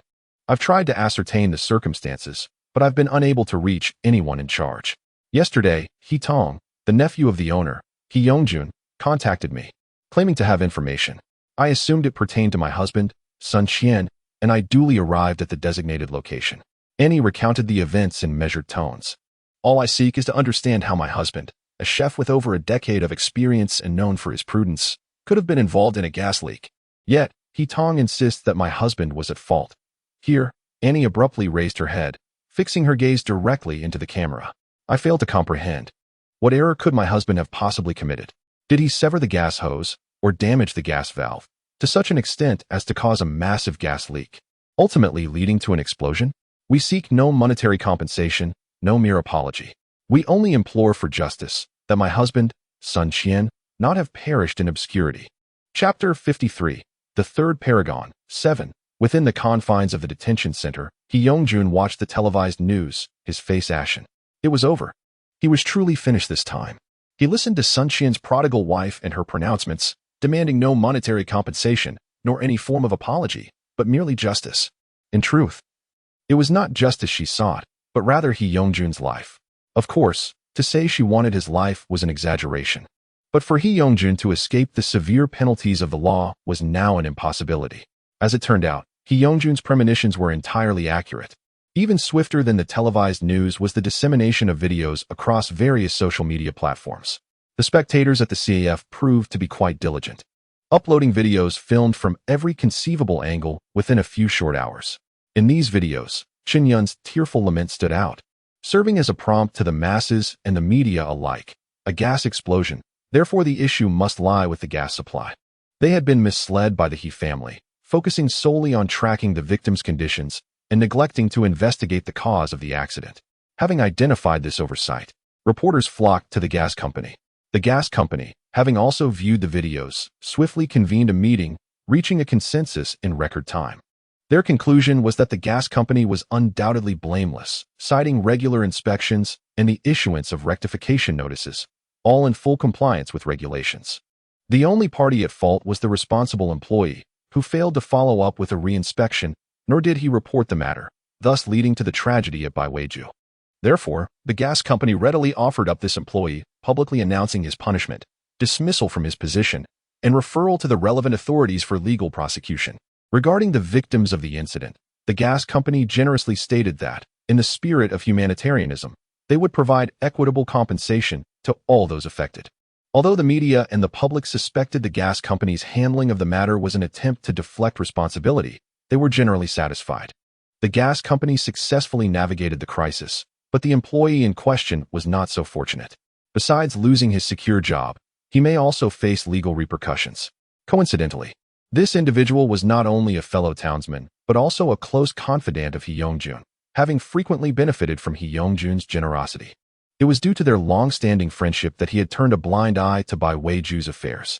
Now that He Yongjun was in trouble, he too suffered misfortune. Instead of reflecting on his own culpability, he resented He Yongjun, feeling that he had been implicated. Since He Yongjun was at fault, he felt justified in betraying their bond.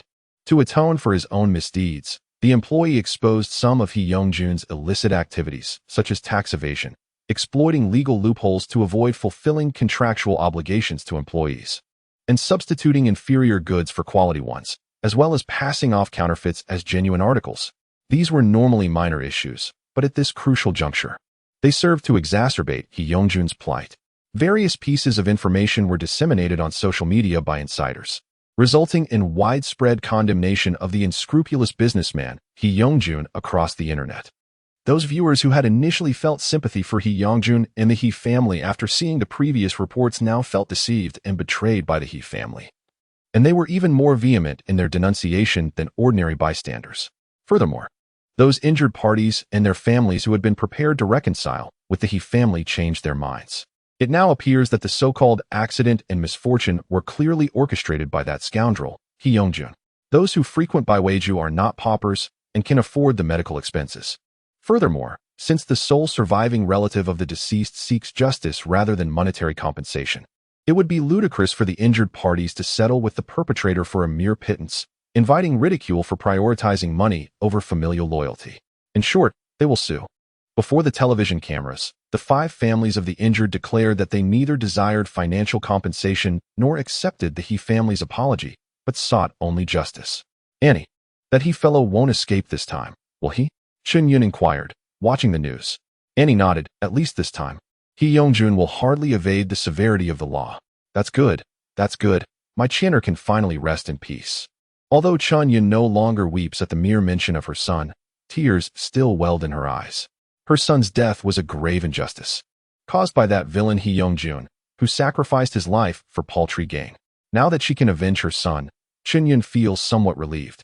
Chen Yun held her daughter-in-law, who consistently demanded justice without seeking monetary gain, in even higher esteem, who said Annie only cared about money. What Annie valued more was her son, Sun Qian.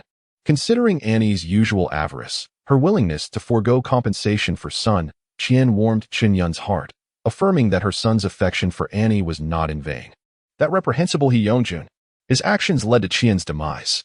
Otherwise, with a wife as virtuous as Annie, their lives would undoubtedly have been replete with felicity. The mere mention of felicity stirred a thought within Chen Yun.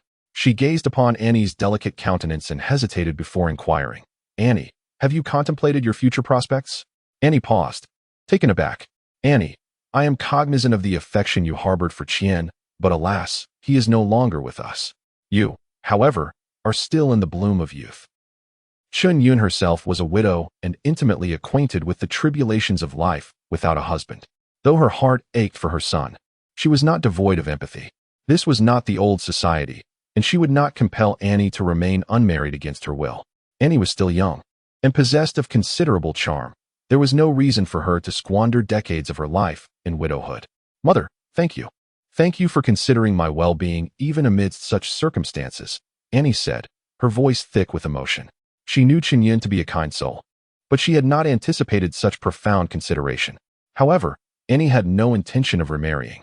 Her mission was to safeguard the reputation of the original host and prevent alienation from her children. Remarriage was not part of her objectives. "However, I have no desire to remarry. If I were to do so, what would become of Yining and Yishuan? Would they be forced to endure life under the gaze of a stepfather at such tender ages?" Yining and Yishuan, whom Annie mentioned, were her and Sun Qian's children. The mention of her grandchildren brought a look of hesitation to Chen Yun's face, but she resolutely stated, "You need not concern yourself with them. They still have me." Their grandmother. Annie demurred. "Mother, you are still in the prime of your life and robust in health, but caring for 2 children single-handedly is an arduous task. It will exhaust you. Furthermore, while I may not have been the best of mothers, I have no desire to abandon my children. However, for you to remain a widow at such a tender age is a bitter fate." The most pressing issue was that Annie lacked employment and any particular skill, rendering her unable to support herself, let alone raise 2 children. Chen Yun was aware that her son's salary was substantial, amounting to approximately 20,000 yuan per month, including bonuses and overtime pay. In a provincial capital where the average wage was 6,000 yuan, this was undoubtedly a high income. However, Sun Qian had a family to provide for, including an unproductive and profligate wife, 2 children, and various social obligations. After deducting all expenses, the amount of money he could save each month was limited. Chen Yun estimated that the family's savings did not exceed 100,000 yuan. While this sum may seem considerable, it was quickly depleted, even excluding food and clothing. The tuition fees for the 2 children's kindergarten and extracurricular activities constituted a significant annual expenditure. Chen Yun could seek employment and potentially earn 2 to 3,000 yuan per month. But this sum would only cover living expenses and would be insufficient to support a daughter-in-law and 2 children. Annie perceived Chen Yun's concerns and forced a smile, stating, "Mother, with Sun Qian's passing, I am now the mainstay of this family. Once the funeral arrangements are concluded, I will seek employment. While I may not earn a substantial income, I can at least provide for you and the children." Chen Yun, however, was not as optimistic as Annie. "Annie, it is not that I underestimate you, but you have been a homemaker for several years. Will you be able to adapt to the workforce?" And as it happened, harbored a scheme of her own, yet had not found an opportune moment to share it with Chen Yun. Upon hearing her mother-in-law broach the subject, and responded, "Mother, your concerns are indeed valid. I, too, have come to the realization that I may not be well suited to laboring under the direction of another. It is not for any particular reason, save that, as you know, my temperament is not always the most amenable." Chen Yun thought to herself that her daughter-in-law possessed a commendable degree of self-awareness, and continued, "Therefore, I am contemplating the prospect of establishing a modest eatery. Over the years, though I have been somewhat remiss in my domestic duties, I have gleaned a modicum of culinary skill from Sun Qian." Chen Yun's countenance betrayed her skepticism. She was acutely aware of her daughter-in-law's indolence. Her son toiled relentlessly at the restaurant, only to return home and be further burdened with the preparation of meals. Once the repast was prepared, he would present it to Shun, and as if she were incapable of feeding herself. Upon finishing her meal, Shun and would unceremoniously deposit her chopsticks and depart, without so much as rinsing a single dish. The notion that this individual, who rarely ventured into the kitchen, would suddenly proclaim her culinary prowess, struck Chen Yun as utterly implausible. Observing Chen Yun's incredulity, and remained undeterred. "Mother," she said, "I shall prepare this evening's repast, and you may then sample my abilities." She reasoned that actions speak louder than words, and Chen Yun concurred, seeing an opportunity to dispel her daughter-in-law's unrealistic aspirations, and resumed her train of thought, stating, "As I mentioned earlier, my disposition is not always the most agreeable. Being divorced with 2 children, it would be arduous to find a suitable partner. And even if I were to succeed in finding someone, I doubt I could ever find another who cherishes, loves, and dotes upon me as Sun Qian did." The mention of Sun Qian caused a pang of melancholy in Anne's heart. She raised her chin and blinked rapidly, striving to suppress the tears that threatened to spill forth. Overcome with melancholy, Chun Yun mirrored Annie's sorrow. Annie cast a glance at Sun Qian's portrait in the living room and murmured, "The world will never know another Sun Qian." Chun Yun could no longer contain herself, and tears streamed down her face. She embraced Annie, sobbing, "Annie, rest assured, I will cherish, love, and dote on you from now on." It was not for any other reason than the affection her daughter-in-law held for her son that she would regard her as her own flesh and blood. Despite her verbal encouragement for Annie to remarry, Chun Yun harbored reservations. Kind and considerate as she was still a mother. Her son was gone, and she did not want to be the only one left in the world who remembered and missed him. Annie's words resonated deeply with Chun Yun, and she resolved to join her daughter-in-law in caring for the 2 children and cherishing the memory of their deceased loved one. Chapter 54. The Third Outrageous Character, Part 8. Annie entered the kitchen under Chun Yun's encouraging yet skeptical gaze, followed by 2 inquisitive little ones. "Grandma, what is Mommy going to do?" asked 6-year-old Sun Yining, who would be starting elementary school after the summer. Despite her small stature, she possessed the air of a grown-up, adding, "Mommy always says that beautiful women shouldn't enter the kitchen, as it diminishes their beauty." Chun Yun's lips twitched, and she thought to herself, "Indeed. She is her dear daughter-in-law. It's one thing to make excuses to avoid work, but to come up with such a bizarre reason is quite another." However, she has now resolved to depend on her daughter-in-law, jointly raising the child and cherishing the memory of Sun Qian. Consequently, she wholeheartedly regards Annie as her own daughter. As her own child, Chun Yun would never, like some mothers-in-law, deliberately speak ill of her daughter-in-law in front of her grandchildren. She smiled at Sun Yining and said, "Yining, it's true that ordinary beauties might tarnish their allure in the kitchen, but your mother is different. She is a great beauty, and such a beauty remains the most beautiful no matter what she does." Sun Yining tilted her little head, pondered for a moment, and found it reasonable. In their family, her mother was the queen, and her words were law. In the past, her father doted on her mother. And now that her father has become a star in the sky, her grandmother has arrived, and she continues to dote on her mother, helplessly spreading her little hands. Sun Yining expressed that the adult world was too hypocritical. It was clear that her mother was being lazy, deliberately making excuses not to work. Yet her father and grandmother favored her mother, helping her deceive the children. However, the current mother felt much better than before. Children may not understand the adult world, but their feelings are the most acute. They can clearly sense who treats them well and who dislikes them. At least, Sun Yining had noticed that the mother of the past did not seem to like them very much. Although she and her younger brother were very well behaved and never cried in front of their mother was still unwilling to be close to them. But the current mother, although she was not very close to them, exuded a comfortable aura, and the look in her eyes was no longer impatient or disgusted. Indeed, Sun Yining has made a decision. She wishes for her current mother to remain their mother forever, while the previous one may ascend to the heavens to accompany their father. And, unaware of the little girl's emotional transformation, scrutinizes the kitchen with great care. Perhaps due to Sun Qian's profession as a chef, the Sun family's kitchen is remarkably professional.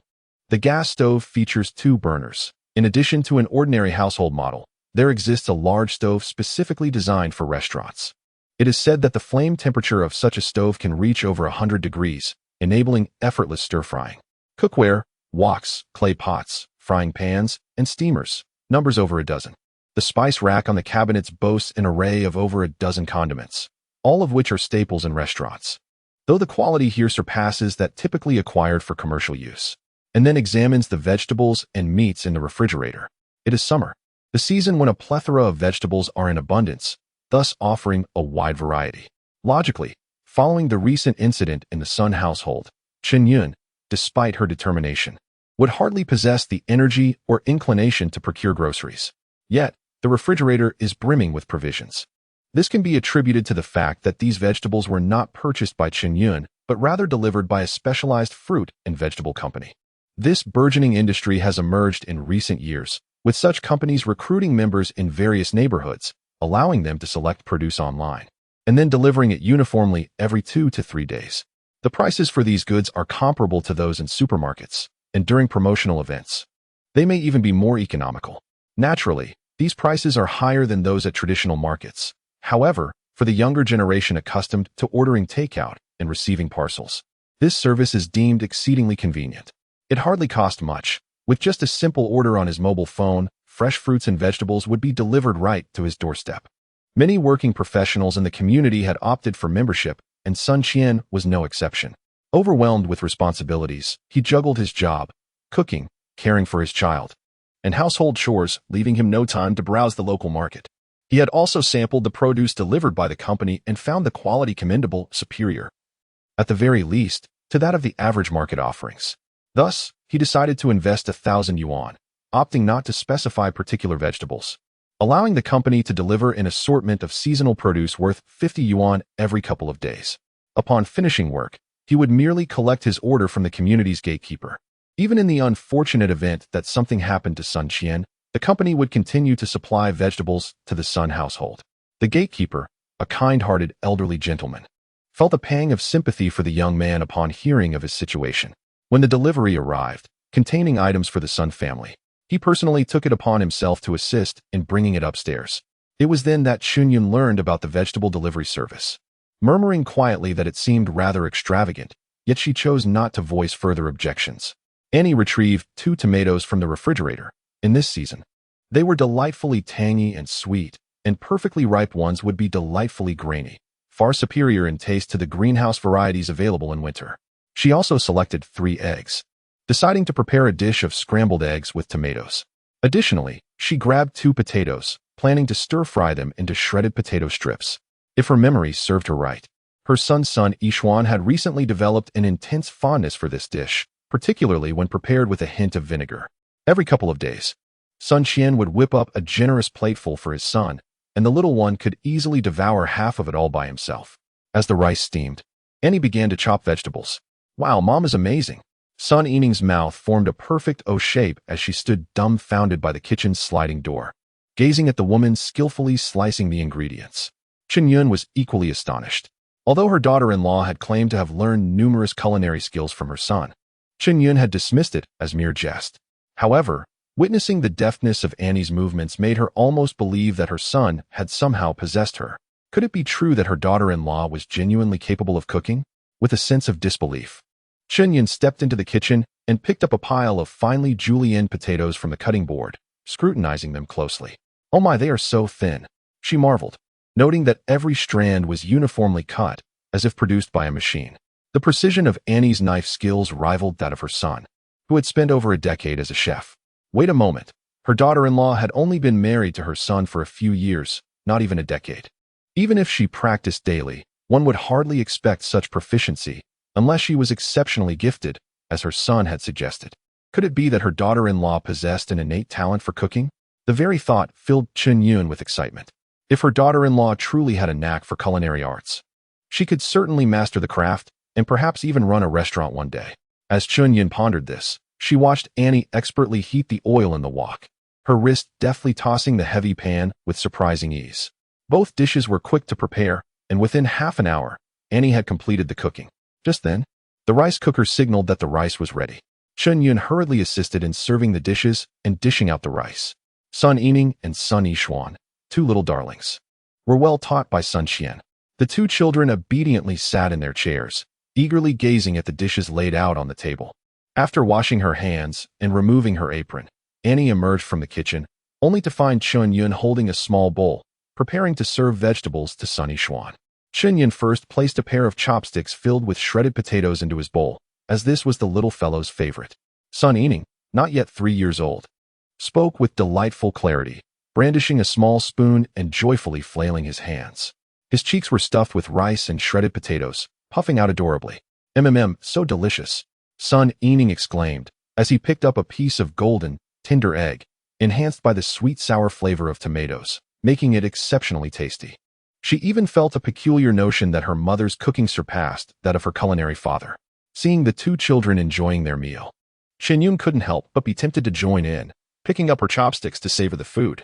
Oh, this stir-fried tomato and egg is truly delightful.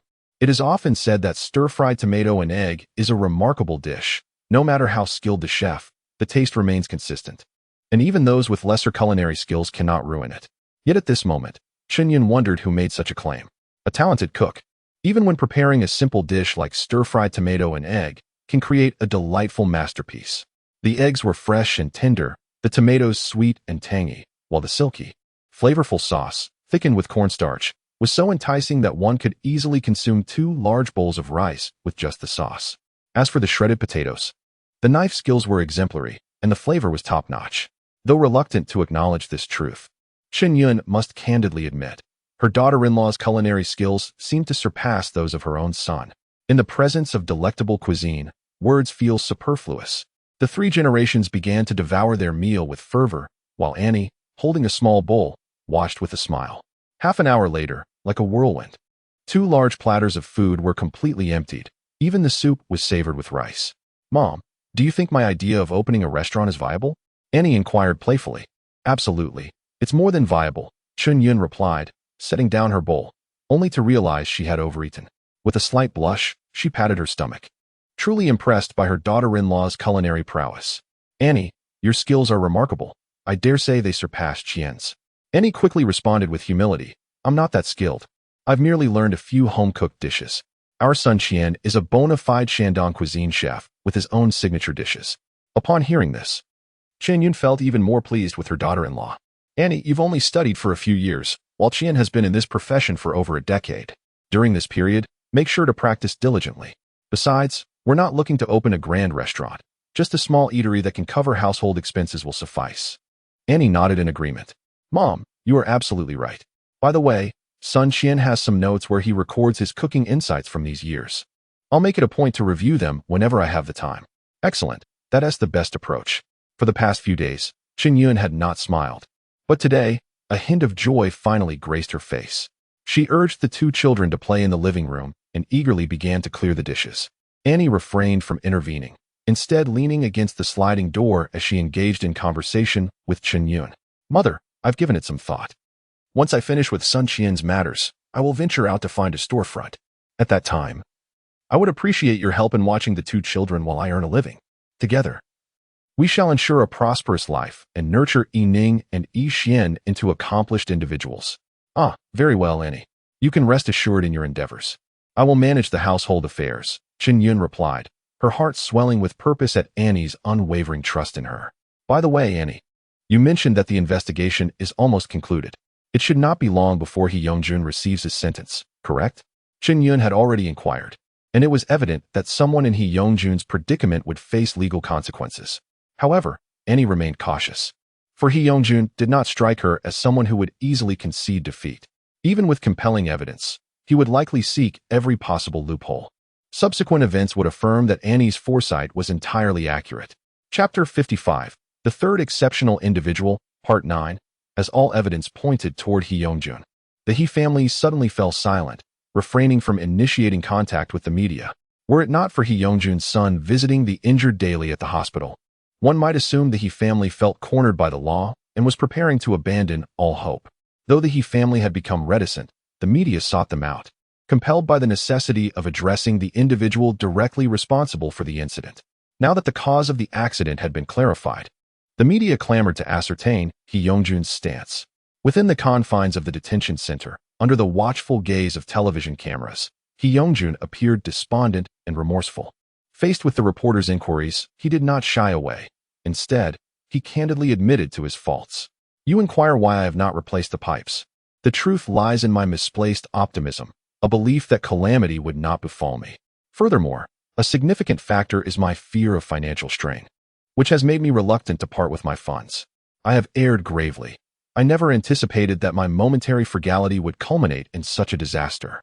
Alas, the fruits of my labor over many years have been obliterated in an instant, and I have not only jeopardized my own endeavors, but also tragically affected my longtime companion, Sun Qian, along with numerous innocent customers. I am truly deserving of this fate. Regardless of the legal verdict, I harbor no objections. Therefore, I shall not engage a defense attorney, nor shall I evade the responsibility that is rightfully mine. At this juncture, Hee Young-jun was already in tears, a man of over 50 weeping like a child. He wiped his face with the back of his hand and, addressing the camera, solemnly declared, "At this moment, I have a few words for Sun Qian's beloved, Shin Annie." The camera captured Hee Young-jun's profound remorse as he spoke earnestly.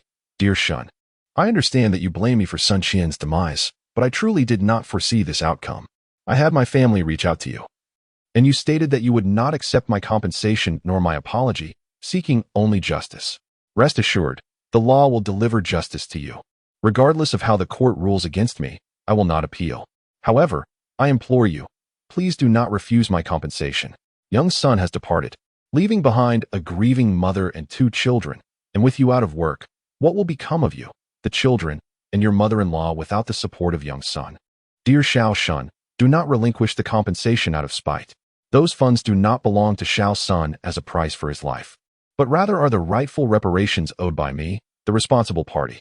The elderly require sustenance for their twilight years, children need financial support for their education, and future marriages and homes demand substantial resources. I have resolved to bequeath half of my estate to you.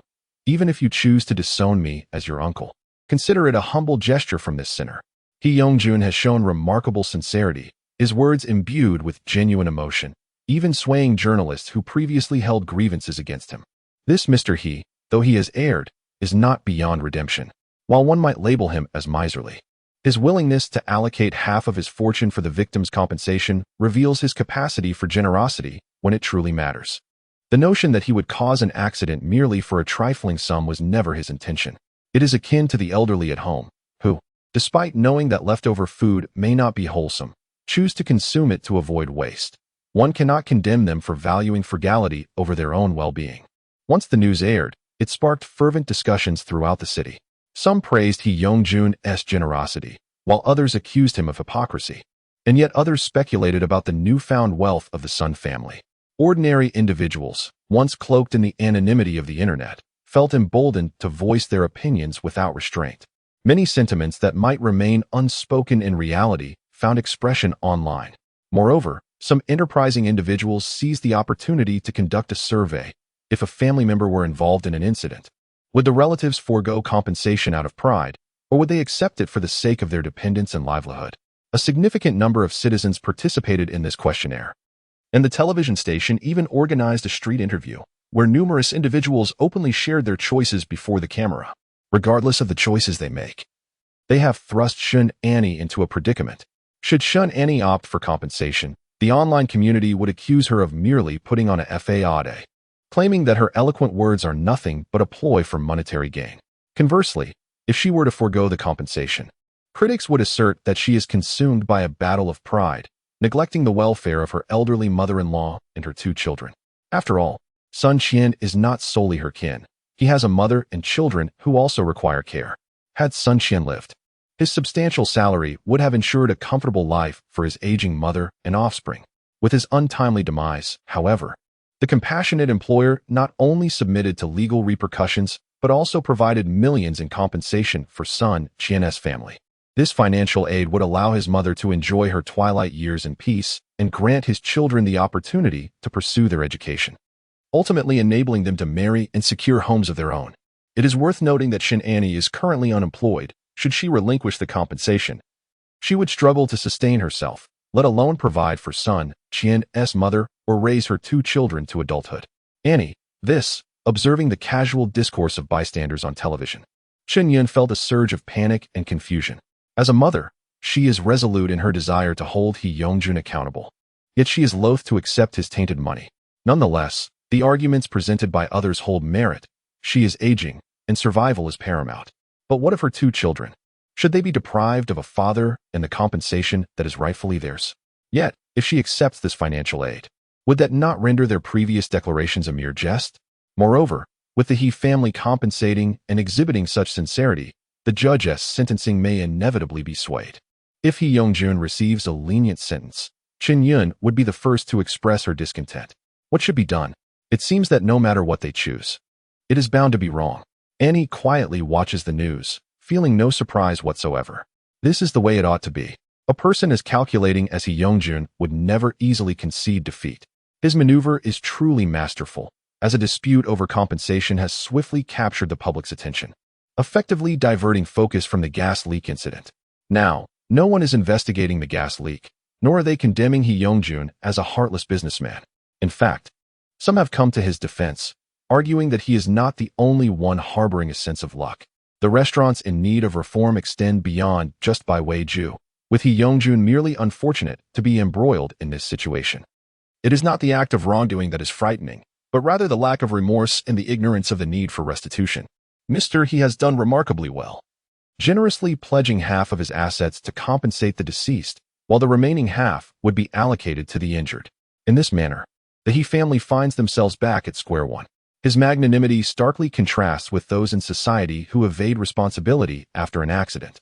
Numerous examples circulate online. Individuals struck and killed by large trucks, with the drivers' families impoverished and unable to provide compensation, leaving the victims' families bereft of both loved ones and financial support. There are also wealthy perpetrators who, upon being sentenced, refuse to fulfill their compensation obligations, forcing victims to continue their legal battles. Such tragedies abound. Compared to these misfortunes, the family of Sun Qian is considerably more fortunate, though they have lost a loved one. They still possess monetary resources. Presently, all eyes are on one question. How will Sun Qian's widow, Shin Annie, choose to proceed? Annie, do not act foolishly. Sun Qian is no longer with us. Yet life must continue, and the compensation owed cannot be diminished in the slightest. Mr. and Mrs. Shin have come to persuade Annie in turns. Annie nods, saying, Dad, Mom, I am fully aware. What do you truly understand, you foolish girl? If you were truly aware, you wouldn't speak so recklessly. Mrs. Shun, torn between her compassion and frustration, insists, What do you mean you don't want the money? Why should you refuse it? This is the compensation that He Yongjun ought to provide. Your son Qian earned nearly 20,000 a month. Had he lived, how much would he have earned over the remaining decades? He Yongjun is responsible for his demise. He ought to provide for what he has taken away. And what is wrong with that? Dear in-laws, please do not take offense. Annie's mother is merely anxious, Mr. Shin interjects, sensing the bluntness of his wife's words and the discontent on Sun Qian's mother's face. Realizing her indiscretion, Mrs. Shun hurriedly apologizes to Chun Yun. I am truly sorry. Dear mother-in-law, speaking of whether your son lives or dies in front of his mother is indeed inappropriate. Though Chun Yun feels a twinge of discomfort, she refrains from holding a grudge against the Shin couple. She waves her hand dismissively, signaling that it is of no consequence. Then she turns to Annie, saying, Annie, surely you have much to discuss with your mother. Why not go to the bedroom for a private conversation? After all, a mother and daughter must have their own matters to address. Mrs. Shin, seizing the opportunity, pulls Annie into the bedroom. Annie, what are your true thoughts? What do you plan to do moving forward? We are no longer in the old society, where virtue and chastity are held in such high regard. At just over 30, it is quite common for women of her age to remain unmarried. It would indeed be a pity for one so young to be widowed. And understood her mother's intentions and shook her head.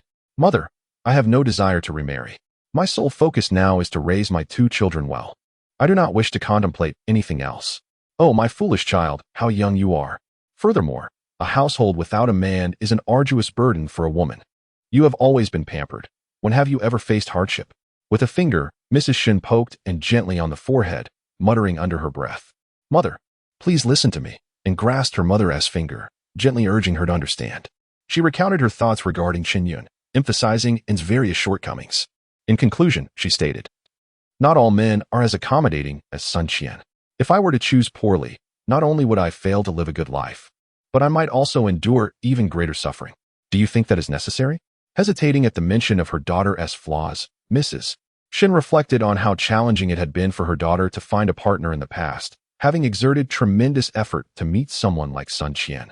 Now, her daughter seemed even less appealing than she did years ago, having married and bearing 2 children. It was unlikely that even a man who was also divorced with children would be interested in her. But you are raising 2 children alone. Although Mrs. Shun held traditional views favoring sons, her daughter was still a part of her, and it was impossible not to feel concern. My mother-in-law will help me care for the children, and besides, there are still all of you. Do you not wish to assist me? Feigning anger, Annie asked, Of course. Your father and I will take care of you. Mother Shin hurriedly replied. then sighed deeply, cursing under her breath. It feels as if I owed you in my past life, and now I am endlessly worried about you in this one. After addressing that matter, Mother Shin recalled the issue of money and inquired, by the way, what are your thoughts regarding Hee Youngjun? Annie narrowed her eyes and smiled. I've made my decision, Mom. I do not want his money. Mother Shin raised her hand, preparing to strike again. Annie quickly ducked her head to evade and exclaimed urgently, but I want his restaurant. In the original storyline, Hee Youngjun rebuilt his fortune with the revitalized Bai Wei-ju, leveraging the online hype surrounding the accident from 2 years prior to amass an even greater wealth than before. This time, she aimed to cut off his resources at the root and see what tricks he had left. Chapter 56, The Third Extraordinary One, concluded. Hee Youngjun's Bai Wei-ju was a 3-story building located on a main street. Spacious, yet not situated in a commercial area or business district, resulting in a relatively modest property value. When Hee Youngjun purchased it years ago, he spent only $700,000 to $800,000. With the rise in property values over the past 2 years, its current market worth was approximately $1.5 million. Naturally, had the restaurant not been destroyed, factoring in renovations and equipment, it could have been sold for $2 to $3 million. The community where Bai Wei-ju was located lay on the outskirts of the provincial capital's second ring road, and while not particularly bustling, it relied heavily on the patronage of nearby residents. In the original plot, the restaurant gained citywide notoriety due to a gas explosion incident. Hee Youngjun executed yet another maneuver, successfully embellishing his reputation. Seizing the opportunity, he had his son establish a Weibo account for him. Following his imprisonment, at his behest, his wife and son accrued debts to construct a new restaurant, managing every detail with utmost diligence. This entire process was chronicled by Hee Youngjun's son in the form of a diary shared on Weibo. Many citizens in the provincial capital began to follow Hee Youngjun's account, expressing sympathy for the conscientious proprietor who had exhausted his wealth to compensate the victims. Each day, as they observed the Hee family's restaurant gradually rising from the ashes, the citizens felt an inexplicable sense of familiarity. When the new Bai Wei-ju was completed, despite its decor and furnishings being incomparable to its predecessor, it attracted a multitude of patrons. As the locals remarked, the current society is overly restless, plagued by numerous and scrupulous merchants, while individuals like the Hee family, who possess a sense of integrity, are rare. They could not allow such a principled owner to suffer losses. Thus, the Hee family's supporters subtly orchestrated the narrative. And through persistent embellishment, many citizens were compelled to drive numerous miles to dine at Bai Wei-ju. In no time, patrons flocked to Bai Wei-ju, and business thrived beyond expectation. 2 years later, upon his release from prison, Hee Youngjun, an adept businessman with an extensive network, swiftly opened a branch of Bai Wei-ju in the eastern part of the city. Bolstered by the reputation of the original establishment, the new location also achieved immediate acclaim, becoming the most renowned Shandong cuisine restaurant in the East. Within just a few years, Hee Youngjun had regained his squandered wealth, yet the foundation he had established was invaluable, transcending mere monetary measurement. It can be said that Bai Wei-ju was the cornerstone of Hee Youngjun's resurgence. While money could be earned anew, a broken foundation would result in the loss of everything. When Anne was pressed by reporters about whether she would accept compensation from Hee Youngjun, she calmly replied, I maintain my stance. I do not wish to take money from the Hee family. However, if Mr. Hee genuinely feels remorseful towards us, then he may consider transferring Bai Ju to us. But the restaurant has already been destroyed, hasn't it? The reporter was taken aback, even momentarily stammering. Indeed, it has been destroyed, but it can be rebuilt, and said with a hint of nostalgia. Bai Ju is where Mr. Hee established himself from scratch. It is also where my husband's career began.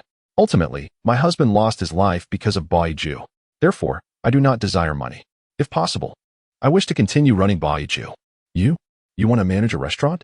The reporter was further astonished.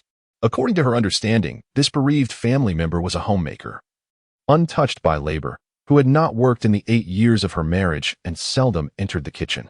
Such a pampered woman suddenly expressed a desire to run a restaurant. Did she truly intend to be the head chef? And nodded, stating yes. I have absorbed much from my husband and learned to prepare several dishes, so I would like to give it a try. The reporter, skilled in conversation, found herself at a loss for words to assess this unexpectedly confident family member. Nevertheless, as a diligent journalist serving the public, she felt obligated to remind. Hee Youngjun's compensation for you amounts to $3,600,000, while the land for Bai Ju is worth only $1,500,000. Implicitly, she conveyed, You would be at a loss, and not by a trivial amount. I only want the restaurant, where my husband's sweat and blood have been shed. And declared with unwavering conviction, her tone tinged with sarcasm. If the He family is sincere in their compensation, then they should transfer Bai Ju to me. I desire nothing else. The news sparked a heated discussion among citizens and netizens alike. Some expressed understanding, stating that while money can quickly dissipate, fixed assets appreciate over time. Others deemed and foolish, arguing that even if the land were to appreciate, its value would still fall short of the compensation amount by nearly half. This would mean a loss of over 2 million, which could easily purchase another restaurant. Many admired Anne's deep affection for her husband, suggesting that she was willing to forego financial gain to establish a memorial for him. It was evident that most of these commentators were women. Meanwhile, the television and internet buzzed incessantly, ultimately placing He Youngjun in a predicament. Should he honor the deceased family by handing over Bai Ju? What a farce. He Youngjun intended to rely on Bai Ju to rebuild his life. But if he refused, the public would question why. Given that the restaurant's value was less than half of the compensation, wasn't he said that he was willing to give everything to compensate the victims? Was Bai Ju not his property? Or was he merely seeking to enhance his reputation in hopes of a lenient judgment, rather than genuinely compensating the bereaved? To agree would be to part with something precious. To refuse would render his previous efforts a mere joke, potentially leading to negative repercussions. After 2 days of anguished deliberation, He Youngjun finally reached a decision. He would comply. Despite the offerings from Bai Ju, He Youngjun remained unsatisfied and summoned He Tong once more, reiterating his instructions. He Tong, aware of his previous missteps and feeling remorseful towards his uncle, eagerly assured him that he would fulfill the new task diligently. He Youngjun, a man of decisive action, resolved to proceed with clarity and vigor. Notably, he opted against hiring a defense attorney, presenting himself with a demeanor of acquiescence to the judge's ruling. Simultaneously, the injured parties received compensation from the He family, which was met with general approval. As news of this spread, public opinion and online sentiments towards He Youngjun were overwhelmingly positive. Before long, the court proceedings commenced.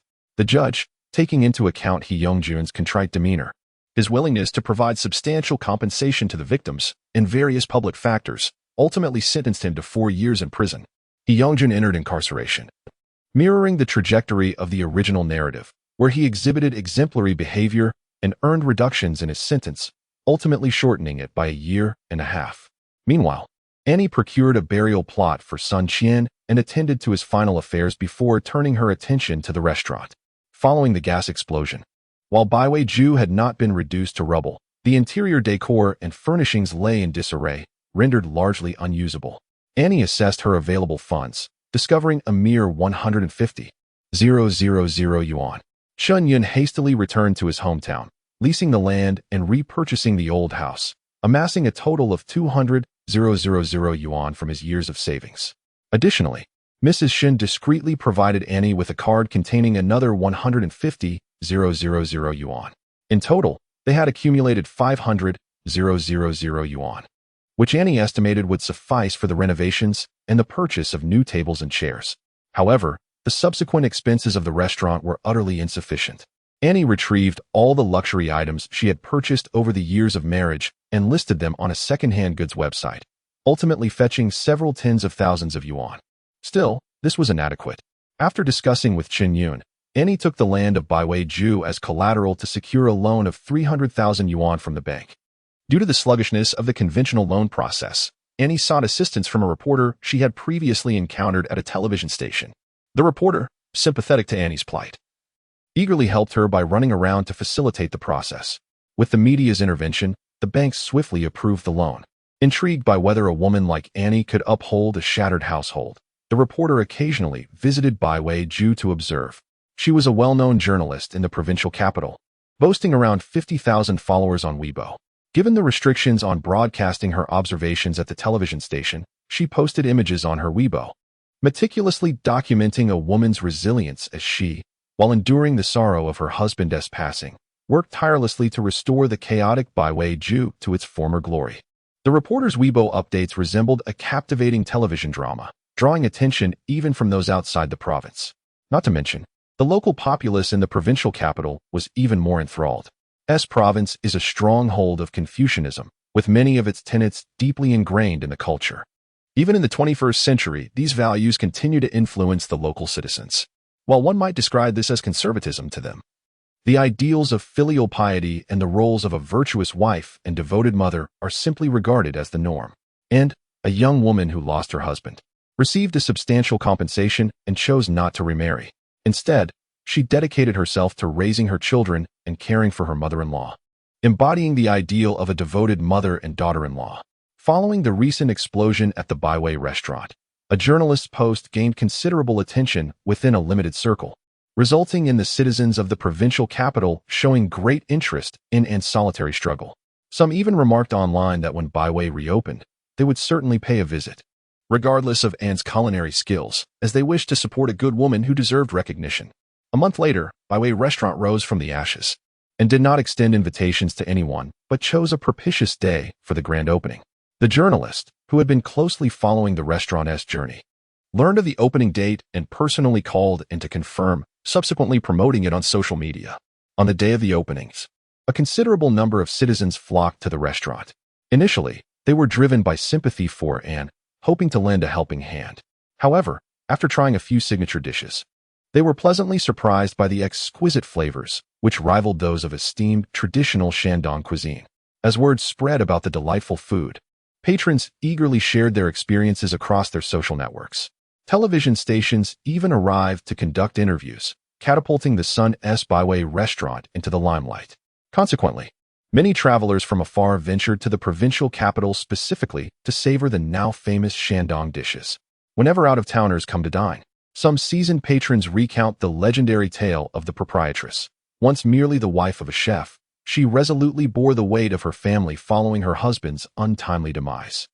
Armed with the culinary skills imparted by her late husband, she established this eatery. In this world, there exist men of little ambition, unable to provide their women with a comfortable life, who then blame their partners for being pragmatic. They often lament their ill fortune, claiming they have not encountered a woman who embodies the traditional virtues of obedience and propriety. Yet, when they finally meet a woman who fits their ideals of a virtuous wife and devoted mother, they cannot help but marvel at the realization that good women do exist. It is merely their misfortune that they have not crossed paths with one. A band of steadfast men became the free promoters of Shun Annie, tirelessly advertising her on various social media platforms.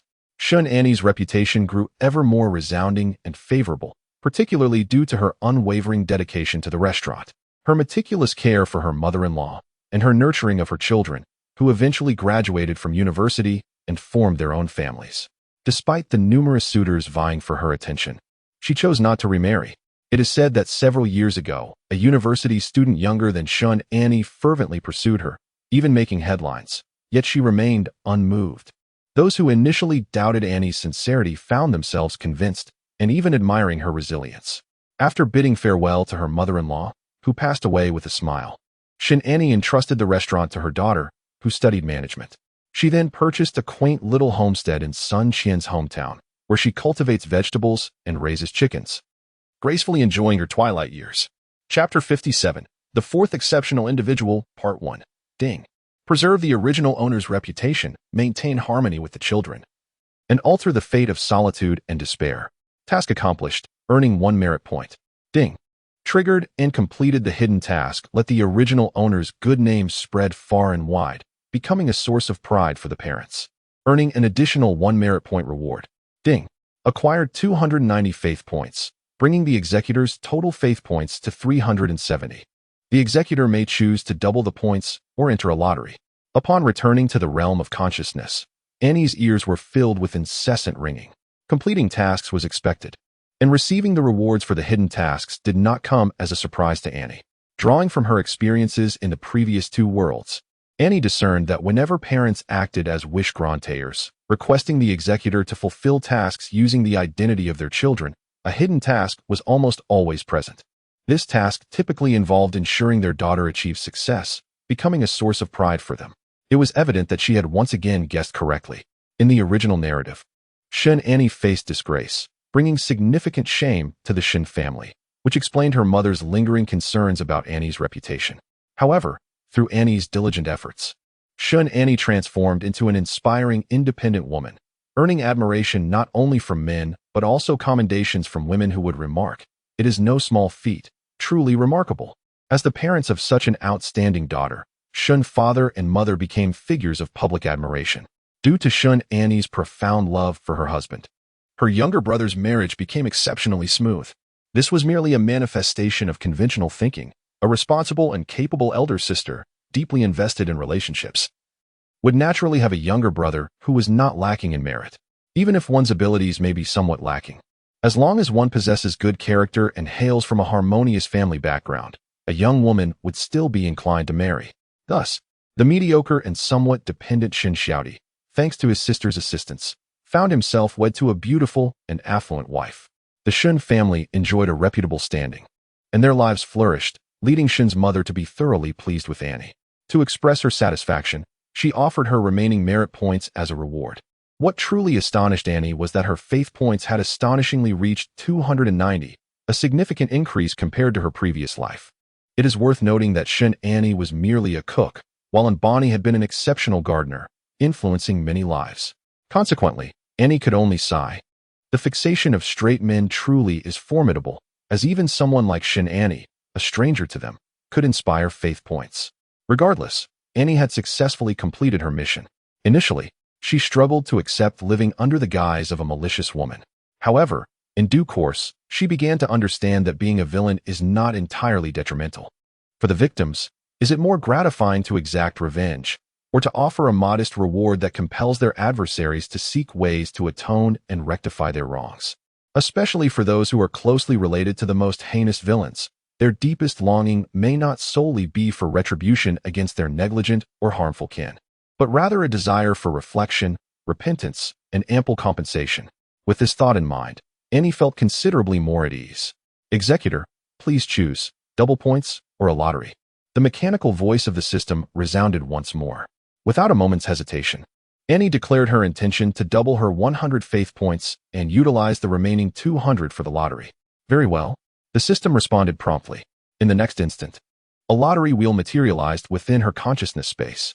Annie cast a glance at it. Indeed, there were still 6 prizes, some of which had appeared in her previous lottery: Strength Pill, Jade Beauty Cream, Mustard Seed Space, 10 cubic meters, Culinary Mastery Manual, White Cuisine, Enlightenment Pill, and Introduction to Hacking.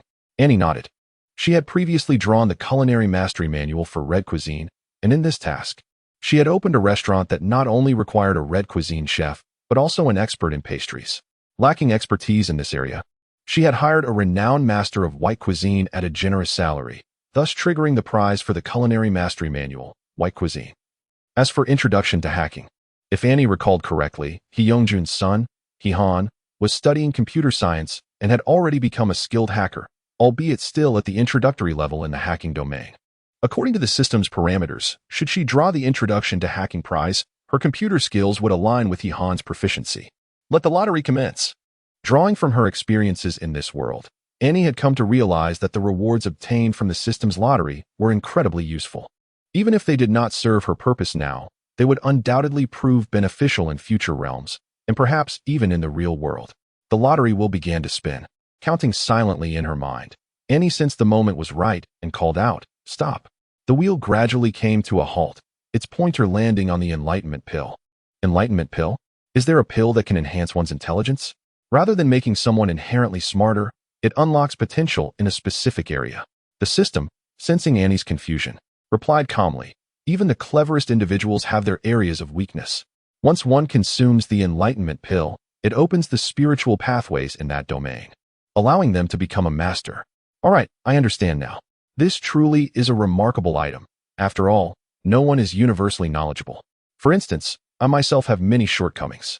The Enlightenment Pill could indeed prove useful at some point. Annie placed the Enlightenment Pill into her consciousness space and proceeded to draw again. This time, she obtained a Strength Pill. 3 dark lines descended across Annie's forehead. Was this suggesting she would become a mighty warrior? The system explained. The Strength Pill enhances the user's physical power, potentially elevating them to the highest level in their respective world. Annie raised an eyebrow, intrigued. This Strength Pill did not have fixed parameters. It could adapt according to the specific conditions of each world. Quite impressive indeed. Annie happily stored the Strength Pill away. Having exhausted her 2 opportunities for drawing, she still had 70 faith points remaining. Next on her agenda was the task score settlement. The system announced, "This mission has earned 2 merit points." After doubling, the total amounts to 4 merit points.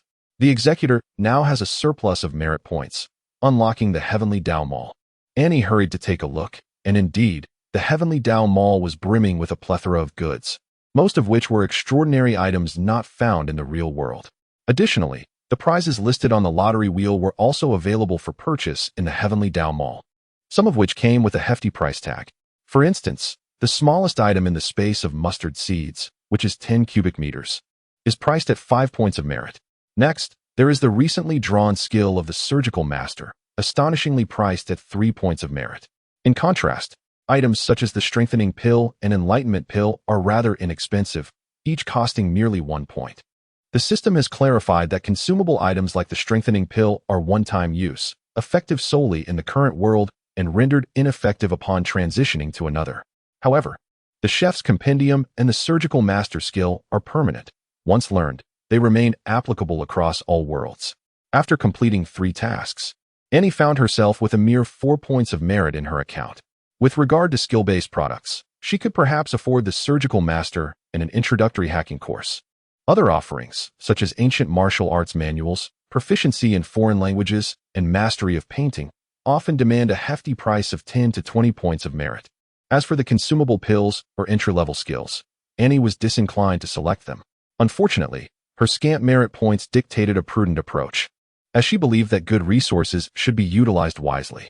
The system had also warned of potential dangers in future tasks, leading Annie to conclude that it would be wiser to reserve her meager merit points for critical moments. With longing, she gazed at the items available in the Celestial Marketplace before reluctantly exiting the system. She found herself back in her cramped bedroom, enveloped in the stillness of the late night. Suddenly, her phone rang, startling her. Upon glancing at the screen, she saw it was her grandmother. Noticing the time, she realized it was already past 11 at night, and this was the 10th call from her grandmother. During the first call, Annie had answered only to be met with a barrage of scolding. Not uttering a word, she promptly ended the call. Anne's grandmother never imagined that Annie would dare to hang up on her. She immediately called back. Annie did not answer. Infuriated, Anne's grandmother nearly fainted, incessantly dialing the phone. The sound of the ringtone echoed in the pitch-black night, while Annie quietly gazed at the flickering screen, contemplating that she needed to find a place to live soon. A few days ago, during her trip to the provincial capital, she had sold 2 small gold bars in the shape of yellow fish that she had brought back from the task realm. Each small fish weighed approximately 100 grams. And at that time, the gold price in the provincial capital was around 285 yuan, which was, of course, the market price. The purity of the gold bars Annie possessed was not particularly high, and after some price negotiation, the gold shop offered her a total of 53,000 yuan. Annie kept 3,000 yuan for emergencies, investing the remaining 50,000 yuan in the stock market. She estimated that in about a week, after selling her stocks, she could potentially have around 70,000 to 80,000 yuan. However, given her grandmother's current demeanor, it seemed likely that she would return in a day or 2, and Xinyan should be back soon as well. Annie thought to herself, considering the temperament of that mother-daughter duo and their current furious state, it was clear they would not allow her to stay at the Yin family for a week. At the earliest, she would be thrown out by tomorrow or, at the latest, the day after.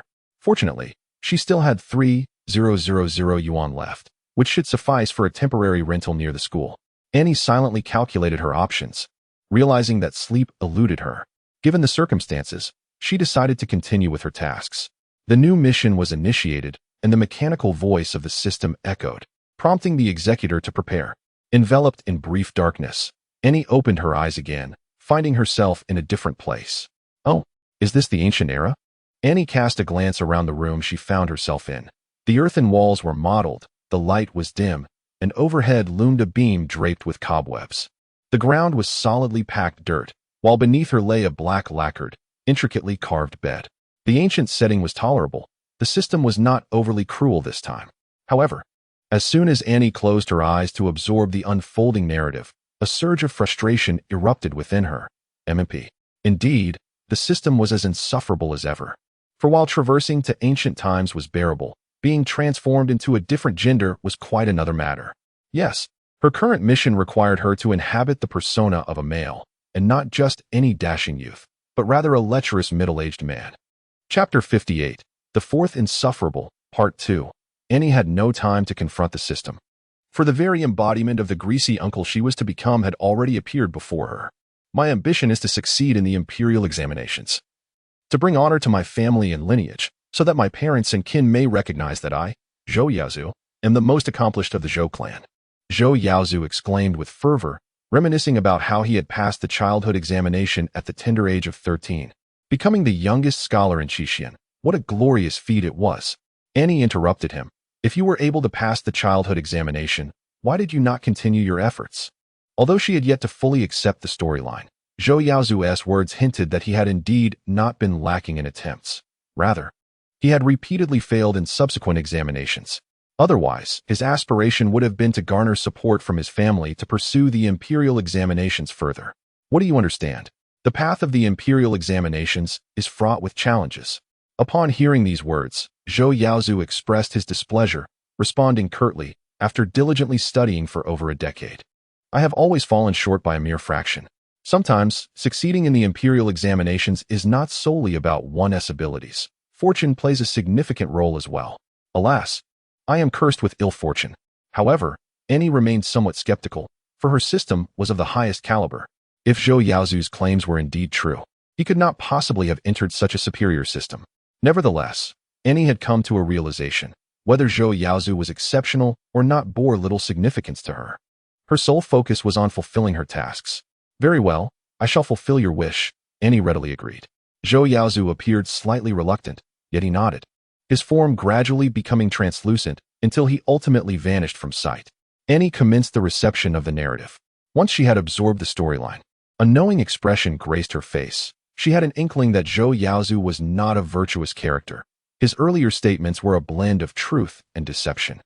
Those familiar with rural-themed literature are aware of a particular trope. In a humble farming household, several brothers exist. And if the eldest son, or another son, shows a modicum of talent in studies, the family often sacrifices everything to support his education and ambitions in the civil service examinations. Initially, the eldest son may exhibit diligence and achieve some measure of success. However, as he delves deeper into academia and encounters the allure of the outside world, he begins to indulge in pleasures, squandering the hard-earned money of his family. Meanwhile, the brothers labor tirelessly like oxen, subsisting on meager rations, while the eldest, under the pretense of studying, revels in a life of excess.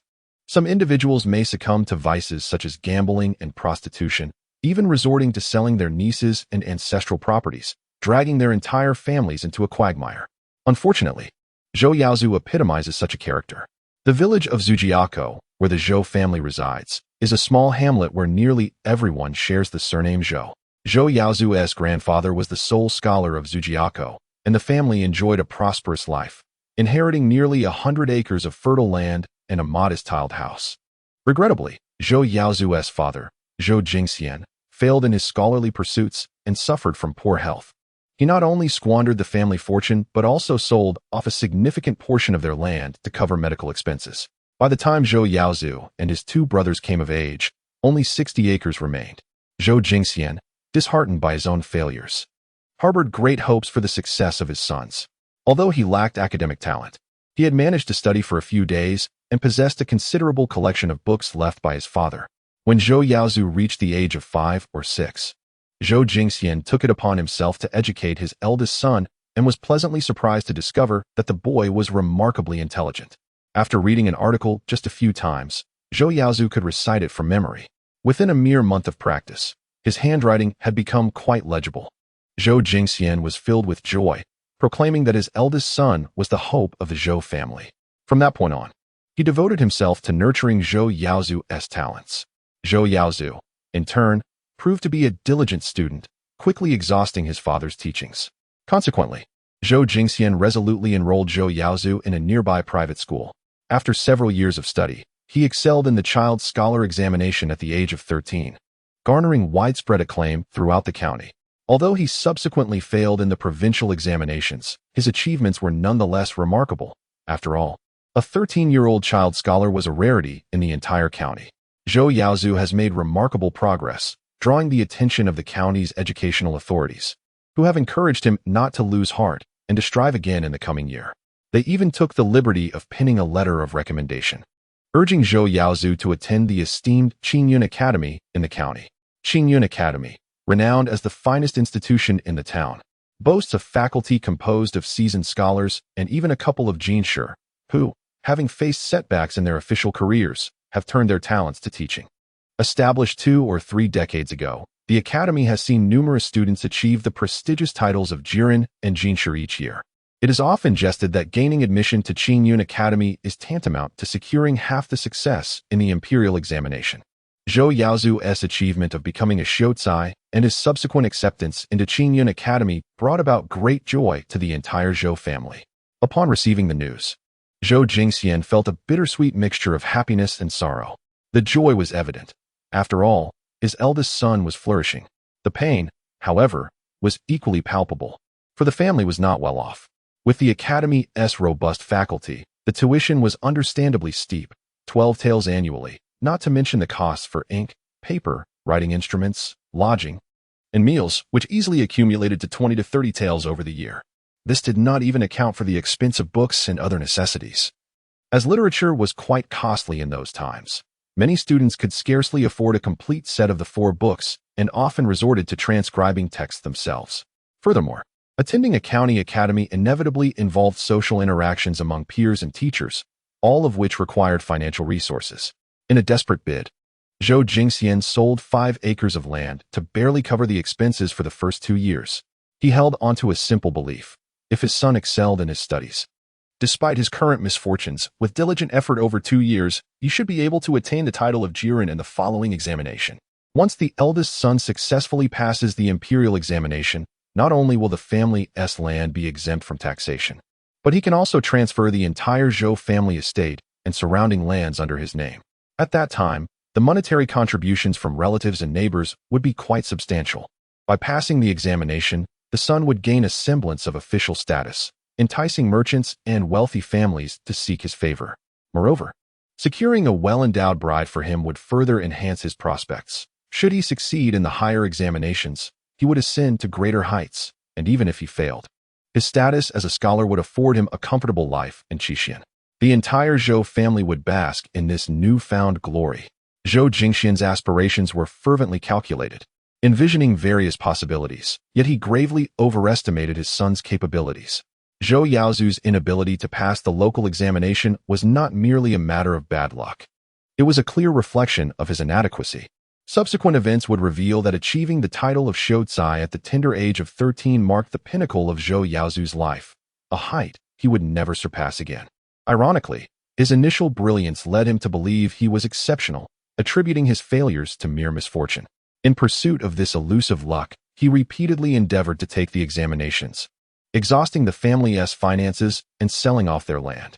Time and again, he faced dismal failures, unable to withstand the psychological toll, and soon fell prey to the allure of the outside world, venturing into brothels and gambling dens. Ultimately, he was brutally beaten to death by those pursuing his gambling debts, resulting in the disintegration of the Zhou family, leaving behind a shattered home and lives in ruin.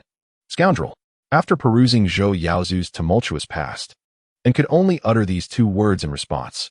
Yet, what filled her with despair was the realization that from this day forth, she had become Zhou Yaozu. Annie took a deep breath. It was not too late for her arrival. It was the 3rd time Zhou Yaozu had failed the provincial examination, returning home in a state of melancholy. Encouraged by his classmates, he decided to visit a gambling house for the first time in search of solace. However, Annie furrowed her brow, realizing that the unfolding events deviated from the original narrative. This time, Zhou Yaozu had just exited the gambling establishment when he unexpectedly collided with his 3rd brother, Zhou Yaoding, and his son, who had come to the county for odd jobs. Typically honest, Zhou Yaoding seemed to have lost his composure, vehemently berating Zhou Yaozu and ultimately dragging him back to the Zhou family residence.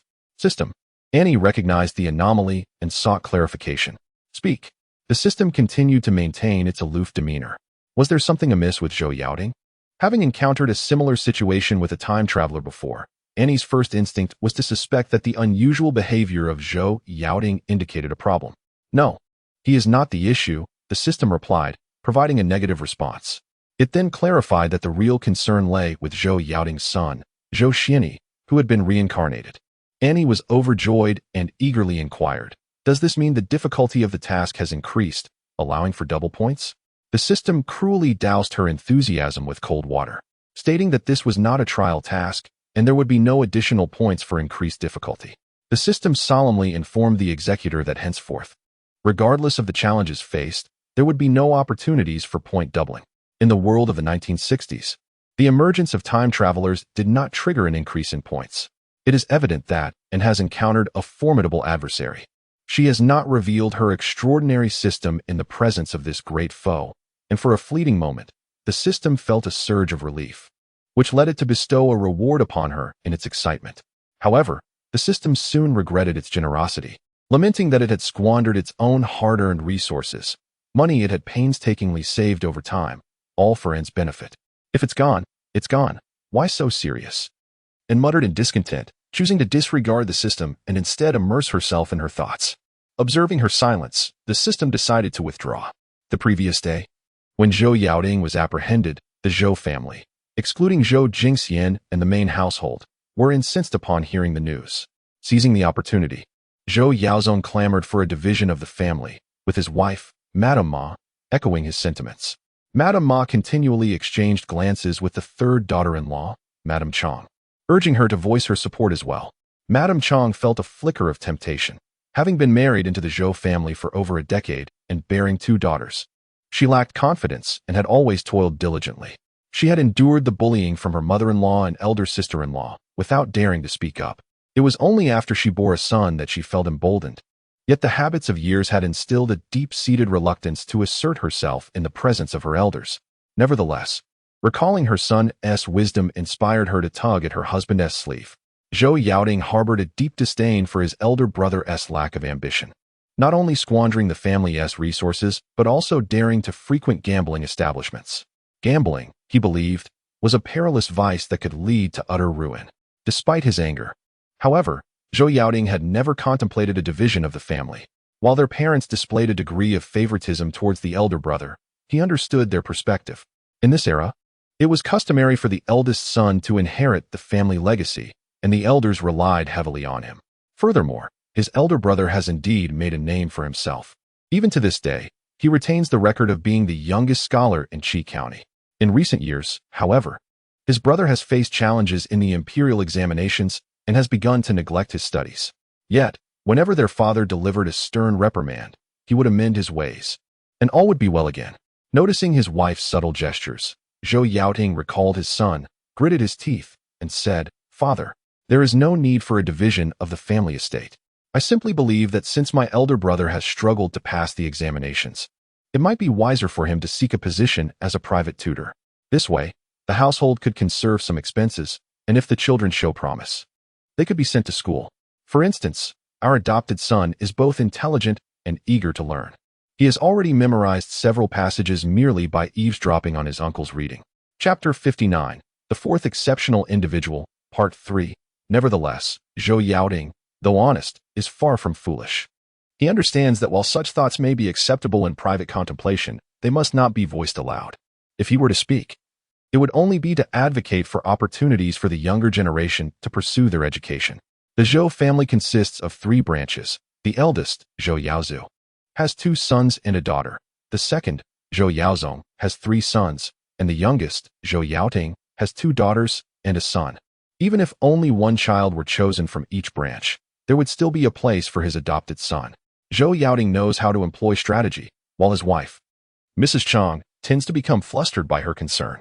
Upon hearing her husband mention the topic of the younger generation's education, she immediately thought of their clever and charming son and mustered the courage to express her opinion before her in-laws for the first time. "What my husband says is true. Just like our adopted son, who is bright and eager to learn, he has now reached the age for enlightenment." Zhou Yaoting's lips drooped in dismay. Alas, his wife is admirable in every way, except for her overly earnest disposition. Her words surely incite others to speculate, and might even lead to a reversal of blame. Indeed, before Chong could finish speaking, a well-dressed woman seated at the head spoke up. "Oh, how fortuitous. It's quite a coincidence that our third brother, after such a long time, should run into the father of Xiangda in the city. Just last night, I was puzzled, given the vastness of the city. How did he end up at a gambling den while searching for a short-term job? Elder sister-in-law, please do not overthink it. I too was lost and inadvertently stumbled upon the gambling house. Yu Xiaoding hurriedly clarified upon hearing the woman's sarcastic tone. However, the more he explained, the more irate she became. Lost. Third brother, do you take us for children of three? You have been going to the county for work every year for over a decade. Surely, you must have traversed every street and alley, at the very least. You should know where to find short-term work. How could you possibly get lost yesterday and coincidentally run into your elder brother? Humph. The father of Xiangda has always been diligent in his studies, never frequenting such disreputable establishments. Why would he go to a gambling den? Yesterday, I found it hard to believe, yet you all continued to stir up trouble around Xiangda's father, leaving him utterly bewildered. Father, mother, you must advocate for your son.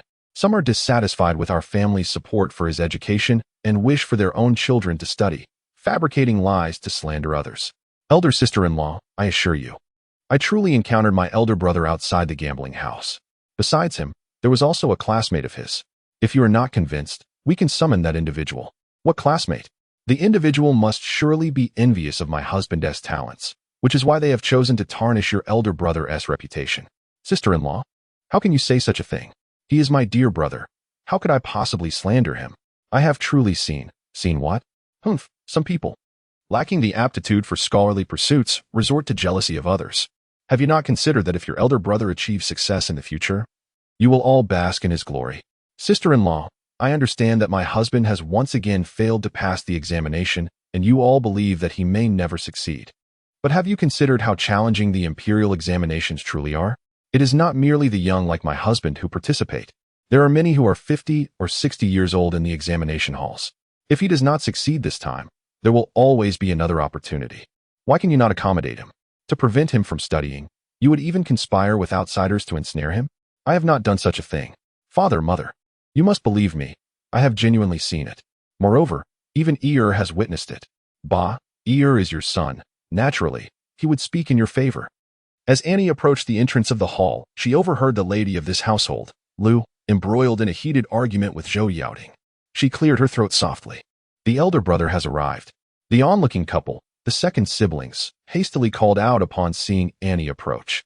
Lu glanced towards the entrance and, upon confirming it was indeed her husband, quickly fell silent, rising to greet him with concern. My dear, you have risen. Are you feeling unwell? As she spoke, Lu discreetly signaled to Annie with her eyes when others were not paying attention. Annie's lips twitched slightly. Earlier, as she dressed in the room, she had mentally prepared herself, repeatedly affirming, I am now a man, I am a man. Yet, when confronted with the visage of her wife, an unsettling sensation washed over her. Avoiding Lu's gaze, Annie offered a hasty nod before stepping into the main hall. Brother, you must tell me honestly what transpired yesterday. Zhou Jingxian had spent an entire night in unrest, appearing as if he had aged a decade. His eldest son, once a prodigy in his youth, had ignited hopes for the family's prosperity. Yet, the greater the hope, the deeper the disappointment. For over a decade, his son had failed each examination, and the entire family had tightened their belts to support his education, yearning for the day he would achieve greatness. Instead, he had not only failed to pass, but had turned to gambling. What is gambling? It is the bane that ruins families. Once ensnared, the entire family becomes trapped. Zhou Jingxian felt a mix of despair and fear. Yet he clung to a sliver of hope, asking, Did you truly go to the gambling den? Annie lifted her gaze, meeting the weary eyes of her aged father, and a pang of guilt washed over her. Lu incessantly gestured towards Annie, urging her not to be foolish. However, seemingly oblivious, Annie lowered her head and responded, Yes. Bang. Zhou Jingxian appeared as if all his bones had been extracted, collapsing despondently against the back of the chair. Zhou Yaozong, in a fit of urgency, exclaimed in anger, Eldest brother, how could you go to a gambling den? In such places, the initial strategy to ensnare you is to allow you to win some money. But once you become addicted, they will mercilessly extract vast sums from you, leaving you destitute, stripped of your home, land, and even your family. Zhou Yaoding muttered, Indeed. Elder brother, you ought to have known better. Annie raised an eyebrow, pondering that Zhou Yaozong was quite the exceptional character. His two younger brothers did not appear to be the honest souls depicted in the original narrative. Could it be that Zhou Xianyi's reincarnation had such a profound impact, subtly altering their dispositions? If that were the case, she too would need to employ strategy. With a disdainful lift of her brow, she inquired, "Second brother, are you familiar with the intricacies of gambling houses?" Zhou Yaozong's expression stiffened. Could he admit that he had merely parroted what he heard from his young nephew? Indeed. "Second brother, have you ventured into a gambling house?" Lu, upon hearing this, perked up, asking with ill intent. No, I have never been. It's just that I have heard others speak of it." Although Zhou Yaozong often absorbed his wife's incessant chatter, he was fundamentally an honest man. Faced with his elder sister-in-law's aggressive demeanor, he instinctively recoiled. "All right, let us focus on the elder brother's matters. Do not divert the conversation." The speaker was the matriarch of the Zhou family, Madame Tan, around 50 years of age, with a plump figure and a few strands of gray at her temples. Her typically kind expression was now overshadowed by gravity. Although she favored her eldest son, she would not idly stand by as her daughter-in-law pressed down on her second son, for he was also her flesh and blood. "Yes, mother." Lu curled her lips in reluctance, yet ultimately retreated behind Annie. "Eldest brother, from your earlier words, do you suspect there is some foul play at the gambling house?" Zhou Jingxian, ever astute with age, swiftly grasped the crux of the matter. Truly, he was like their father, immediately discerning the underlying issue. Annie feigned admiration, bestowing a compliment, then continued, "The other day, Suzhou invited me to unwind. I have always sensed his jealousy towards me, the youngest scholar from Qixin. Upon hearing he was heading to a gambling den, my suspicions were further confirmed." She adopted Zhou Yaozu's signature arrogance, scoffing. "Does he think I am oblivious to the tricks of the gambling house? Huh. He believes he can collude with them to swindle my silver?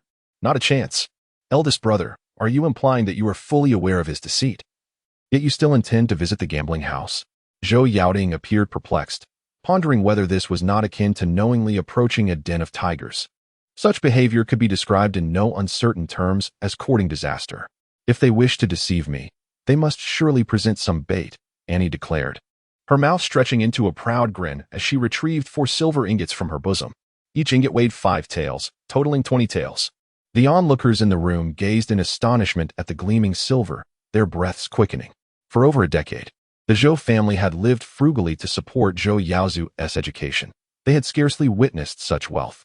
Even Lu, hailing from a wealthy merchant family in Qixin, had not encountered such a substantial sum in over a decade. Heavenly mercy, ever since she married Zhou Yaozu, she has been incessantly drawing out silver to supplement her dowry, never once experiencing a moment when Zhou Yaozu contributed financially. At this moment, she gazed longingly at the 4 silver ingots, wishing fervently to possess them immediately. However, Annie did not hand the silver to Lu Shi, but instead placed it directly before Zhou Jingxian and Old Lady Tan. "Father, mother, I commenced my education at the age of 6, began attending a private school at 7, and entered the academy at 13. It has now been 22 years. Annie expressed with deep sentiment to the elderly couple. "Throughout these 22 years, I have never engaged in a single day of agricultural labor nor undertaken any short-term work. Thus I have contributed not a single penny to the family." Listening to her son's tone, which was tinged with both guilt and self-reproach, the usually indulgent Old Lady Tan's heart softened. "Yuzu, why do you speak in such a manner? You possess talent and diligence. It is merely that fortune has not favored you. None of this is your fault." Annie responded, "A lie repeated 1,000 times may indeed become a truth." The entire Zhou family had been brainwashed by Zhou Yaozu, believing that his repeated failures were not due to a lack of ability, but rather a deficiency in luck. Annie shook her head. "No, mother, I have misjudged. My failure to pass the imperial examination stems from my insufficient preparation. Luck is merely a supplementary factor." Lu Shi's eyes widened, sensing that her husband's forthcoming words would undoubtedly be anything but pleasant. "Indeed," and began, her gaze sweeping across the assembly. "Father, mother, wife, second brother, third brother, sisters-in-law," she enumerated, her eyes lingering on each face in turn. "Second brother's words hold merit. I could seek a position teaching at a private school. Eldest brother, you would forsake your studies?" Zhou Jingxian inquired, his voice trembling, his countenance a mixture of relief and profound disappointment. "Indeed, husband. How can you abandon your scholarly pursuits?" Lady Lu interjected anxiously. As the daughter of a prosperous merchant, She had consented to marry into a humble farming family with the aspiration of one day becoming a magistrate's wife upon Zhou Yaozu's success in the imperial examinations. If Zhou Yaozu were to abandon his studies and become a mere impoverished teacher, her and her father's investment would be in vain. Chapter 60, The Fourth Scoundrel, Part 4. The prospect of becoming an ordinary peasant filled Lady Lu with agitation and despair. In contrast to Lady Lu's lamentations, both Lady Ma and Lady Chong were elated. Zhou Yaozu's departure from the academy would immediately save a considerable sum of money, a full 20 to 30 silver taels annually. This was an amount the entire family had painstakingly scraped together through austerity and deprivation. If these funds were conserved, the family's standard of living could improve. Even if her mother-in-law were to set aside a portion, some could still be used for the household's benefit, at the very least ensuring that the family had enough to eat. Furthermore, and most importantly, if Zhou Yaozu were not studying, he would likely seek employment, thereby earning additional income. The Ma and Chong families have been married into the Zhou family for several years now, and they harbor a particular resentment towards Zhou Yaozu, as well as the entire main branch of the family. Although it is somewhat acceptable that Zhou Yaozu has squandered a significant portion of the family's wealth, given that he is a scholar, it is quite disheartening to witness a scholar who would roll up his trousers to toil in the fields.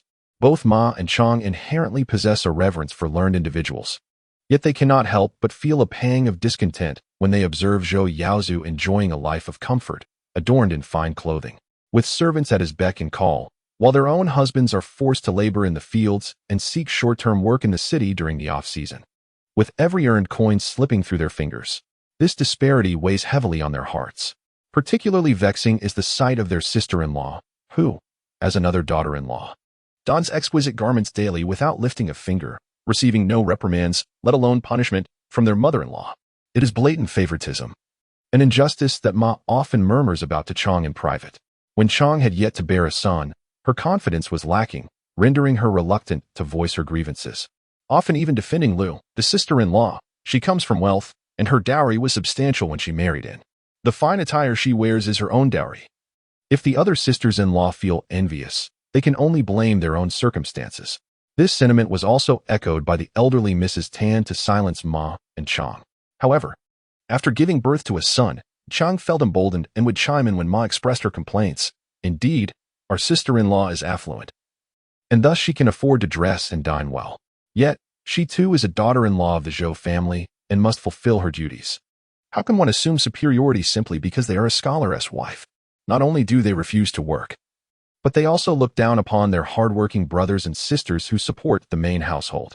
Yet, this is not the most intolerable aspect for the Ma and Chong families. Rather, it is the children that truly vex them.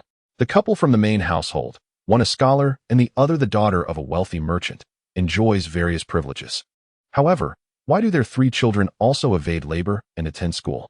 All are grandchildren of the Zhou family. How is it that they are ranked so differently? On their side, the children can barely fill their stomachs and must toil from dawn till dusk, while on the other side, the children are raised like the young masters and misses of affluent families. Not only do they escape labor, but the brothers Xianda and Xiangqing were sent to private school as soon as they turned 5 or 6. The tuition for the private school is modest, yet it still requires an annual expenditure of 2 taels of silver. For both children, that amounts to 4 taels, not including expenses for writing materials. This is what irks Ma the most. Her eldest son, Xiangren, is of a similar age to Xianda and Xiangqing. So why can they attend school while her son must labor in the fields, with her husband already in such a state? Ma does not wish for her son to end up as unaccomplished as his father. Therefore, in recent years, she has persistently urged Zhou Yaozong to advocate for her 2 sons to receive an education. At that time, Chang's son had just been born, and she had not yet contemplated the long term. However, in these past 2 years, Chang's son Zhou Xiangyi has demonstrated remarkable abilities, quietly following his cousin to the entrance of the private school to eavesdrop, and surprisingly, he has learned quite a bit of literature. Listening to her son recite profound texts in a tender voice, texts she could barely comprehend, and witnessing the insatiable thirst for knowledge reflected in his dark, expressive eyes. Not only did Chang's family find it difficult to resist, but even the usually unassuming Zhou Yaoding began to ponder. The escapades of Zhou Yaozu in the county, filled with indulgence and revelry, were hardly secrets. After all, for over a decade, they had not been conducted in secrecy, and whispers of his antics inevitably surfaced. Upon learning of these matters, Zhou Yaoting devised a simple plan to shadow his brother. To his surprise, his first endeavor bore fruit. He caught Zhou Yaozhu red-handed. A mix of joy and relief washed over him, grateful for the timely discovery, for if his elder brother had continued to frequent the gambling dens, the repercussions could have been dire, potentially leading to a dependency on vice that would spell disaster for the Zhou family. At that point, not only would the prospect of sending his son to school be dashed, but even the preservation of their lands and home would be in jeopardy. Yet, in an unexpected turn, his brother revealed that he had long been aware of the ill intentions of those around him and had intentionally taken the bait. Remarkably, upon taking action, Zhou Yaozhu returned with a profit of 20 taels of silver. Zhou Yaoting began to question whether he had misjudged his brother, a pang of guilt stirring within him. Subsequently, when Zhou Yaozhu publicly declared his intention to withdraw from the academy, Zhou Yaoting felt an even deeper sense of guilt, believing he had forced his brother to forsake over a decade of scholarly pursuit. Brother, how can you not continue your studies? I merely wished for the younger generation in our family to have the opportunity to learn. It was never my intention to prevent you from achieving your dreams. At heart, Zhou Yaoting was a man of integrity, and despite harboring some grievances toward his brother over the past 2 years for the sake of his son, he still held a profound regard for him deep within. If elder brother truly decides to abandon his studies and forsake the imperial examination because of him, he shall never forgive himself for it, and has traversed through numerous realms and is no longer the timid, insecure, and sensitive girl she once was. In the world of her missions, she has lived several lifetimes, accumulating experiences and insights that are exceptionally profound, granting her an astute perception of others. A single glance at Zhou Yaoting was sufficient for her to discern his thoughts. Turning her gaze to Zhou Yaozong, she noted that although he did not exhibit the same level of remorse as Zhou Yaoting, he was not exactly elated by Zhou Yaozhu's decision to forego the academy. Indeed, there was a flicker of guilt in Zhou Yaozong's eyes as he regarded Zhou Yaozhu. In her heart, and sighed, "Alas, Zhou Yaozhu, what merit do you possess that you are blessed with such commendable brothers, having been a leech upon the family for over a decade? Treating your brothers and nephews as mere subservients, you have still managed to elicit such loyalty in return. To put it in modern terms, Zhou Yaozhu must have saved the galaxy in a past life. Elder brother, why not consider studying at home instead of going to the academy?" Zhou Yaozong hesitated for a moment before articulating this suggestion. After all, he was indeed his own elder brother and truly gifted. Zhou Yaozong wished for him not to be hindered in his scholarly pursuits. However, the expenses of attending the academy were exorbitant, and they found themselves somewhat unable to bear the financial burden. "Second brother, third brother, I comprehend your sentiments," and addressed the 2 brothers opposite her. "My decision stems not from a fleeting impulse, but from prolonged contemplation. While the academy undoubtedly offers a wealth of knowledge, I have already spent over a decade there, and I have gleaned most of what there is to learn. Remaining any longer would simply be a waste of resources." Speaking of money, Anne's voice faltered, and her heart ached with remorse. "Over the years, in my support, the family had sold half of the land, and you have scarcely enjoyed a decent meal. I feel an overwhelming sense of guilt." Eldest brother, Zhou Jingxian, and old lady Tan's eyes brimmed with tears. They were acutely aware of the family's struggles. Yet the eldest was undeniably astute. It would be a shame to let this opportunity slip away. The Zhou family had no further chances for redemption. Eldest brother. Witnessing his elder brother's self-reproach, Zhou Yaozong felt a pang of distress. "Eldest brother, I was wrong. I should not." Zhou Yaoting could scarcely bear the weight of his own guilt, on the verge of confessing his deliberate surveillance of Zhou Yaozhu, and sensed his intentions and interjected, "Let us refrain from further discussion. The second brother is right. One can still learn effectively from home. Rest assured, I shall not relent. Although I failed this year, I shall endeavor to take the examination again in 3 years." Hearing this, the elderly Zhou couple, Zhou Yaozong and Zhou Yaoting, sighed in relief. However, Ma and Chong lowered their heads, concealing their simmering resentment and discontent. Another examination? Each time requires a journey to the provincial capital, incurring expenses for lodging and travel, easily amounting to 30 or 40 taels of silver. With such a sum, think of how much grain and meat could be procured. It could allow the children of both branches to study for several more years. Furthermore, the third brother made a valid point. The younger generation was growing up and also needed education, and gestured towards the 4 silver ingots and said, "Father, I understand that the family has incurred significant debts for my examination. Please use this money to settle those accounts." If there are any resources remaining, let us send Xianren, Xianxin, and Xianyi to the private school. Enough is enough. I have borrowed 12 taels of silver. After repaying the debt, there will still be 8 taels left. Zhou Jingxian hurriedly spoke, but then hesitated. Should we truly send the children to study? He had previously supported scholars and was well aware of the expenses involved in educating one. In these times, an ordinary farming family might not be able to afford the education of even a single scholar despite exhausting their entire resources. The Zhou family, with their solid foundation and ample labor, had managed to sustain themselves for so many years. Even so, of the 60 mu of land, only 40 mu remained. The family was utterly devoid of funds, and most of their grain had been sold. In the latter half of the year, they would again have to tighten their belts and endure hardship. Let them study, let them study, Annie declared with a wave of her hand, exuding a spirit of generosity. It was not necessarily about achieving fame. At the very least, they should learn to read a few characters, which would enable them to find work in the city in the future. All right, we shall heed your words, Zhou Jingxian replied. Seeing that his eldest son had a clear plan, suggesting that he had been contemplating this for some time, which eased his mind. Zhou Jingxian was aware that the younger generation harbored grievances against the eldest branch, which received preferential treatment. However, he supported the eldest branch for the greater good of the family. He thought that once his eldest son achieved success and remembered the sacrifices made by the family to support him, he would also take care of his brothers and nephews. Now, as Zhou Yuzu voluntarily proposed sending his nephews to study, Zhou Jingxian wished for the children to understand. Look, your uncle would rather forego his own education than deny you the opportunity to learn. Isn't he generous enough to you? Zhou Jingxian summoned several of his grandsons and joyfully informed them that their eldest uncle had decided to send them all to school. Zhou Xianren and Zhou Xianxin erupted in excitement, shouting in glee.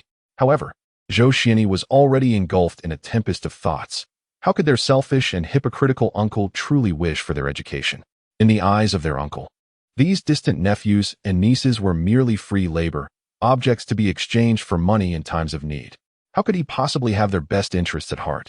Yet, what left Zhou Xianyi utterly astounded was the even more shocking actions that his uncle would soon take.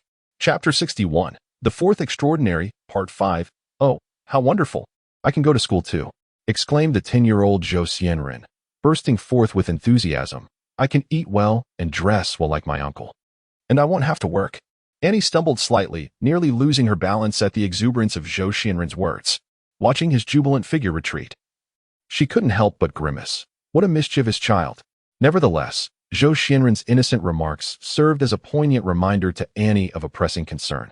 She cast a brief, discerning glance at Zhou Yazu's 2 sons, Zhou Xianda and Zhou Stanqing, who shivered involuntarily, a sense of foreboding welling up within them.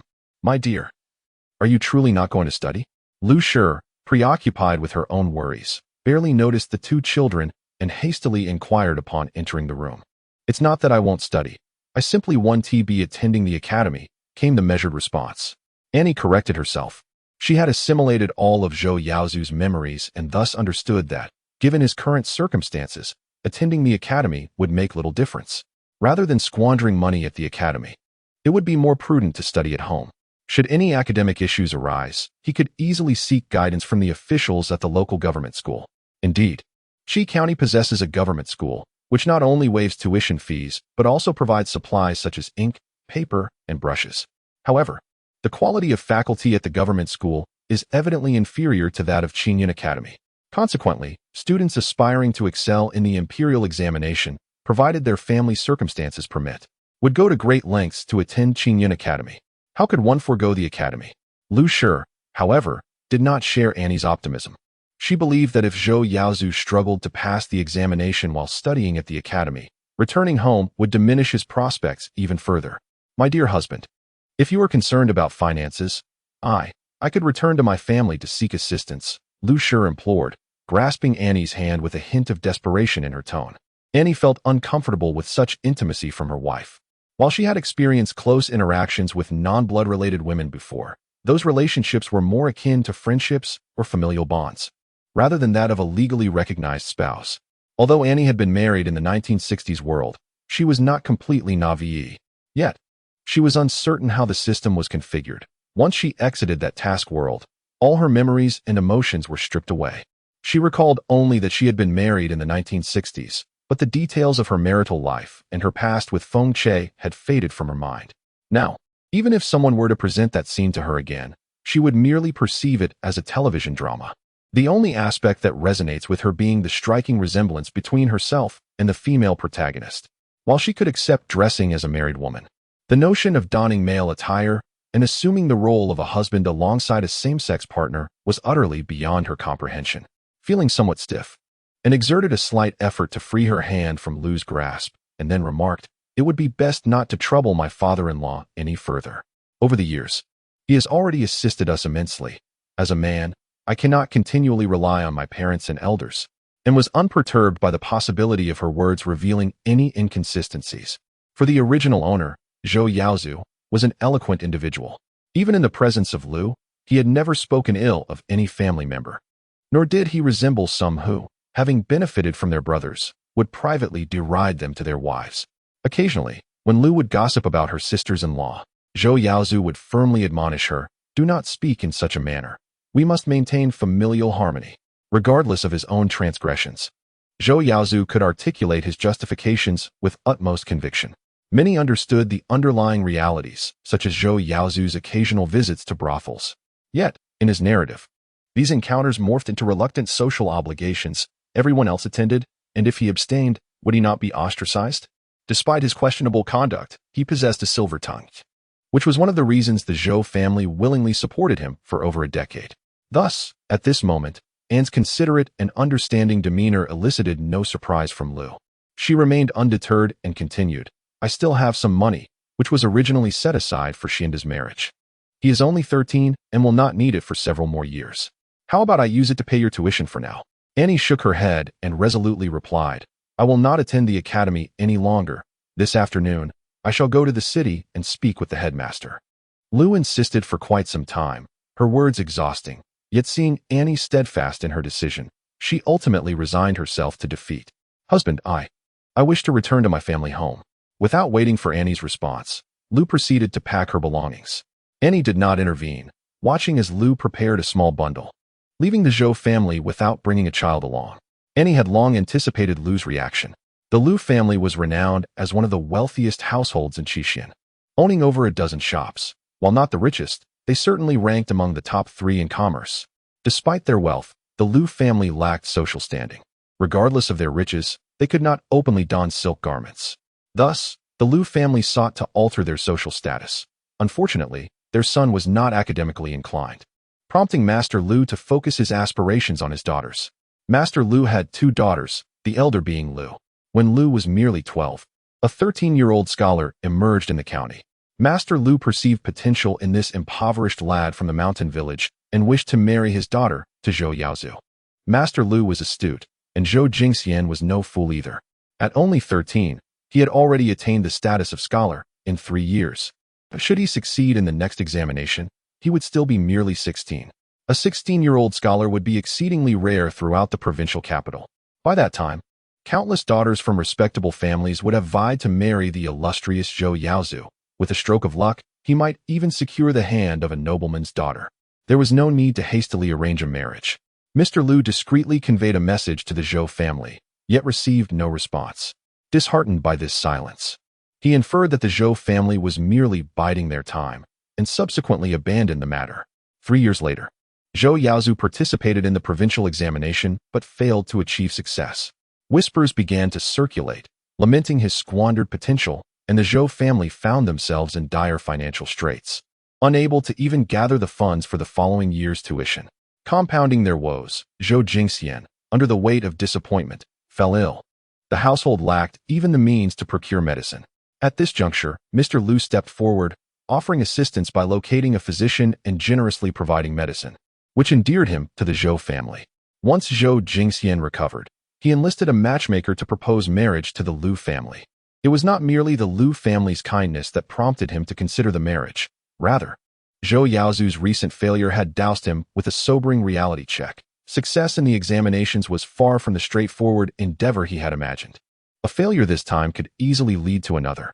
However, the Zhou family was indeed impoverished and could scarcely support Zhou Yaozu. Marrying into the Lu family would alter this predicament, as they had promised a generous dowry.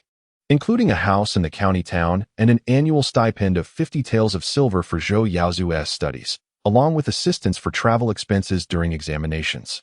It was through the Liu family's support that Zhou Yaozu was able to continue his education at the academy, repeatedly participating in the provincial examinations. Nonetheless, this arrangement could not endure indefinitely, for the Liu family's wealth was not a windfall to be squandered by a son-in-law. Particularly, the second daughter of the Liu family married a scholar, and upon his successful passing of this year's provincial examination, which granted him the title of Xiaocai, the Liu family became increasingly reluctant to fill the seemingly bottomless pit of the Zhou family. When Zhou Yaozu set off for the examination this time, the Liu family did not readily part with their silver as they had previously. It took multiple visits from Madame Liu before she managed to procure a mere 20 taels. Yet, this amount still fell short, compelling Zhou Jingxian to reluctantly borrow 12 taels from his relatives. The Liu family's willingness to support Zhou Yaozu and Madame Liu's inclination to marry him stemmed from their perception of him as a promising investment. However, after more than a decade, Zhou Yaozu, this once promising asset, now threatened to become a liability. The disappointment felt by both the Liu family and Madame Liu was palpable, and even harbored suspicions that Madame Liu's return home was likely to discuss a potential separation with her parents. Madame Liu's lifelong aspiration had been to become a government official's wife, and witnessing her dreams shatter left her unwilling to accept such a fate. Let her be. It was fortuitous that, and was uncertain how to confront her. In the afternoon, and visited the academy to process her withdrawal and bid farewell to several instructors. You possess knowledge, yet you lack just a touch of refinement. I have little left to teach you. It would be beneficial for you to spend some time at home, remarked one instructor, expressing a sense of regret over Zhou Yaozu. He was undeniably a good candidate, demonstrating diligence, yet he could never seem to succeed in his examinations. Thank you, esteemed teacher, and responded, bowing deeply, feeling the weight of his concern. Do not neglect your studies upon returning. Should you encounter any difficulties, do not hesitate to seek me out at the academy. The gentleman retrieved a bundle and presented it to Annie, saying, These are some of my notes from years of study. I gift them to you as a keepsake. Thank you, sir. Rest assured. I will read diligently and will not disappoint your expectations. Annie replied, graciously accepting the bundle with both hands, bowing deeply in gratitude. As she exited the academy, Annie happened to catch sight of her classmate Su Zhou, who had invited Zhou Yaozu to the gambling house the previous day. Unlike his carefree demeanor from yesterday, Su Zhou appeared somewhat anxious today. Noticing he seemed to have emerged from the direction of the dormitory, Annie could not help but speculate. Surely he is not seeking Zhou Yaozu at the dormitory.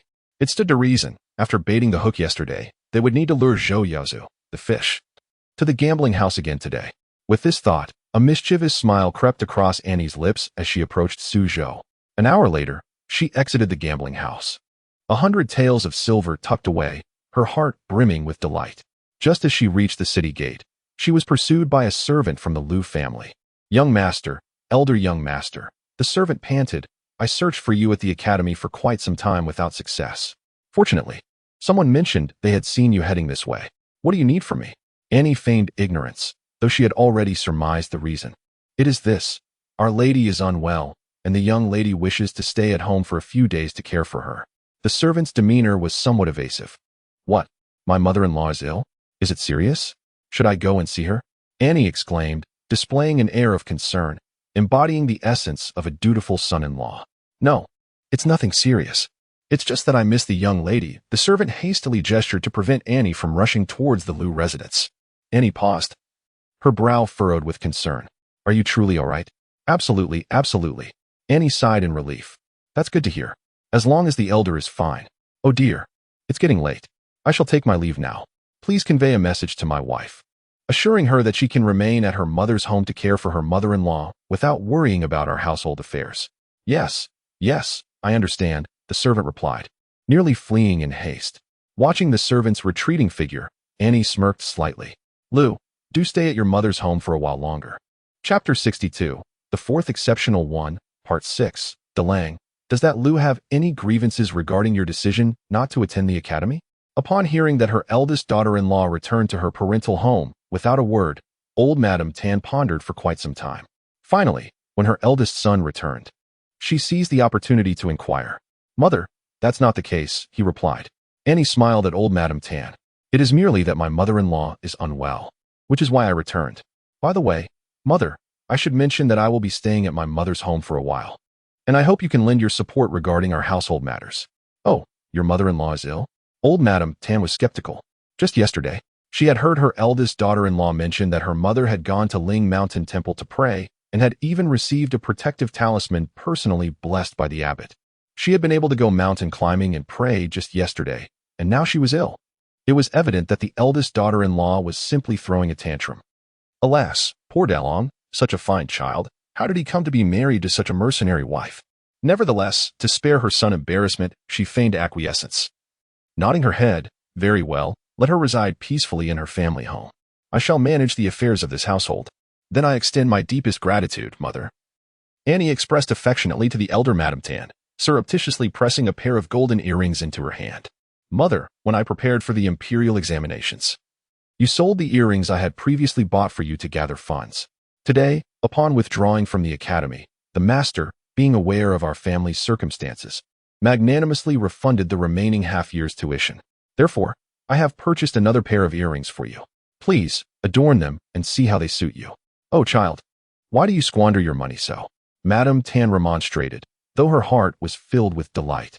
They all claimed she favored her eldest son, yet among her 3 sons, the eldest was the most filial, never forgetting his own mother. Whether it was purchasing refreshments, fabrics, or adding to her jewelry, he was ever mindful. Even after marrying, it remained so. Although the funds were not earned by the eldest himself, and the jewelry he bought would soon be pawned for his use, Madame Tan was still pleased. It was not the material possessions she cherished, but the sentiment of her son's heart. How is it squandering money? It is only right and proper that I should show filial piety to my mother, Annie responded, placing the small earrings into Madame Tan's hand and deliberately lowering her voice. This tuition fee was paid for with the Liu family silver. It did not cost our family a thing. The elderly Mrs. Tan felt a pang of sorrow. She knew her eldest grandson was astute enough to discern the petty schemes of the Liu family and Ms. Liu.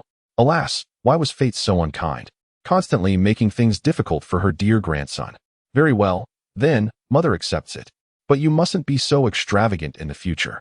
Mrs. Tan received the earrings, gently patting her son's hand. Ah, my dear, though we are no longer attending the academy, we must not abandon our studies. Mother, rest assured, I will not give up. I will bring honor to our ancestors and ensure you and father live as esteemed elders. Annie, continuing in the original owner's manner, flattered her with sweet words, which made Mrs. Tan beam with joy. The next day, before dawn, Annie rose. She avoided looking at her reflection and hastily dressed before leaving the room. The Zhou family's courtyard, built with Zhou the old scholar's life savings, was an imposing quadrangle facing south. Behind the main gate was a screen wall, with a kitchen and woodshed added behind it. The main house had 3 rooms, flanked by 2 ear rooms, with 2 wing rooms on each side to the east and west. Zhou Jingxian and Mrs. Tan resided in the inner room of the main house. They had 3 sons and 1 daughter. The eldest son, Zhou Yaozu, lived with his family in the east wing. The second son, Zhou Yaozong, and the third son, Zhou Yaoding, each occupied a room in the west wing. Mrs. Tan also had a young daughter, Zhou Xiaomei, only 14 years old, who lived in the left ear room connected to the main house. The ear room had 2 rooms, with Zhou Xiaomei occupying one, and the other shared by the Zhou family's granddaughters. The chamber on the right of the ear room served as a study, housing the collection of books left behind by the old scholar, Zhou, from the time Zhou Yaozu began his studies. These 2 studies became the exclusive domain of him and the entire eldest branch of the family. Although the eldest branch already occupied 2 rooms in the east wing, Liu, being from a wealthy family, could not bear the thought of her family crowding into cramped quarters. Thus, she persuaded Zhou Yaozu to vacate one of the studies for their 2 sons to reside in, while she and Zhou Yaozu occupied the outer room of the east wing, with the inner room reserved for their daughter. The Zhou family estate comprised 11 rooms in total, with Zhou Yaozu's family occupying 4, which inevitably fueled resentment among the other 2 daughters-in-law. Elder uncle, why are you up so early? Zhou Yufang from the 3rd branch of the family emerged, rubbing her eyes, preparing to fetch water with her sister. Despite being only 9 and 8 years old respectively, these sisters had long been accustomed to hard work. They would fetch water, cut grass, and chop firewood, starting before dawn. After completing these tasks, they would also assist their aunt or mother with kindling fires and cooking. Although they did not work in the fields, their daily chores were considerable. This was the first time the sisters had ever seen their elder uncle up so early in the morning. The two young girls rubbed their eyes vigorously, fearing they were still dreaming. "Oh, just getting up to work," Annie replied casually, as she walked to the study door and knocked forcefully. "Xinda, Xianxing, time to rise and shine." "Father?" The Zhou Xinda brothers were fast asleep and were somewhat displeased to be abruptly awakened. However, upon recognizing the voice as that of their own father, they scrambled out of bed in haste. The door was opened by Zhou Xianxing, who is 11 years old this year. He enjoys a good diet and has grown quite tall, nearly reaching his father Zhou Yaozu's shoulders. "Where's your brother? Tell him to stop lounging in bed. It's just a failed exam. It's not a monumental event." Annie did not enter the house, but stood at the doorway, her voice loud enough for the entire family to hear. "He's 13 now, a young man, and yet he spends his days cooped up in the study. From today onwards, both of you will accompany me to the fields to work." "What? To the fields?" Zhou Xianxing's mouth fell open, as if he could fit an egg inside, staring in horror at his father. "Indeed, I had to study at the academy, which is why I couldn't return to work. Now that I no longer have to attend the academy, it is only right that I help in the fields," Annie stated matter-of-factly. "Xianxing, since you have failed your exams, it has been quite some time since you last attended school. If you are not studying, then you must work in the fields." "Father, I want to go to school." Zhou Xinda, who is 13, had been performing reasonably well in his studies and bore a resemblance to his father. He had aspired to take the imperial examination this year, wishing to become the second 13-year-old scholar. However, he failed. The young lad was disheartened, trudging about with his head hung low, lacking vitality, neither attending school nor working in the fields, spending his days holed up in the study. He even required others to bring him his meals. The Zhou family has always favored the eldest son, and they doted on Zhou Xinda, allowing him to become somewhat complacent. After suffering this setback, Zhou Xinda displayed a demeanor of disillusionment and petulance. In Annie's words, he was merely being pretentious. If he were made to work or go hungry for a couple of meals, he would soon become more obedient. In order to prevent Zhou Xinda from becoming the second Zhou Yaozu, and to set an example for the other third-generation members of the Zhou family, Annie resolutely decided to involve her two biological sons in labor. "You will accompany me to the fields today. There is no room for discussion," she declared with authority. Not forgetting Zhou Xianxing, whom she pointed at with her finger. "You too, come along." "Dad, I've always been focused on my studies," Zhou Xianxing protested anxiously. He had never worked a day in his life. However, he was not naive. Having spent his days frolicking in the fields, he was well aware of the toil involved. They had just finished planting winter wheat, and it was now the time for irrigation. Though he wouldn't have to carry water in buckets, the work in the fields was still arduous. "So what if I'm studying? Does that exempt me from field work?" Annie scoffed. "Our family is not an ordinary farming household. We are a scholarly lineage that values both agriculture and education." "What does it mean to uphold the tradition of agriculture and learning?" "It means neither farming nor studying can be neglected."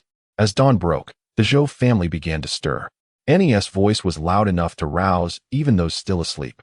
Zhou Xiangren, who had been in high spirits the previous day, burst out of his room upon hearing her words, urgently asking Annie, "Uncle, do we really have to work in the fields while studying?" "Of course," she replied emphatically. "But why don't you have to work in the fields?"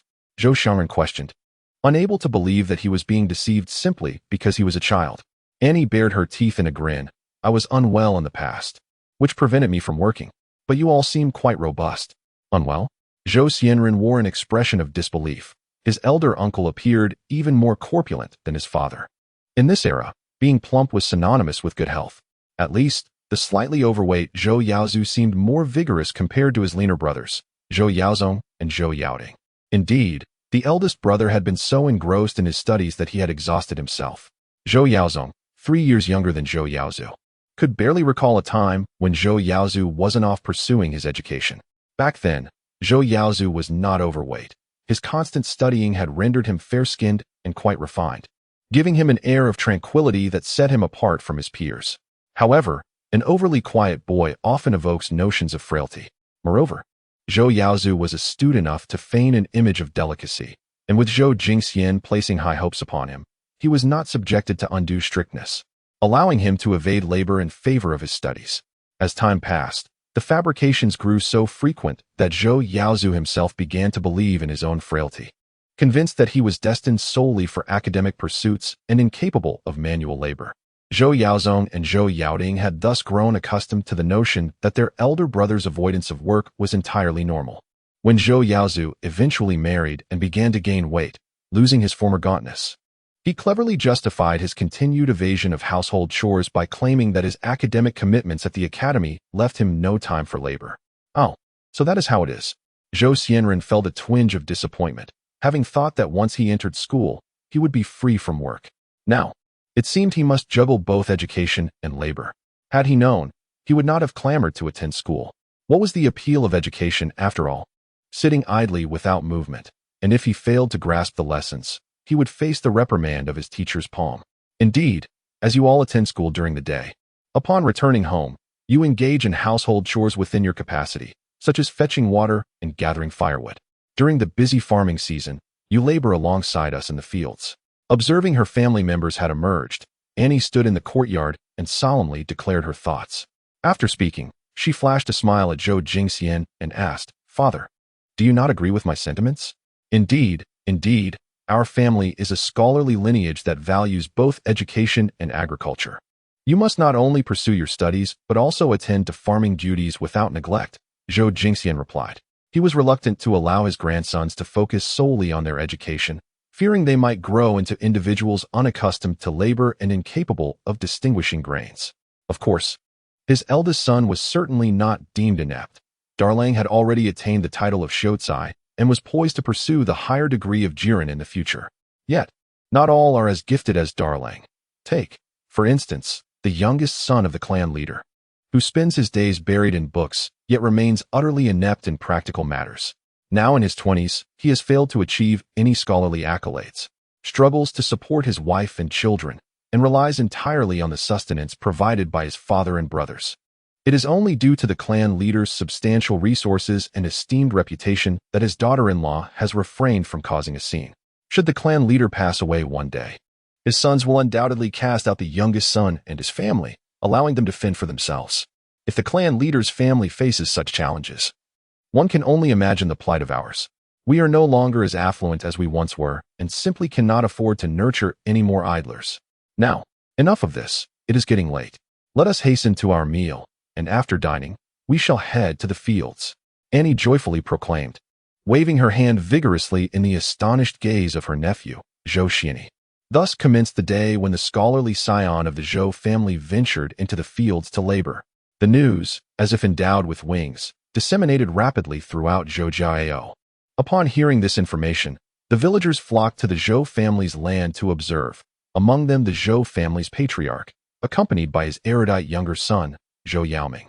The latter, appearing to be in his early 20s, possessed a somewhat frail physique, his antiquated long robe hanging loosely upon him, evidently unaccustomed to toiling in the fields. His complexion was remarkably pale. This, coupled with the deliberate affectation of a scholar, rendered his overall appearance incongruous with that of his rural neighbors. Zhou Yaoming, however, remained oblivious to his perceived incongruity, instead reveling in his perceived distinction.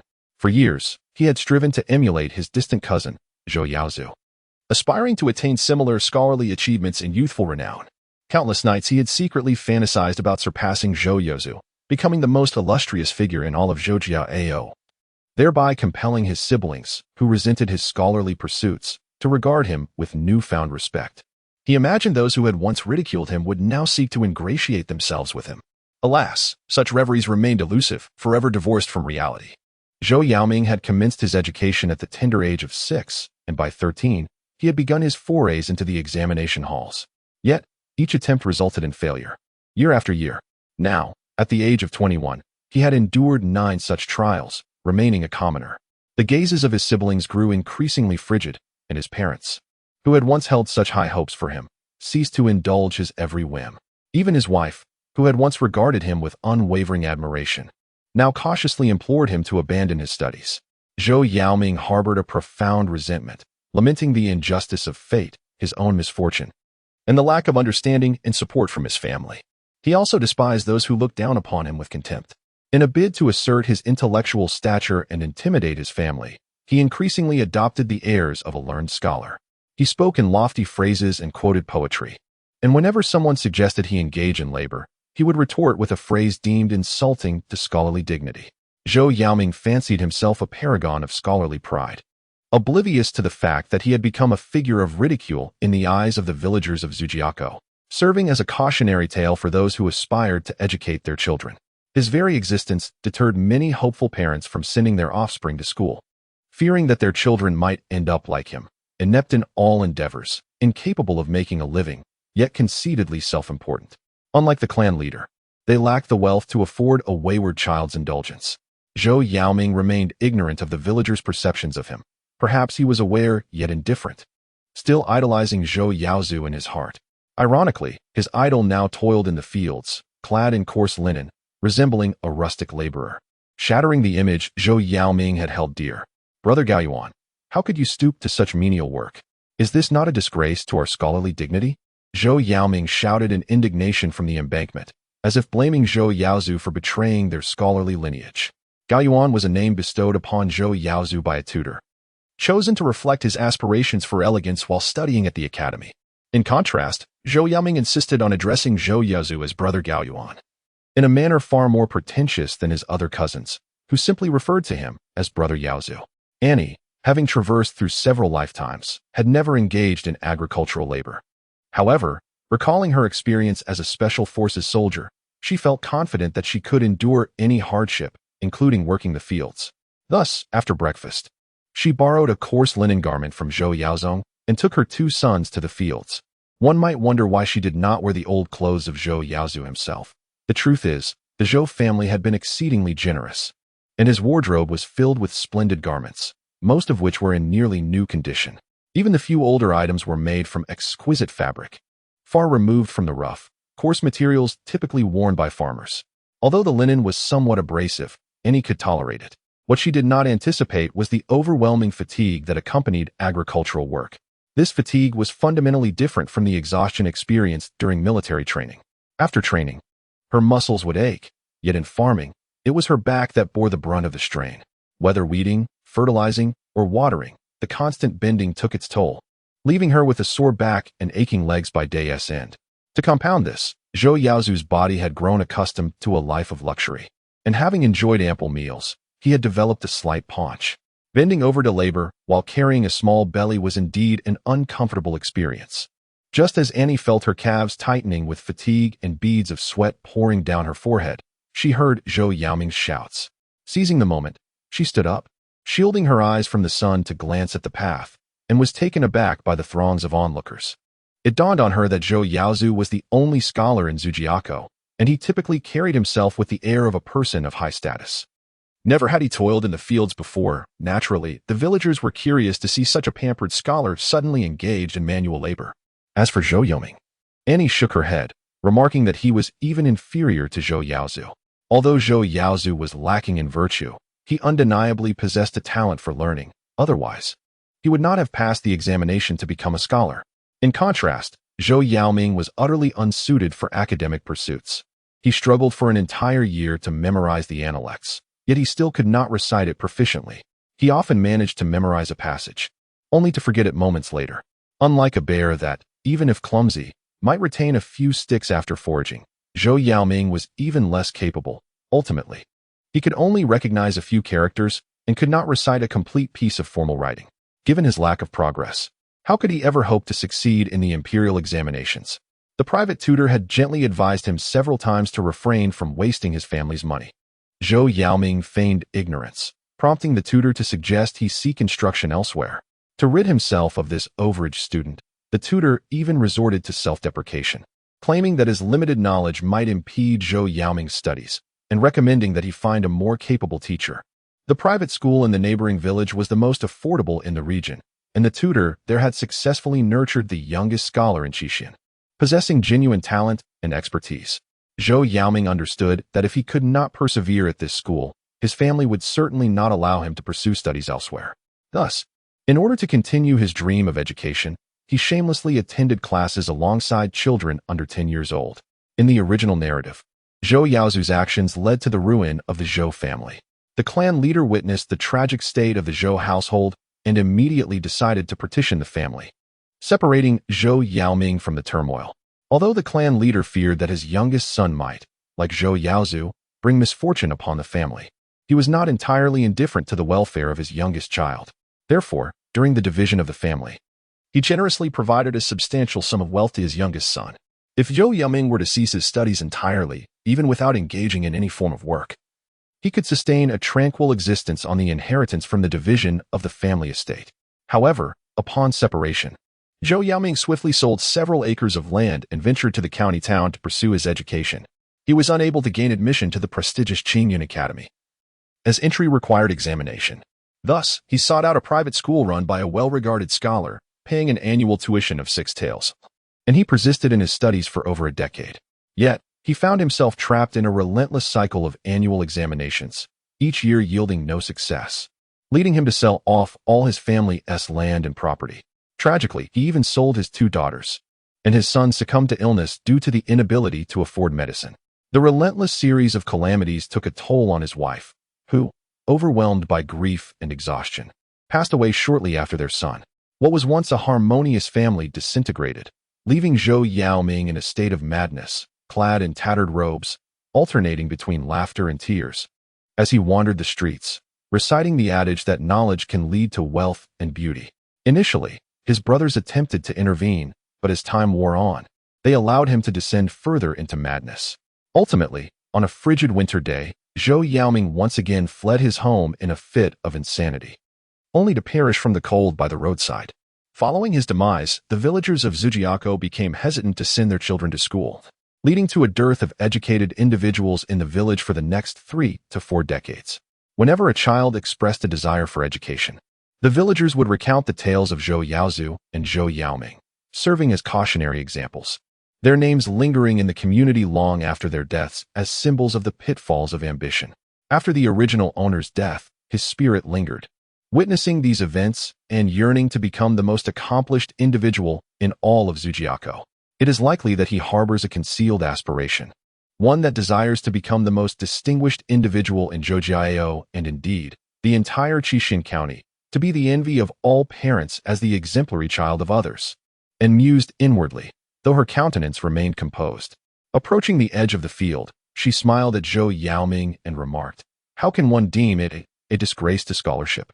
Surely, my cousin, well-versed in literature, must have heard of the term cultivating the land and studying as a family tradition. In ancient times, sages and eminent scholars took pride in farming and learning.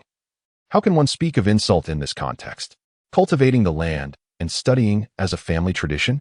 You mean to say that scholars can toil in the fields as well?" A curious villager inquired. Zhujiakou was exceedingly remote, having produced merely 2 scholars in several decades. The villagers had scarcely encountered educated individuals, often assuming that those who studied, like Zhou Yaozu and Zhou Yaoming, did nothing at all, and chuckled, "Of course they can. Not to mention those illustrious scholars of antiquity, even our academy's teachers, when not engaged in their duties, tended the vegetable gardens and raised chickens and ducks.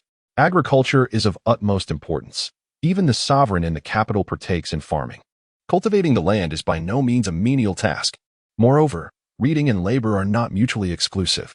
After a period of study, engaging in physical work can serve to invigorate the body. You may not have taken the imperial examinations, but you ought to know that they demand considerable physical endurance. Without a robust constitution, one cannot endure the rigors." An's words appeared to unveil a novel perspective for the villagers of Zhujiakou. Even Zhou Xianda and Zhou Xianqing, who were burdened with their own troubles, were taken aback by her statement. "Father, is the examination truly that exhausting?" Although Zhou Xianda participated in the imperial examination this year, at that moment he was simply caught up in excitement and did not feel particularly fatigued. Annie nodded, of course. The preliminary examinations were somewhat easier, but the provincial examinations required 3 consecutive days of testing. The examination rooms were narrow and could only accommodate 1 person seated. Yet one had to remain inside for an entire day. Annie gestured to illustrate her recollection of the examination room, then elaborated to the group. "My goodness, such torment.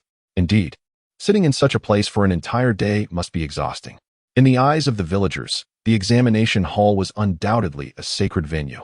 It was the first time they had heard tales of such matters, and everyone was filled with curiosity. Many individuals, who typically neglected their health and could not withstand the pressures of the examination, would faint midway through.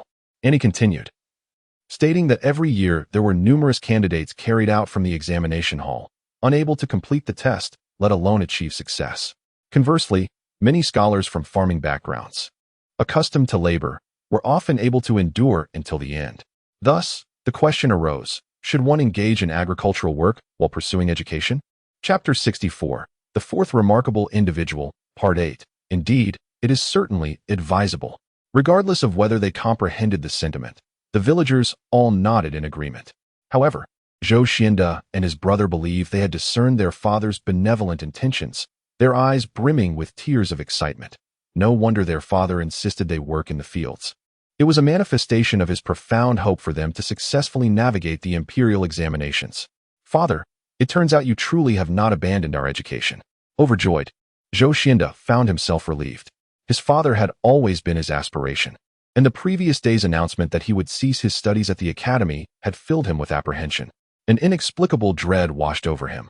The fear that his father might abandon the path of imperial examinations. Without his father as a guiding light, how could he possibly continue his pursuit?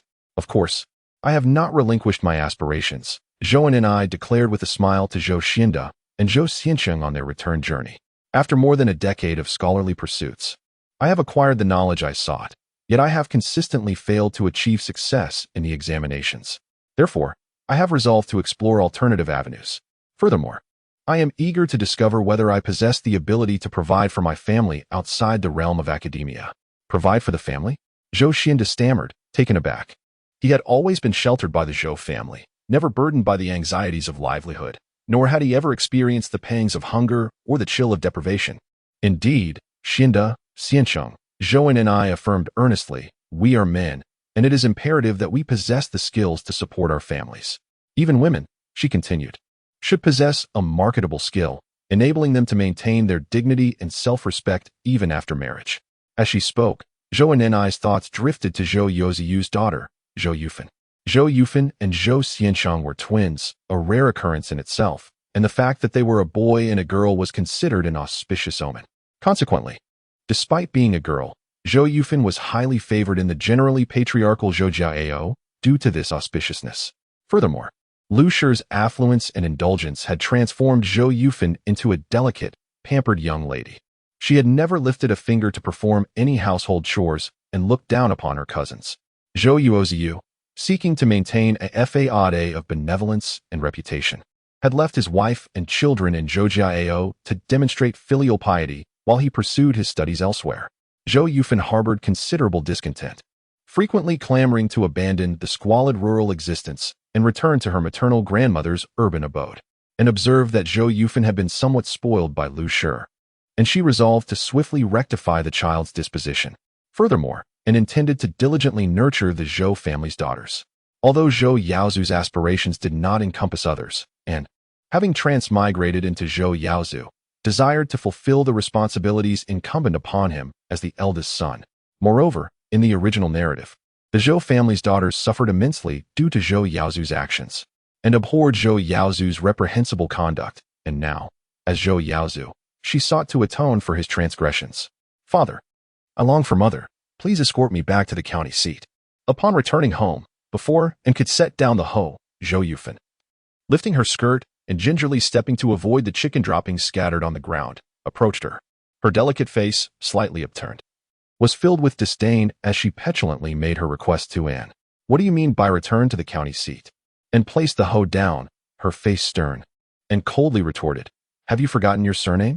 I remind you, you are a Zhou, and this is your home. Father, Zhou Yufan, having never before been subjected to such severe reprimand from her father, instantly teared up. Furthermore, I am but a son of the soil, and you, as my daughter, are naturally a daughter of the countryside. Henceforth, refrain from such attire. It is incongruous and merely invites ridicule. And cast a disapproving glance at Zhou Yufan's silk dress, showing no leniency towards Zhou Yufan's sensibilities. Zhou Yufan was in the kitchen boiling water when she heard a sound. Hastily, she brought out a bowl of water. Uncle, you are back. Have a drink. Upon seeing Zhou Yufan, Annie's icy demeanor melted away, replaced by a warm smile. Yufan, you are truly considerate. Uncle has been working hard and is quite thirsty. Oomph, what a show of false affection. Zhou Yufan had always looked down upon her cousins. considering them to be unsophisticated and petty. They constantly envied her fine clothes and exquisite jewelry, which was truly embarrassing, particularly after she had just scolded her own father. She felt even more humiliated when he praised Zhou Yufeng instead. "What did you say?" Hearing Zhou Yufen's muttering, Annie took a large sip of water and handed the bowl to Zhou Yufeng, then turned sternly to Zhou Yufen. "You are not a child anymore. How can you be so oblivious? Your elder brother and second brother have worked hard all day. Instead of offering to help with a bowl of water, you choose to speak ill of your cousin.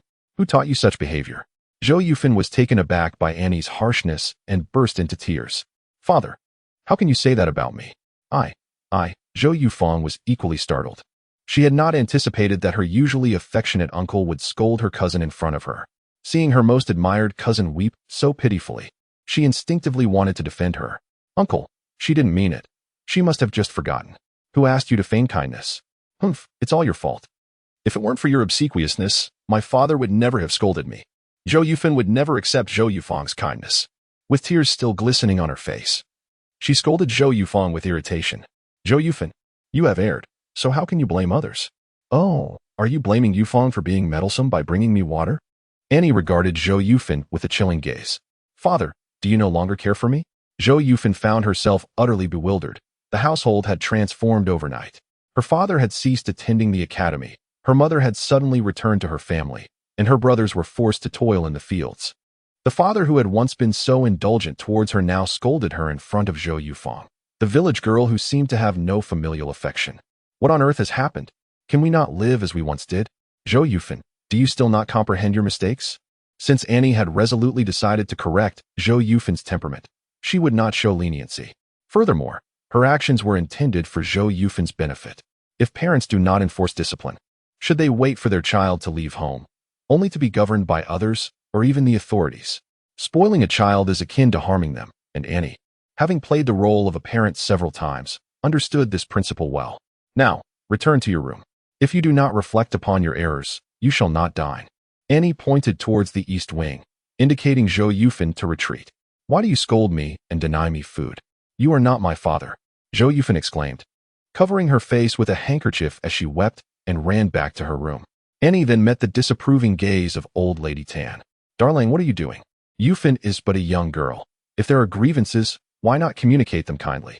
How can you scold her so harshly?" Annie glanced at the 9-year-old Zhou Yufeng and remarked, "Mother, Yufen is no longer a child. She is 11 this year, and in a few more years, we shall discuss her marriage prospects." After washing her hands in the courtyard, Annie assisted the elderly Tan into the main room and softly continued, "Mother, you have seen for yourself how Lu has raised Yufen, not like a daughter of a farming family. Isn't that a good thing? Yufen is quite lovely and has been nurtured like a young lady of status. When the time comes for her to find a husband, she could easily attract a suitor from the county," replied the old Lady Tan, who cherished her grandchildren, especially the twins, and held a particular fondness for Zhou Yufen. Given her bias towards her eldest son, though she disapproved of Lu's indulgence of Yufen, then pondered the potential benefits of such pampering. When Yufen matures with her beauty, she may indeed secure a good match, she mused.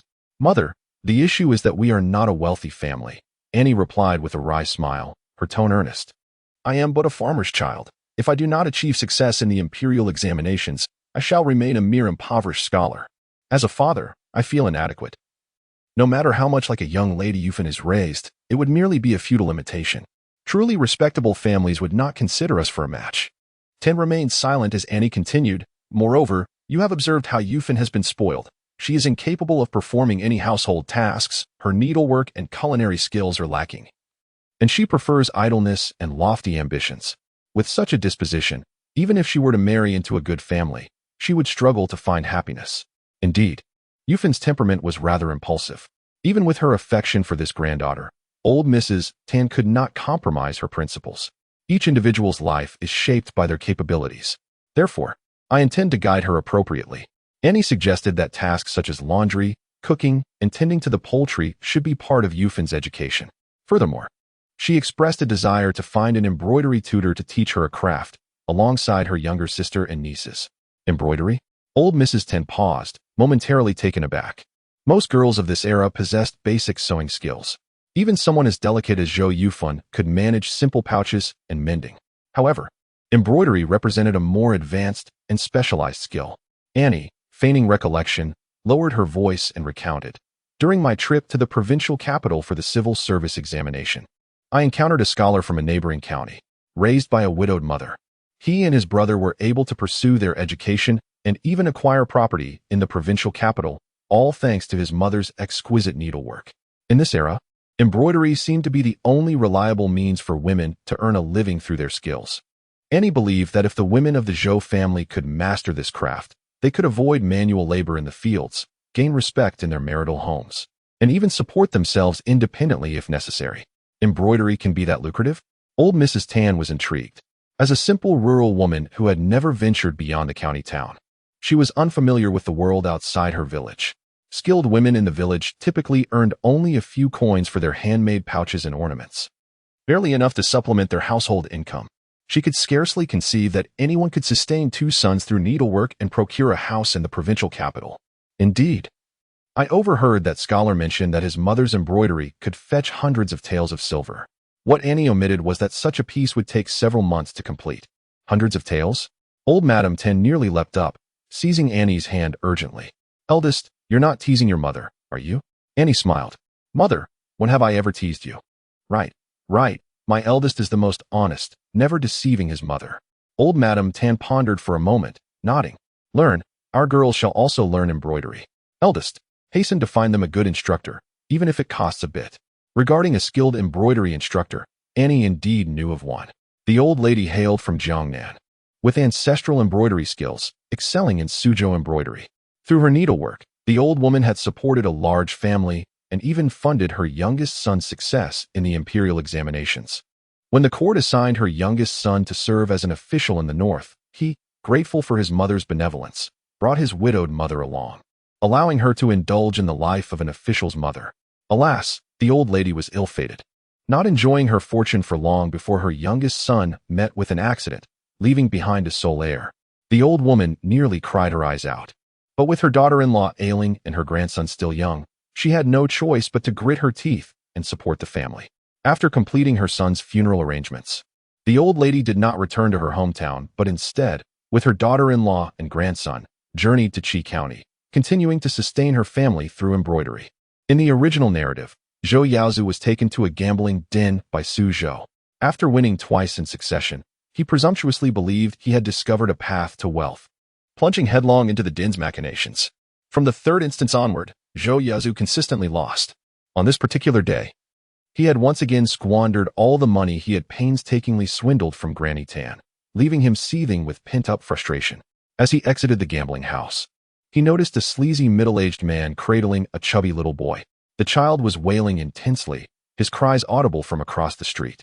However, as dusk was approaching, there were few pedestrians about. Zhou Yaozu, still smarting from his losses, was in a foul mood. Upon hearing the piercing cries, he barked out in annoyance. Hey, you up ahead, are you deaf? The child is crying so loudly, don't you know how to soothe him? The sleazy man was startled. Turning to see Zhou Yaozu's angry, menacing face, he panicked, suspecting his actions had been discovered. As previously mentioned, Zhou Yaozu was slightly overweight and tall, giving him an imposing presence. Coupled with his fierce expression, he appeared more formidable than a constable. You old crook, what are you staring at? I'm talking to you. Get over here now. Zhou Yaozu merely sought to vent his frustration by bullying someone who appeared to be an easy target. However, the sleazy man, feeling guilty, became even more convinced that Zhou Yaozu was there to apprehend him. He abandoned the child and fled. Zhou Yaozu was dumbfounded. However, he was not foolish. Upon seeing the scene, he instantly surmised that the man was a kidnapper. He approached, scrutinizing the child with a discerning eye. Though the garments were time-worn, the fabric was of exceptional quality, adorned with meticulous stitching and delicate embroidery, a testament to affluence. Observing the child's plump, fair countenance, he surmised that even if not of noble birth, the family's circumstances were likely quite comfortable. With this in mind, Zhou Yaozu promptly cradled the child and hastened toward the county government office. The child he rescued was, in fact, the grandson of the elderly woman. Having lost her beloved youngest son, the old woman had transferred all her affection to her grandson. When he was abducted, she was consumed by despair. Had Zhou Yaozu not serendipitously rescued the boy, both the old woman and her daughter-in-law would have taken their own lives. Zhou Yaozu's act of salvation had averted 2 tragic deaths. This explains why, despite his reprehensible character, Zhou Yaozu still possessed 2 merit points. Heaven is invariably just. Even if Zhou Yaozu's act was unintentional, saving a life is saving a life, and he was duly credited with merit. Upon learning that Zhou Yaozu had rescued her grandson, the old woman was profoundly grateful and bestowed upon him all the silver she had at hand, a sum of 20 taels. Zhou Yaozu, having tasted the sweetness of reward, would frequently seek loans from the old woman whenever he lost money gambling. Initially, out of gratitude for his life-saving deed, she obliged him several times. However, upon discovering Zhou Yaozu's gambling addiction, she realized that her benefactor was a bottomless pit and no amount of silver would suffice to satiate his habit. While the old woman was genuinely thankful for Zhou Yaozu's kindness, she also had a family to support and her grandson's education to finance. And she simply did not have enough funds to continually replenish his losses. Having bestowed 30 taels of silver upon Zhou Yaozu for the final time, the old woman discreetly absconded from Qi County with her family. Annie, recollecting the original narrative, surmised that this event was imminent, likely occurring the day after next. Calculating the timing, Annie found it opportune. She resolved to take her 2 sons to the fields the following day and 2 days hence. She would journey to the county seat to rescue the child and attend to some personal matters. The next day, Annie arose early once more, roused her 2 sons, and the 3 of them resumed their labor in the fields. As they traversed past the Zhou clan leader's land, Annie was surprised to observe Zhou Yaoming clad in coarse garments, reluctantly toiling behind his brothers. Annie, upon witnessing this, expressed her satisfaction. Another day of toil in the fields left Annie with an aching back, nearly unable to stand upright. The plight of Zhou Xianda and Zhou Xiansheng was even more pronounced. Despite the autumn sun's diminished intensity, the lingering power of the season's warmth remained potent. The 2 previously fair-skinned youths had, in a mere 2 days, acquired reddened and peeling skin. Their tender palms were marred by blisters, causing them considerable pain, nearly bringing them to tears. That evening, Annie, having sterilized a needle over a candle flame, proceeded to puncture their blisters one by one. "Father, it hurts. Father, it hurts so much." The 2 lads finally succumbed to their distress, weeping audibly. Annie, however, remained unmoved, stating calmly, "Such is the life of a peasant, facing the earth and toiling under the heavens, laboring arduously throughout the year, yet often struggling to provide sustenance for their families." Zhou Xianda, his voice choked with emotion, declared, "Father, I am aware of your good intentions. Rest assured, I will dedicate myself to my studies in the future. Yes, I too will apply myself diligently to my studies and never dare to be indolent again. Reading, though arduous, is never as soul-crushing as tilling the land. It is heartening that you comprehend the challenges of scholarship. However, once you commence your studies, you must still assist with the household chores." And nodded approvingly and continued, "On weekdays, after school, gather firewood and fetch water. During the harvest season, you must also work in the fields." "Yes, father," Zhou Xianda and Zhou Xianxing hastily responded, fearing they would be dragged back to work if they delayed their reply, and chuckled at their eagerness. "All right, you have both toiled these past few days. You need not go to the fields tomorrow. Go to school, and remember to study diligently." "Thank you, father, we understand," the 2 boys quickly replied. Zhou Yufan, who had endured 2 meals of hunger the previous day, finally relented, tearfully admitting her fault to and apologizing to Zhou Yufang. Today, she donned old clothes and followed behind old Lady Tan, learning how to tend the fire and cook. The household affairs were progressing as and had envisioned. Another morning arrived, and hastily journeyed to the county town with a few taels of silver. Near the gambling den, she spotted the disconsolate Su Zhou. He must now be aware that Zhou Yaozu had withdrawn from school. Moreover, he must have scoured the entire county town in vain, unable to locate Zhou Yaozu. Su Zhou, in collusion with the gambling den, had set an elaborate trap for Zhou Yaozu, only to find that the bait had been consumed and the fish had escaped. The gambling den, having lost over 100 taels of silver, would undoubtedly not spare Su Zhou. The bruises around Su Zhou's eyes suggested they were not self-inflicted. Indeed, quite commendable. Annie harbored no thoughts of vengeance. She merely wished for Su Zhou to comprehend that walking by the river inevitably leads to wet shoes. If one schemes against others, one must possess the awareness of being schemed against in turn. After circumventing the gambling den, Annie ensured that Su Zhou did not catch sight of her. Upon reaching a secluded alley, she waited by the roadside for half an hour before spotting a furtive figure. Without uttering a word, she acted decisively. Charge. In a swift and efficient manner, Annie subdued the beggar, removed his belt, and bound him. With one arm cradling the child and the other grasping the beggar, she proceeded directly to the county office. Before long, Annie encountered the elderly lady and her frail daughter-in-law. The pair knelt before her, but Annie hurriedly stepped aside, not out of reluctance to assist, but rather due to the propriety of male-female interactions. After introductions, Annie learned that the elderly lady's surname was Liu, and her daughter-in-law was her niece by blood. Much like the original narrative, Madame Liu wished to express her gratitude with silver, yet Annie politely declined. Earlier, having heard that you possess embroidery skills, would you mind teaching a few students? Annie spoke somewhat bashfully, clarifying that she did not expect her to impart her family's treasured techniques, but rather to teach them some basic stitches, enabling them to acquire a practical skill. It is said that one's appearance reflects one's heart. Although she inhabited the same body as the original owner, Annie, as Zhou Yaozu, radiated the integrity and clarity of a principled gentleman. Madame Liu, being well-versed in the world, discerned at a glance that this scholar was an honest and straightforward individual, and she held a favorable impression of him. Upon hearing Annie express her disinterest in monetary compensation, Mrs. Liu contemplated the prospect of teaching a few students. After a moment's hesitation, she replied, "I can teach, but I cannot guarantee that they will all succeed." Regarding the ancestral skills, Mrs. Liu glanced at her frail niece and smiled bitterly to herself. The Liu family was left with only her and her niece, the latter being unwell and lacking any talent for embroidery, thus rendering the continuation of this craft impossible. Mrs. Liu had long considered that after embroidering for another couple of years to save some money, she would take on a gifted apprentice, ensuring that the Liu family's embroidery technique would not be lost. If the child of her benefactor demonstrated talent, she would teach her directly, achieving a harmonious resolution. After finalizing the schedule and methods for instruction, Annie took her leave from Mrs. Liu and purchased some pastries before visiting the Liu family. Regardless of the Liu family's true intentions in their alliance with Zhou Yaozu, she felt compelled to pay her respects to her ailing mother-in-law, even if she suspected the illness might be a ruse. Ultimately, it remained true that Zhou Yaozu had accepted the Liu family's assistance, and she must acknowledge this debt of gratitude. "Are you truly not going to the academy?" Mr. Liu inquired, disappointment evident in his tone. "I shall not. Studying at home is equally effective.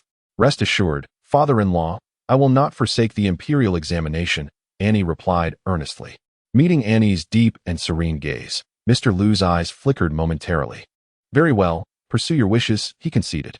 "I shall speak to Yunyang about it." Annie nodded, then visited her mother-in-law, exchanged a few words with Mrs. Liu, and took her leave.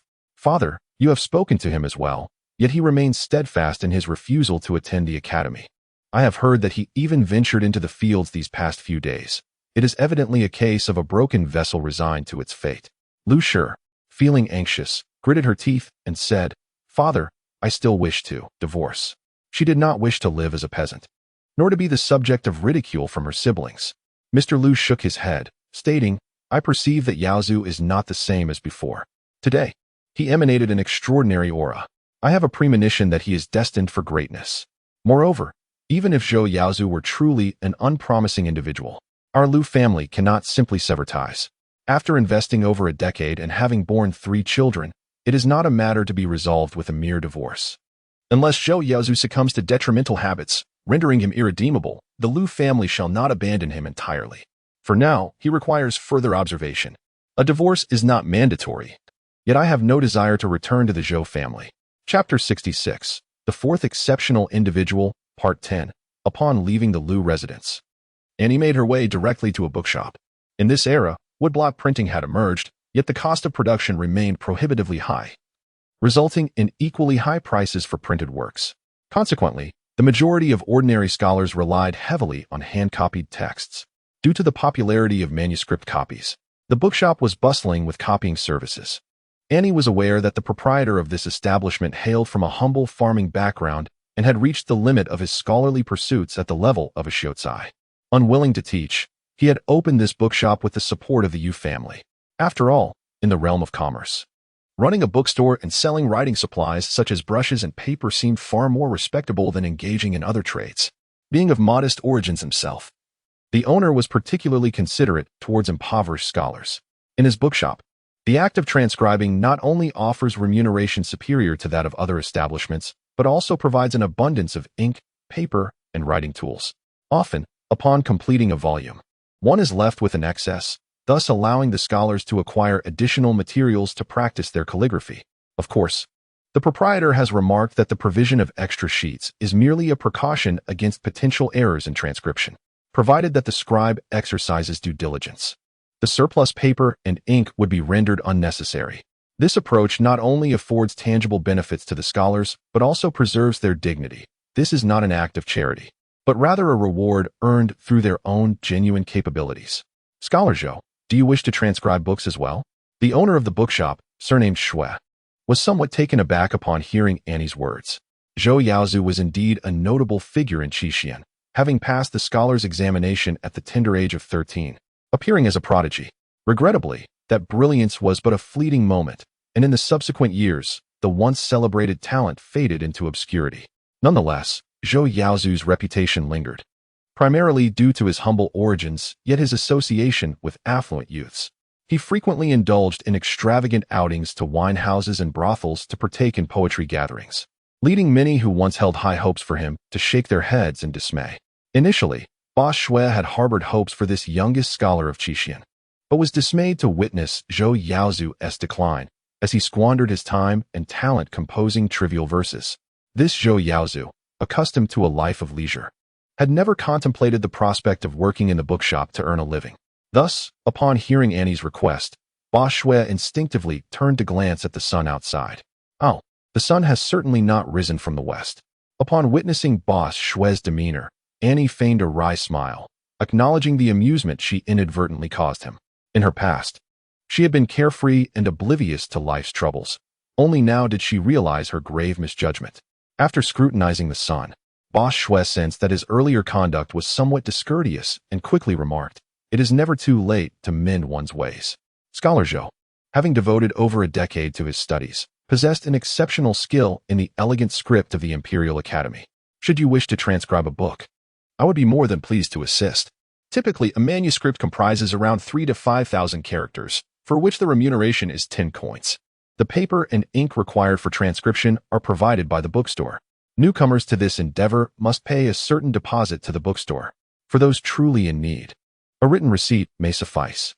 After all, books are quite costly in these times, and the bookstore is understandably concerned about individuals absconding with their materials.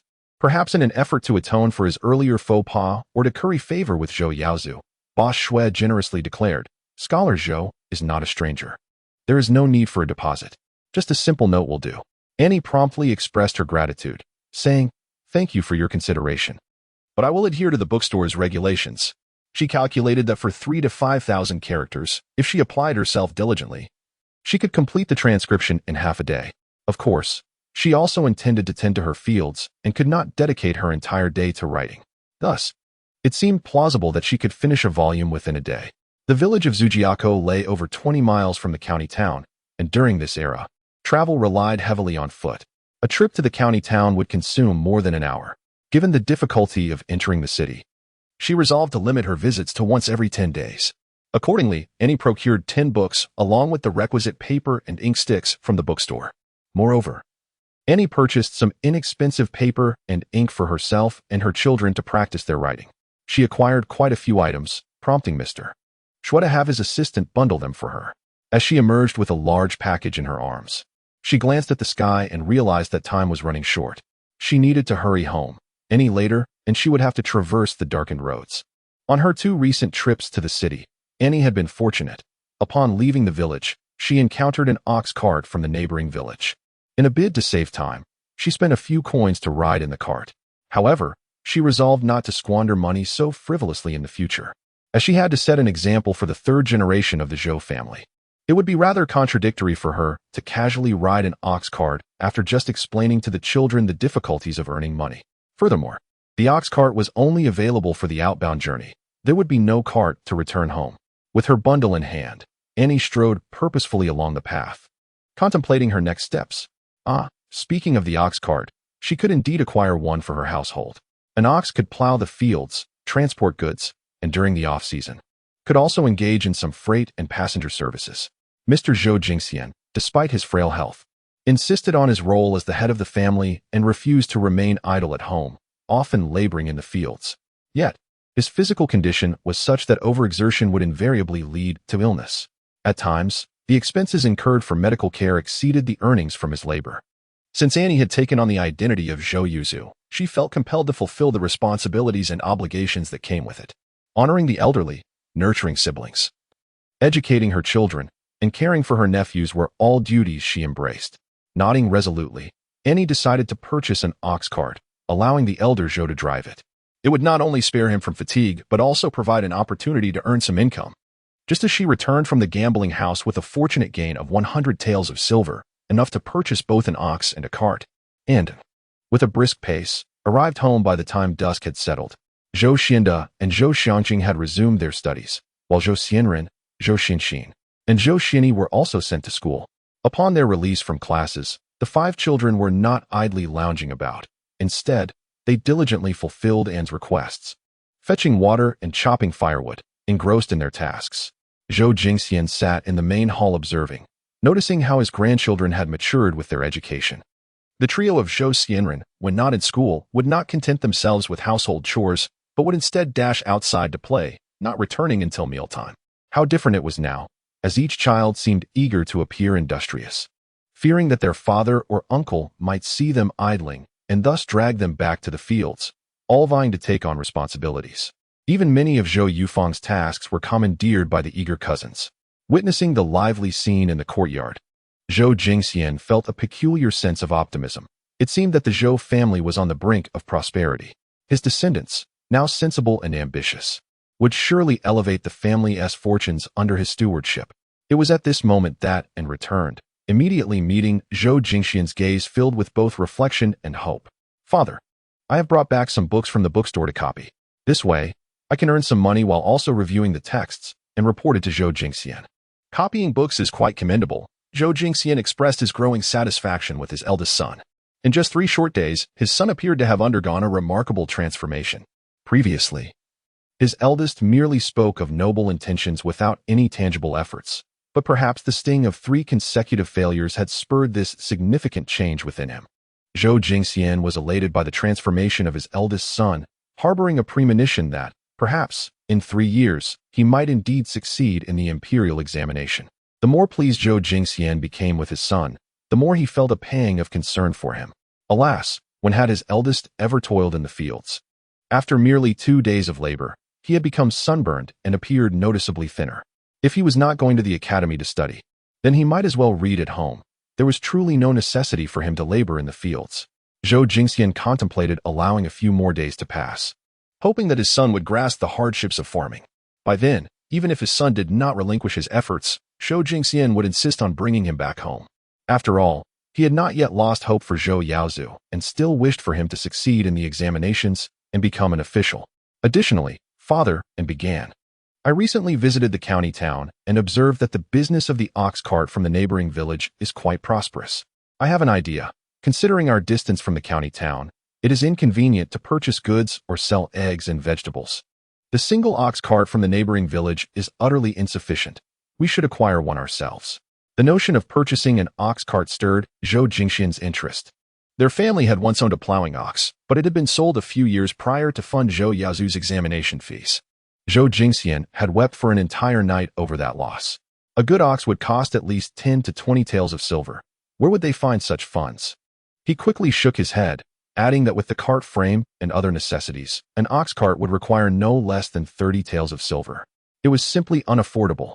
Who says our family has no money? And chuckled, turning to return to the east wing.